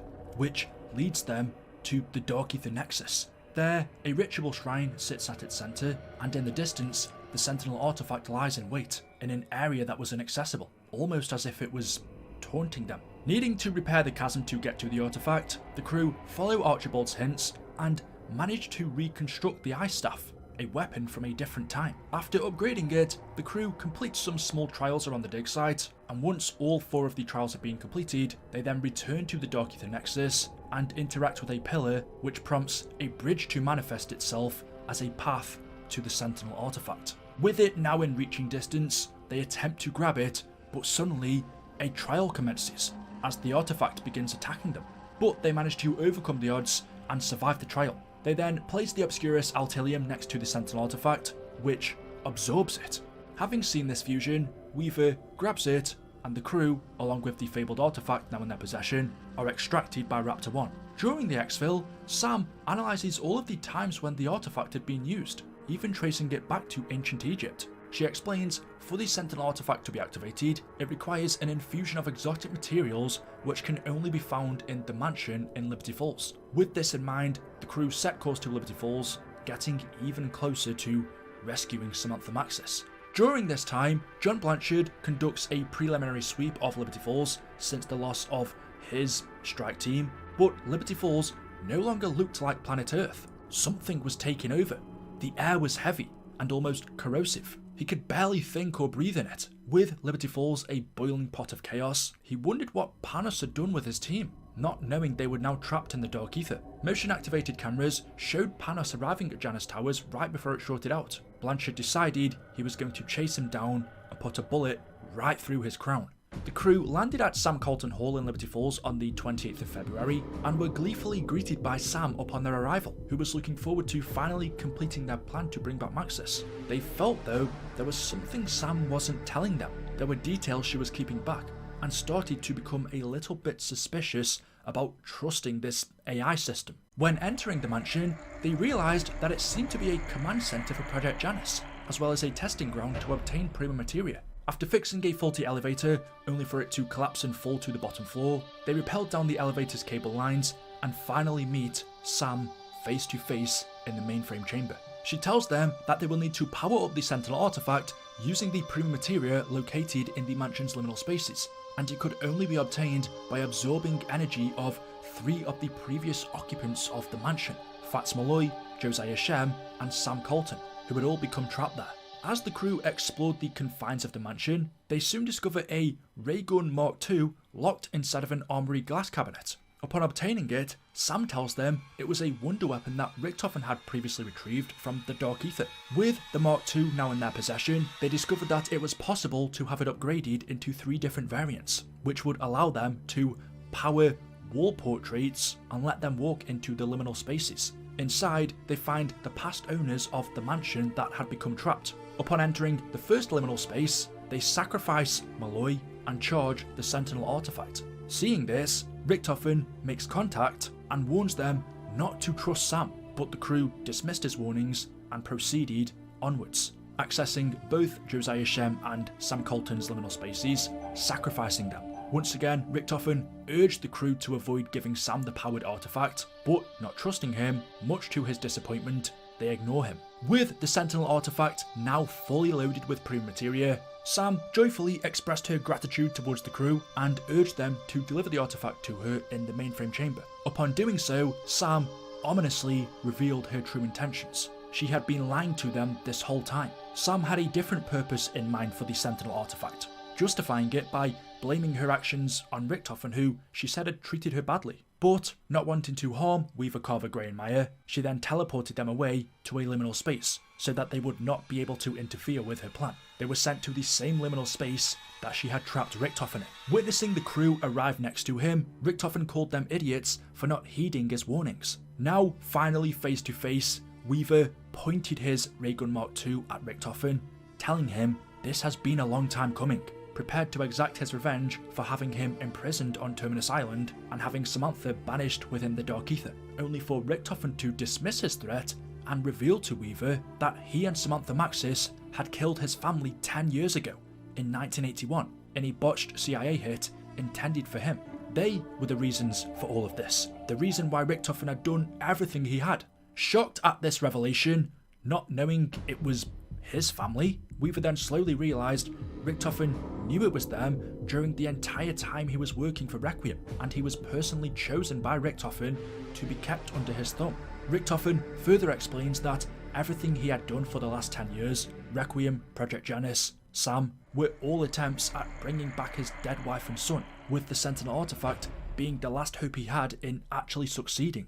And now they had lost the one thing that could actually achieve it. Seeing no other option, Richtofen offered a way to escape from the room they were trapped in, by explaining that a device he was holding was used as the basis of his technology to access the liminal spaces needed to feed the artifact. He gave Weaver a choice: to shoot him and enact his revenge, or to shoot the device and leave the liminal space. Weaver, realising the mistakes he's made, decides to shoot the device, and the crew and Richtofen are teleported to the main entrance of the mansion. There, they fend off some zombies who had still been lurking in the area, but the residual temporal energy that came with their teleportation resurrected the T-Rex fossil in the area, and it began chasing them. As they tried to escape by leaving in a vehicle, the Z-Rex bites onto it and throws them into a nearby excavation site, where they are forced to fight it. After defeating the Z-Rex with the assistance of Richtofen, they meet up and discuss what they are going to do next. Richtofen told them they may not be friends,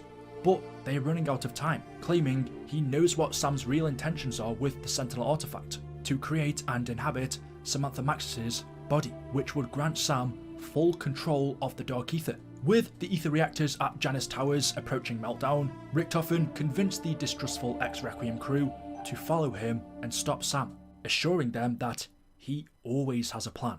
Upon entering Janus Tower's reception, Richtofen told Weaver, Carver, Gray and Meyer that the Aether reactors need to be stabilised before they kill everyone. On the way to his office, Richtofen told them the artifact cannot bring Samantha back, as it's unable to recreate a body that was lost to the Dark Aether. At the same time, Sam makes contact and asks for their help, telling them her spirit only lives on in her now. Meanwhile, Blanchard, held up in one of the towers, cautions them to look out for Panos. Realising they have wasted their time dragging the Sentinel artifact halfway around the world for nothing, they must now make a decision: to help Richtofen bring back his dead family, or help Sam become human. With Richtofen's revelation weighing on Weaver that he killed his wife and child, he thought maybe now he could finally make amends. In the Dark Aether containment room, they find the Forsaken, still contained inside of his sphere, wallowing in self-pity. As they enter Richtofen's office, they find Dr. Monty's snow globe on his desk, and hidden under it, a button, opening a secret teleporter. On the other side, it takes them to sub-level 10, where the particle accelerator is located. After reactivating it, the towers are powered back up. Needing to get to Tower 3 to access Richtofen's artifact amplification chamber, Sam tells the crew she regrets all that she's put them through, but now she can finally have a life, and not to take that away from her. Meanwhile, once again, Richtofen begs for their help. Collecting Mary and Samuel's last 2 DNA samples from the Mutant Research Lab, they attempt to retrieve Panos' Gorgafex wonder weapon. To do this, they sacrifice one of the facility's Klaus robots in front of the Forsaken, allowing him to consume and inhabit its body. With the Forsaken finally free once again, he begins attacking the crew. However, this time, he is defeated once and for all, spawning in Panos' Gorgafex, charging his life's work. With the weapon in hand, Blanchard tells them to meet him in admin, so they can make him pay for his crimes. Now, Weaver, Carver, Gray and Meyer must make a choice. If they help Blanchard, Panos' dimensional resonance gets reset once again, and his essence gets sucked inside of the Gorgafex. Or, if they help Panos, Blanchard's life essence is extracted into a vial and put in the Gorgafex as he fades out of existence. Needing to access the teleporter room, but not having clearance, they use Richtofen's mutant injection serum to reanimate Fowler, the head of sub-level 10 at Project Janus, who died during the outbreak, bringing him back as a mangler. Richtofen tells Fowler to help the crew reactivate the bioetheric portal, but seeing what he had become, he goes crazy, leaving them no other choice but to kill him again. Collecting his mutant injection serum, they use it to transform into him themselves, giving them access to the teleporter lab. Once again, Sam tries to manipulate them, asking Weaver, Carver, Gray and Meyer if they can really side with a man who used and betrayed them. Richtofen tells her at least he is a man, and not some sad, twisted parody of life. With the assistance of a Klaus industrial robot, the bioetheric portal is repaired, and they use it to teleport to Tower 3. Here, they face their final choice. Allow the Aether reactors to attune the Sentinel artifact with Mary and Samuel's DNA to help Richtofen get back his wife and son, or use Samantha's DNA sample to reconstruct her body for the Sam AI, giving her a life, but also full control of the Dark Aether. The choice was difficult, and the group was split. On one end, Weaver wanted to rectify the mistake that had worn him down for years, helping Richtofen reunite with Mary and Samuel, while others in the group, like Maya, wanted Richtofen to suffer after it was his actions that ultimately led to the death of her brother, Nathan. After making their choice, the Sentinel artifact pulls Weaver, Carver, Gray and Maya into the Dark Aether as a beam shoots into the sky, causing a whirl of etheric energy. Arriving in the Dark Aether on the other side of the rift, they hear footsteps in the distance. As they get closer, 4 characters step out of the shadows, as Richtofen, Takeo, Dempsey and Nikolai welcome them to the party.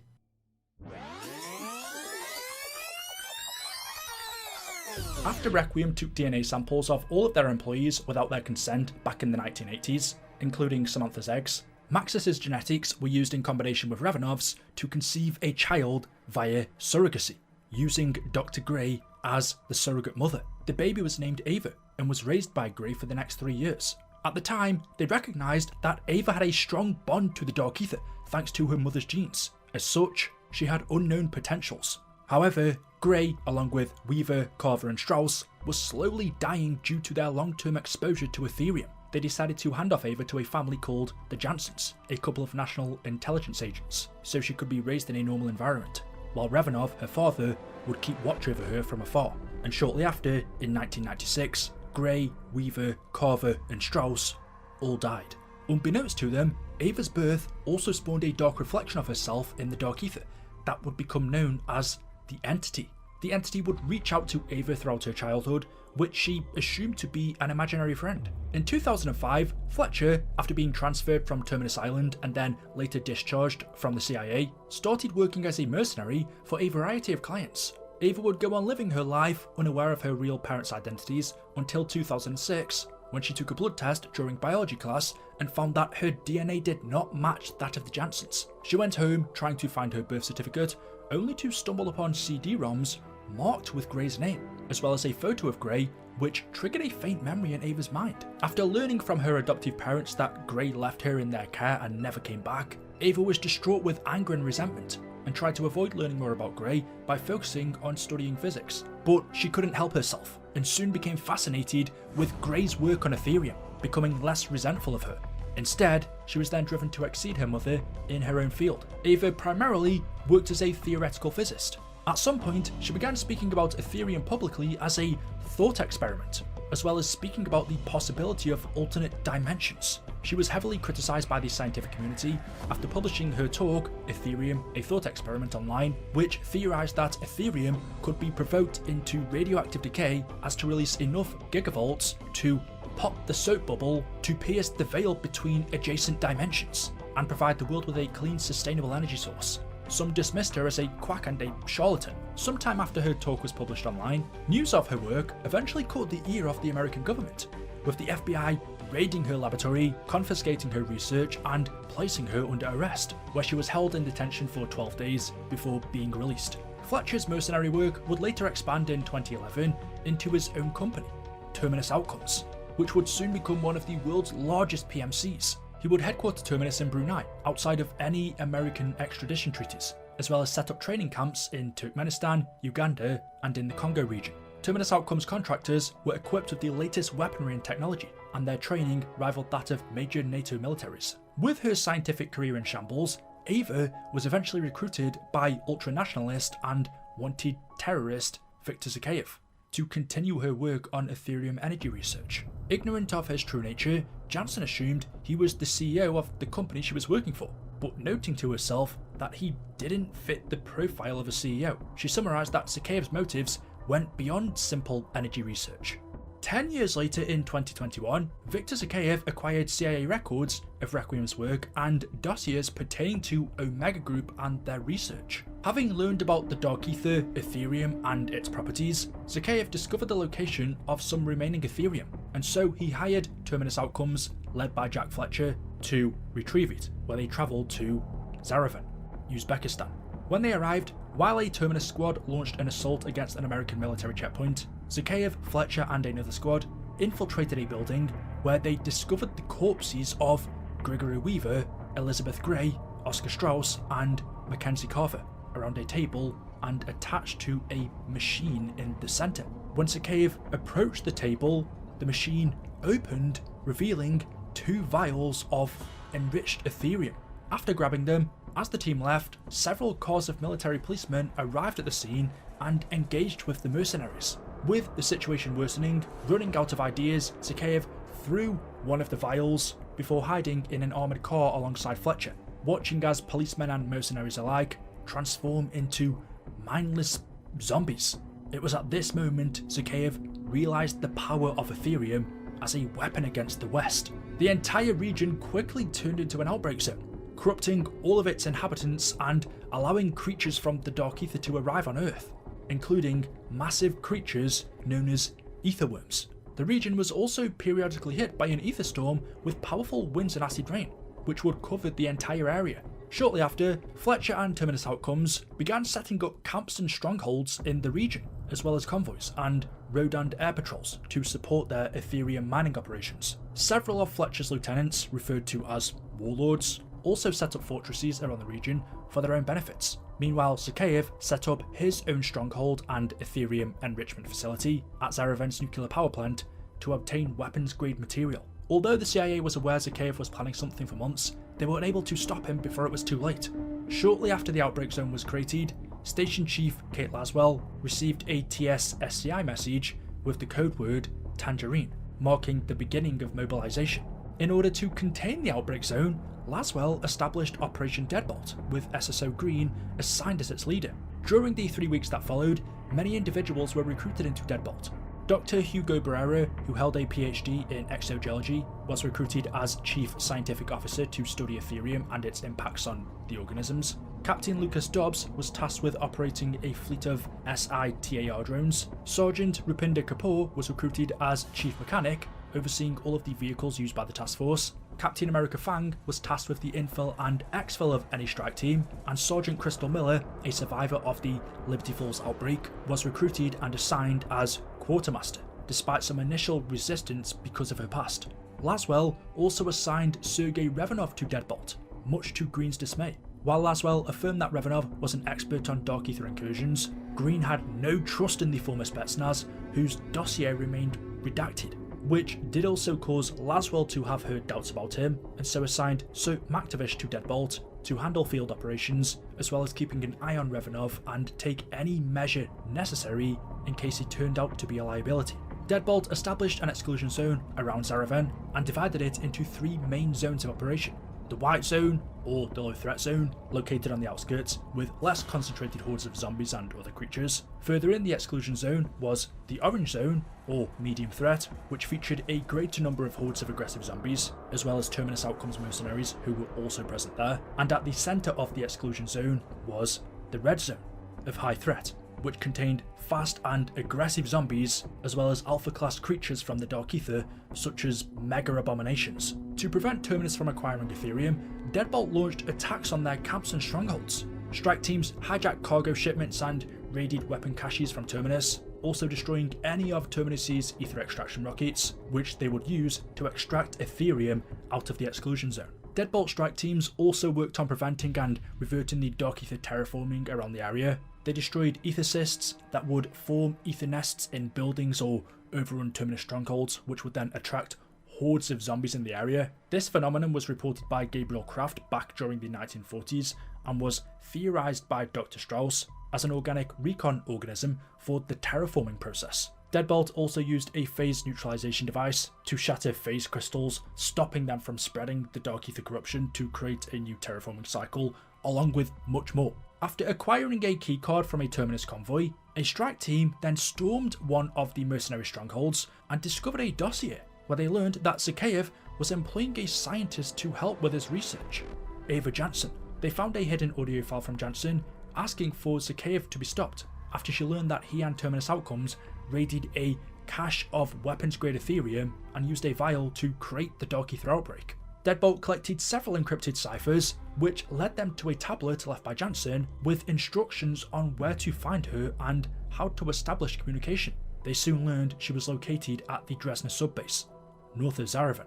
When a strike team arrived, Terminus was fighting a zombie incursion, giving them the perfect window to operate. They established communication and met Jansen, who was erasing all her research from the Terminus database, fearing it was too dangerous to be kept in Zakhaev's hands.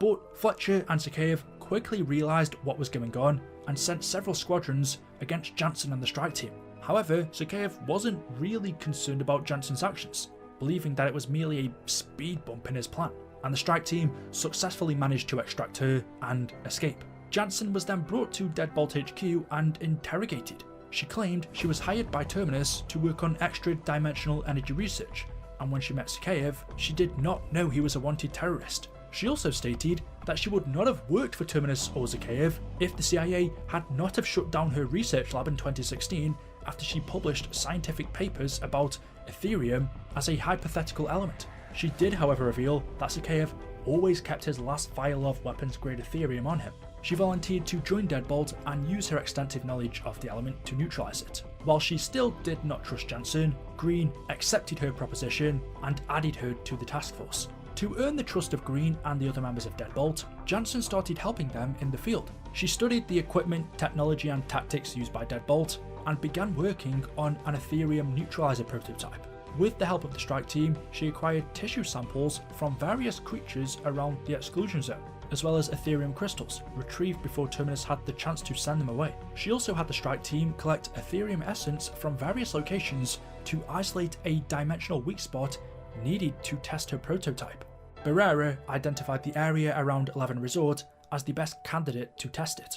With Soap overseeing the operation, a strike team then arrived at the site, where the helicopter was destroyed by a SAM turret located on the roof of the resort, meaning the team had to disable them before the prototype could be delivered. The prototype was then mounted on an ACV, and the strike team had to defend it from both Terminus and the zombies. The activation of the neutralizer destroyed the Ethereum crystals in the area, and the element decayed into harmless isotopes. Jansen remarked, however, that Zakhaev's weapon-grade Ethereum was too enriched and would withstand her prototype. To create a device capable of stopping Zakhaev's plan, they needed Oscar Strauss's research on Ethereum, which was in the hands of Fletcher's second-in-command, Legacy Baranov.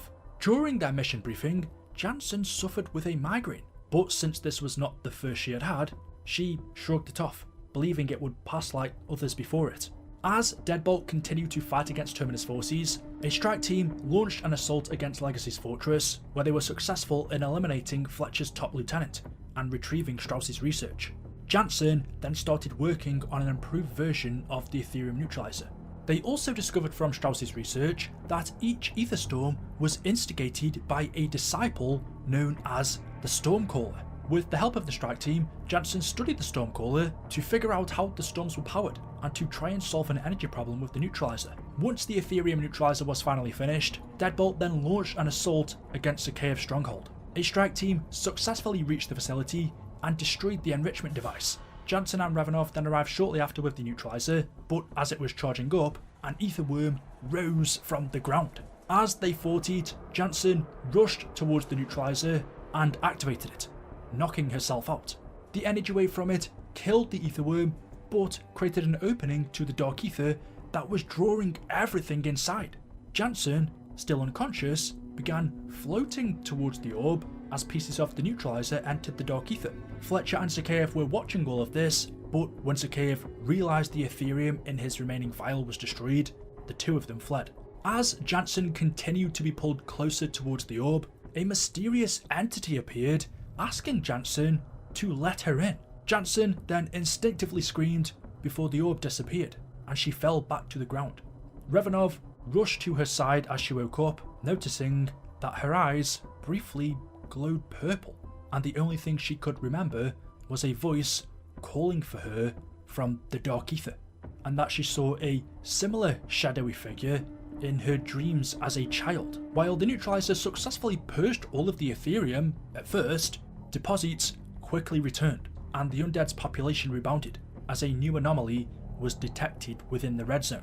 Eventually, a strike team was sent to investigate the rift leading to the Dark Aether, when the entity began talking to them, mentioning hidden memories and being trapped from the outside. As the team found a way to leave the Dark Aether, an ether worm appeared and destroyed their exit, but the team was quickly able to defeat the worm and was allowed to return to their home dimension by the entity, which stated that this was its domain, with memories they could not corrupt. During the time the strike team was in the Dark Aether, Ava was studying files about Revanov, Requiem leadership, and Samantha Maxis that she had obtained from a CIA terminal. Suddenly, she began suffering from another migraine, which made her hallucinate that the Deadbolt HQ was overrun. She saw the reanimated corpses of Weaver, Grey, Strauss and Carver pointing at her and telling her to let them in. In her hallucination, she then turns around and accidentally slits Revanov's throat before being arrested by Green. As she's taken to her room, her eyes turn purple, and almost like she was possessed, she stated that she would never be alone again, and that she would be one. She regained consciousness as Revanov informed her of the strike team's return from the rift and their meeting with the entity. Shortly after, a second rift appears in the exclusion zone, where Deadbolt discovered a Terminus convoy moving towards the anomaly. With Zakhaev gone, Fletcher ramped up the mining of Aetherium. When he discovered the Omega Group dossier and learned about the Dark Aether, he believed he could get even richer. With several other volunteers and 2 ACVs, Fletcher approached the rift. Revanov was also in the area, observing what was happening.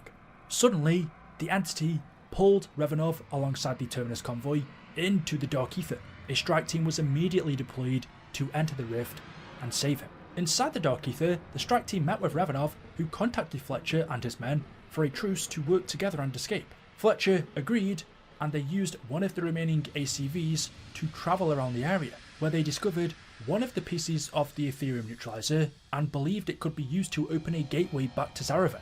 After managing to open a portal, Fletcher instead used an Aetherium vial against the strike team and his own men to cover his escape. But Revanov and the strike team managed to escape not long after. Back at the Deadbolt HQ, Ava confronted Revanov about his past with Requiem. Jansen knew Requiem was able to weaponize Aetherium, and she hoped that with more information, she could find a way to end the outbreak in Zaravan. Revanov admitted that after Samantha Maxis sacrificed herself to stop the Forsaken and the Undead outbreak in 1985, Requiem promised to find a way to save her, but they failed. When Jansen asked about Requiem's research, Revanov refused to disclose anything.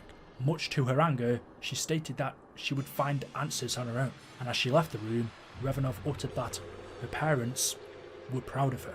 However, Revanov began noticing that Jansen was not herself, as if she started to fade while the entity became more present. Looking for answers, Ava decided to travel to the exclusion zone on her own, and was lured into the Dark Aether by the entity.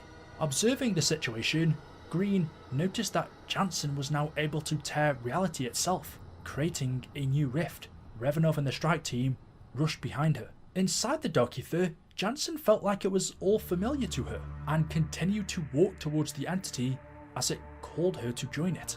As the strike team reached to stop Jansen, she became possessed by the entity, who warned the team they would not separate them again, though they managed to rescue Ava from the entity's grasp and escape the Dark Aether once more. Again, back at Deadbolt HQ, this time Revanov decided to reveal the truth to Ava, as keeping it from her had become too dangerous. He then played a video of Elizabeth Gray's last words to Ava, recorded in August of 1996. Ava knew that Gray was her mother, having discovered she was adopted following a biology class in 2006, before being adopted by the Jansons, but she didn't know the full truth. Through this video, Gray revealed that Ava was the daughter of Samantha Maxis and Sergei Revanov, created from genetic samples acquired by Requiem. Gray carried her and cared for her for 3 years. However, by 1996, she was dying, along with Weaver, Carver, and Strauss, following their exposure to the Dark Aether. forcing Grey to give Ava up to the Jansons. Grey revealed that Ava was bound to the Dark Aether because of her genes, telling her that Revanov was tasked to watch over her. After that revelation, Ava was angry at Revanov for hiding the truth from her. He explained that the entity was a reflection of her, a shadow from the Dark Aether, born at the same time. The entity grew stronger each time the veil between the Dark Aether and their home dimension was lifted. Angry by all of the lies she had endured, Ava stormed out of the room. After recovering from her experience in the Dark Aether, Ava now understood that the outbreak was still active because of her connection to the entity, planning to finally confront and destroy it with the help of Revanov and a strike team. She opened a new rift, allowing them to enter the Dark Aether. The entity quickly became aware of their presence, welcoming her, calling her sister. Using her new powers, Ava then purged the memories shared between herself and the entity, reducing its power and influence. The entity called out to Ava, telling her she was keeping her safe, but Ava responded that their bond was destroying her world. As the team continued to fight back, the entity grew scared. With no other choice, Ava, Revanov and the strike team begin to fight it, and the entity is defeated. As she disappeared, the entity warned Ava that another being was searching for her, and that the Shadow Smiths would take her. With the entity finally destroyed, the Dark Aether began to fade away from the exclusion zone, ending the outbreak. 3 months later, Ava travelled to Liberty Falls in West Virginia to learn more about the incursion that occurred in 1991. During a phone call with Revanov, as she was looking through Project Janus documents, which included information about Richtofen, a shadowy figure appeared in the mirror of her room. After Ava told Revanov she was in Liberty Falls, he told her to leave straight away as it's not safe, knowing its history. But she began to hear a voice calling to her from within the mirror. As she approached it, a hand reached out. Believing it was her mother, Ava reached forwards as the hand grabbed her and pulled her in, leaving her phone behind in the room as Revanov called out to his daughter in distress.